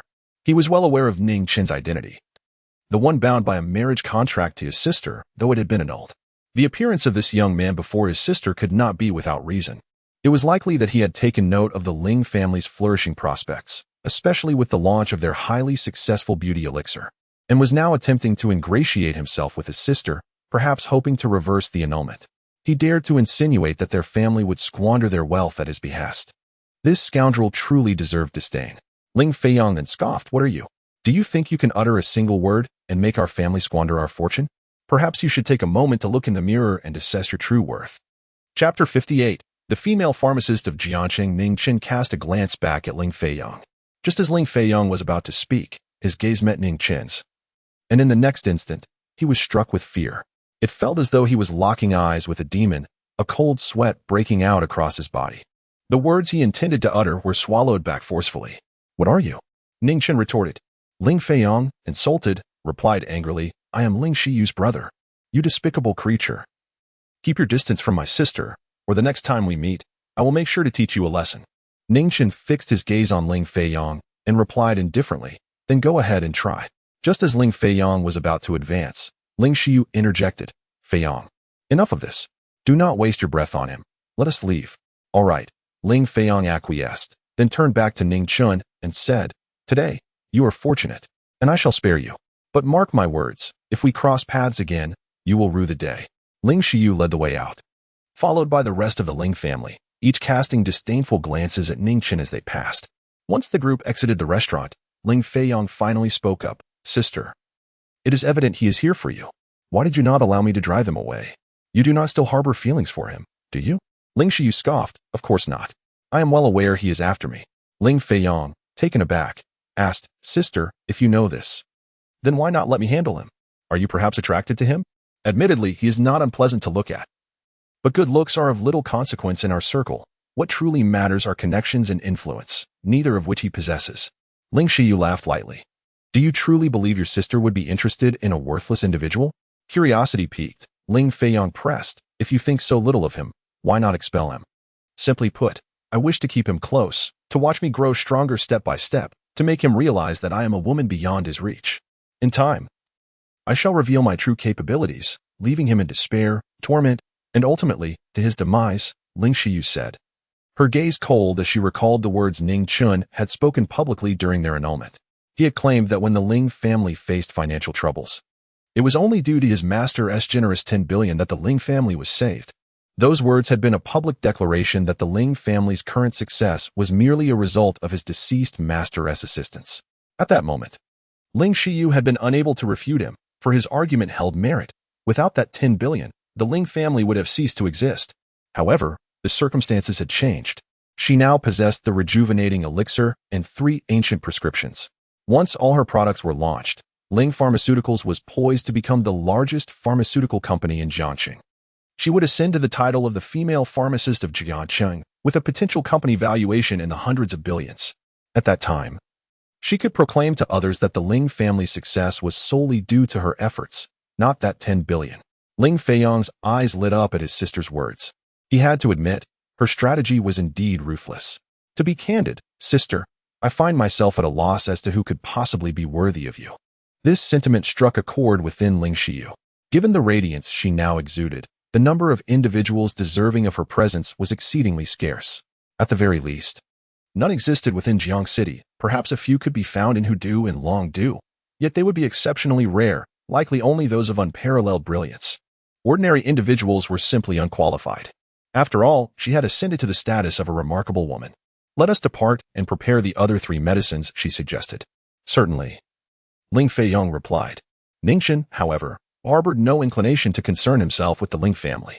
Frankly speaking, reclaiming his possessions from those who had withdrawn from the engagement was not of paramount importance. His immediate priority was to ensure his own survival, to avoid an untimely demise. Following that, he aimed to repay his benefactor and investigate matters concerning his mother. These tasks took precedence, relegating all else to the periphery. Nonetheless, with the Ling family's audacity, he could address them first. Not far from the restaurant, at an intersection, a girl, in her haste, collided with Ning Chen. The protective barrier of energy surrounding him sent her flying backward. Swiftly, Ning Chen reached out and grasped her arm, stabilizing her. Had it not been for his speed, the impact could have proven fatal. Their proximity brought forth a delicate fragrance that wafted into Ning Chen's senses, one he found oddly familiar, as if he had encountered it before. The girl, realizing she had bumped into someone, hurriedly apologized. I'm so sorry. I didn't mean to.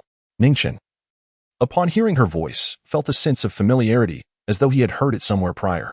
When he lifted his gaze, he beheld her in full. Her delicate features were exceedingly sweet, and her pair of clear, bright eyes compelled one to shudder with admiration. At that moment, she was adorned in a fresh and elegant shirt, reminiscent of a tender sprout in spring, exuding an enchanting fragrance. Suddenly, a name surfaced in his memory. Xiaoqing. Is that you? Upon hearing this address, the girl looked up at Ning Chen, her eyes sparkling with life. Her pupils widened, and she appraised him from head to toe before tentatively calling out, Chen Gich. Ning Chen smiled in response, it is I. It appeared he had not erred. She was indeed an acquaintance from his past. Her name was Xiao Xianqing, and they had spent much of their childhood together. Back then, Xiao Xianqing was quite petite, often trailing behind Ning Chen like a shadow. Initially, they were not particularly close, but due to her unique fragrance, she became the target of jealousy and bullying. On one occasion, Ning Chen intervened to protect her, and their bond deepened, leading them to become the best of friends. However, after Ning Chen's disappearance, they lost all contact. Little did they anticipate that they would reunite in such a manner. Chen Gij, I never imagined we would meet again. Where have you been all these years? Xiao Xianqing gazed at Ning Chen, her excitement palpable. Ning Chen smiled and responded, I never anticipated encountering you again. You have truly become more beautiful. He chose not to elaborate on his whereabouts and shifted the conversation. By the way, you seem rather anxious. Is there something urgent you need to attend to? Upon hearing this, Xiao Xinqing's smile vanished from her face. There has been a medical mishap at my family's hospital.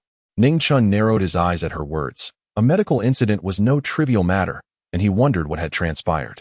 I will accompany you to investigate. Xiao Xinqing nodded in agreement. All right. Ning Chen inquired, why not take a taxi? Xiao Xinqing gestured towards a building ahead. It's right there, not far from here. Taking a taxi would take longer than running. Brother Chen, I cannot afford to waste any time. Ning Chen nodded in understanding. Before long, after navigating several alleys and walking a few hundred meters, they arrived in front of a private hospital, Jiangxing Xinqing Hospital. Upon seeing the sign, Ning Chen recalled events from years past. Xiao Xinqing came from a single-parent household. Her father had been irresponsible, abandoning both her and her mother, leaving them without a trace. At that time, her mother, Huang Peilon, ran a clinic named Xinqing Clinic. Little did he expect that over the course of these years, the clinic had transformed into such a large hospital. Aunt Lan was indeed remarkable, a true embodiment of a strong woman. The two hurried into the hospital and, upon reaching the lobby, were met with a cacophony of voices. If you cannot save my brother today, this matter is far from over. Chapter 59, Medical Malpractice. Upon entering, one was greeted by the sight of several menacing figures surrounding a beautiful woman, none other than Huang Peilan, the mother of Xiao Xinqing. She addressed the men before her, stating, "I have already summoned Elder Yu to attend to your brother. Please wait a moment." One of the men retorted with a menacing tone, "If anything happens to my brother, I will dismantle this hospital." At that moment, Xiao Xinqing and Ning Chen approached. "Mom." Huang Peilan turned at the sound, her gaze landing on Xiao Xinqing. "Xinqing, what brings you here?" Xiao Xinqing replied, "I heard you were in trouble, so I came to check on you." "Mom, what exactly happened?" "It's nothing serious." Huang Peilan reassured her daughter. "A patient suddenly experienced cardiac failure, and our hospital was unable to provide adequate care. However, I have promptly invited Elder Yu to assist, and he has already gone in to treat the patient. They should recover shortly, so there's no need for worry." Huang Peilan smiled to comfort her daughter. But her gaze shifted to Ning Chen, her brow furrowing. A young man was with her daughter. Who was he? "Who is this young man?" Huang Peilan inquired. Pointing at Ning Chen, Xiao Xinqing quickly introduced, "Mom, this is Ning Chen. We grew up in the same neighborhood. I wonder if you remember him?" Upon hearing the name, Huang Peilan began to recall and eventually confirmed, "I remember him." Ning Chen stepped forward and greeted Aunt Huang. Huang Peilan offered a tight smile, then asked, "What is your current level of education?" Taken aback by the sudden question, Ning Chen sensed a significant change in Huang Peilan. Her demeanor was now sharp, contrasting with her previous amiability. He shook his head, replying, "I have no formal education." Huang Peilan frowned. "Then what is your occupation?" Feeling embarrassed to admit he was a personal bodyguard, Ning Chen opted to say, "I currently work as a driver." At this, the smile vanished from Huang Peilan's face, replaced by a frigid expression. Xinqing is now a graduate student at Zhengzhou Medical University and will soon join the Zhengzhou Medical Bureau. There will be no intersection between your paths. Xiao Xinqing, taken aback by her mother's words, retorted, "Mom, why would you say that?" Huang Peilan replied with a smile, "My daughter is exceptional. I must let others know." "Mom, you and Brother Chen haven't seen each other for so many years. Why bring this up now?" Xiao Xinqing pressed. Huang Peilan merely smiled in silence. However, Ning Chen understood the underlying message. "My daughter is extraordinary. You are not worthy of her." The subtext was clear. He was to stay away. In truth, Ning Chen had never contemplated such proximity. He had merely encountered Xiao Xinqing by chance. Just then, Elder Yu Qiuhai emerged from the ward, beads of sweat adorning his forehead. Huang Peilan, with little time to spare for Ning Chen, hurriedly approached and asked, "Elder Yu, was the patient saved?" Elder Yu shook his head. "The patient's heart failure is exceedingly grave, presumably due to a certain medication. Despite my utmost efforts, I find myself unable to cure him entirely. However, I have stabilized his vital signs, preserving his life, albeit he may only exist as a vegetable henceforth." Huang Peilan's previously composed demeanor has now transformed into one of distress. "Mr. Yu, is there truly no other recourse?" Yu Qiuhai sighed. "I have exhausted all options. Yet there remains another possibility." Huang Peilan eagerly inquired, "What possibility?" Yu Qiuhai replied, "If a top-notch physician from the National Medical Institute were to intervene, he could be saved." Ah? Huang Peilan had no acquaintances among the esteemed doctors of the National Medical Institute. She was merely the director of a private hospital in Jiangcheng. In the presence of such individuals, she felt utterly inadequate. Even if she were to know them, they would scarcely travel to Jiangcheng merely to lend assistance. The situation appeared dire. If the patient could not be saved, those few individuals would undoubtedly pursue retribution. This time, the predicament was severe. These individuals were formidable. Entities her hospital could not afford to offend. The menacing figures nearby overheard Yu Qiuhai's remarks. "Your hospital cannot save him, can it?" Huang Peilan's complexion shifted drastically.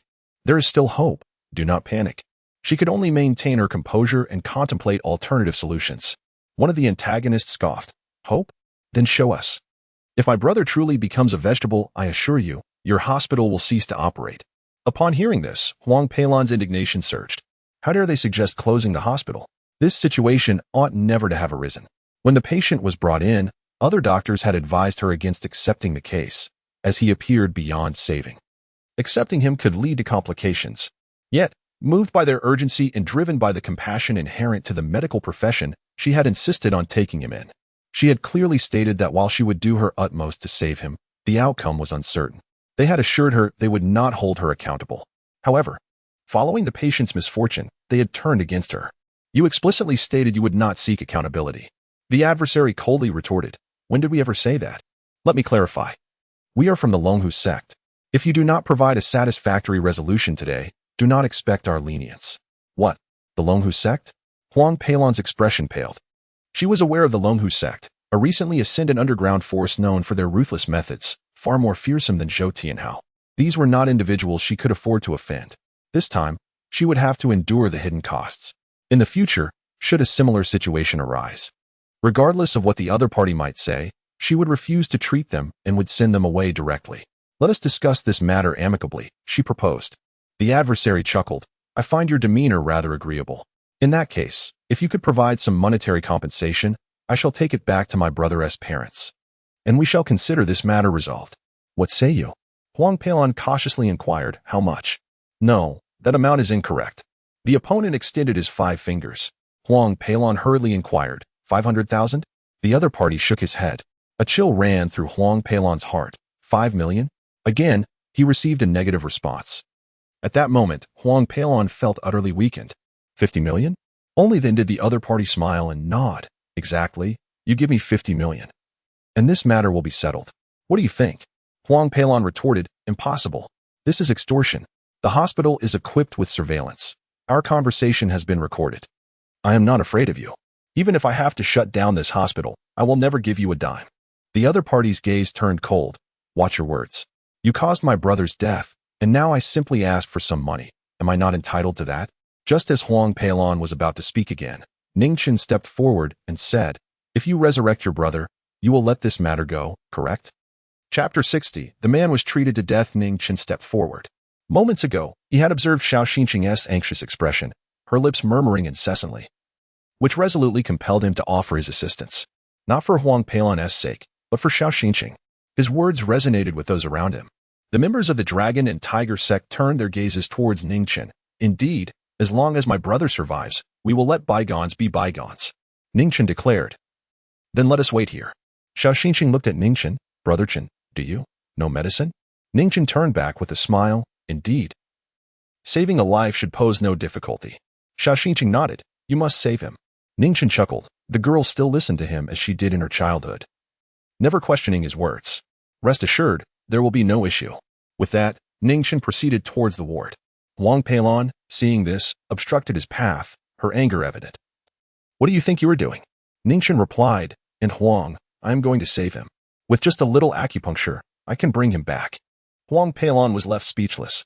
Whether traditional or modern medicine, one must first examine the patient to determine if they can be saved. Yet here was Ning Chen, who had not even seen the patient, boldly claiming he could heal him. To suggest he could merely apply a few needles? Was this not mere boastfulness? Huang Peilon already harbored disdain for Ning Chen, a seemingly aimless individual suddenly appearing beside her daughter, undoubtedly with ulterior motives. His current actions only intensified her aversion. You should step back. Don't embarrass yourself here. Do you know who old you is? The renowned traditional Chinese medicine practitioner Yu Qiuhai from Jiangxing, someone he cannot save. What makes you think you can? Stop causing trouble and move aside. Upon hearing this, Ning Chen retorted, he cannot save him? Why can't I? Huang Peilon was further exasperated. This man clearly could not comprehend. The esteemed elder was a celebrated doctor, formerly associated with the Central State Medical Institute. If he could not save the patient, what made Ning Chen think he could? Stop creating chaos and step aside. Ning Chen countered, what is so remarkable about him? Huang Peilon was genuinely astounded today. Just as she was about to speak again, Yu Qiuhai could no longer contain himself. He prided himself on his good temperament. But this was simply unbearable, especially being so looked down upon by a youth. He stepped forward, blocking Huang Peilon's path. Director Huang. May I have a word with this young friend? Realizing Yu Qiuhai was upset, Huang Peilon knew it was Ning Chen's fault. She dared not provoke the elder. Offending him would mean ostracism in the medical community of Jiangxing. She needed to find a way to distance herself from Ning Chen. Elder Yu, I am not familiar with this person. Yu Qiuhai waved his hand. I understand. Huang Peilon finally felt reassured and stood aside. Yu Qiuhai gazed at Ning Chen, coldly remarking, Young man, from your tone, it seems your medical skills must be quite formidable. Otherwise, you would not so easily dismiss the esteemed Medical Dao Institute of Zhengzhou. Ning Chen retorted coolly, I have no desire to engage in idle chatter with you. Yu Qiuhai, stung by the rebuttal, trembled with indignation.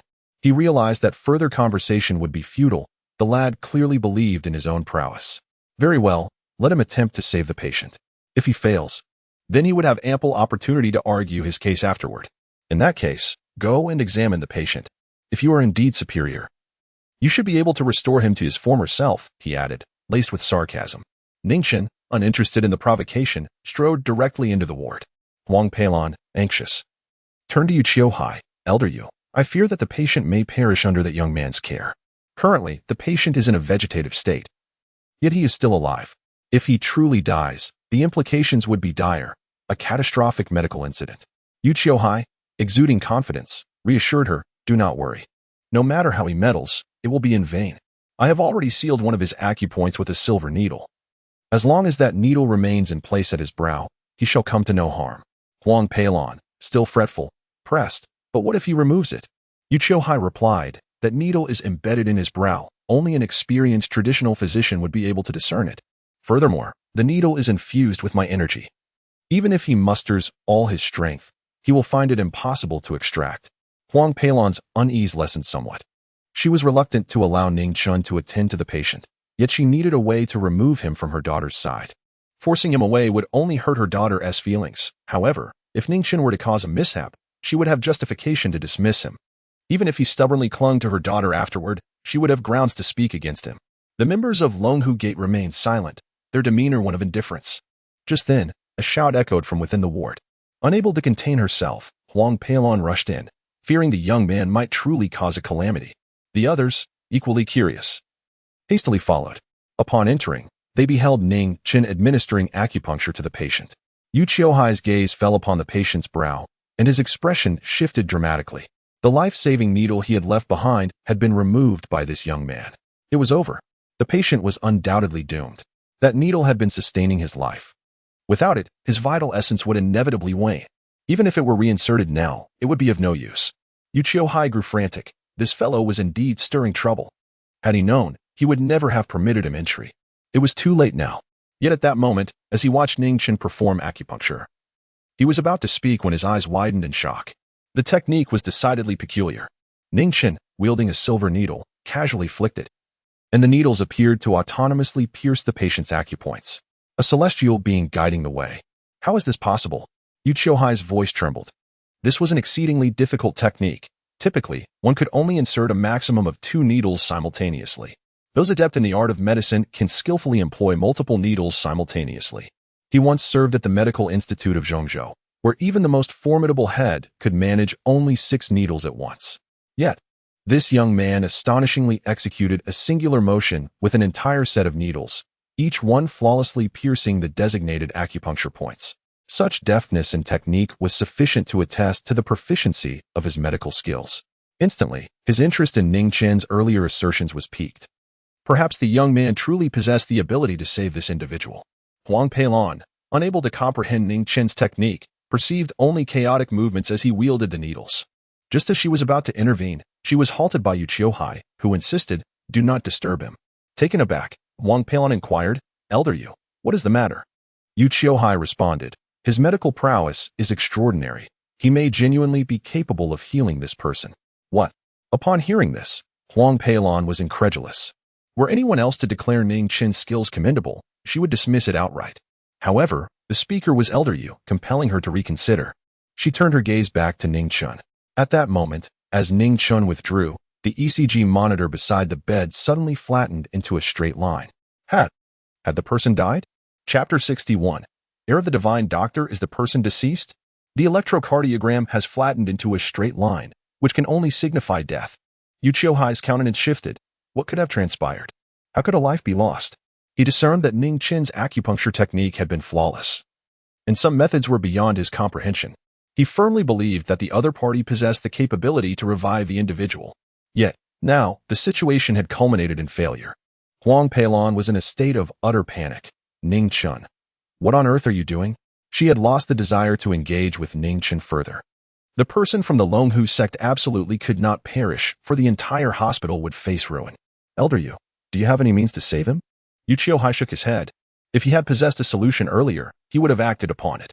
Moreover, the individual was already beyond salvation. Although certain divine doctors could indeed turn the tide and rescue a life from the brink of death, he was not among those extraordinary healers. Huang Peilon felt her strength drain away. Regret engulfed her, wishing she had never permitted Ning Chen's entry. If not for him, the current predicament would not have arisen. Observing Huang Peilon's disheartened state, Ning Chen spoke. Aunt Huang, the person has been revived. Huang Peilon, already incensed, found it unbearable that Ning Chen would assert such a claim after what had just transpired. After all, she bore some responsibility in this matter. The person is alive. Huang Peilon gestured towards the electrocardiogram. Do you comprehend this? The person is dead, unequivocally dead. Ning Chen clarified. I understand the electrocardiogram. It is one of the tools utilized in Western medicine to assist in treatment. As a practitioner of traditional Chinese medicine, I do not rely on such measures. The patient was on the verge of death, poisoned, leading to cardiac failure. I administered a cardiotonic and detoxified him. Within a minute, he shall awaken. Huang Peilon wished to engage no further. You, leave me, do not appear before me again. Ning Chen attempted to elucidate. Aunt Huang. Huang Peilon coldly interrupted. You are unworthy of calling me aunt. Go away. Ning Chen fell silent. His assistance was solely for the sake of Xiao Xinqing. As for Huang Peilon, her disbelief mattered little to him. She yearned to continue the conversation, but several members of the Longhu sect approached, icy expressions on their faces. Director Huang, I must inform you, this matter is far from resolved. Huang Peilon could only muster a forced smile. This incident is indeed a fault of our hospital. We are willing to compensate, but 50 million is out of the question. At this juncture, compensation was the only avenue available to quell the situation. These individuals were not to be trifled with. Offending them could lead to dire consequences. It was preferable to part with some funds, yet when they demanded 50 million, such a sum was entirely untenable. A figure in the millions would be acceptable. The other party retorted coldly. 50 million is naturally excessive. My brother is the finest fighter within the Longhu sect, an elite among us. His absence will significantly impact our faction. Moreover, he has dependents. You shall compensate 100 million, and this matter will be considered resolved. Upon hearing those words, Huang Peilon could no longer contain herself. Such a sum of money was utterly inconceivable. This was clearly an exorbitant demand. When you brought him here, he was already on the brink of death. What justified a valuation of 100 million for his life? Lei Bao responded coldly. What? Are you unwilling to pay now? If so, I can summon my brothers from the Longhu sect. Huang Peilon's voice immediately faltered, not daring to retort. She certainly could not afford to offend the Longhu sect. Even Zhou Tianhao was no match for them. What could she possibly use to contend with the other party? Lei Bao continued icily. Director Huang, running such a large hospital, producing 100 million should be a breeze for you. While it was not particularly difficult for Huang Peilon to procure the money, she felt deeply aggrieved. It felt as if she were giving it away for free. It was all that Ning Chen's fault. Why did he have to administer such a needle? Did he not know his own limitations?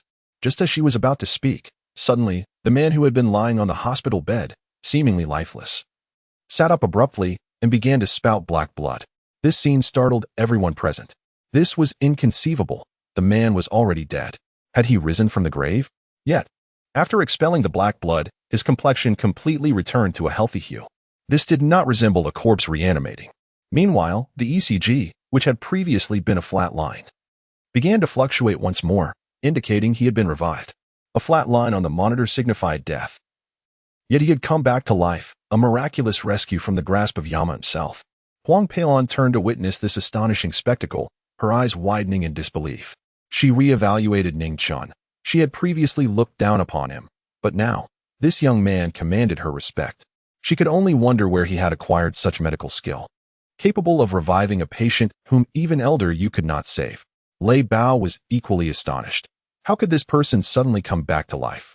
Such an occurrence was utterly impossible. He had delivered poison to ensure the man's demise. Yu Qiuhai was dumbfounded as well. The man had clearly been dead. How was he alive again? He immediately fixed his gaze upon Ning Chen, convinced that this miracle was connected to the young man. Could it be that he was a descendant of a divine healer? He found it hard to believe, given the youthfulness of Ning Chen. Typically, those with accomplishments in medicine were well over 50. However, he had heard of prodigies in the field, and they were usually the offspring of renowned physicians. This young man was an anomaly, and among the ancient masters, there was no one with the surname Ning. Huang Peilon was the most delighted. The man was alive, and thus they would bear no responsibility. Did you see? He has been saved. Can you all leave now? Lei Bao's gaze remained fixed on the revived individual. Devoid of joy. Come here. The man immediately approached Lei Bao. Brother Bao. I am well now. Lei Bao asked. Are you certain you are well? Do you not feel any headache? The man quickly shook his head. Not at all, Brother Bao. The expression on Lei Bao's face darkened further, and he refrained from engaging in conversation any longer. His gaze then shifted to Huang Peilon, acknowledging her prowess. Huang Peilon retorted coldly, there is no need for you to return. Our Xianqing hospital will no longer accommodate your Longhu sect. Lei Bao remained silent, and shortly thereafter, his attention fell upon Ning Chen. After appraising him thoroughly, he departed with his entourage. Huang Peilon observed Lei Bao's exit and turned her gaze to Ning Chen. The successful resolution of today's matter was entirely attributable to him. Without his intervention, her fortune of 100 million would have been irrevocably lost. The outcome had indeed taken her by surprise, as even Elder Yu had been unable to resolve the issue, yet Ning Chen had managed to do so.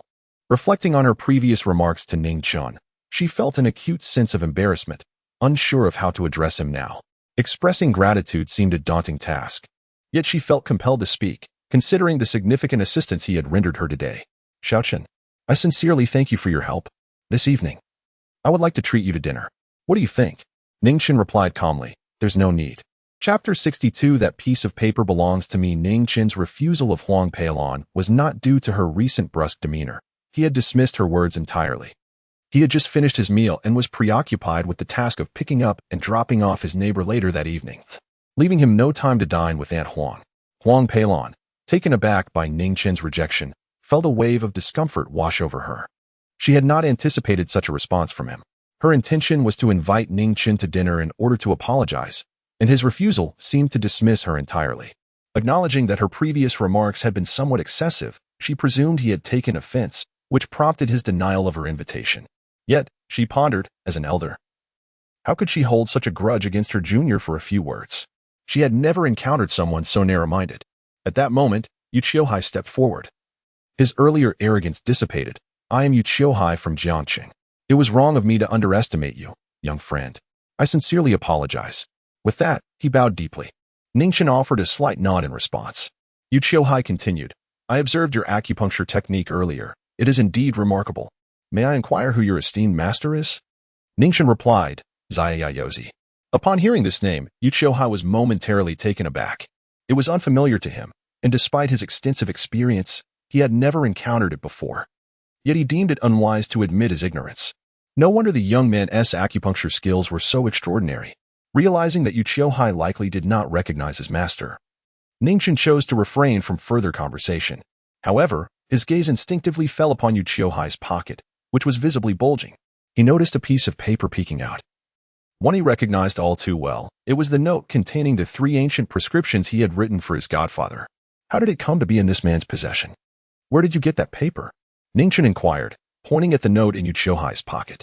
Yu Qiuhai, realizing the significance, retrieved the paper and glanced at it. Ah, this belongs to someone else. Ning Chen responded, but it contains 3 ancient prescriptions. Yu Qiuhai's eyes widened in astonishment as he fixed his gaze on Ning Chen. How do you know? It was impossible for anyone to discern the contents of the paper merely by observing it, unless they had seen it before. Could it be that this note belonged to the young man? Seeing his reaction confirmed Ning Chen's suspicions. He had not anticipated that his godfather would entrust the ancient prescriptions to this elder, suggesting that Yu Qiuhai was a partner of the Zhou family in the medical field. The prescriptions were penned by me, Ning Chen declared. Yu Qiuhai was momentarily rendered speechless, realizing that this young man was indeed formidable. His master, Zaiyayozi, must be an extraordinary figure, a true medical sage of the contemporary era. Understanding dawned on him. Ning Chen smiled and said, if there is nothing else, I shall take my leave. Yu Qiuhai, feeling the weight of the moment, could only nod in agreement. Ning Chen turned to Xiao Xingqing. Qingqing, I must take my leave now. Xiao Xingqing gazed longingly at Ning Chen. Brother Chen, are you in such a hurry to leave? Ning Chen nodded with a smile. There are a few matters to attend to. Xiao Xingqing inquired, when will I be able to see you again, Brother Chen? Ning Chen replied with a grin.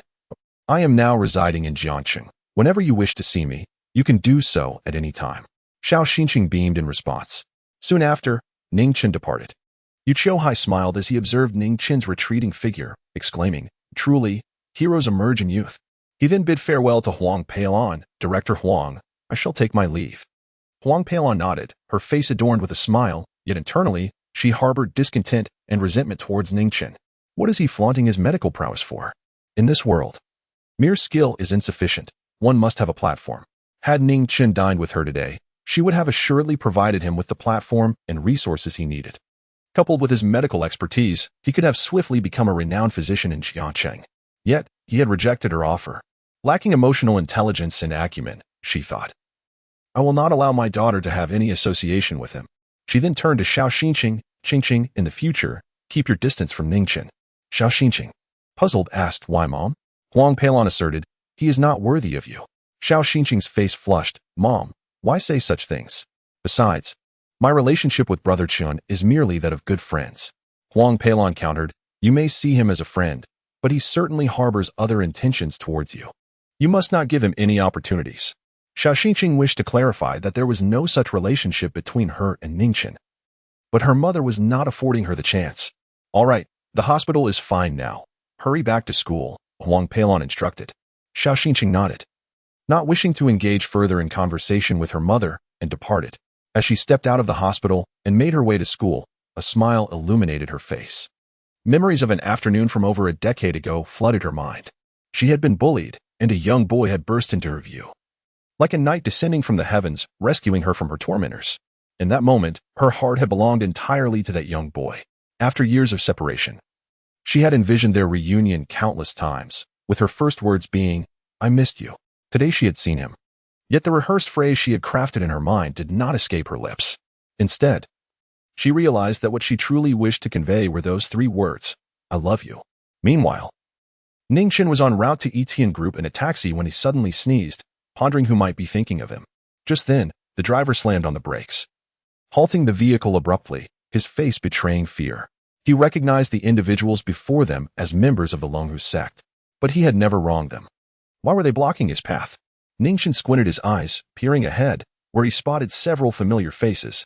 It was indeed the few individuals from the Longhu gate that had previously been in the hospital. At this moment, they stood before him, armed and exuding an intimidating aura. A subordinate of Lei Bao approached, rapped on the car window, and pointed at Ning Chen with a cold demeanor, commanding, get out of the car. The driver turned to Ning Chen, his voice trembling. Are they after you? Ning Chen nodded. The driver continued, I can't be part of this anymore. And I want to take your money. Can you please exit the vehicle? You've offended members of the Longhu gate, and I cannot handle this. I beg you. Spare me, and do not make this difficult. With that, Ning Chen opened the car door and stepped out. The driver seized the opportunity to hastily drive away. The members of Lei Bao immediately closed in around Ning Chen, their gazes akin to that of butchers eyeing meat on a chopping block. At that moment, Lei Bao stepped forward, fixating his glare on Ning Chen, and growled, You little brat, do you remember me? Chapter 63, Please Punish Me, esteemed one. Ning Chen inquired. Is there something amiss? Lei Bao retorted coldly, What do you think? We could have secured millions, but you have utterly disrupted our plans. What do you propose we do about this? If you can muster $1 million, we shall consider this matter resolved. If not, then I shall demand your fingers as collateral, 1 finger for 1 million. Ning Chen narrowed his eyes. Are you certain you wish to confront me? Lei Bao, taken aback by Ning Chen's audacity, wondered if this young man had lost his senses. Had he not noticed the fear that Huang Peilon exhibited upon learning of their affiliation with the Longhu sect? If Huang Peilon was intimidated, how could this fool dare to act so brazenly before them? Indeed, I am resolute in my intentions. What can you do to me? Will you kill me? Huh? Lei Bao erupted in laughter, his subordinates joining in his mockery. Ning Chen responded with calm composure, You are affiliated with Xiao Long and Xiao Hu. I shall not resort to murder. However, I offer you a chance. Depart immediately, and I shall spare your life. Upon hearing this, Lei Bao's demeanor shifted to one of icy fury. He recognized the names Xiao Long and Xiao Hu as the revered founders of their sect, figures of immense stature and admiration. The thought that this insolent youth dared to belittle their leaders was intolerable. Your tone suggests you are acquainted with our leaders, Lei Bao remarked. Ning Chen replied, Call your leaders here. Let them retrieve you. Lei Bao was astounded. in all of Jiangcheng. How could someone be so audacious as to demean his superior? Such affronts to his leader would not be tolerated. Just as he was about to issue a command, his phone rang.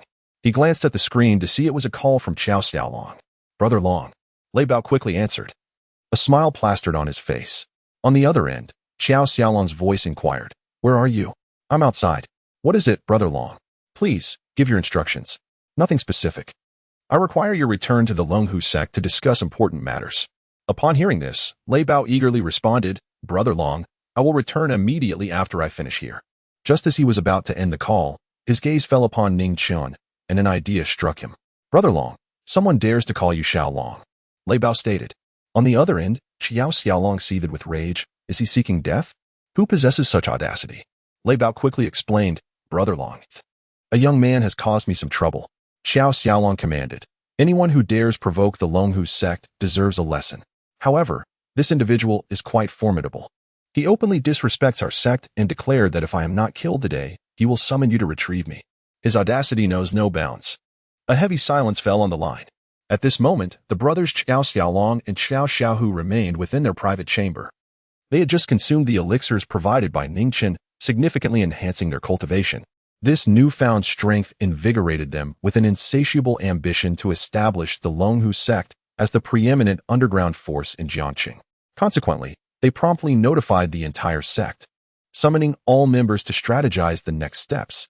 However, they initially dismissed the individual mentioned by Lei Bao. Yet, gradually, they began to sense something amiss. The person in question was a young man who audaciously referred to him as Stao Long. This felt incongruous. Their first instinct was to associate the young man with the formidable Ning Chen, as his demeanor and tone aligned perfectly with Lei Bao's description. In all of Jiangcheng, only a true powerhouse would dare address them as Stao Long and Xiaohu. Nevertheless, they reconsidered. Such coincidences were rare in this world. With this thought, Xiao Xiaolong tentatively inquired, "Baozi, could you ask him his name?" Upon hearing this, Lei Bao responded, "Brother Long, I will ask right away." He then raised his voice, directing it towards Ning Chen.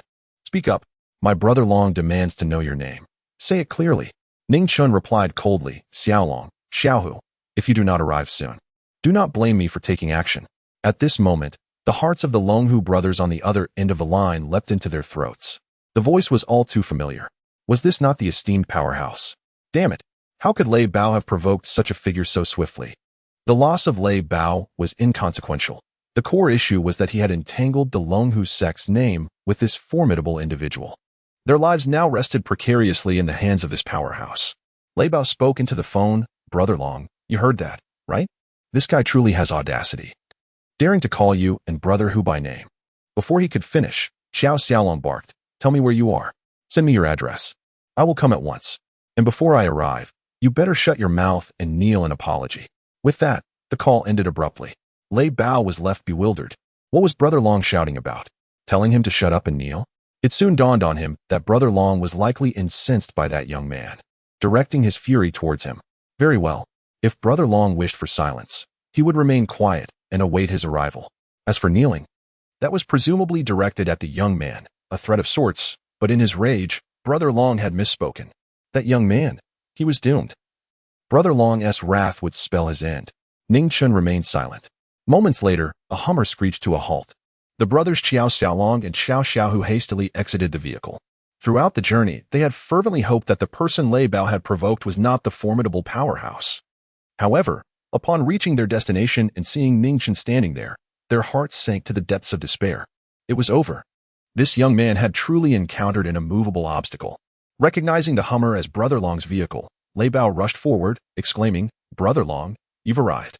The one who insulted you is right over there." Xiao Xiaolong delivered a resounding slap that sent Lei Bao crashing to the ground. Blood gushed from Lei Bao's nostrils, rendering him utterly disheveled. He was bewildered. Why was Brother Long striking him? "Brother Long, why are you hitting me?" Before he could utter another word, Xiao Xiaohu stepped forward and delivered a forceful kick, squarely impacting Lei Bao's abdomen. Lei Bao's eyes nearly bulged out of their sockets in shock. What was happening? Why were Brother Long and Brother Hu attacking him upon their arrival? "Brother Long, Brother Hu, why are you doing this to me?"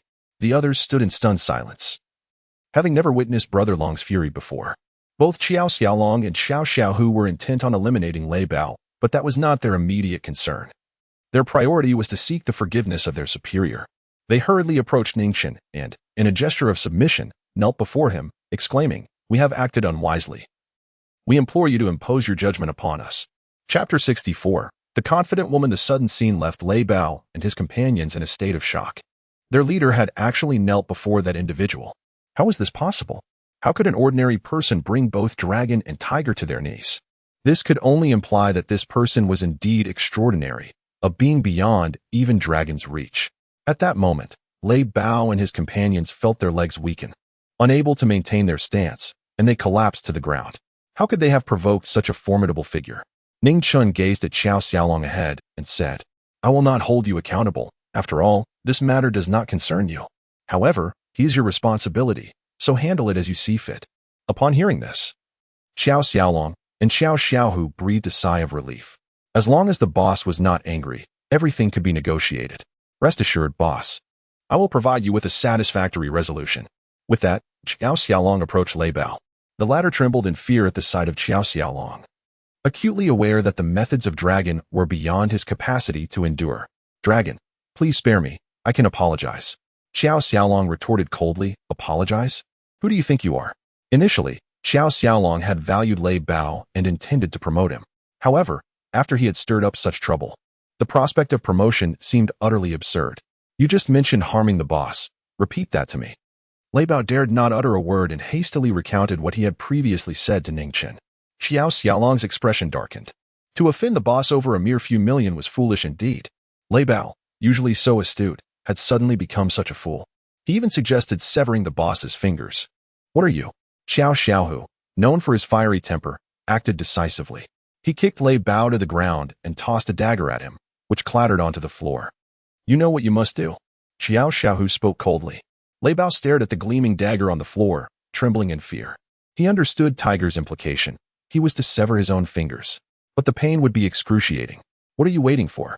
If you don't act, I'll assist you," Xiao Xiao barked. Lei Bao, fearing to argue, shakily picked up the dagger, placed his right hand on the ground, and brought the blade down. He dared not let Tiger intervene. If he did, his fate would be sealed. Only by acting himself could he preserve his life. This was the best course of action. With a sickening crunch, Lei Bao severed 5 of his fingers, blood gushing forth. Yet he uttered not a sound. Xiao Xiaohu then turned to the others beside Lei Bao. "What about you?" They had all gone pale with fear, and upon hearing Xiao Xiaohu's voice, it felt as though they were listening to a death sentence. They understood perfectly what Tiger expected of them. Terrified, they complied without resistance. One by one, they picked up the daggers from the ground and severed a finger each. Observing this, Xiao Xiaolong turned to Ning Chen and inquired, "Boss, are you satisfied?" Ning Chen replied calmly, "That will suffice." He would not waste his ire on those insignificant beings. It was simply unnecessary. The individual before him was of an entirely different caliber. It would be a significant loss of dignity to become enraged at such a person. Upon hearing this, Xiao Xiaolong immediately turned to Lei Bao and the others, exclaiming, "What are you still dawdling for? Quickly express your gratitude to the esteemed one for sparing your lives." Lei Bao and the others promptly knelt on the ground, respectfully addressing Ning Chen. "Thank you, esteemed one, for your mercy." Even though their fingers had been severed due to the actions of the other, they dared not harbor any resentment. After all, any sign of discontent could lead to even more severe consequences. Xiao Xiaolong commanded the kneeling crowd, "You may leave." Upon hearing this, the group hastily crawled away. They needed to rush to the hospital. Their fingers had just been severed, and if they acted swiftly enough, there was a chance of reattachment. Soon, only Ning Chen, the Longhu brothers, and his own companions remained. Xiao Xiaolong turned to Ning Chen and asked, "Esteemed one, if there are no further matters, shall we withdraw?" Ning Chen replied, "Let's go." The Longhu brothers nodded eagerly. Just as they were about to depart, 2 figures approached from the side. "Ning Chen, I truly did not expect to find you in the company of such ruffians." The speaker was Zhou Yuma, accompanied by Qin Yitian. They had just finished work at Yitian Group and were preparing to head home when Zhou Yuma spotted Ning Chen mingling with a group of delinquents. Initially, she intended to ignore him, but Qin Yitian had suggested a plan. Now that Ning Chen was associating with such unsavory characters, Zhou Yuma saw an opportunity to criticize him and report back to her parents. Surely, her father would never allow her to marry someone with no respectable profession, who posed a threat to society. Convinced by Qin Yitian's reasoning, she stepped forward. Ning Chen, upon recognizing her voice, was nearly at a loss for words. Encountering her again was exasperating. He had no desire to engage in further conversation. Xiao Xiaolong and Xiao Xiaohu were perplexed by the situation but, noting their superior's silence, refrained from speaking. However, they felt discomfort by the woman's remarks. What was wrong with being part of a rough crowd? Why was there such discrimination? They quietly inquired. Esteemed one, who is this person? Ning Chen replied, my sworn sister. A sworn sister? That was certainly not someone they could offend. Zhou Yuma, noticing Ning Chen's lack of response, grew irritated and stepped closer, confronting him. Ning Chen, are you ignoring me? Did you not hear what I said? And why are you avoiding my gaze? Are you afraid to look me in the eye? Ning Chen wished to dismiss her. Yet his actions only fueled Zhou Yuma's belief that he was indeed evading her. Standing face to face, Ning Chen found himself at a loss for words. He had never encountered anyone so insufferably bothersome. He thought to himself, I do not wish to see you, let alone make eye contact.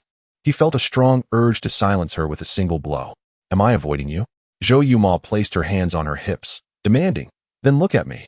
Do not shy away from my gaze. Ning Chen coldly remarked, if you have nothing of importance, could you please remove yourself from my sight?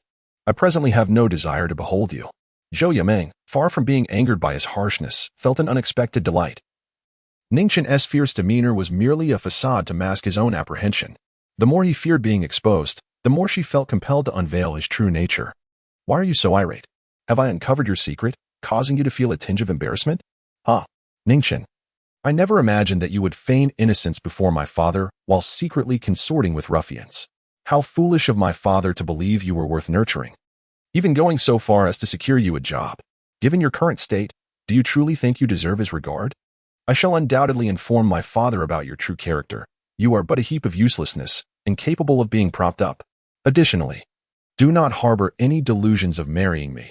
At this moment, you are utterly unworthy, even lacking the qualification to approach me. With that, Zhou Yumeng left, her pride evident in her departure. The dragon and tiger brothers stared in astonishment as Zhou Yumeng walked away, reflecting on her words. Did such a formidable figure truly require assistance in finding employment? Given the prowess of their leader, obtaining whatever he desired seemed effortless. The notion of needing a job was indeed laughable. Moreover, was this woman truly foolish enough to assert that their leader was unworthy of her? They had yet to discern any remarkable qualities about her, save for her extraordinary confidence. Yet, upon hearing her intent to disclose this matter to their leader's godfather, they were left pondering the potential repercussions. Leader, we hope we haven't caused you any trouble. Chapter 65. A slap for each master. The Longhu brothers were genuinely apprehensive about potentially causing trouble for the esteemed individual. Ning Chen waved his hand dismissively, assuring them there will be no issues. Reassured by his confirmation, the Longhu brothers finally felt at ease. We shall take our leave now, they stated, preparing to depart. Wait. Ning Chen called out. The Longhu brothers turned back, questioning, what is it, esteemed one? Is there something else? Ning Chen beckoned them closer. The moment they approached, he delivered a slap to each of them, sending them sprawling. Stunned, they wondered, what is the meaning of this? Wasn't it agreed that there would be no anger? Ignoring their confusion, they hastily knelt before him, pleading, esteemed one, we acknowledge our mistakes. We beseech you to spare us. Ning Chen replied, you have done nothing wrong. Rise. Xiao Xiaolong interjected, if we had done nothing wrong, you would not have struck us. Your action now indicates our fault. Ning Chen clarified. My strike was intended to clear your meridians. You are now extraordinary talents. With a bit of practice, you shall soon step into the realm of martial arts masters. If you doubt this, examine your own meridians. Upon hearing this, Xiao Xiaolong swiftly checked his meridians and was suddenly engulfed in a profound warmth. A warm current coursed through their bodies, causing their veins to swell prominently and their muscles to bulge. Crackling sounds echoed as their bones began to transform. They felt an overwhelming surge of power. In an ecstatic roar, they released a wave of energy that sent those around them tumbling. Nearby vehicles and trees swayed in response to their unleashed force. This was the manifestation of a master's prowess. As they regained their composure, they stared at their hands in disbelief. They had indeed entered the realm of masters. Who was this esteemed individual, capable of such extraordinary feats? Wielding such power even in a mere slap? They understood that mastery in martial arts typically required years of dedication. Some might toil their entire lives without achieving inner strength, let alone the status of a master. In the entirety of Jiang City, the number of martial arts masters was exceedingly limited. Previously, They had regarded mastery as a distant aspiration. To attain such a status by the age of 60 or 70 seemed a dream beyond reach. Yet now, after a single slap from this esteemed one, they found themselves on the threshold of mastery. If they were to receive a few more such strikes, who knows? They might even ascend to the ranks of Grand Masters. They promptly knelt once more, bowing deeply to Ning Chen, expressing their gratitude. Thank you, esteemed one, for aiding us in our breakthrough. Xiao Xiaohu inquired, esteemed one, is our mastery significantly different from that of other masters? Xiao Xiaolong shot his brother a glance, silently questioning the appropriateness of his inquiry. This was an immense grace. Such a question seemed almost disrespectful. Ning Chen elucidated, the distinction is profound. Upon hearing this, they were not surprised by the response. The masters who achieve breakthroughs in an instant cannot possibly compare to those who have honed their skills over years. Other masters are simply unqualified to stand alongside you. To put it plainly, in the realm of martial arts masters, you are the most formidable presence. Xiao Xiaolong widened his eyes. There was no reason for the esteemed one to deceive them, and the truth of the matter was undeniable. Yet, this was far too unreal. The masters who had attained their breakthroughs from a mere slap were evidently stronger than those who had devoted a lifetime to their training. Such a claim would likely be met with disbelief. Once, you were all regarded as martial arts failures, possessing inferior talents. My single strike opened your meridians, transforming you into unparalleled prodigies. Now, your potential is indeed unrivaled within the same realm. Upon hearing this, the Longhu brothers were even more astonished. Although they were shocked by their enhanced strength, they were not numb to the sensation, considering that someone like Poison Old could elevate their abilities, let alone someone of such a distinguished caliber. However, the notion of altering one's innate qualities was something they had never encountered before. This was simply too outrageous. Yet, it undeniably attested to the extraordinary nature of the esteemed one. Truly, he was a remarkable figure. They had aligned themselves with the right person. However, curiosity piqued their minds. Why had the esteemed one chosen to elevate their cultivation so suddenly? Ning Chen countered, do you not desire it? Xiao Xiaolong hastily waved his hands. No. Of course we desire it. We could not wish for anything more. It's just that this occurrence is so abrupt that we are at a loss for words. Ning Chen explained, you are to serve me in the future. Yet you are too weak for that. This was not a mere boast. He was the leader of the Xianyao sect, representing its interests. Those who served the Xianyao sect could not be as feeble as these two. Furthermore, the poison old you mentioned will surely come looking for you. I would rather not be inconvenienced by your weakness, necessitating my intervention to resolve your troubles. Instead, it is wiser to enhance your abilities, allowing you to tackle challenges on your own. Xiao Xiaolong understood and continued to kneel, respectfully proclaiming, thank you, esteemed one. From now on, our lives belong to you. Command us to traverse mountains of knives and seas of fire, and we shall not hesitate. Ning Chen nodded, you may disperse now. Xiao Xiaolong remained still, gazing at Ning Chen, esteemed one. There is still one matter I do not comprehend. Ning Chen replied, speak. Xiao Xiaolong inquired, in truth, to alter our constitution. It is entirely unnecessary to strike us, correct? Ning Chen affirmed, indeed, merely pressing your acupoints would suffice. The slap was merely a reflection of my displeasure. What? Do you object? Xiao Xiaolong shook his head. No. We would certainly welcome it. If the esteemed one wishes to continue, we are more than willing to receive your slaps. If you find yourself angry and in need of an outlet, you may call upon us. We are eager to be at your service. Ning Chen said, enough, I understand. Now, be gone. The two brothers quickly nodded and departed, eager to consolidate their newfound abilities. Meanwhile, Ning Chen proceeded towards the Yitian group. Not far ahead, he spotted Qiyu. Qiyu was also observing Ning Chen, appraising him from head to toe. Just moments ago, she detected a formidable aura emanating from this vicinity, suggesting that someone had ascended to the realm of a martial arts master. For Qiyu, encounters with masters were not uncommon. However, in the city of Jiang, such individuals remained quite rare. She was curious to discover who had achieved this significant breakthrough. Ideally, she hoped to forge a connection with this person. After all, it was impossible for her to safeguard the young lady at all times alone. If she could procure 2 or 3 master bodyguards for her, no one in Jiang City would dare to threaten the young lady's safety. Yet, instead of encountering a master here, she found Ning Chen. Could it be that he was the one who had transcended to mastery? If so, that would be quite fortuitous, as the young lady had grown closer to Ning Chen than anyone else in Jiang City, apart from herself. With Ning Chen's protection, the young lady's safety would be assured. However, regarding the notion of the young lady harboring feelings for Ning Chen, she deemed that improbable. The young lady was a paragon of excellence, undoubtedly above someone like Ning Chen. Nevertheless, her hopes were dashed. Ning Chen was not the master. This was to be expected. As she had scrutinized him before and found him to be utterly ineffectual, devoid of any potential for martial prowess. Since he was not the master, she needed to ascertain the identity of this individual. Ning Chen should possess knowledge regarding this master. Ning Chen, have you, perchance, encountered someone beyond your comprehension in this place? Chapter 66. Sending invitations. Qi Yu contemplated mentioning martial artists, yet she feared that Ning Chen might not comprehend her words. After all, individuals like Ning Chen, who are ordinary, are often unaware of the existence of martial artists and likely have never heard of them. Thus, she opted to describe them as exceptionally formidable individuals. Indeed, to ordinary people, martial artists are simply those who possess extraordinary prowess. Ning Chen shook his head. Qi Yu, not convinced, believed that Ning Chen must have encountered such a person, but perhaps he did not fully grasp her meaning. She felt compelled to express herself with greater conviction. There exists someone whose abilities transcend your understanding, does there not? Ning Chen replied, not really. What sort of person could surpass my understanding? He found it challenging to conceive of such a being. Once again, he shook his head. Seeing this, Qi Yu could only sigh. That person had undoubtedly passed by Ning Chen, yet due to his utter ordinariness, he had failed to notice the extraordinary abilities on display. Never mind. If we've missed it, then we've missed it. Let us go. The young lady is at the company. Ning Chen nodded. Qin Yitian laughed heartily. Shall you? I've purchased something. Qi Yu's face brightened with a smile. Really? Young lady? What is it? Qin Yitian replied with a grin. It's more expensive than anything I typically buy. Qi Yu pressed further. Do tell me, young lady. Qin Yitian stated, you will know very soon.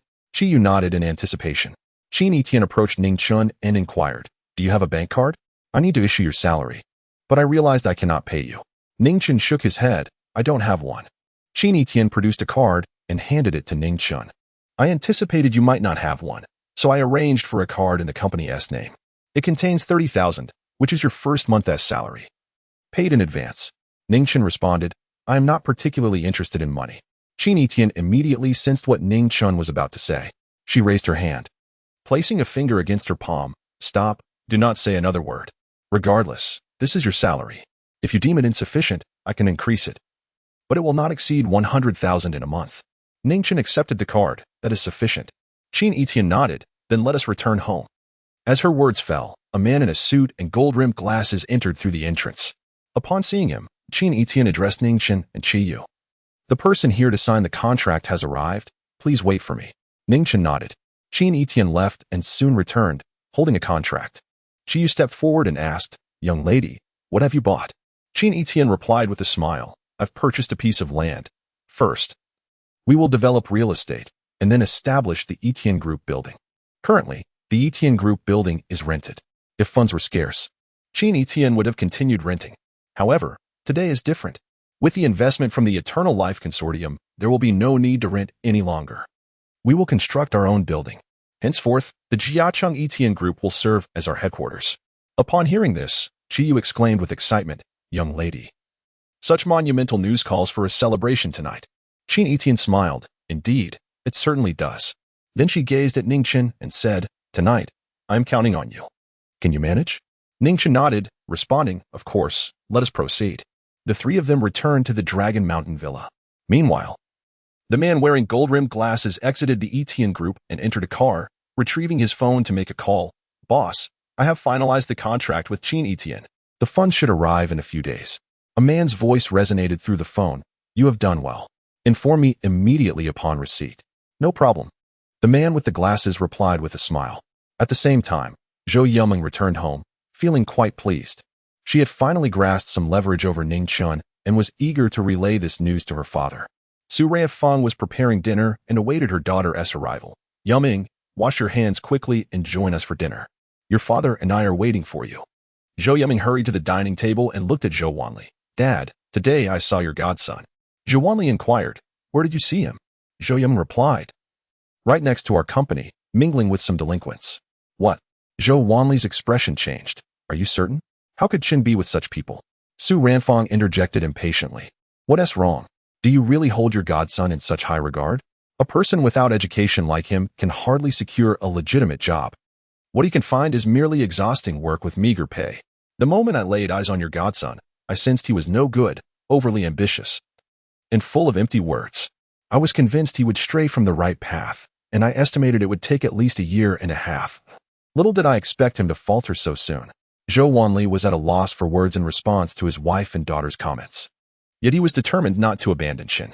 It is my responsibility as his godfather. Once I complete my current obligations, I will find him a suitable job. Zhou Yiming grew anxious. She wished for her father to forsake Ning Chen, not to seek employment for him. Dad, why are you still thinking about Ning Chen? He is like a mud that cannot hold to the wall. Can we just let him fend for himself? Su Ranfeng concurred. Indeed, I believe our daughter is right. He claimed my complexion would deteriorate, yet after taking a few beauty pills, my skin has improved. Such a person speaks nonsense. Why should we concern ourselves with him? Enough. I will not give up on Chen, Zhou Wanli interrupted his wife. Fuming, Su Ranfeng shouted at Zhou Wanli, are you trying to drive me to madness? Zhou Wanli, I explicitly demand that you no longer involve yourself with Ning Chen. Do you hear me? Zhou Wanli retorted, Ning Chen is my godson, and I will absolutely not abandon him. Su Ranfeng exclaimed, Zhou Wanli, you dare to speak to me in such a tone? Fine, for the sake of your godson. You would forsake your wife, would you? Zhou Wanli replied, that was not my intention. Su Ranfeng asserted firmly, I am telling you, in this household, if your godson is present, then I shall not be. If I am here, your godson has no place. Zhou Yiming observed her parents quarreling due to Ning Chen. Her fists clenched in frustration. She had initially believed that by revealing Ning Chen's association with delinquents, she could drive him away. But she never anticipated that such an outcome would lead to her parents' discord. Ever since Ning Chen's arrival, her parents had been embroiled in constant arguments. He truly was a harbinger of misfortune. Why could he not simply vanish from their lives? She was nearing her breaking point. At that moment, someone entered the room, causing Zhou Wanli and Su Ranfeng to cease their bickering. Zhou Wanli furrowed his brow upon seeing the newcomer. Who are you, and what brings you to my home? The visitor was none other than Ling Shiyu's brother, Ling Feiyang. He smiled and introduced himself. Allow me to introduce myself. I am Ling Feiyang from Ling Pharmaceuticals. The Zhou family exchanged glances, perplexed as to why this individual had come to their home, as they had no apparent business dealings with Ling Pharmaceuticals. What is your purpose for visiting us? Zhou Wanli retorted. Ling Feiyang replied with a smile, our company is about to hold a launch event for our beauty-enhancing pills, inviting various pharmaceutical companies from Jiangxing to attend. I am here to deliver the invitation. Chapter 67. A groundbreaking new product. The three members of the Zhou family were utterly bewildered. Why would Ling Pharmaceutical invite competitors to unveil their new product? It made no sense at all. Was it not merely a beauty-enhancing pill? There was no need for such a grand display. Did they not fear that others would release new products to rival their beauty pill? We shall not attend your press conference, Zhou Wanli firmly declined. Ling Feiyang smiled and said, Zhou Wang, are you truly going to refuse? At the conference, we will unveil 3 new products, each surpassing the current beauty pill. What? The 3 members of the Zhou family were taken aback.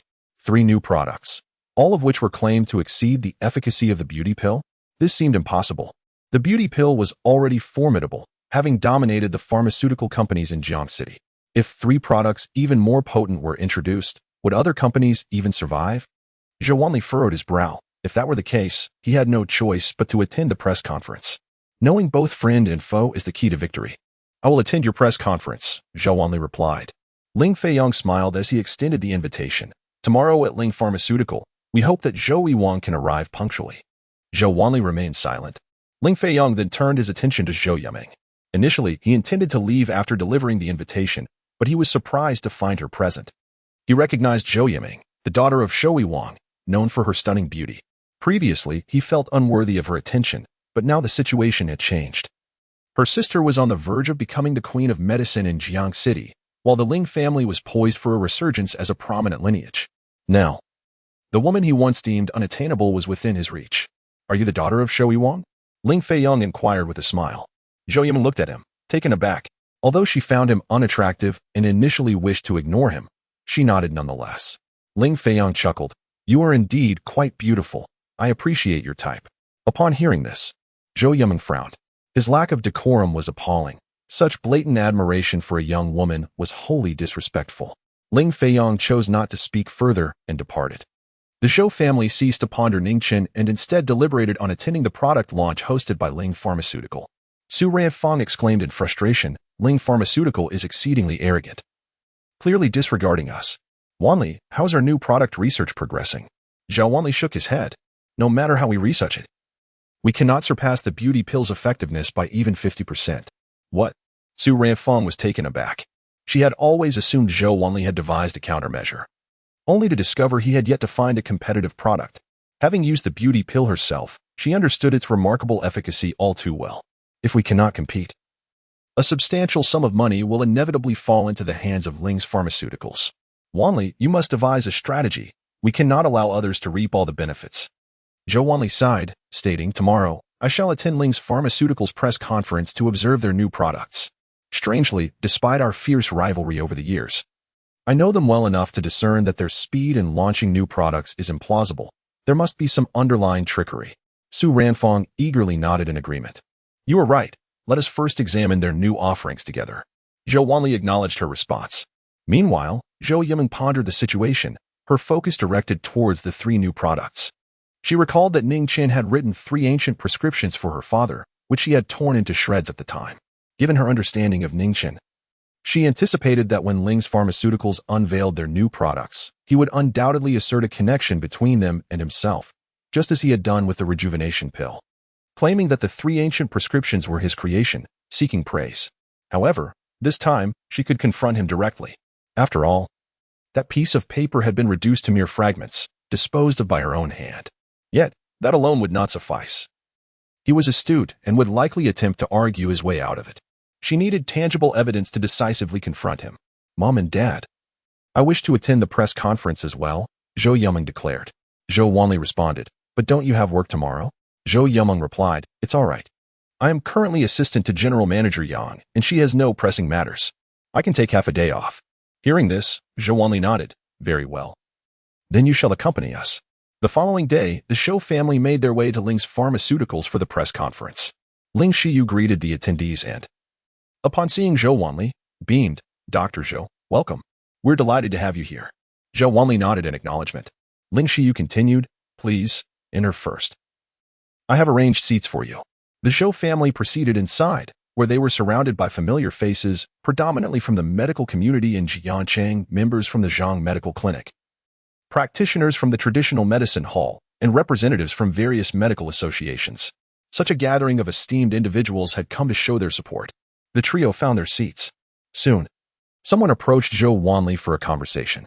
"Old Zhou, do you know what new products Ling's Pharmaceuticals is about to unveil?" Zhou Wanli shook his head. "I do not." The individual appeared astonished. "Not even you know?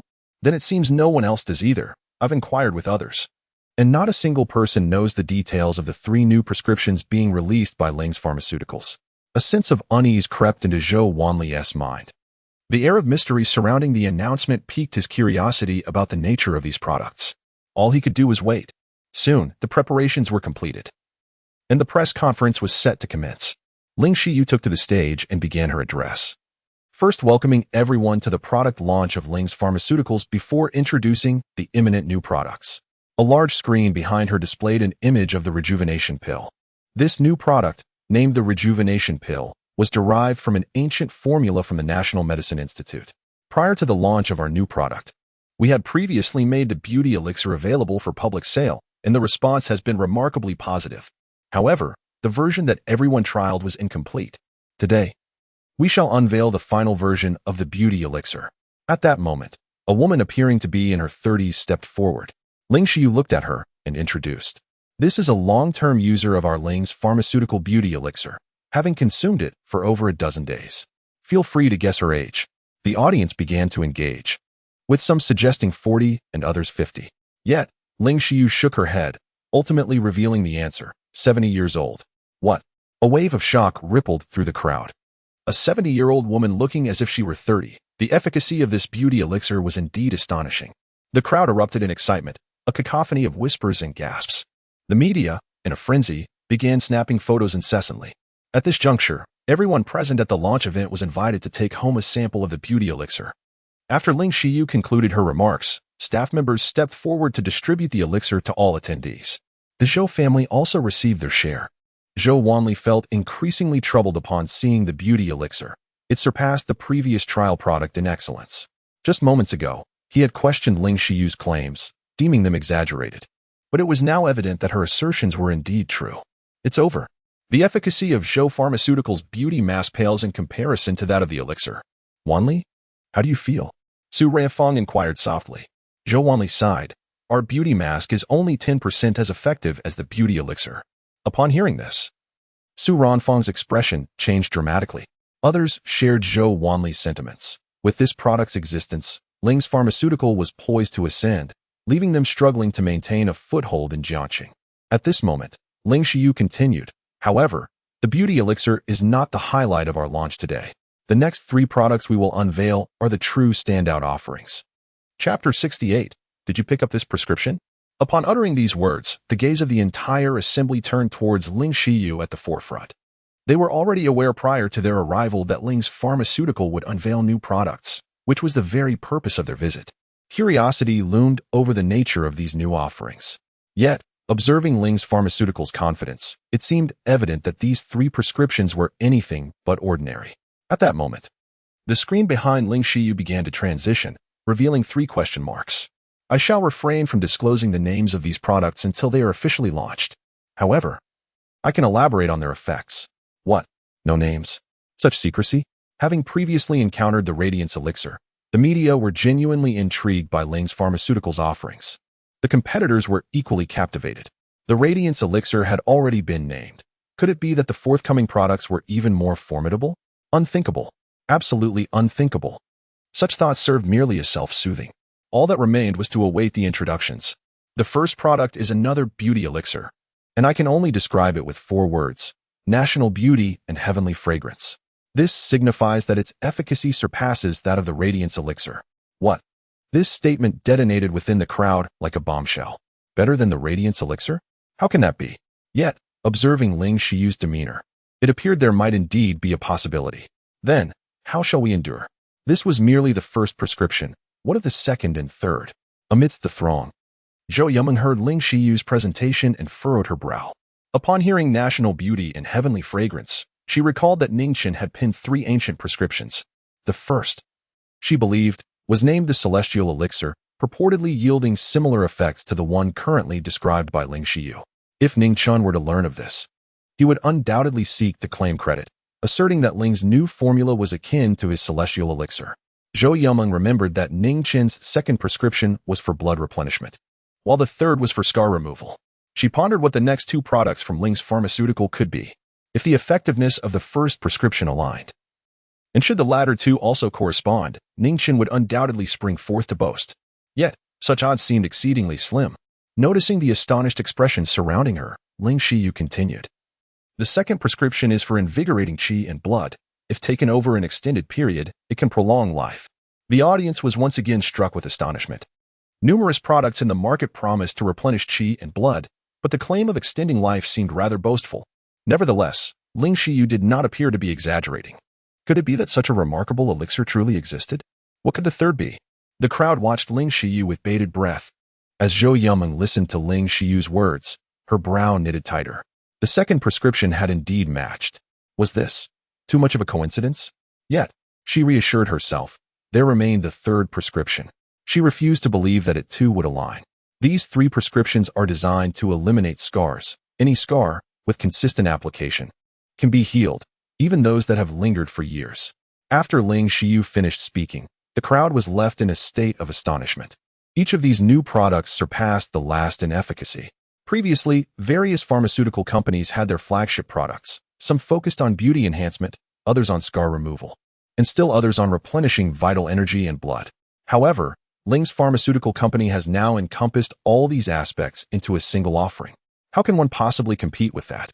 Yet, the crowd remained composed. After all, each profession has its own expertise. It is not enough to simply engage in a field, one must excel at it.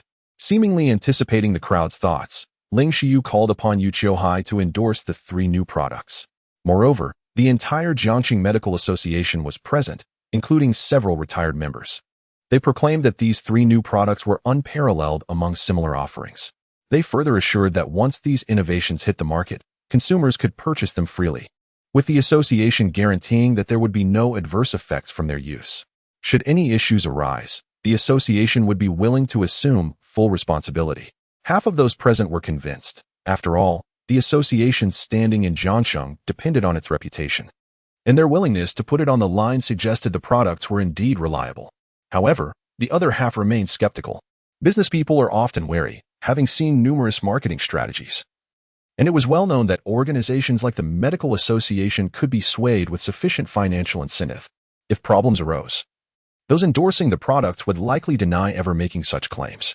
In short, these individuals were deemed untrustworthy, unless testimonials came from actual users providing authentic feedback. Before long, Ling Shiyu invited additional guests to the stage: Luo Hong, captain of the Jiangsheng Guard, and the renowned martial arts master Zhu Wanchen, among several others. They too came to support Ling Shiyu. Following their harrowing encounter with Bai Taizan, these individuals had struggled with physical ailments, suffering from energy depletion and weakness, leading to fatigue and insomnia. Upon learning of their condition, Ling Shiyu provided them with the company's new medicinal pills. Initially dismissive, they were astonished to find that even a single pill restored their vitality. Now, having been invited to the press conference, they took to the stage to extol the virtues of the vitality-enhancing pills, almost elevating them to the status of miraculous remedies. Their genuine praise left the audience in disbelief. Those who had been skeptical were now completely convinced. After all, this was Luo Hong, the captain of the Jiangsheng Guard, who had no need to compromise his integrity for a mere financial gain. His reputation was invaluable. Should the product prove faulty, it would tarnish his standing. Thus, his endorsement could only signify the product's reliability. The expressions of the pharmaceutical company owners grew increasingly grim. As soon as the 3 products from Ling Pharmaceuticals hit the market, the fate of these companies will be sealed. The entire market share of Jiangsheng will be wholly claimed by Ling Pharmaceuticals. Moreover, the pharmaceutical industry in Jiangsheng will undergo a significant transformation. In the foreseeable future, Ling Pharmaceuticals is destined to become the titan of the Jiangsheng pharmaceutical realm. And Ling Shiyu will ascend as the new queen of medicine, the only female monarch in history. Luo Hong and his associates will soon fade into obscurity as Ling Shiyu begins to eloquently elaborate, as if standing on a grand stage, discussing the future trajectory of Ling Pharmaceuticals and offering her insights on the direction of medical practices in Jiangsheng. Ultimately, she invites all to join her for a commemorative photograph, while the media captures this moment of prosperity. Meanwhile, Zhou Wanli remains rooted in place, utterly dazed. Since the emergence of those 3 prescriptions, he has become numb, unable to absorb the events unfolding around him. The magnitude of today's occurrences has struck him profoundly. Those things that were rightfully his are now slipping away bit by bit.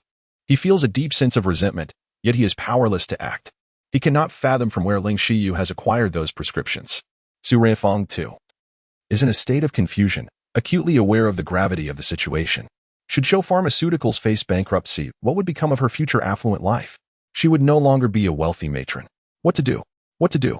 Panic begins to overwhelm Su Ranfeng. At this moment, Zhou Yuming is lost in thoughts that diverge entirely from her parents. She is contemplating an entirely different matter.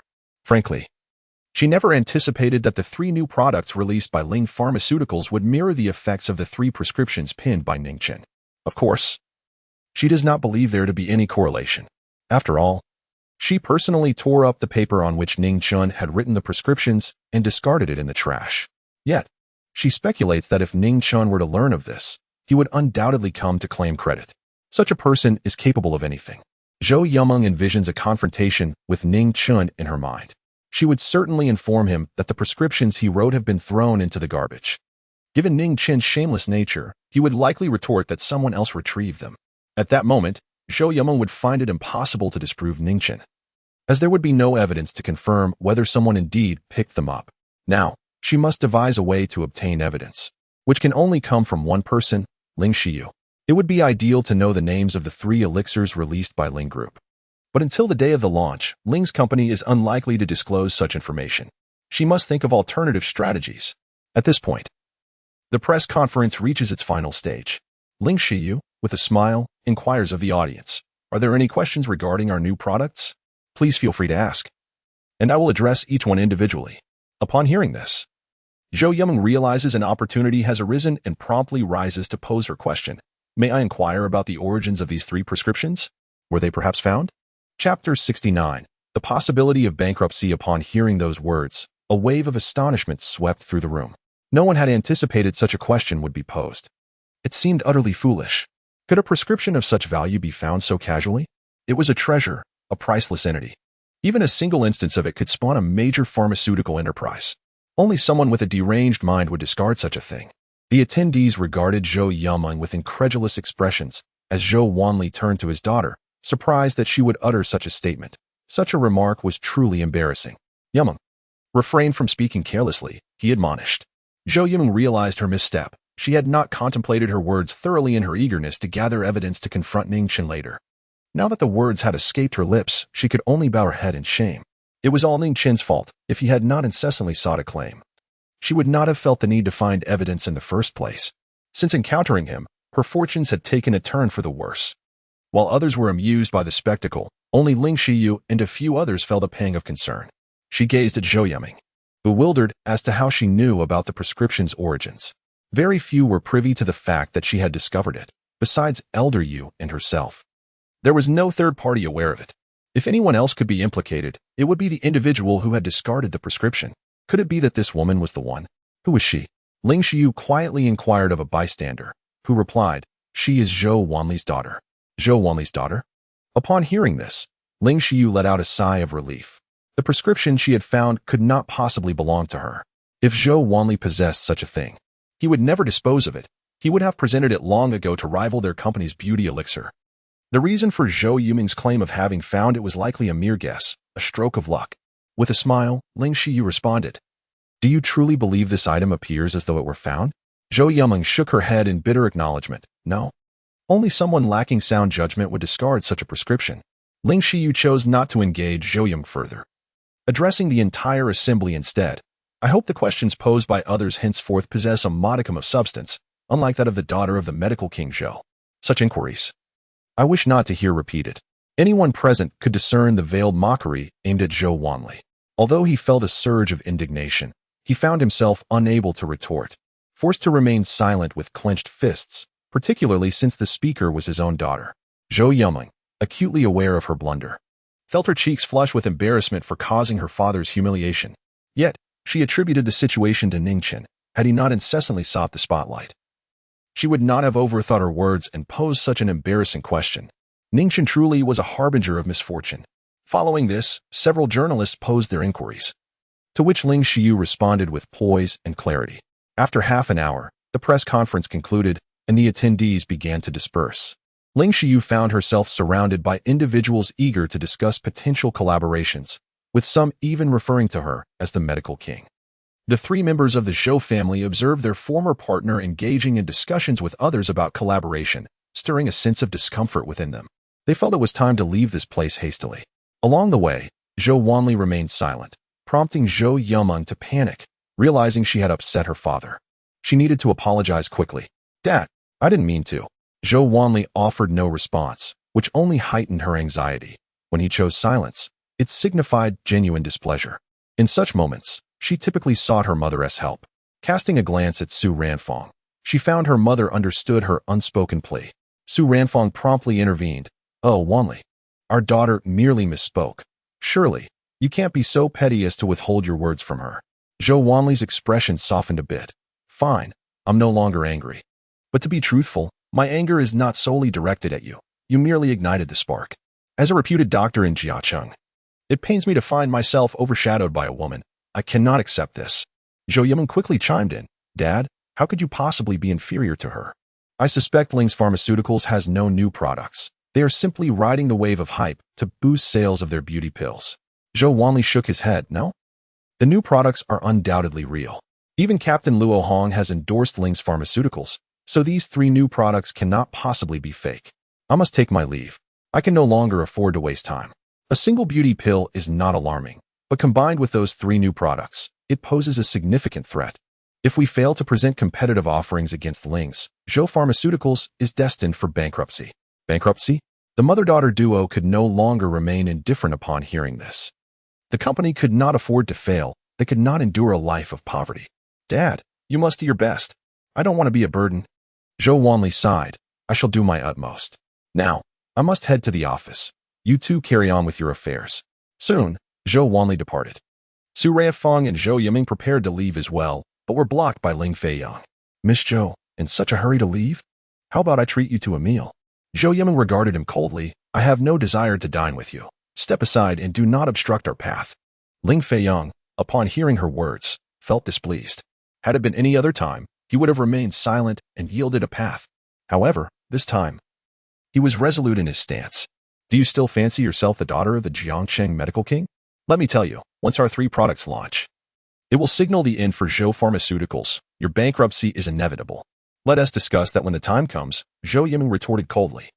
Although she feared the prospect of bankruptcy, she refused to display her fear before him. He was not worthy of standing in her presence. At that moment, Su Ruifang interjected. Yiming, Ling is a promising young talent in Jiangcheng, and you are of similar age. Perhaps you could get to know him better. Why not accept his invitation for a meal? Zhou Yiming was taken aback upon hearing those words. She never anticipated her mother would utter such a thing, suggesting she dine with someone like him. Mother, you want me to have dinner with him? He is unworthy of sharing a meal with me. Such a person. Zhou Yiming wouldn't spare a glance, let alone share a table. At most, she'd exchange a few words. Even if the Ling group were to dominate Jiangcheng in the future, she would still not regard him. The only individuals who could catch her eye were those of extraordinary talent. In her eyes, he ranked among the most despicable men. No. The most contemptible man was Ning Chen. She wouldn't even wish to converse with someone of his ilk. Su Ruifang chuckled. Look at what you're saying. Ling Xiao is not so bad. Why is he unworthy of dining with you? Zhou Yiming, unwilling to engage further with her mother, turned and walked away. Su Ruifang, noticing her daughter's departure, felt a rush of anxiety. However, as Zhou Yiming vanished from sight, she turned back to Ling Feiyang and apologized. My daughter has been spoiled and has a rather difficult temperament. Please forgive her rudeness. I will ensure she invites you to dinner another time. Ling Feiyang smiled. I appreciate your concern, Auntie. I quite like Yiming. If she were to marry me, we would become one family, and our pharmaceutical enterprises would undoubtedly dominate Jiangcheng. Su Ruifang replied with a smile. Indeed, and he thinks you are quite suitable. You are from Ling Pharmaceutical, and Yiming works for Yitian Group. You two make a perfect match. I will speak to her more about this, so await my good news. With that, Su Ruifang hurried after the direction Zhou Yiming had taken. Ling Feiyang watched her leave, a smirk forming on his lips. A strong alliance, indeed, he scoffed. After playing with Zhou Yiming, I will simply eradicate Zhou Pharmaceutical. At that moment, Zhou Yiming angrily entered her family's car, with Su Ruifang following closely behind. Yiming, what is the matter? It's just a meal with Ling Xiao. It won't cost you anything. Why refuse? Zhou Yiming fumed. Mother, he is not qualified to dine with me. I look down upon such people. He relies on his sister. Without her, he is nothing. Su Ruifang sighed. Truthfully, I do not think much of him either. Chapter 70. A 5 million investment. Upon hearing this, Zhou Yiming quickly inquired. Then why did you still allow me to dine with him, mother? Su Ruifang replied. I am left with no choice. Our Zhou Pharmaceutical is currently at the mercy of others. If the company were to go bankrupt, we would lose everything. Zhou Yiming retorted. But that is a situation beyond our control.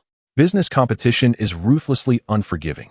If we must face bankruptcy, so be it. We can always make a comeback. Su Ruifang countered. A comeback? You speak as if it were a simple task. Do you have any idea how arduous it is? Your father is only versed in medicine. He knows little of other matters.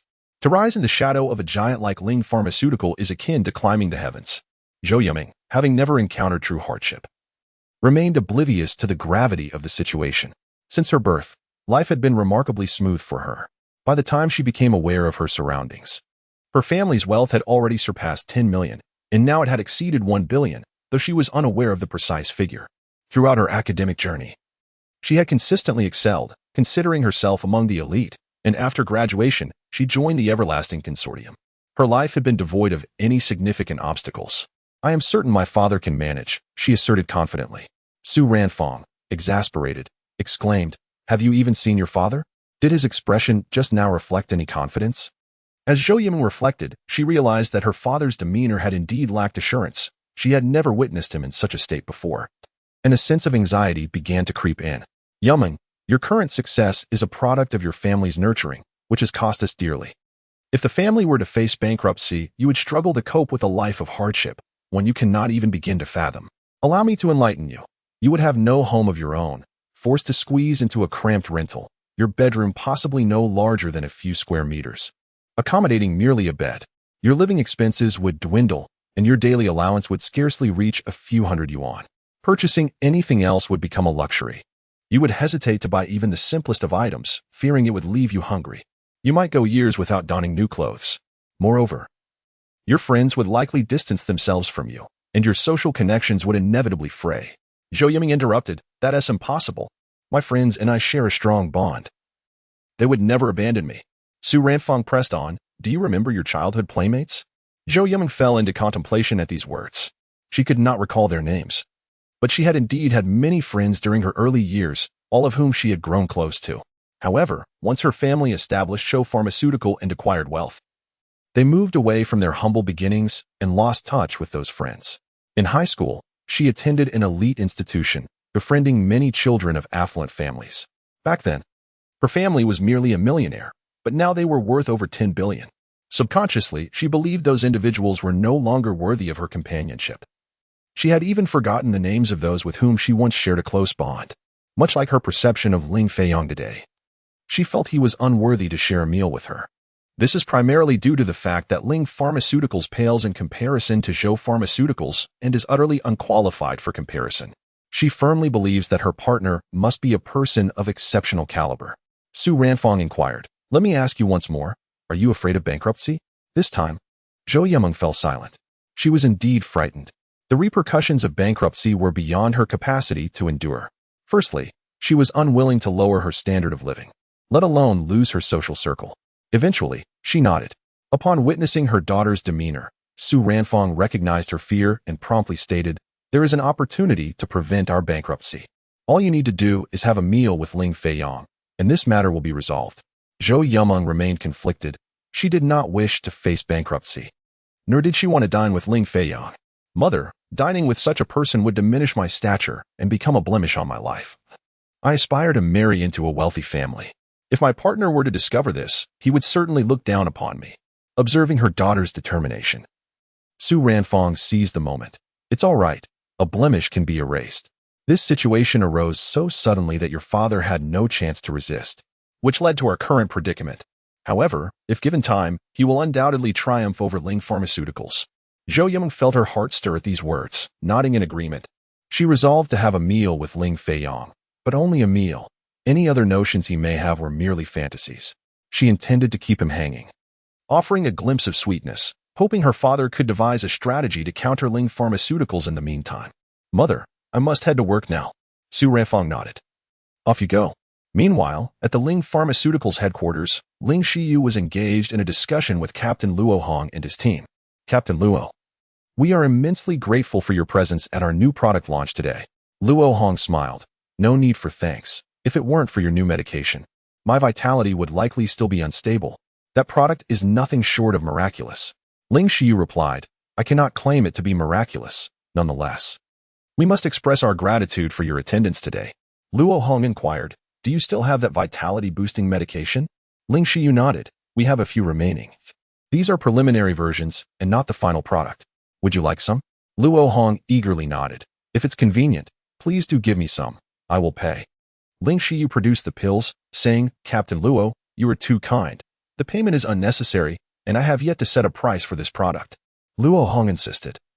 No, you must accept payment. How about 2 million for each pill? What? Ling Shiyu's eyes widened in astonishment. 2 million per pill was beyond her wildest dreams. She had thought selling one for 1,000 would be remarkable. Who would have imagined that he would spend 2 million? This was utterly unexpected for Ling Shiyu. The medication must be extraordinary. Noticing Ling Shiyu's stunned silence, Luo Hong quickly added, if you won't sell it for 2 million, how about 5 million each? Of course. If you believe my offer is insufficient, feel free to propose your own price. 5 million? Ling Shiyu was once again left speechless. She was increasingly convinced that this elixir was extraordinary. Was it truly as remarkable as it seemed? She had no inkling of its true nature. The recipe had been found, and all she knew was that it replenished vitality and blood. Beyond that, she was entirely in the dark. Previously, when she had delivered medicine to Captain Luo Hong, it was merely to foster a good relationship, without any deeper thought. Ling Shiyu said, Captain Luo, how about this? 1 pill for 2 million. I'll give you 3. And you can simply transfer me 5 million. Luo Hong immediately proceeded with the transaction. Ling Xiyu accepted the money and handed the pills to him. Yet, her curiosity about why Captain Luo valued this medicine so highly was piqued. To ascertain the elixir's efficacy, she could inquire about Captain Luo's injuries. She tentatively asked Captain Luo, "What kind of injury have you sustained?" Luo Hong replied, "It's an internal injury, inflicted by a nemesis of mine." Ling Xiyu remarked, "Captain Luo, as the leader of the Jiangsheng Guard, how could he dare to confront you? Is he truly that audacious?" Luo Hong responded, "He has already entered the realm of martial arts mastery. What am I? Merely the captain of the Jiangsheng Guard, in comparison. Were it not for the assistance of a noble patron, I fear I would have already met my demise." Chapter 71, The Remarkably Handsome Big Shot, Martial Arts Master?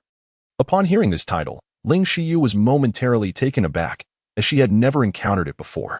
"Captain Luo, what does the title Martial Arts Master signify?" Captain Luo Hong gazed at Ling Xiyu, incredulous. "You are unaware of the Martial Arts Master?" Ling Xiyu shook her head, genuinely oblivious and feeling no need to mask her ignorance. Luo Hong continued, "That makes sense. You seldom come into contact with martial arts masters. But you must be familiar with martial artists." Ling Xiyu nodded. She certainly understood martial artists as beings who transcend the ordinary. A martial arts master is a formidable figure among martial artists. Nevertheless, it is best not to overwhelm you with too much information. Just know that in the entirety of Jiang City, there are but a handful of martial arts masters. Ling Xiyu grasped the essence, her astonishment deepening. Indeed, martial arts masters are both powerful and rare. Yet, this medicine can heal injuries inflicted by them, which is nothing short of remarkable. No wonder Captain Luo was willing to invest 5 million. It is truly worth that price. It appears she has stumbled upon a treasure. Once the new product is launched, even pricing it at 500,000 would yield extraordinary profits. However, if the Ling Pharmaceutical Company possesses such individuals, then it stands to reason that you should be aware of the existence of martial arts masters. At this moment, Luo Hong sensed a discrepancy and inquired curiously. Having conducted research on pharmaceuticals, he recognized that the medicine he consumed was undoubtedly of third-tier quality or above. How could Ling Pharmaceutical acquire such a formula yet remain unaware of martial arts masters? Ling Xiyu pondered for a moment before responding. "This formula was gifted to me by a distinguished individual. In truth, had you not brought it to my attention, I would not have realized the immense value of this medicine." Upon hearing this, Luo Hong understood everything. He smiled, saying, "If all goes as expected, that distinguished individual is likely a practitioner of third-tier medicine or above. With such connections, Ling Pharmaceutical is destined for prosperity. Allow me to congratulate you in advance on becoming the Queen of Medicine in Jiang City." Ling Xiyu's face illuminated with joy at this title. She felt elated. Yet she knew humility was in order. "Captain Luo, this is merely a small endeavor. I am far from the status of a queen." Luo Hong chuckled. "You are overly modest. If there is nothing further, I shall take my leave." Ling Xiyu nodded. "Captain Luo, until next time." Luo Hong turned and called out to a young man, "Pingcheng, it is time for us to depart." The young man, Luo Pingcheng, who had been conversing with Ling Feiyang, approached upon hearing his father's words. "All right, Dad." Luo Hong and Luo Pingcheng exited Ling Pharmaceutical and entered their vehicle. Luo Hong glanced at his son and inquired, "What were you discussing with Ling Feiyang just now?" Luo Pingcheng replied, "Oh, just casual chat. He invited me to hang out. Is there an issue?" Luo Hong chuckled. "Not at all. Make sure to spend more time with Ling Feiyang in the future." Luo Pingcheng was momentarily taken aback, as he had assumed his father would disapprove of his association with Ling Feiyang, given the disparity in their social standings. Just moments ago, while conversing with Ling Feiyang, he exhibited an air of indifference. Had it not been for his father's presence at this press conference, he would have departed without a second thought. "Why?" one might ponder. Luo Hong remarked, "There is no need for you to comprehend the reasons. Simply be more sociable." Luo Pingcheng nodded in agreement, refraining from further inquiries. His father's encouragement to socialize undoubtedly stemmed from a significant rationale, promising manifold benefits. As the vehicle gracefully retreated, Ling Feiyang watched them depart, and then returned to the side of Ling Xiyu. "Sister, I never imagined we would establish a connection with Captain Luo. This time, the Ling family is truly poised for prosperity," he exclaimed. Ling Xiyu smiled in response. "Indeed. However, I no longer regard Luo Hong with any significance. Her medicinal concoction possesses the ability to mend injuries inflicted by martial arts masters, indicating its potential to sell like hotcakes within the martial arts community. Having previously encountered martial artists, she found them to be particularly enigmatic. Initially, she believed herself to be outside this realm, but now, armed with the formula. Once the medicine is launched, she is confident that martial artists will seek her out for her remedies. She is certain that she will soon interact with the so-called martial arts masters, at which point, individuals of Luo Hong's caliber will no longer capture her attention. They will merely be ordinary clients in her eyes. Of course, her current thoughts were far removed from this matter. She was preoccupied with the intricacies of the formula and its creator. It would be splendid to connect with such a prominent figure, especially if they resided in the same upscale neighborhood. She even contemplated waiting in the villa area for the chance to encounter this individual and forge a connection. At that moment, Yu Qiuhai approached. Upon seeing him, Ling Xiu promptly called out, "Elder Yu before Elder Yu." She felt compelled to show deference. After all, without his assistance, Ling Pharmaceuticals would not have achieved its current stature. Yu Qiuhai smiled and nodded. "Congratulations. Today, both Ling Pharmaceuticals and you have garnered much attention." Ling Xiu quickly replied, "Much of the credit belongs to you, Elder Yu. Had you not completed those 3 formulas, I would not be basking in this success." Yu Qiuhai chuckled. "I bring you good news. Would you care to hear it?" Ling Xiu, intrigued, responded, "Please, Elder Yu, enlighten me." Yu Qiuhai continued, "I have met the owner of those 3 formulas." "What?" Ling Xiu's body quivered with excitement upon hearing this revelation. Just moments ago, she had been pondering the identity of the formula's creator. The prospect of Elder Yu having encountered this individual was exhilarating. She felt compelled to request an introduction to this esteemed figure. "Is it truly so?" Yu Qiuhai affirmed with a smile. "Indeed, it is true." With her voice brimming with enthusiasm, Ling Xiu inquired, "What manner of person are they? Are they affiliated with the National Medical Institute?" Yu Qiuhai shook his head, logically.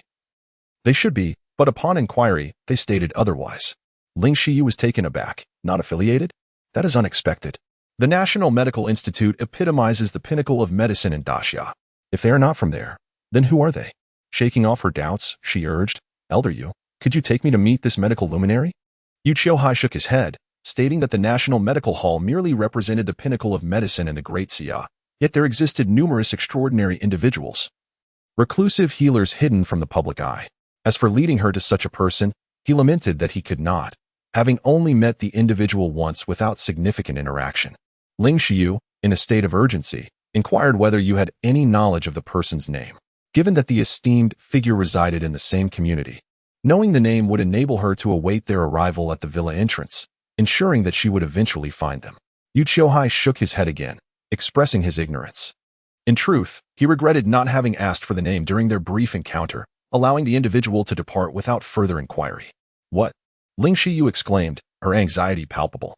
If she could forge a connection with this influential figure, her fortunes would surely soar. Now, faced with a fleeting opportunity that eluded her grasp, she felt a profound sense of frustration. "Do you remember what the person looked like?" she pressed. If you could provide a description, she could search one individual at a time, until she succeeded. Yu Qiuhai pondered the appearance of Ning Chen, in his 20s, with dark hair, a slender visage, and strikingly handsome. As for the extent of his attractiveness, he contemplated how best to articulate it, ultimately concluding that he possessed a remarkable charm that made him stand out even amongst a crowd. Chapter 72. I am willing to plant the symbol of life and death 20 years old. Ling Xiu was momentarily taken aback upon hearing this. "Old Master Yu, how old is that esteemed person you mentioned?" Yu Qiuhai replied with a mysterious smile. "When I say 20 years, are you not astonished?" Ling Xiu exclaimed, "Indeed. Old Master Yu, you must be jesting. How could an esteemed figure possibly be merely 20? Yu Qiuhai reassured her, "I assure you, I am not jesting. That individual is genuinely 20 years old. So young, it is entirely fitting to describe him as exceptionally talented." Ling Xiu's heart began to race with excitement. She had always envisioned these esteemed figures as being in their 70s or 80s, certainly older than Yu Qiuhai. To her surprise, the person in question turned out to be a handsome young man of merely 20. How wonderful it would be if she could intersect with such a remarkable individual. A handsome man endowed with capabilities, surely. Such a person deserves to be called extraordinary. If only she could cultivate a deeper relationship with him. Yet, if he were to find her unappealing, she would transform herself to become someone he would admire. Yu Qiuhai discerned Ling Xiu's thoughts entirely and chuckled. "Is this not splendid news for you?" Ling Xiu quickly expressed her gratitude. "It is indeed monumental news." Yu Qiuhai laughed heartily. "The press conference has concluded, and I must take my leave." Ling Shiyu hurriedly followed him, escorting Yu Qiuhai to his vehicle and watching him depart. At that moment, her emotions surged even higher than before. Who could have imagined that the esteemed figure was a young man in his 20s? She could only wonder how strikingly handsome he might be. In her mind, she began to envision his appearance, growing more exhilarated with every thought, her heart racing uncontrollably. No, I must not dwell on this any longer. If I continue, I shall surely lose sleep tonight. I need to calm myself and contemplate my next steps. The first priority was to locate this esteemed individual and ascertain his identity. Without finding him, no matter how grand her imaginings, they would be of no consequence. She resolved to wait at the entrance of the villa district for his arrival. Old Master Yu had declared him exceptionally handsome, easily spotted amidst the crowd. She decided to go and see for herself. If she remained steadfast, patiently awaiting his appearance, surely fate would grant her a beautiful encounter. Meanwhile, beneath the Yitian group building, Ning Chen sought a tranquil garden to commence his training. For him, cultivation was paramount. At that moment, footsteps echoed nearby, prompting him to open his eyes and gaze forward. He saw Lu Qingshuang approaching, who respectfully greeted him, "Master." Ning Chen inquired, "What news have you uncovered?" Her presence signified that she must have discovered something significant, else she would not seek him out. Lu Qingshuang hesitated, her gaze fixed on Ning Chen, as if struggling to find the right words. Noticing her unusual demeanor, Ning Chen narrowed his eyes slightly, sensing something was amiss. "Tell me, what has transpired?" Lu Qingshuang responded, "Master, I may no longer be able to assist you in the future." Hearing these words, Ning Chen was not taken aback. "Why do you say that? Is there someone preventing you from assisting me?" Lu Qingshuang did not anticipate Ning Chen's inquiry. She nodded slightly. "My superior, Zhaoan, the head of the Jiansheng branch of the Tianjin." Ning Chen was not particularly curious about this revelation. He had long suspected a betrayal within Tianjin. The absence of any representatives from the Jiansheng branch during his time there indicated profound internal issues. Although Lu Qingshuang was a member of Tianjin, it was evident she was not held in high regard. Otherwise, she would not have been assigned to shadow him. After all, it was common knowledge that he was the leader of the Shaoao sect. To follow the sect leader was an act of great disrespect. No one would be foolish enough to accept such a task. Zhao likely believed he could manipulate Lu Qingshuang, but now that she seemed inclined to betray, the situation had drawn their attention. "What did he say?" Ning Chen inquired. Lu Qingshuang replied, "He approached me, asking about the sect leader, inquiring into your recent investigations. He also instructed me to feign obedience to your commands. If I disobey, he threatened to expel me from Tianjin and impose severe sanctions on both me and my family." Ning Chen asked, "Why did you not comply with his orders? After all, he is your superior and could easily impose consequences upon you. Even if you were to relay false information to me, I would remain oblivious." Lu Qingshuang quickly responded, "It is different. You are the leader of the Shaoyao sect.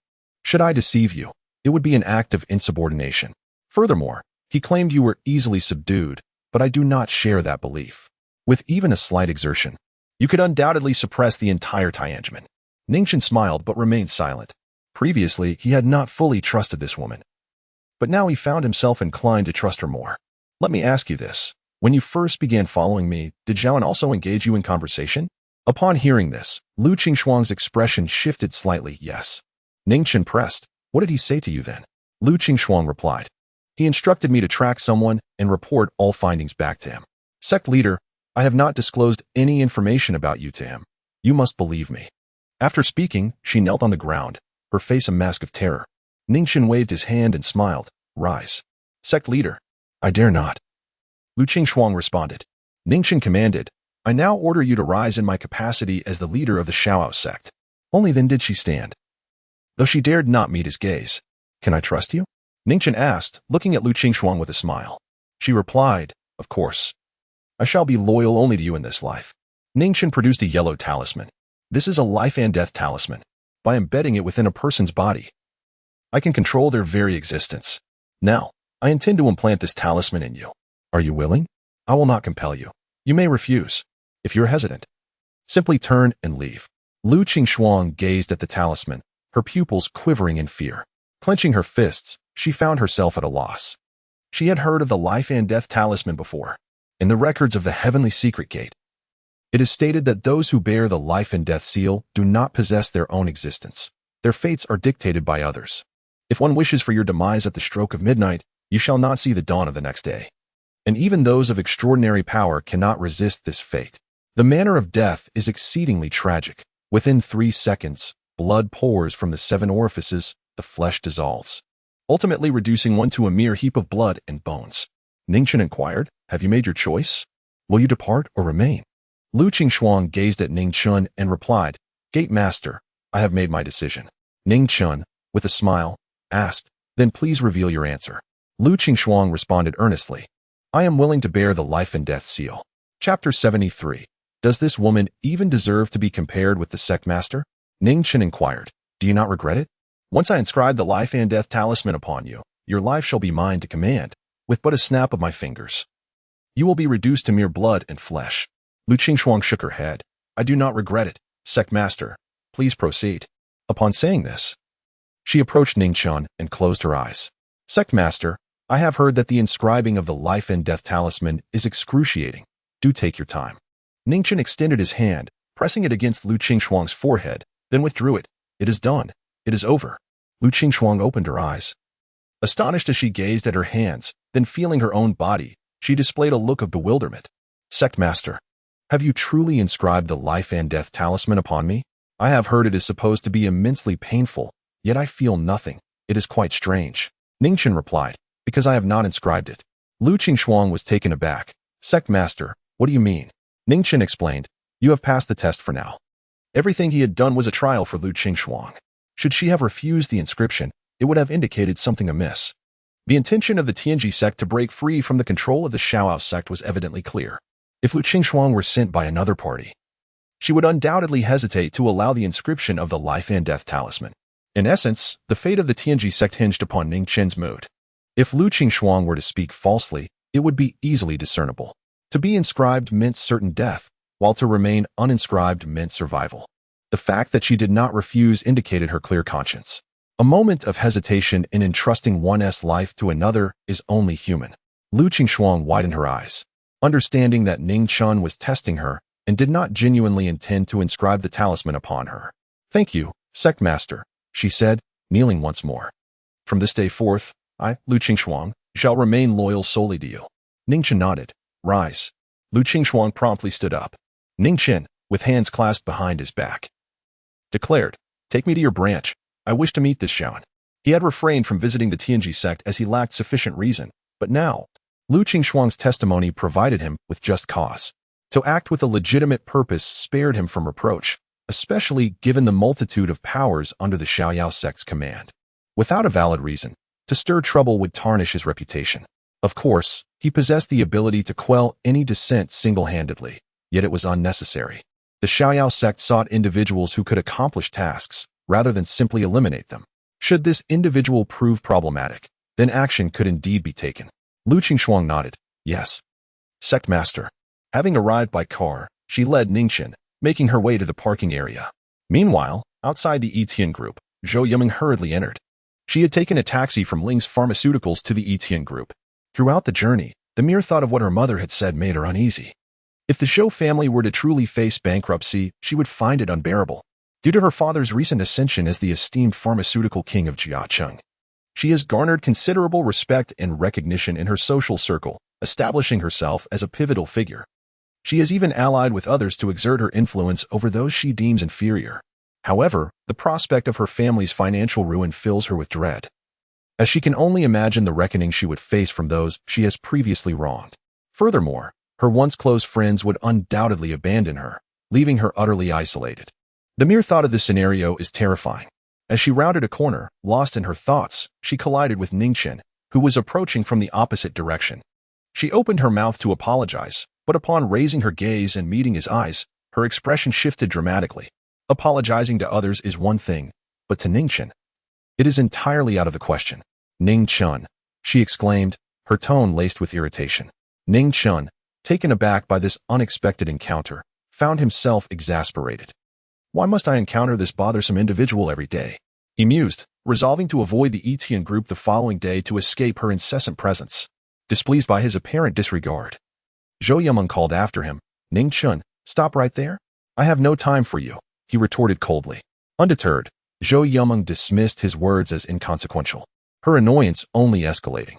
Although their acquaintance had been brief, She felt as though she encountered Ning Chen on a daily basis. Surely, he must be stalking her, orchestrating these chance meetings. Such foolish antics to pursue her were beneath her notice, yet here he was, claiming he wished to ignore her. It was the height of hypocrisy. "Ah, do you think I want to engage with you?" Ning Chen replied icily. "If you don't wish to speak, then kindly step aside. I refuse to move." Zhou Yimeng shot back defiantly. "Right now, I want to berate you." Memories flooded her mind of the disgrace she felt when she had stood up at the Ling pharmaceutical product launch to confront Ling Xiyu about the source of her formula, thereby tarnishing both her own and her father's reputation. All of this had transpired because of Ning Chen. If he had not been so eager to take credit, she would never have posed that question and subsequently humiliated herself. Yet, she could not confront him directly, as the incident had not yet unfolded.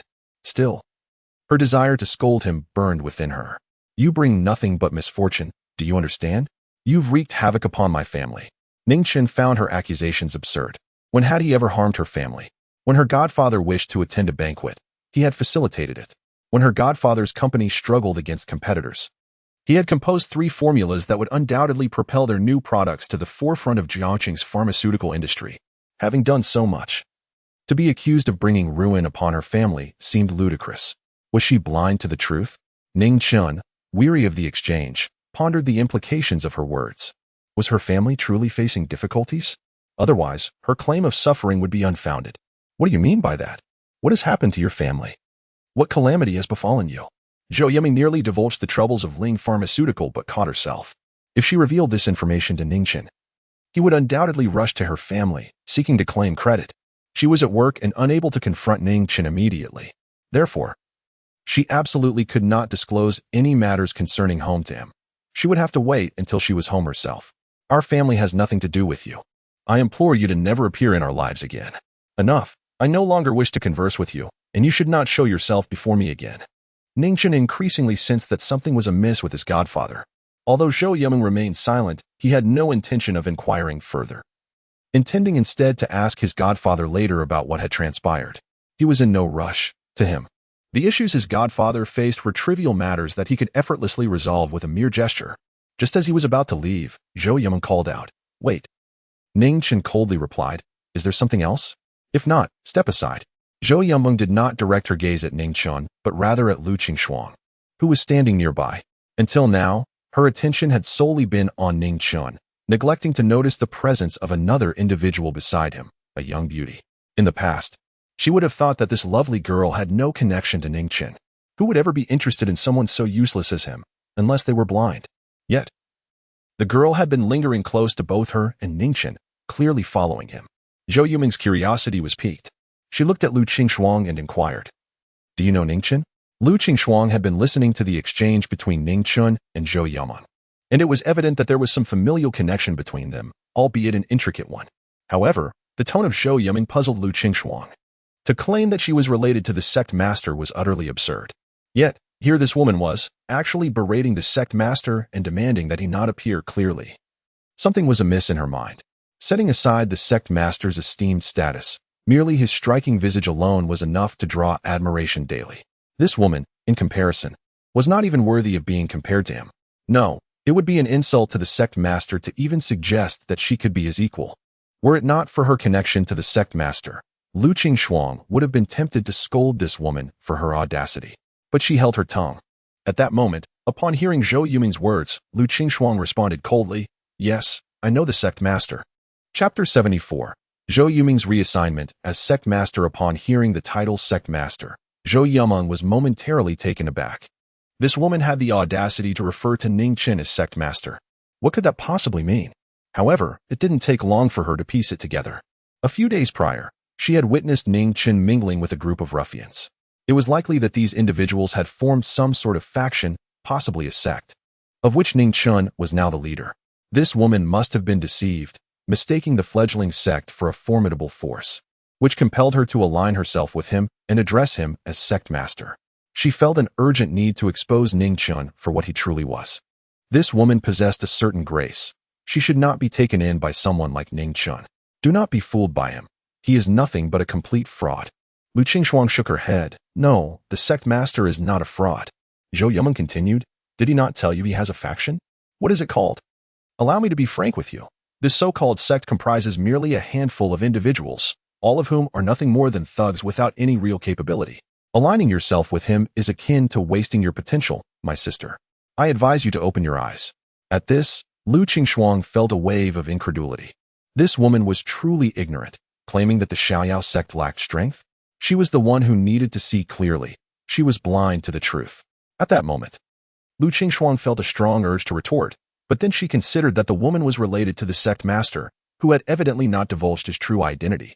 Since the sect master chose not to reveal it, neither would she. However, some truths still needed to be conveyed. I believe the one who needs to open their eyes is you.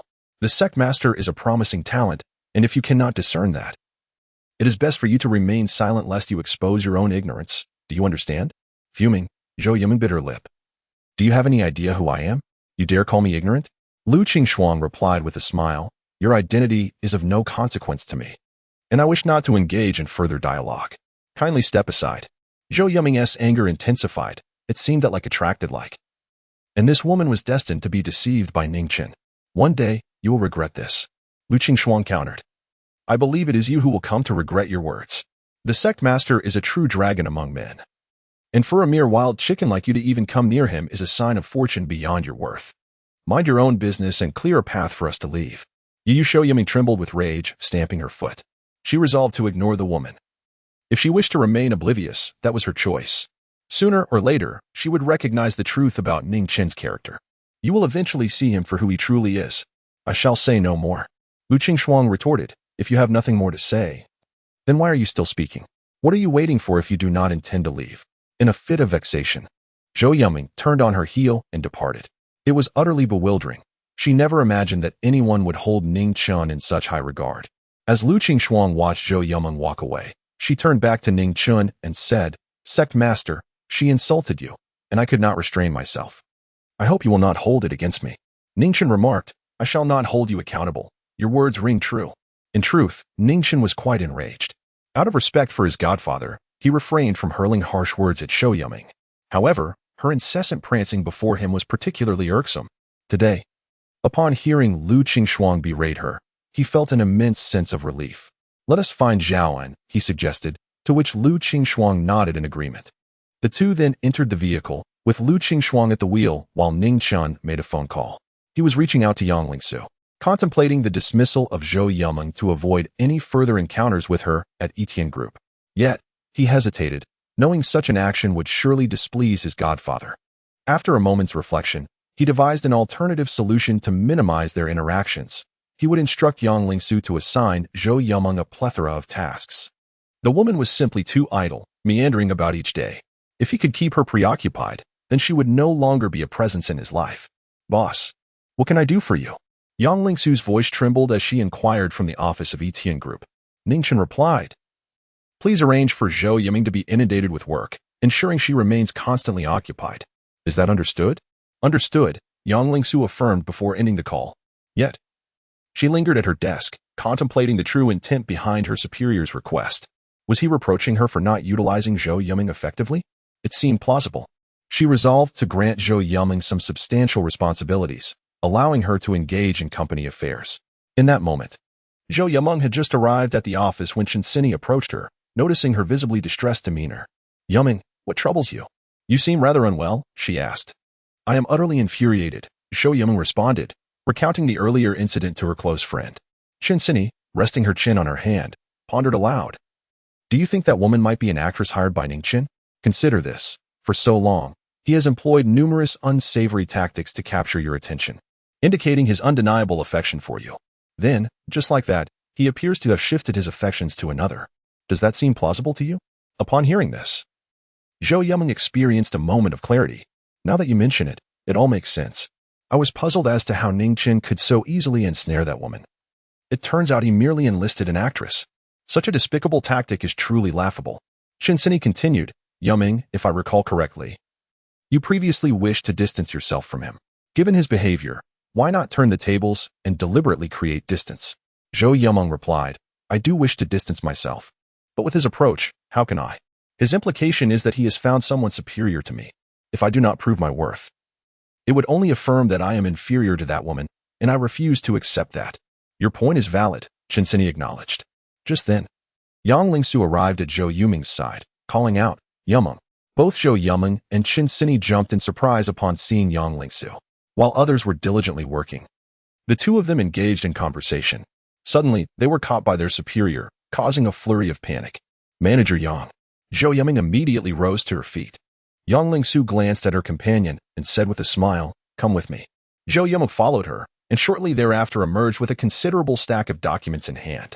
Qin Yitian hurried forward, inquiring, "Yumeng, did Manager Yang give you a hard time?" Zhou Yuming's face was radiant, blooming with joy as she replied, "Not at all. Manager Yang has assigned me a plethora of tasks, all vital projects for the company." "What?" Qin Yitian exclaimed in astonishment. "Does that mean you are going to be valued more highly in the future?" Zhou Yumeng responded with a smile, "It seems so." She had indeed been favored. Upon entering, Manager Yang had expressed great confidence in her, mentioning intentions to cultivate her as a successor and that she would be entrusted with certain responsibilities at the Yongshin Consortium, urging her to strive for excellence. However, she refrained from disclosing this to Qin Yitian, fearing it might incite jealousy. Qin Yitian exclaimed with a smile, "I truly envy you. You've essentially secured your position at the Yongshin Consortium. Yumeng, you must look out for me in the future, and you owe me a meal for this." Zhou Yumeng chuckled. "If I truly am favored, I will certainly support you. As for the meal, that's a trivial matter." Meanwhile, Lu Qingshuang led Ning Chen to a secluded area in the outskirts, traversing through the mountains until they arrived at a hidden location. Chapter 75. The game The Heavenly Mechanism Gate serves as an intelligence organization, predominantly nestled within the secluded mountains. The vehicle came to a halt at the entrance of an abandoned factory. Shortly after, a security guard emerged, obstructing their path. "Who are you? What brings you here?" Lu Qingshuang rolled down the window, poised to respond, but was swiftly halted by Ning Chen from the back seat. "Allow me to handle this." With that, Ning Chen turned to the guard and coldly declared, "Inform your superior that the leader of the Carefree sect has arrived." The guard momentarily faltered at this declaration, only to erupt in a furious tirade. "I don't care who you are. This is no place for you. Leave at once." Ning Chen raised his hand, flicking a silver bead from his fingers.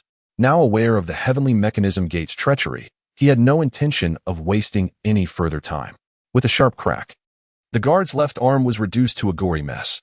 Initially, the guard failed to comprehend the situation, but the sight of his own bloody wound elicited a pain scream, causing him to crumble to the ground. "You have one chance. Report this at once, or the next time, it will be your head." Overwhelmed with terror, the guard hastily complied. "I'll go right away." He had barely taken a few steps before a group emerged. Spotting them, the guard immediately exclaimed, "Boss Zhao, someone has arrived." The newcomers were led by Zhaoan, the head of the Jiancheng branch of the Heavenly Mechanism Gate. He swiftly struck the guard, knocking him to the ground. "You have some nerve to obstruct the leader of the Carefree sect. You are courting death." Lying on the ground, the guard, incredulous, looked up at Zhaoan. "Boss Zhao, I stopped him on your orders." He attempted to articulate that the directive had come from Zhao, but Zhaoan silenced him with a foot on his mouth, shattering bones into a sanguinary pulp. His methods were exceedingly ruthless. Zhaoan then approached Ning Chen's vehicle. Bowing respectfully, Zhaoan of the Jiangxing branch of the Heavenly Mechanism Gate pays his respects to the leader of the Carefree sect. That individual was exceedingly impolite, and I have taken it upon myself to teach him a lesson. I beseech the leader to temper his wrath.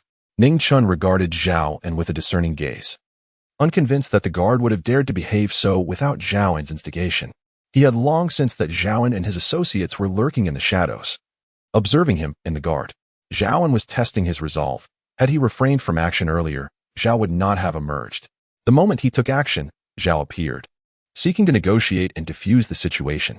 However, Ning Chen had no intention of seeking reconciliation with Zhao today, nor did he wish to squander time. "Has your Heavenly Mechanism Gate forgotten its true identity?" Zhaoan's expression shifted momentarily, but he quickly regained his composure. "We of the Heavenly Mechanism Gate have never forgotten our identity." Instead of responding immediately, Ning Chen exited the vehicle and approached Zhaoan, stating coolly, "Then why do you not kneel before me?" Before Zhaoan could utter a word, Ning Chen placed a hand firmly on his head, exerting just enough pressure to force Zhao to kneel to the ground with a thunderous impact. The ground fractured violently due to immense force, and a wave of excruciating pain surged through Zhaoan. He let out a howl, his earlier composure completely obliterated. "Ah, my leg," he cried out, then glared fiercely at Ning Chen. "You dare to lay hands on me?" Ning Chen, upon hearing this, replied with a smile, "What? Is that not permissible?" Through gritted teeth, Zhao retorted, "Your indiscriminate slaughter. Does the Xiaoyao sect treat its own servants this way? If word of this spreads, how will the sect maintain its authority?" Ning Chen chuckled. "Do you wish to know? I can enlighten you." He flicked his finger, striking Zhao squarely in the forehead. In an instant, Zhao was propelled backward as if struck by a freight truck. He had been kneeling on the ground, and his knees gouged a deep trench into the earth as he was forced back, finally coming to a halt several meters away. Exhausted and unable to support his own weight, Zhao collapsed to the ground, yet a glimmer of hope remained. The companions who had accompanied him emerged, their faces pale with terror, bodies trembling, and some had even lost control of their bladders in fright. They had completely cowered. If this person dared to kill Zhao, what worth were they? One by one, they knelt before Ning Chen. "We pay our respects to the sect leader. Sect leader, we are doomed. Please punish us." Ning Chen regarded Zhao with a smile. "Now, do you comprehend how I establish authority?" Zhao erupted into laughter, showing no fear towards Ning Chen. "The methods of the Xiaoyao sect's leader are truly eye-opening. If you have the guts, go ahead and kill me." Ning Chen laughed as well, refraining from striking, and instead inquired, "Is death what you truly desire? Have you not considered begging for mercy? Perhaps I might spare you." Zhao roared defiantly. "I will never submit to you. Begging for mercy is out of the question. As I said, if you have the courage, kill me." Ning Chen replied, "I shall not kill you. On the contrary, I will set you free." Upon hearing this, Zhao's expression shifted, and he continued to shout, Are you afraid to kill me? The Xiaoyao sect has no authority. You are nothing but a worthless fool." Ning Chen pressed on. "Let us be forthright and dispense with the trivialities. You still lack the audacity to defy the Xiaoyao sect. So tell me, who is behind you?" Zhao's complexion paled, and he appeared anxious. "I do not know what you are speaking of." Ning Chen clarified, "Let me be more direct. Who has commissioned you to target me? What benefits have they offered you, or do they possess leverage over you? Regardless of the circumstance, I can advocate on your behalf." At this declaration, Zhao's pupils dilated, his irises turning crimson. Ning Chen recognized his surmise was correct. The Tiannong sect was one of the more substantial factions under the Xiaoyao sect's banner. With a vast number of personnel, few could ascend to Zhao's position, and those who did were typically astute. This indicated that he would not be foolish enough to risk his life by antagonizing Ning Chen. Yet Zhao dared to act, demonstrating that he was undoubtedly under the influence of someone behind the scenes. This individual has either bestowed upon Zhao an offer he cannot refuse or has seized upon Zhao's vulnerabilities, compelling him to acquiesce. In essence, Zhao is but a pawn in this intricate game. The conspirator within the Tianji sect views Zhao as a key piece, enticing him into their scheme. Previously, Zhao's assertions resonated with Ning Chen. He cannot engage in indiscriminate slaughter, for such actions would undoubtedly reach the ears of all, given the sect's pervasive influence. With the demise of his master, many harbor rebellious sentiments. Among these dissenters, some have openly exposed their intentions, while others harbor thoughts yet lack the courage to act. Should he choose to eliminate Zhao now, the Tianji sect may instigate the hesitant individuals, providing them with justification to join the insurrection. This would be detrimental to Ning Chen, as the situation is already rife with chaos and cannot afford further turmoil. If others can maneuver Zhao as a pawn, so too can he. In this strategic contest, there are inevitably winners and losers. The adversary is wagering on Ning Chen's youthful impetuosity, anticipating that he will eliminate Zhao. However, Ning Chen has already discerned this move. He has made his own play by sparing Zhao and even defending him. Now, it remains to be seen how the puppet master behind the scenes will respond. Nonetheless, the outcome is already apparent to Ning Chen. Zhao is destined to perish. Chapter 76. You still have a path to choose. Zhao is destined to perish. He is but a pawn, dragged out to meet his doom. The question now is at whose hands he will meet his end. Should he fall to Ning Chen? The individual behind Zhao will seize the opportunity to unite with others against both Ning Chen and the Xiaoyao sect. Conversely, if Ning Chen spares Zhao, that individual will still ensure Zhao's demise. His existence is a source of instability, a thorn in the side that cannot be tolerated. Thus, from the very moment they met, Zhao had already been marked for death. At this moment, Zhao's gaze was fixed intensely on Ning Chen as he shouted, "You overthink matters. There is no one behind me. I simply disdain your methods. You are unworthy of being the leader of the Xiaoyao sect." Ning Chen disregarded Zhao's words and continued, "Rest assured, I will not kill you. You have already failed." Zhao stared at Ning Chen, and after a few moments, his voice escalated, transforming from a furious roar into a challenge. "I have openly mocked you, disregarding you as sect leader, And yet you do not feel anger? Why do you not kill me? Why? Ning Chen replied with a smile, there are those who wish for my hand to end your life, but I shall not comply. Upon hearing this, the once manic Zhaoan appeared remarkably composed. His thoughts had been laid bare. With this understanding, his adversaries would not strike. Any further words would be futile. Yet, curiosity gnawed at him. How had Ning Chen seen through his facade? He had believed his act to be flawless. Ning Chen regarded him, in truth. There remains another path available to you. Zhaoan replied, I am without options. My only path is for you to kill me. Ning Chen countered. How can you be certain that following that individual's wishes will yield the outcome you desire? Zhaoan stood frozen, momentarily at a loss in response to Ning Chen's words. His family was under threat, manipulated by unseen hands. Reluctantly, he had been compelled to act according to the demands of his captors, who had insisted that he must be slain by Ning Chen, or else his family would face dire consequences. In order to ensure the safety of his loved ones, Zhaoan had been biding his time, waiting for the opportune moment. Today was that moment. If Ning Chen were to kill him, his family would be spared. He had orchestrated everything, believing his plan to be infallible. After all, Ning Chen was merely in his 20s, a youth brimming with arrogance. In a fit of rage, he would surely act against Zhaoan. But now he had failed. Ning Chen would not take his life. His scheme had been entirely unraveled. Given his understanding of that individual, Zhaoan knew that failure would spell disaster for his family. His wife and child would face a grim fate. Panic enveloped him. He could accept his own death, but his family was innocent. He sought a glimmer of hope for survival. Perhaps the person before him could offer that chance. Thus, he looked at Ning Chen, asking, what path do you propose? Ning Chen replied, there are still those loyal to that individual present. Let them do the deed. Zhaoan was incredulous. Indeed, there were minions of that individual in attendance. Had Ning Chen discerned this as well? In the brief span of mere minutes since their encounter, this individual had astonishingly perceived the entirety of the situation. Such intellect verging on the supernatural. Indeed, he was worthy of being the scion of the Celestial Wanderers sect. Is this the path you speak of? Ning Chen inquired with a smile. Regardless, you are destined to perish. Should I refrain from taking action, you will inevitably resort to self-destruction. Yet, do you truly believe that others will grant you your wishes posthumously? However, if you heed my counsel, I can assist you in certain matters. Of course, your method of demise holds little consequence for me. I merely offer a suggestion. Should you wish to end your life, then commence. Zhaoan fell into a contemplative silence. Absorbing the implications of Ning Chen's words, he realized he stood at a crossroads with only two paths before him. One path led to suicide, a means to shield his family from harm. Yet, given his understanding of the individual at headquarters, he knew his family would not be spared. The second path involved betraying that individual, which would undoubtedly seal his family's fate. Yet this route would be advantageous for Ning Chen, who would lend his aid. Thus, the latter option appeared more favorable to him. After deliberation, Zhaoan looked at Ning Chen and asked, my family has been captured. Can you guarantee their safety? Ning Chen replied, I cannot assure their survival, but I can promise the demise of the one behind you.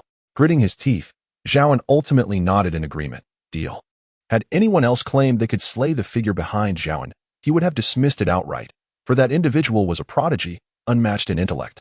Yet Ning Chen's emergence had shifted his perspective, revealing that there existed others who were his intellectual equals. Zhaoan harbored profound disdain for that individual and wished to remain uninvolved in such strife, yet he found himself with no alternative. As a mere pawn in another's game, he now hoped for a continued conflict between these two, ideally with Ning Chen emerging victorious. Ning Chen spoke calmly, then let us begin. Zhaoan nodded, his voice suddenly rising. I will speak. I will reveal everything. It is not my intention to oppose you, sect leader. I am merely following orders. Ning Chen inquired. Who is that individual? Zhaoan started to respond, he is, but his words were cut short. From among the kneeling throng, one individual rose swiftly, approaching Zhao inside with a dagger that had seemingly materialized in hand, plunging it directly into the back of Zhaoan's head. With a sickening sound, Zhaoan collapsed to the ground, blood pooling around him. The assailant, in turn, swallowed a pill and soon fell, spewing blood as they succumbed to poison. This sudden turn of events left the crowd utterly bewildered, their comprehension of the situation eluding them entirely. Unperturbed, they remained prostrate, too fearful to lift their heads. Ning Chen gazed upon Zhaoan's lifeless body with satisfaction. Even pawns could serve a purpose. The troubles Zhaoan had posed would surely be known within the Heavenly Mechanism sect, as they all served that individual. Now, with Zhaoan's demise, the news would undoubtedly reach them. redirecting their focus onto that figure and prompting them to reconsider their unwavering loyalty. After all, that individual, in a bid to preserve their own safety, would choose to sacrifice others. Will those who serve that individual also face a similar fate in the future? Of course, this situation might not yield any adverse repercussions for the counterpart. Yet, if it can incite a sense of revulsion in them, that would suffice. Subsequently, Ning Chen turned his gaze towards the others. Are you all in agreement? The crowd hastily replied, Yes, Master of the Gate, we submit to you. Indeed, we do submit. In truth, we had long wished to welcome the Master upon hearing of his arrival in Jiang City, but Zhaoan obstructed us. He is our superior, and we dared not defy his orders. Ning Chen paid no heed to these individuals. Instead, he turned to look at Lu Qingshuang behind him. Come here. Lu Qingshuang was bewildered by the events that had just transpired. She had been listening intently to the conversation between the Master and Zhaoan, comprehending every word, yet failing to grasp their deeper significance. At that moment, upon hearing the Master's summons, she hurriedly approached. Master, what are your instructions? Ning Chen replied. From today onward, you shall be the head of the Jiang City branch of the Tiangong sect. Chapter 77 The Fifth Secret. Upon hearing this, Lu Qingshuang was momentarily taken aback. Me? The leader? Indeed, Ning Chen retorted. Do you not wish to take on this role? Lu Qingshuang replied. No, it's just that my abilities are insufficient to support my becoming the leader. Ning Chen chuckled. Fear not, all you need to do is occupy this position. Should anyone refuse to heed your commands, you have the authority to eliminate them. Understood, Master. Lu Qingshuang nodded. Realizing that the Master was engaged in a covert struggle against the current leader of the Tianji sect, she was merely a pawn in the Master's game. Obediently following his every directive, Ning Chen then turned his gaze toward the others. Do you accept my appointment? Naturally, the crowd was not in favor. Lu Qingshuang was the least favored among them. Her beauty and exceptional talent overshadowed their own, leaving them feeling inadequate. Their only advantage being their longer tenure within the Tianji sect. However, they dared not voice their dissent. Of course we accept. Qingshuang is the most outstanding among the younger generation of our Tianji sect. We fully support her as the leader. Ning Chen could easily see through their thoughts. Their hearts were undoubtedly reluctant, yet he had ways to compel their allegiance. He focused on a young man in the crowd. Come here. Startled, the young man trembled in fear, assuming Ning Chen had nefarious intentions, and fell to his knees. Master, I have no objections to Qingshuang as the leader. Please believe me. Ning Chen pointed at him. Approach. With trepidation, the young man rose, his eyes filled with fear. Is there something you require, Master? Ning Chen extended his hand and tapped a pressure point on the young man. The others watched with keen interest, eager to discern Ning Chen's intentions. At that moment, Ning Chen withdrew his hand. The young man, still bewildered, was about to speak when an overwhelming surge of energy erupted from within him. He felt invigorated, as though on the verge of a breakthrough. No, it was not merely a possibility. He was indeed on the cusp of a transformation. Although he was merely an internal energy practitioner, it felt as though he had ascended to the realm of a master. Instantly, he sat cross-legged to stabilize his breath. The others quickly noticed the change in the young man, their expressions morphing into astonishment. One voice, trembling with disbelief, exclaimed, He has broken through to the master level. What? A master? Those familiar with the young man were most astounded. His talent had been deemed exceedingly poor, rendering any hope of reaching the martial arts master level virtually non-existent. How could he have transformed so suddenly from an internal energy practitioner to a master? The only discernible change had been Ning Chen's earlier touch on his pressure point. Gasps of astonishment echoed through the crowd. The ability to elevate someone to master level with merely a touch was nothing short of miraculous. At that moment, the young man stood, gazing at his hands, his eyes brimming with exhilaration. He promptly knelt before Ning Chen, overwhelmed with gratitude. Thank you, Master, for aiding my breakthrough to the master level. Ning Chen waved his hand and inquired, What is your name? The young man promptly replied, Gu Feilong. Ning Chen stated, As long as you serve me from now on, I can assist you in breaking through to the Grandmaster level. What? Gu Feilong was taken aback. The realm of a martial arts Grandmaster was something he had never dared to dream of before, primarily due to its overwhelming distance from him. Had someone uttered such words to him previously, he would have dismissed them outright. However, after witnessing the recent events, he had no doubt about the Master's capabilities. The prospect of achieving Grandmaster status seemed imminent. The others from the Jiangcheng branch of the Heavenly Mechanism sect were equally astounded, their disbelief palpable. Attaining the title of martial arts master was already a formidable challenge for them, let alone that of Grand Master. Yet, it appeared that the master could bestow such a breakthrough at will. If the master truly possessed the power to elevate them to Grand Master, they would pledge their unwavering loyalty for life. They set aside their reservations, although their primary allegiance should lie with the master of the Heavenly Mechanism sect. They realized that fawning over him would yield no tangible benefits. Instead, they would rather curry favor with the individual before them, who could offer them substantial rewards. Whether they flattered one or the other mattered little. Whoever provided the benefits would be deemed the leader. Consequently, the crowd hastily knelt before him. We shall serve the master alone for eternity. If the master commands us to go east, we shall not venture west. Ning Chen remained silent. Turning his attention to Lu Qingshuang, please escort me away. It was time for him to depart. His purpose for being here was merely to make an appearance. He had no intention of reclaiming the Heavenly Mechanism sect in one fell swoop. Such an endeavor was simply unfeasible. The sect was not a minor faction. Its internal relationships were intricate and convoluted. If the Celestial Wanderer sect could be likened to an emperor, then the Heavenly Mechanism sect would be akin to a chancellor. It was not that they could not act, but rather that it was unnecessary. Currently, Ning Chen could charge directly into the Heavenly Mechanism sect.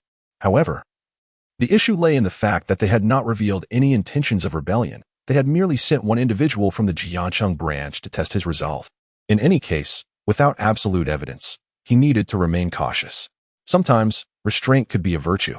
Moreover, the most crucial point was that Ning Chen was unaware of the true nature of the game he was playing. The individual behind Zhaoan had not even cast a shadow, making it impossible to target him for elimination. Thus, everything needed to unfold gradually. Eventually, he would encounter this adversary. If all went as expected, the moment he departed from this place, the news would reach that individual. Lu Qingshuang nodded and drove Ning Chen away. Shortly after their departure, someone in the crowd picked up a phone and dialed a number. Soon, at the distant headquarters of the Heavenly Mechanism sect, a servant hurried into a classical room. Inside, a young man was listening to a tune. The young master of the Heavenly Mechanism sect, the fifth mechanism. At that moment, he was sipping tea, a playful smile on his face, exuding a frivolous demeanor. Upon seeing the young man, the servant knelt and reported, "Young master, Zhaoan is dead." The fifth mechanism did not cease his actions but inquired, "What was the cause of death?" The servant spoke, "Zhaoan has betrayed you, young master, and was killed by the hidden assassin." Upon uttering these words, he raised his gaze ahead.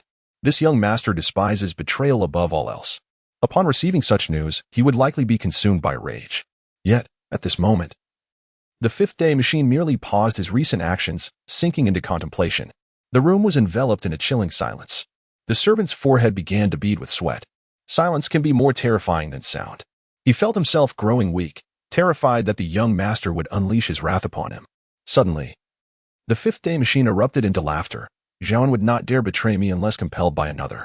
It seems that the leader of the carefree sect is not as foolish as I presumed. He has managed to see through my strategies." Hearing the young master speak, the servant finally exhaled in relief. "Please, young master, guide me on the next step." The fifth-day machine replied with a grin, "Go and desecrate Zhaoan's family grave. Feed the dismembered remains to the dogs. He served me well, and yet I showed kindness by burying his family. To my dismay, he proved ungrateful and betrayed me. I should have simply fed his wife and daughter to the dogs from the start." The servant hesitated. "Young master, is it truly necessary? Is this not somewhat inhumane? Many have questioned our decision to kill Zhaoan's family." The fifth-day machine coldly retorted, "I am giving you an order, not seeking your counsel." The servant, trembling in fear, immediately knelt and slapped himself. "I was wrong, young master." He followed this with another slap, each resounding sharply. After a long moment, the fifth-day machine waved his hand. "Get out." The servant hurriedly scurried away. The fifth-day machine then picked up a brush and inscribed the name Ning Chen on paper, finally crossing it out. Interesting. However, in the end, "You cannot escape death when contending with me," the fifth-day machine. Meanwhile, Ning Chen was delivered to the Yitian group by Lu Qingshuang. Ning Chen provided her with several elixirs, elevating her cultivation to that of a grand master of martial arts. Satisfied, Lu Qingshuang took her leave. Before departing, Ning Chen instructed her to continue investigating his mother's matters and to inform him immediately upon any discovery. Lu Qingshuang agreed. In truth, Ning Chen had little hope that Lu Qingshuang would uncover anything significant. The information available to her was merely what the Tiangong sect headquarters wished for him to see. But Ning Chen was certain that the information he could access was undoubtedly genuine. It merely depended on whether that person permitted it. Just as Ning Chen returned, Qiyu approached him, inquiring, "Where have you been? I've been searching for you everywhere. Come with me. I want you to meet someone." Chapter 78. I fear one punch will end you. Qiyu had been searching for Ning Chen, but was unable to locate him anywhere within the company. Ning Chen inquired, "Is there something you need?" Qiyu nodded affirmatively. "Of course, there is. Don't ask too many questions. Just come with me." Without further hesitation, Ning Chen followed Qiyu into the car. Before long, Qiyu parked outside a martial arts dojo, Jiangqing Boxing Hall. Upon seeing the name, Ning Chen felt a sense of familiarity, as though he had heard it somewhere before. "We're here. Let's get out," Qiyu said as she turned off the engine. Curiously, Ning Chen asked, "What are we doing here?" Qiyu explained, "I want you to learn martial arts to protect the young lady's safety. Lately, I have been unable to stay by her side at all times. I am concerned that the Qin family may act against her. After all, those individuals would go to any lengths for their own interests." She wanted to find someone to safeguard the young lady, but had reservations about external help. If those individuals had ties to the Qin family, her actions would be tantamount to inviting danger into their midst. The safest choice, in her opinion, was Ning Chen, whose background was undoubtedly untainted. She had previously witnessed his skills. While his foundation was modest, with some training, he could prove useful. Consequently, she reached out to Master Zhu of Jiangqing Boxing Hall, seeking assistance in training Ning Chen. Upon hearing this, Ning Chen initially thought there was something of great importance, only to realize it was a trivial matter. "If it's just learning martial arts, don't worry. With me around, no one can harm your young lady." Qiyu was somewhat speechless at his bravado. Did he truly believe himself invincible? Had it been anyone else? She assured herself that she would not have sought out Ning Chen, but this had become a last resort for her. She could understand why Ning Chen felt emboldened to say such things. Growing up in the mountains, his worldview was limited, without any rivals there. He had developed an unfounded confidence. Ignoring Ning Chen's remarks, Qiyu strode directly into the dojo. A young man approached them, looking at Qiyu and asking, "Are you Miss Qi?" Qiyu replied, "I am Qiyu. Are you Master Zhu?" Having only spoken to Master Zhu over the phone, she had yet to meet him in person. The young man quickly shook his head. "I am not. I am Master Zhu's close disciple. My name is Zhu Jinghao." Qiyu asked, "Where is Master Zhu?" "I have an appointment to meet him today." Zhu Jinghao smiled and explained, "Well, Miss Qi, my master is out today and likely won't return until evening. I am aware of your purpose for coming. You wish for guidance for this gentleman beside you, correct?" Upon hearing this, Qiyu immediately understood the implication. Master Zhu did not intend to instruct Ning Chen. She had already informed him that Ning Chen was an ordinary person. Although he had initially wanted to decline, he ultimately relented out of respect for her, thus sending his disciple to assist. This arrangement was acceptable. Considering Ning Chen was merely an ordinary individual, it seemed excessive to have a master of such caliber instruct him. "Indeed, that is him," she confirmed. Zhu Jinghao scrutinized Ning Chen from head to toe, then narrowed his eyes. The man's aptitude was remarkably unimpressive. It could be said that he had never encountered someone of such ordinary talent in his lifetime. "I understand now. I shall do my utmost to provide guidance." Qiyu discerned the other's intentions, likely realizing that Ning Chen was merely an average individual and had already lost interest. She was inclined to take Ning Chen away from this place, yet since they were already present, she decided to give it a try. She promptly expressed her gratitude, saying, "Thank you." Turning to Ning Chen, she added, "I shall attend to my matters. You should earnestly learn from him while you can." Ning Chen, disinterested, merely nodded in response. Qiyu then acknowledged Zhu Jinghao with a nod before departing. As soon as she left, the smile on Zhu Jinghao's face vanished. He turned to Ning Chen and said, "Come with me. I shall teach you a few techniques." Ning Chen waved his hand dismissively, stating, "No need. I must be on my way." Upon hearing this, Zhu Jinghao retorted, "What do you mean by that?" Ning Chen replied, "It means exactly what it says." Zhu Jinghao coldly remarked, "You came here because I heard my master would guide you, but now that it's me, you wish to leave? Do you look down upon me?" Ning Chen found himself at a loss for an answer. He had never harbored such thoughts. "I don't mean that. If I must provide a reason, it is simply that you lack the qualifications to instruct me." Ning Chen spoke the truth. Just moments ago, he had realized why this Jiangqing boxing gym felt so familiar. When assisting Luo Hong, he had encountered someone named Zhu Wanchen, the head of this gym, known as Master Zhu. The individual before him was likely a disciple of that Zhu Wanchen. If even the master lacked the qualifications to guide him, how could a mere disciple presume to do so? Zhu Jinghao's expression changed dramatically. How could an ordinary person dare to look down upon him? This was utterly absurd. You believe I cannot guide you? Are you certain? Ning Chen affirmed, I am certain. Zhu Jinghao erupted in laughter, and others gathered around, fully aware of the unfolding situation. They regarded Ning Chen as if he were mad. They had all witnessed his ordinary talents and were puzzled by his audacity to speak thus.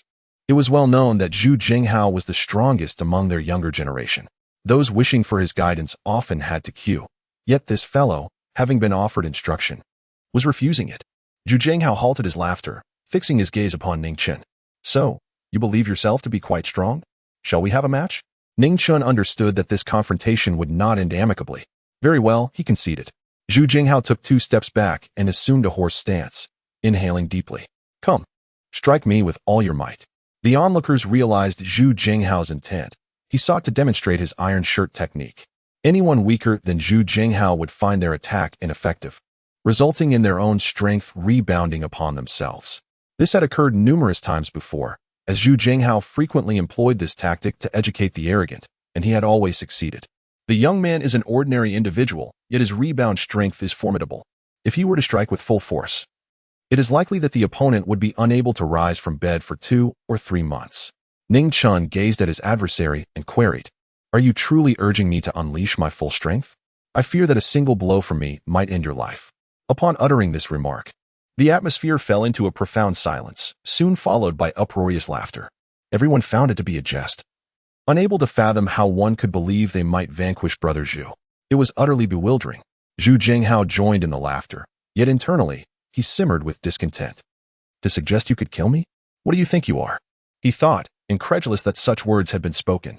Clearly, this individual does not regard him with the seriousness he deserves. However, he concealed his thoughts and replied calmly, If I ask you to give it your all, then do so. Today, I shall show you what it means to be surpassed.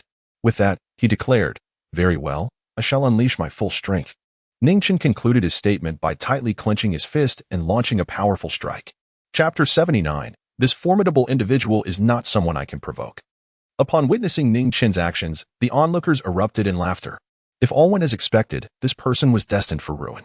Shall we place bets to see how long this young man will remain in the hospital? I wager 3 months. 3 months? You all are exceedingly conservative. I wager 6. I shall bet 7 months. I bet a year, someone exclaimed with a loud voice, drawing the attention of the crowd. A year seemed rather excessive. Just how grievous must the injuries be to warrant a year of recovery? Yet, the speaker wore a confident expression. Cannot you see that Brother Zhu is enraged? Everyone was well aware of Brother Zhu's temperament. Those who offended him invariably met with dire consequences. In my opinion, this fellow is not far from his demise. As the crowd focused their gaze, they indeed recognized that Brother Zhu was genuinely angry. This spelled disaster for the young man. At that moment, Zhu Jinghao regarded Ning Chen's punch with utter indifference, releasing the full extent of the iron cloth's power. He yearned for Ning Chen to unleash his utmost strength so he could utilize the recoil to fracture his opponent's hand. With a resounding crash, Ning Chen's fist made contact with Zhu Jinghao. The latter was propelled backward, colliding violently with the wall, leaving a human-shaped imprint upon its surface. The onlookers were rendered speechless. Their expectations shattered. They had envisioned Ning Chen suffering a broken arm, being sent flying, and spitting up blood. While perhaps not that extreme, hospitalization seemed inevitable. Yet, no one anticipated such an outcome. It was utterly absurd. The iron cloth of Brother Zhu had proven ineffective. What on earth was happening? Even if Zhu Jinghao had shown leniency, this was excessive. After a considerable time, someone finally reacted, rushing to Zhu Jinghao's side and anxiously calling out, Brother Zhu. At that moment, Zhu Jinghao lay on the ground, pale and unconscious. Observing this dire situation, the crowd instinctively turned to Ning Chen, only to find him vanished without a trace. Where did he go? Did he leave? He assaulted someone and departed so casually, disregarding their Jiancheng boxing gym? Was he here to challenge the dojo? If it weren't for his swift exit, he certainly would have faced repercussions. What are we waiting for? Hurry and inform the gym leader. He must be severely punished. Swiftly, Zhu Wanshun learned of the incident and arrived at the gym in record time. Upon witnessing Zhu Jinghao in such a state, his expression darkened to the utmost degree. Was it that individual brought by Qiyu who did this? Someone nearby immediately responded, Indeed, gym leader. Zhu Wanshun seethed. This matter is far from over with her. She claims to seek guidance. But I see this as a blatant challenge. Without hesitation, he retrieved his phone and made a call. Not long after arriving at the company, Qi received a perplexing call from Zhu Wanchen. What could the master want at this hour? She answered, Master Zhu, is there something you need? The person you brought truly broadened my horizons. Qi surmised that Zhu's call was regarding Ning Chen, likely due to Ning's lackluster qualifications. She had brought Ning Chen to seek Zhu's guidance, but it seemed the master took this as an affront to his expertise, just as she contemplated an apology. The call was abruptly disconnected. Qi, feeling helpless, regretted bringing Ning Chen along. It was foolish of her to seek help in desperation. And Ning Chen was nothing but a liability, a worthless individual who would only bring shame. Fuming after the call, Zhu Wanchen immediately ordered his subordinates to review the surveillance footage, determined to identify the audacious individual who dared to cause trouble at his martial arts academy. Soon, his disciple presented the footage to him. With a steely expression, Zhu Wanchen scrutinized the screen. Before long, a familiar figure emerged, causing him to freeze in shock. The individual resembled someone he had seen before, too familiar indeed. As the figure turned, a chill of terror ran down Zhu Wanchen's spine. He had initially been seated but was now rendered weak in the knees, collapsing to the ground. This was the very figure who had effortlessly defeated Bai Tais on that day. No wonder he felt a sense of recognition. Good heavens, what was this formidable individual doing at their academy? Meanwhile, someone pointed at Ning Chen on the screen, exclaiming, Master. It's him who came to our academy to boast. Before the words had fully escaped his lips, Zhu Wanchen struck him across the face, sending him sprawling to the floor. Disbelief etched across his features. Master, why did you hit me? The onlookers were equally bewildered, their expressions a mix of astonishment as they regarded Zhu Wanchen. Unsure of his sudden ire. Silence. Zhu Wanchen barked, striding over to Zhu Zhenghao, who lay in a pitiful state, motionless as if lifeless.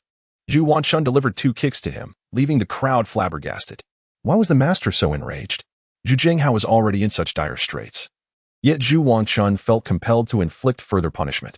Gradually, Zhu Wanchen's anger subsided, and he turned to the others, demanding, Who remembers what that individual said or did upon entering our academy? Speak up. He was genuinely afraid that his disciples had offended a powerful figure. Having already crossed a mighty adversary, he feared the repercussions if anyone else followed suit. The repercussions would be dire for his standing in the martial arts community of Jiangqing. Even the slowest of his disciples now understood that the young man was no ordinary character. A younger disciple stepped forward. Master Zhu, I recall. Zhu Wanchen urged, quickly. Tell me. The disciple recounted the events that transpired with Ning Chen, causing Zhu Wanchen to tremble in fury as he learned that others had taken bets on the matter. He directly slapped each disciple across the face. Are you betting on such matters? Do you wish to provoke your master? He continued to listen. Fortunately, there was nothing more. Otherwise, he would truly be at a loss. At that moment, someone, clutching their head, asked, Master, who is that young man? Zhu Wanchen replied, That is someone even I cannot afford to offend. I give you time to carefully watch the video, remember his face, and when you encounter him in the future, do not provoke him. The crowd immediately gasped in shock. If even the master dared not provoke him, that person must undoubtedly be a powerful figure. They would need to exercise caution in future encounters. Meanwhile, Zhu Wanchen took out his phone and dialed Luo Hong's number. Captain Luo, have you recently made contact with that powerful figure? Recently, they had been trying to find a way to reach him to offer an apology. But they had no means of contact and could only place their hopes on Luo Hong. He did not dare to mention that his disciples had provoked a major player. What if Luo Hong hung up on him? After all, no one wished to leave a poor impression in the eyes of such a person. Luo Hong responded, Not yet. The Longhu brothers mentioned they would be in touch. We are just waiting for news. Why do you suddenly inquire about this? Zhu Wanchen quickly replied with a smile, Oh, it's nothing, just something that crossed my mind. He did not dare to say much more, and promptly hung up. Now he placed his hopes on the Longhu brothers, secretly wishing that the powerful figure was completely unaware that this boxing gym was his. As Ning Chen left the Jiangqing boxing gym, it was already evening. Qin Yitian had called him, saying she had to work overtime and wasn't sure when she would return. She would grab a bite at the company and told Ning Chen to fend for himself. Observing this, Ning Chen decided to visit his godfather. Just moments ago, he had overheard others chatting about the Ling family pharmaceuticals releasing a new product. He listened intently, although he did not catch the name of the product. He did hear its effects: beauty enhancement, blood replenishment, and scar removal. Wasn't this the same effect as the prescriptions he had given his godfather? One person even mentioned that the entire medical landscape of Jiangqing would change because of it. and that the Zhou family pharmaceuticals would fall from grace. Ning Chen began to wonder how, with the 3 prescriptions he had provided, the Zhou family pharmaceuticals could possibly decline. He had heard earlier that his godfather was facing troubles, likely related to this matter. Ning Chen decided he needed to check it out. As he arrived at the entrance of the Longhu Villa area, he spotted a familiar face. Chapter 80. The price of offending me ahead. Ling Xiyu stood at the entrance, glancing around as if awaiting someone. At that moment, her gaze met Ning Chen's, and instantly, a spark ignited in her eyes. Ning Chen found this curious. Why would this woman's eyes shine upon seeing him? Was she unwell? In the distance, Ling Xiyu continued her vigilant watch. She had been waiting at the entrance of the Longhu Villa area for several days. Whenever her work allowed, she was here, hoping to encounter the esteemed figure spoken of by Elder Yu. A fortuitous meeting with such an individual would be immensely beneficial for her. Yet, despite her days of waiting, she had yet to spot the illustrious personage, nor even someone resembling him. She had noticed a few ethereal individuals who appeared to be distinguished. But Elder Yu had mentioned that the individual was merely around 20 years old, so she dismissed them. Just moments ago, she had seen a handsome young man appear. Though he was amidst a crowd, her gaze immediately fell upon him. Elder Yu had claimed that once the figure appeared, he would be unmistakable among the throngs. He matched in both looks and age. Her first instinct was that the esteemed person had finally arrived, and her eyes sparkled with excitement. However, upon a closer look at his face, she froze. Wasn't he this Ning Chen? Her eyes widened in disbelief. Could it be that Ning Chen was the esteemed figure? Impossible. Such a notion was utterly absurd. Anyone could be the illustrious person, but Ning Chen certainly could not be. If he were truly formidable, he would have retaliated when he was rejected, rather than meekly acquiescing. On that fateful day, when Ning Chen faced the rejection of so many, he had said nothing of substance, merely uttering meaningless words. What could he possibly be, if not an insignificant figure? Why was he even here? The villa area, while not the most prestigious in Jiacheng, was hardly a place for someone of Ning Chen's stature. He was likely here seeking employment or attending to other mundane matters. With this thought, Ling Xiyu couldn't help but smirk. She felt compelled to step forward and belittle Ning Chen. Ning Chen, however, had no intention of engaging with Ling Xiyu. He attempted to walk away, yet to her, it appeared as though he was evading confrontation, too cowardly to face her. Ning Chen, did you not claim you would come to the Ling family to seek small favors? Allow me to remind you. My home is right here in the Longhu Villa area. You are welcome to visit at any time. Ning Chen was disinclined to acknowledge her, yet she pressed on, seemingly courting disaster. Very well, I shall reclaim everything my master bestowed upon your Ling family today. Ling Xiyu dismissed Ning Chen's words with laughter. Oh really? I fear you may not be capable. You aspire to confront my family, yet you lack the qualifications. By the way, I already have a fiancé. He is not someone you are worthy of provoking. Ning Chen replied, Ling Xiyu, do you truly understand me? How can you be certain that your fiancé is someone I cannot challenge? Upon hearing those words, Ling Xiyu had initially intended to mock Ning Chen a couple of times. But unexpectedly, her temper flared. Understand me? Do you possess the qualifications for me to comprehend you? Your current audacity before me is merely a reflection of your master's past assistance to the Ling family, a fact I acknowledge. However, that was then, and this is now. We have settled our debts over the years. Please do not maintain the delusion that the Ling family still owes you anything. Furthermore, while your master was formidable in his time, he has since passed away. Do you grasp the meaning of once gone? The warmth of tea fades? Without your master, what indeed are you? A mere wild child descending from the mountains, if I may say so. Is this not a form of understanding you? As for my fiancé, he is a prodigy in the medical field of the great Xia, capable of presenting me with prescriptions of national clinic caliber at any moment. What right do you have to compare yourself with him? Even if you were to toil for 10,000 years, you would still fall short of a single toe of his. This delineates the chasm between you two. Do you comprehend? After articulating her thoughts, Ling Xiyu fixed her gaze upon Ning Chen. However, upon locking eyes with him, she was taken aback. Ning Chen's stare was imbued with a murderous intent, his gaze unwavering. Although he often verbally criticized his master, without that very master's salvation, he would have perished on that rainy night over a decade ago. To insult his master is to invite death. Just as he was about to take action, Zhou Wanli emerged from behind, looking haggard, and exclaimed, Chener, when did you arrive? Upon hearing the voice, Ning Chen turned to see his godfather, Zhou Wanli. Godfather, I just got here. Zhou Wanli forced a smile. Come, let us head home. Ning Chen nodded.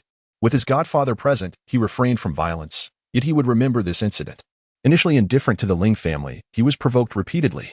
He would certainly make a trip to the Ling family soon. Meanwhile, Ling Xiyu was momentarily stunned, not expecting Ning Chen to be Zhou Wanli's godson. But soon, a smile graced her lips.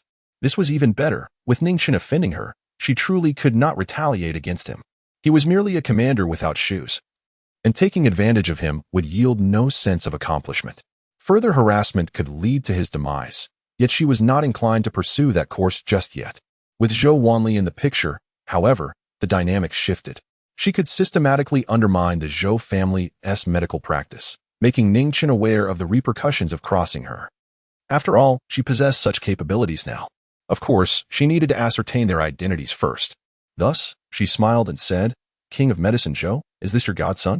Zhou Wanli nodded. "Indeed, Miss Ling, do you know my godson?" Ling Xiyu shook her head. "I don't know him, King of Medicine Zhou. Please, do catch up with your godson. I shall not intrude." Zhou Wanli smiled. After Ling Xiyu distanced herself, a cold smile appeared on her face. Next, she would systematically encroach upon the Zhou family's medical enterprise. Immediately, she retrieved her phone and dialed a number. In the name of the company, she sent emails to various raw material suppliers, demanding that they refrain from supplying Zhou's pharmaceuticals in the future. Otherwise, they would forfeit their contracts with Ling's pharmaceuticals. To the smaller suppliers, she insisted they could only supply Ling's pharmaceuticals, threatening to terminate their collaboration should they refuse. "Yes, boss," she affirmed before ending the call. A cold smile crept across her face. At present, Ling's pharmaceuticals was flourishing in Jiangxing, with many eager to partner with them. Consequently, the outcome would be that all raw material suppliers would decline to collaborate with Zhou's pharmaceuticals. Deprived of resources, Zhou's pharmaceuticals was destined for demise. This was merely the first step. More ruthless strategies lay ahead. "Ning Chen, this is the price of crossing me. You wish to reclaim my Ling's pharmaceuticals? Then I shall first strike down your godfather's Zhou's pharmaceuticals to make you aware of the chasm that separates us." At that moment, someone passed by. Ling Xiyu immediately turned her gaze, determined not to forget her objective of locating that influential figure. However, upon closer inspection, the individual was not the magnate she sought. Thus, she continued her search, filled with anticipation. Chapter 81. The Dragon and Tiger Brothers. As someone passed by, she immediately glanced over, only to find an elderly man, prompting a sigh from her. Ling Xiyu had endured countless disappointments. Another setback held no significance for her. She merely hoped that after experiencing numerous letdowns, she might eventually encounter a significant figure. With that thought, she continued to gaze around with hopeful anticipation. Meanwhile, Ning Chen and Zhou Wanli were on their way home. Ning Chen distinctly sensed that Zhou Wanli's demeanor was particularly off. The last time he had seen his godfather, his vitality had been remarkably stable, but upon this meeting, it was evident that he was severely drained and had evidently not rested well. His complexion appeared haggard and weary. "Godfather, what has happened recently?" Ning Chen inquired. Zhou Wanli was naturally preoccupied with the development of new products. During this period, he had sought numerous assistants and mobilized the entire company to work on the new product line. While the products had indeed been created, they paled in comparison to those of Ling's pharmaceuticals. If they were to engage in direct competition, their offerings would be utterly inadequate. He had gone 3 days and nights without sleep and could no longer endure it, thus returning home to catch up on rest, only to encounter his godson.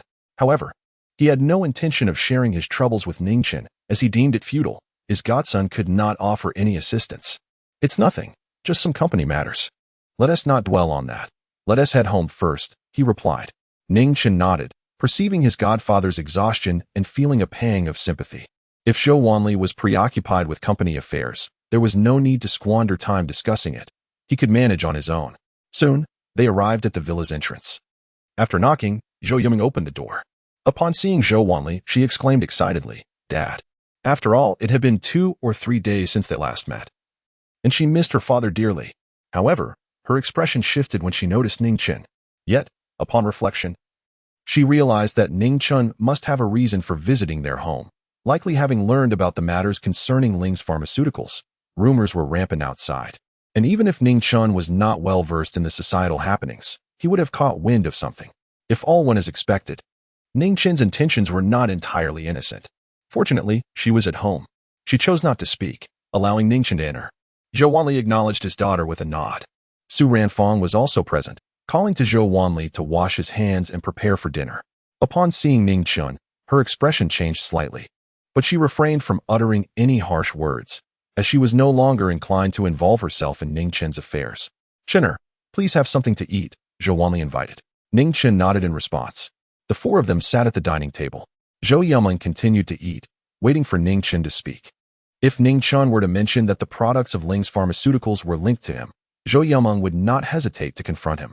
However, Ning Chen remained silent, leaving her in a quandary. At that moment, Su Ranfong asked, "Wanli, how's the company's research progressing?" Zhou Wanli shook his head. Su Ranfong grew anxious. "Not well? Do you have any options left? My family has been calling to inquire about this matter." Zhou Wanli remarked, "Let us eat first." Su Ranfong retorted, "At this critical juncture for Zhou's pharmaceuticals, how can you still think of eating? If we fail this time, not only will we face bankruptcy, but the Su family will also suffer the same fate." Zhou Wanli, in a fit of anger, replied, "I have gone 3 days and nights without rest and have not eaten for an entire day. What is wrong with eating? Do you wish to drive me to my death?" Su Ranfong fell silent, yet her displeasure was palpable. "Wanli, I have a thought. If we truly are no match for Ling's pharmaceuticals, perhaps we should consider selling the company while it can still fetch a good price. If we wait too long, it will become a worthless mess that no one would want." Zhou Wanli slammed his utensils onto the table, declaring, "I am eating and do not wish to discuss work. Furthermore, I will not sell Zhou's pharmaceuticals. I am not afraid of losing, but I will not cower." Su Ranfong stood abruptly, exclaiming, "How dare you, Zhou Wanli? You actually smashed the dishes. What do you mean by that?" Zhou Wanli coldly replied, "It means exactly what it says." At that moment, the previously silent Ning Chen spoke up. Foster father, what difficulties are you facing? Perhaps I might be able to assist." Hearing this, Zhou Wanli felt a sense of relief. It was good to have a son willing to share his burdens, unlike others who merely pressured him. Yet he was also aware that his son had just come down from the mountains and likely could not provide any real help, but he appreciated the sentiment nonetheless. "There are no difficulties. Foster father is doing well." However, Zhou Yumeng seized the opportunity, noting that Ning Chen had finally spoken. She had been waiting for this moment. "Since you've engaged in conversation, don't blame me for being impolite. Ling's Pharmaceuticals has released 3 new products aimed at beauty, scar removal, and blood replenishment. We at Zhou's Pharmaceuticals cannot match these offerings. Ning Chen, this is the difficulty we face. Do you have a solution?" Ning Chen responded, "Of course, I have a solution." Zhou Yumeng smirked internally. Finally, the moment she had been waiting for had arrived. "Oh, really? Please enlighten us on your plan." Ning Chen replied, "I recall that I previously devised 3 prescriptions that align perfectly with beauty, scar removal, and blood replenishment. I assure you, my 3 products will undoubtedly surpass those of Ling's Pharmaceuticals." Upon hearing this, Zhou Wanli decided to be candid with his son, sighing, "Chener, I accidentally misplaced those 3 prescriptions." Ning Chen responded, "Foster father, it's no trouble if they're lost. I can write them again. I can produce as many as needed." Zhou Yimeng retorted, "Of course.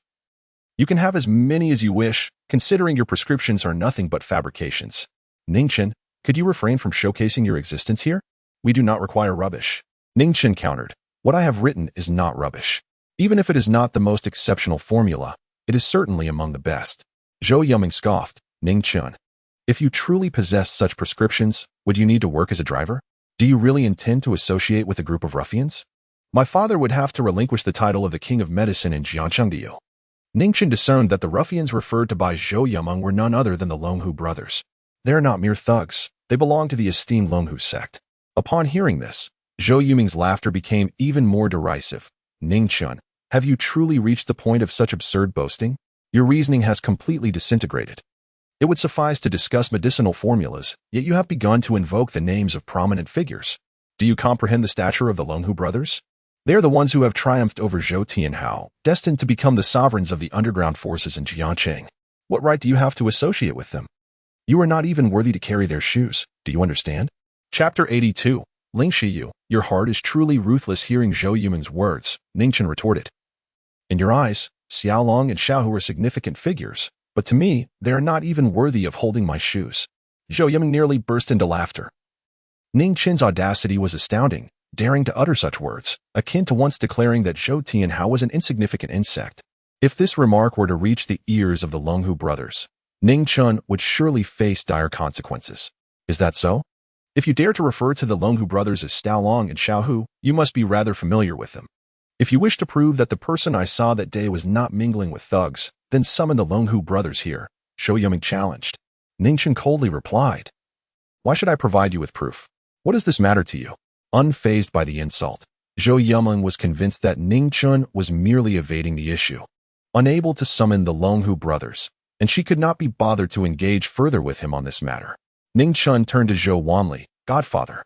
If you can locate that prescription, prepare the medicine according to it, and it will surely surpass the new products of Ling's pharmaceuticals. While Zhou Wanli harbored doubts about the usefulness of the prescription provided by his godson, he found himself in a desperate situation, willing to try anything to alleviate his illness. The prescription had been discarded. Upon hearing this, Ning Chen pondered for a few moments before stating, You discarded the prescription, and then Ling's pharmaceuticals immediately launched a new product. It is entirely possible that your discarded prescription was retrieved by someone from Ling's pharmaceuticals. His reasoning was sound. The fact that Godfather achieved the title of Medical King indicated that Ling's pharmaceuticals was once not as formidable. Their sudden rise must have a cost.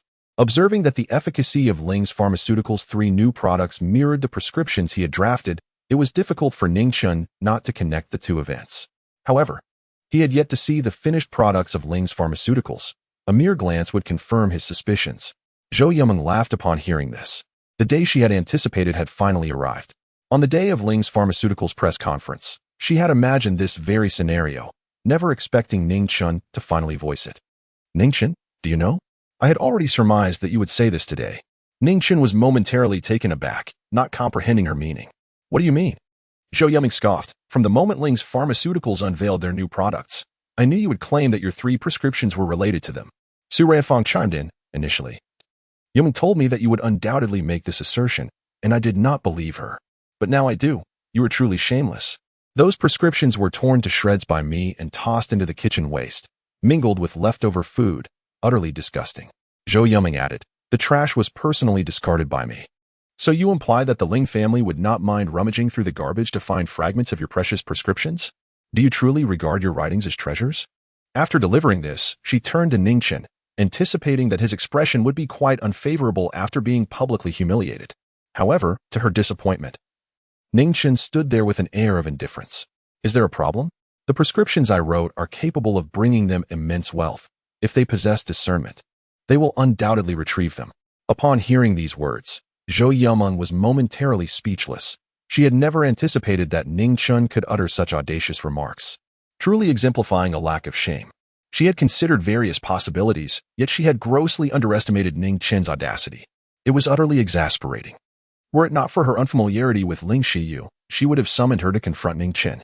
Ning Chen turned to Zhou Wanli and said, Godfather, if you are troubled by this matter, I can provide you with 3 additional prescriptions that will completely resolve your current issues. Zhou Wanli had little hope in Ning Chen. However, having reached a dead end, he felt he had no choice but to acquiesce. Yet, before he could respond, Su Ranfang stepped forward, ready to eject Ning Chen from their home. What problems can you possibly solve? Leave my house at once and do not return. Ever since your arrival, nothing has gone well for us. You are nothing but a calamity. Ning Chen cast a glance at Su Ranfang and replied, Godmother, are you still using the beauty pills? You must cease immediately. They are detrimental. The flesh on your face has begun to decay, and within half a month, it will fester and ooze. He was not exaggerating, but rather speaking from genuine observation. Ordinary individuals would not notice it yet, as it had not yet reached a visible state. However, once it did, it would be too late. Su Ranfang's blood pressure spiked upon hearing this. Others had remarked on how her skin had improved, visibly smoother, with some claiming she appeared rejuvenated by over 20 years. This was the first time someone had suggested her face was deteriorating. Was this not akin to a curse? What do you mean? Are you wishing for my face to rot? She then turned to Zhou Wanli. You heard what your godson said. It is up to you to address this. Zhou Wanli was flustered. How could Qin'er speak so recklessly? He had observed his wife's face improving daily. Although his wife had indeed been critical of Qin'er in the past, this time it was Qin'er who had erred. Qin'er, perhaps you should leave for now. He was already overwhelmed with issues at work, and now home was a source of distress as well. He felt he might be driven to madness. He longed for tranquility to make one final effort. He would not relinquish the title of the Medicine King of Jiangqing to anyone. Ning Chen wished to elaborate, but Zhou Yuming interjected, What are you still doing here? Hurry and go. Ning Chen ceased his attempts at explanation, His sole concern now was for his godfather. To be frank, Zhou Wanli's health was in a dire state. If he did not rest soon, it could lead to grave consequences. Godfather, you must take a break. Zhou Wanli nodded, and just then, his phone rang. He swiftly answered it. Soon, his eyes widened in astonishment as he exclaimed, "What did you say? The major suppliers wish to terminate our contracts? What do they mean by this?" His assistant replied, "I am unsure, Mr. Zhou. This matter requires your intervention." After hanging up, Zhou Wanli began reaching out to various pharmaceutical suppliers with whom they had previously maintained a good rapport. "Mr. Huang, why have you decided to cut off our supply of raw materials?" A voice came from the other end of the line. "Mr. Zhou, this matter is rather complicated, and I do not wish to discuss it with you." Zhou Wanli grew anxious. "Mr. Huang, we are in the business realm and must uphold the spirit of contracts. Your sudden cessation of our raw material supply jeopardizes the very existence of Zhou's pharmaceuticals." The other party did not respond and abruptly hung up the phone. Zhou Wanli attempted several more calls, but they went unanswered. He was left with no choice but to reach out to a particularly familiar business partner. "Old Zhang, what is the reason behind this sudden termination of our collaboration?" The voice on the other end replied, "Old Zhou, we know each other well, so I will be straightforward. The decision to cut off your raw materials did not originate from me, but from Ling's Pharmaceuticals. They have sent emails to all the prominent pharmaceutical families in Jiangxing, demanding that we sever ties with Zhou's pharmaceuticals, or else we would be unable to collaborate with them. As it stands, Ling's Pharmaceuticals is at the pinnacle of success, and no one dares to refuse them. After all, who would turn down financial benefits? Given all this, I trust you can understand my position." Upon hearing this, Zhou Wanli responded, "I understand. Well then, I shall end the call." He hung up, gripping his phone tightly in his palm, his teeth clenched as he muttered, "The Ling family is truly ruthless. They are intent on driving me to desperation." No sooner had he spoken than he collapsed to the ground with a thud.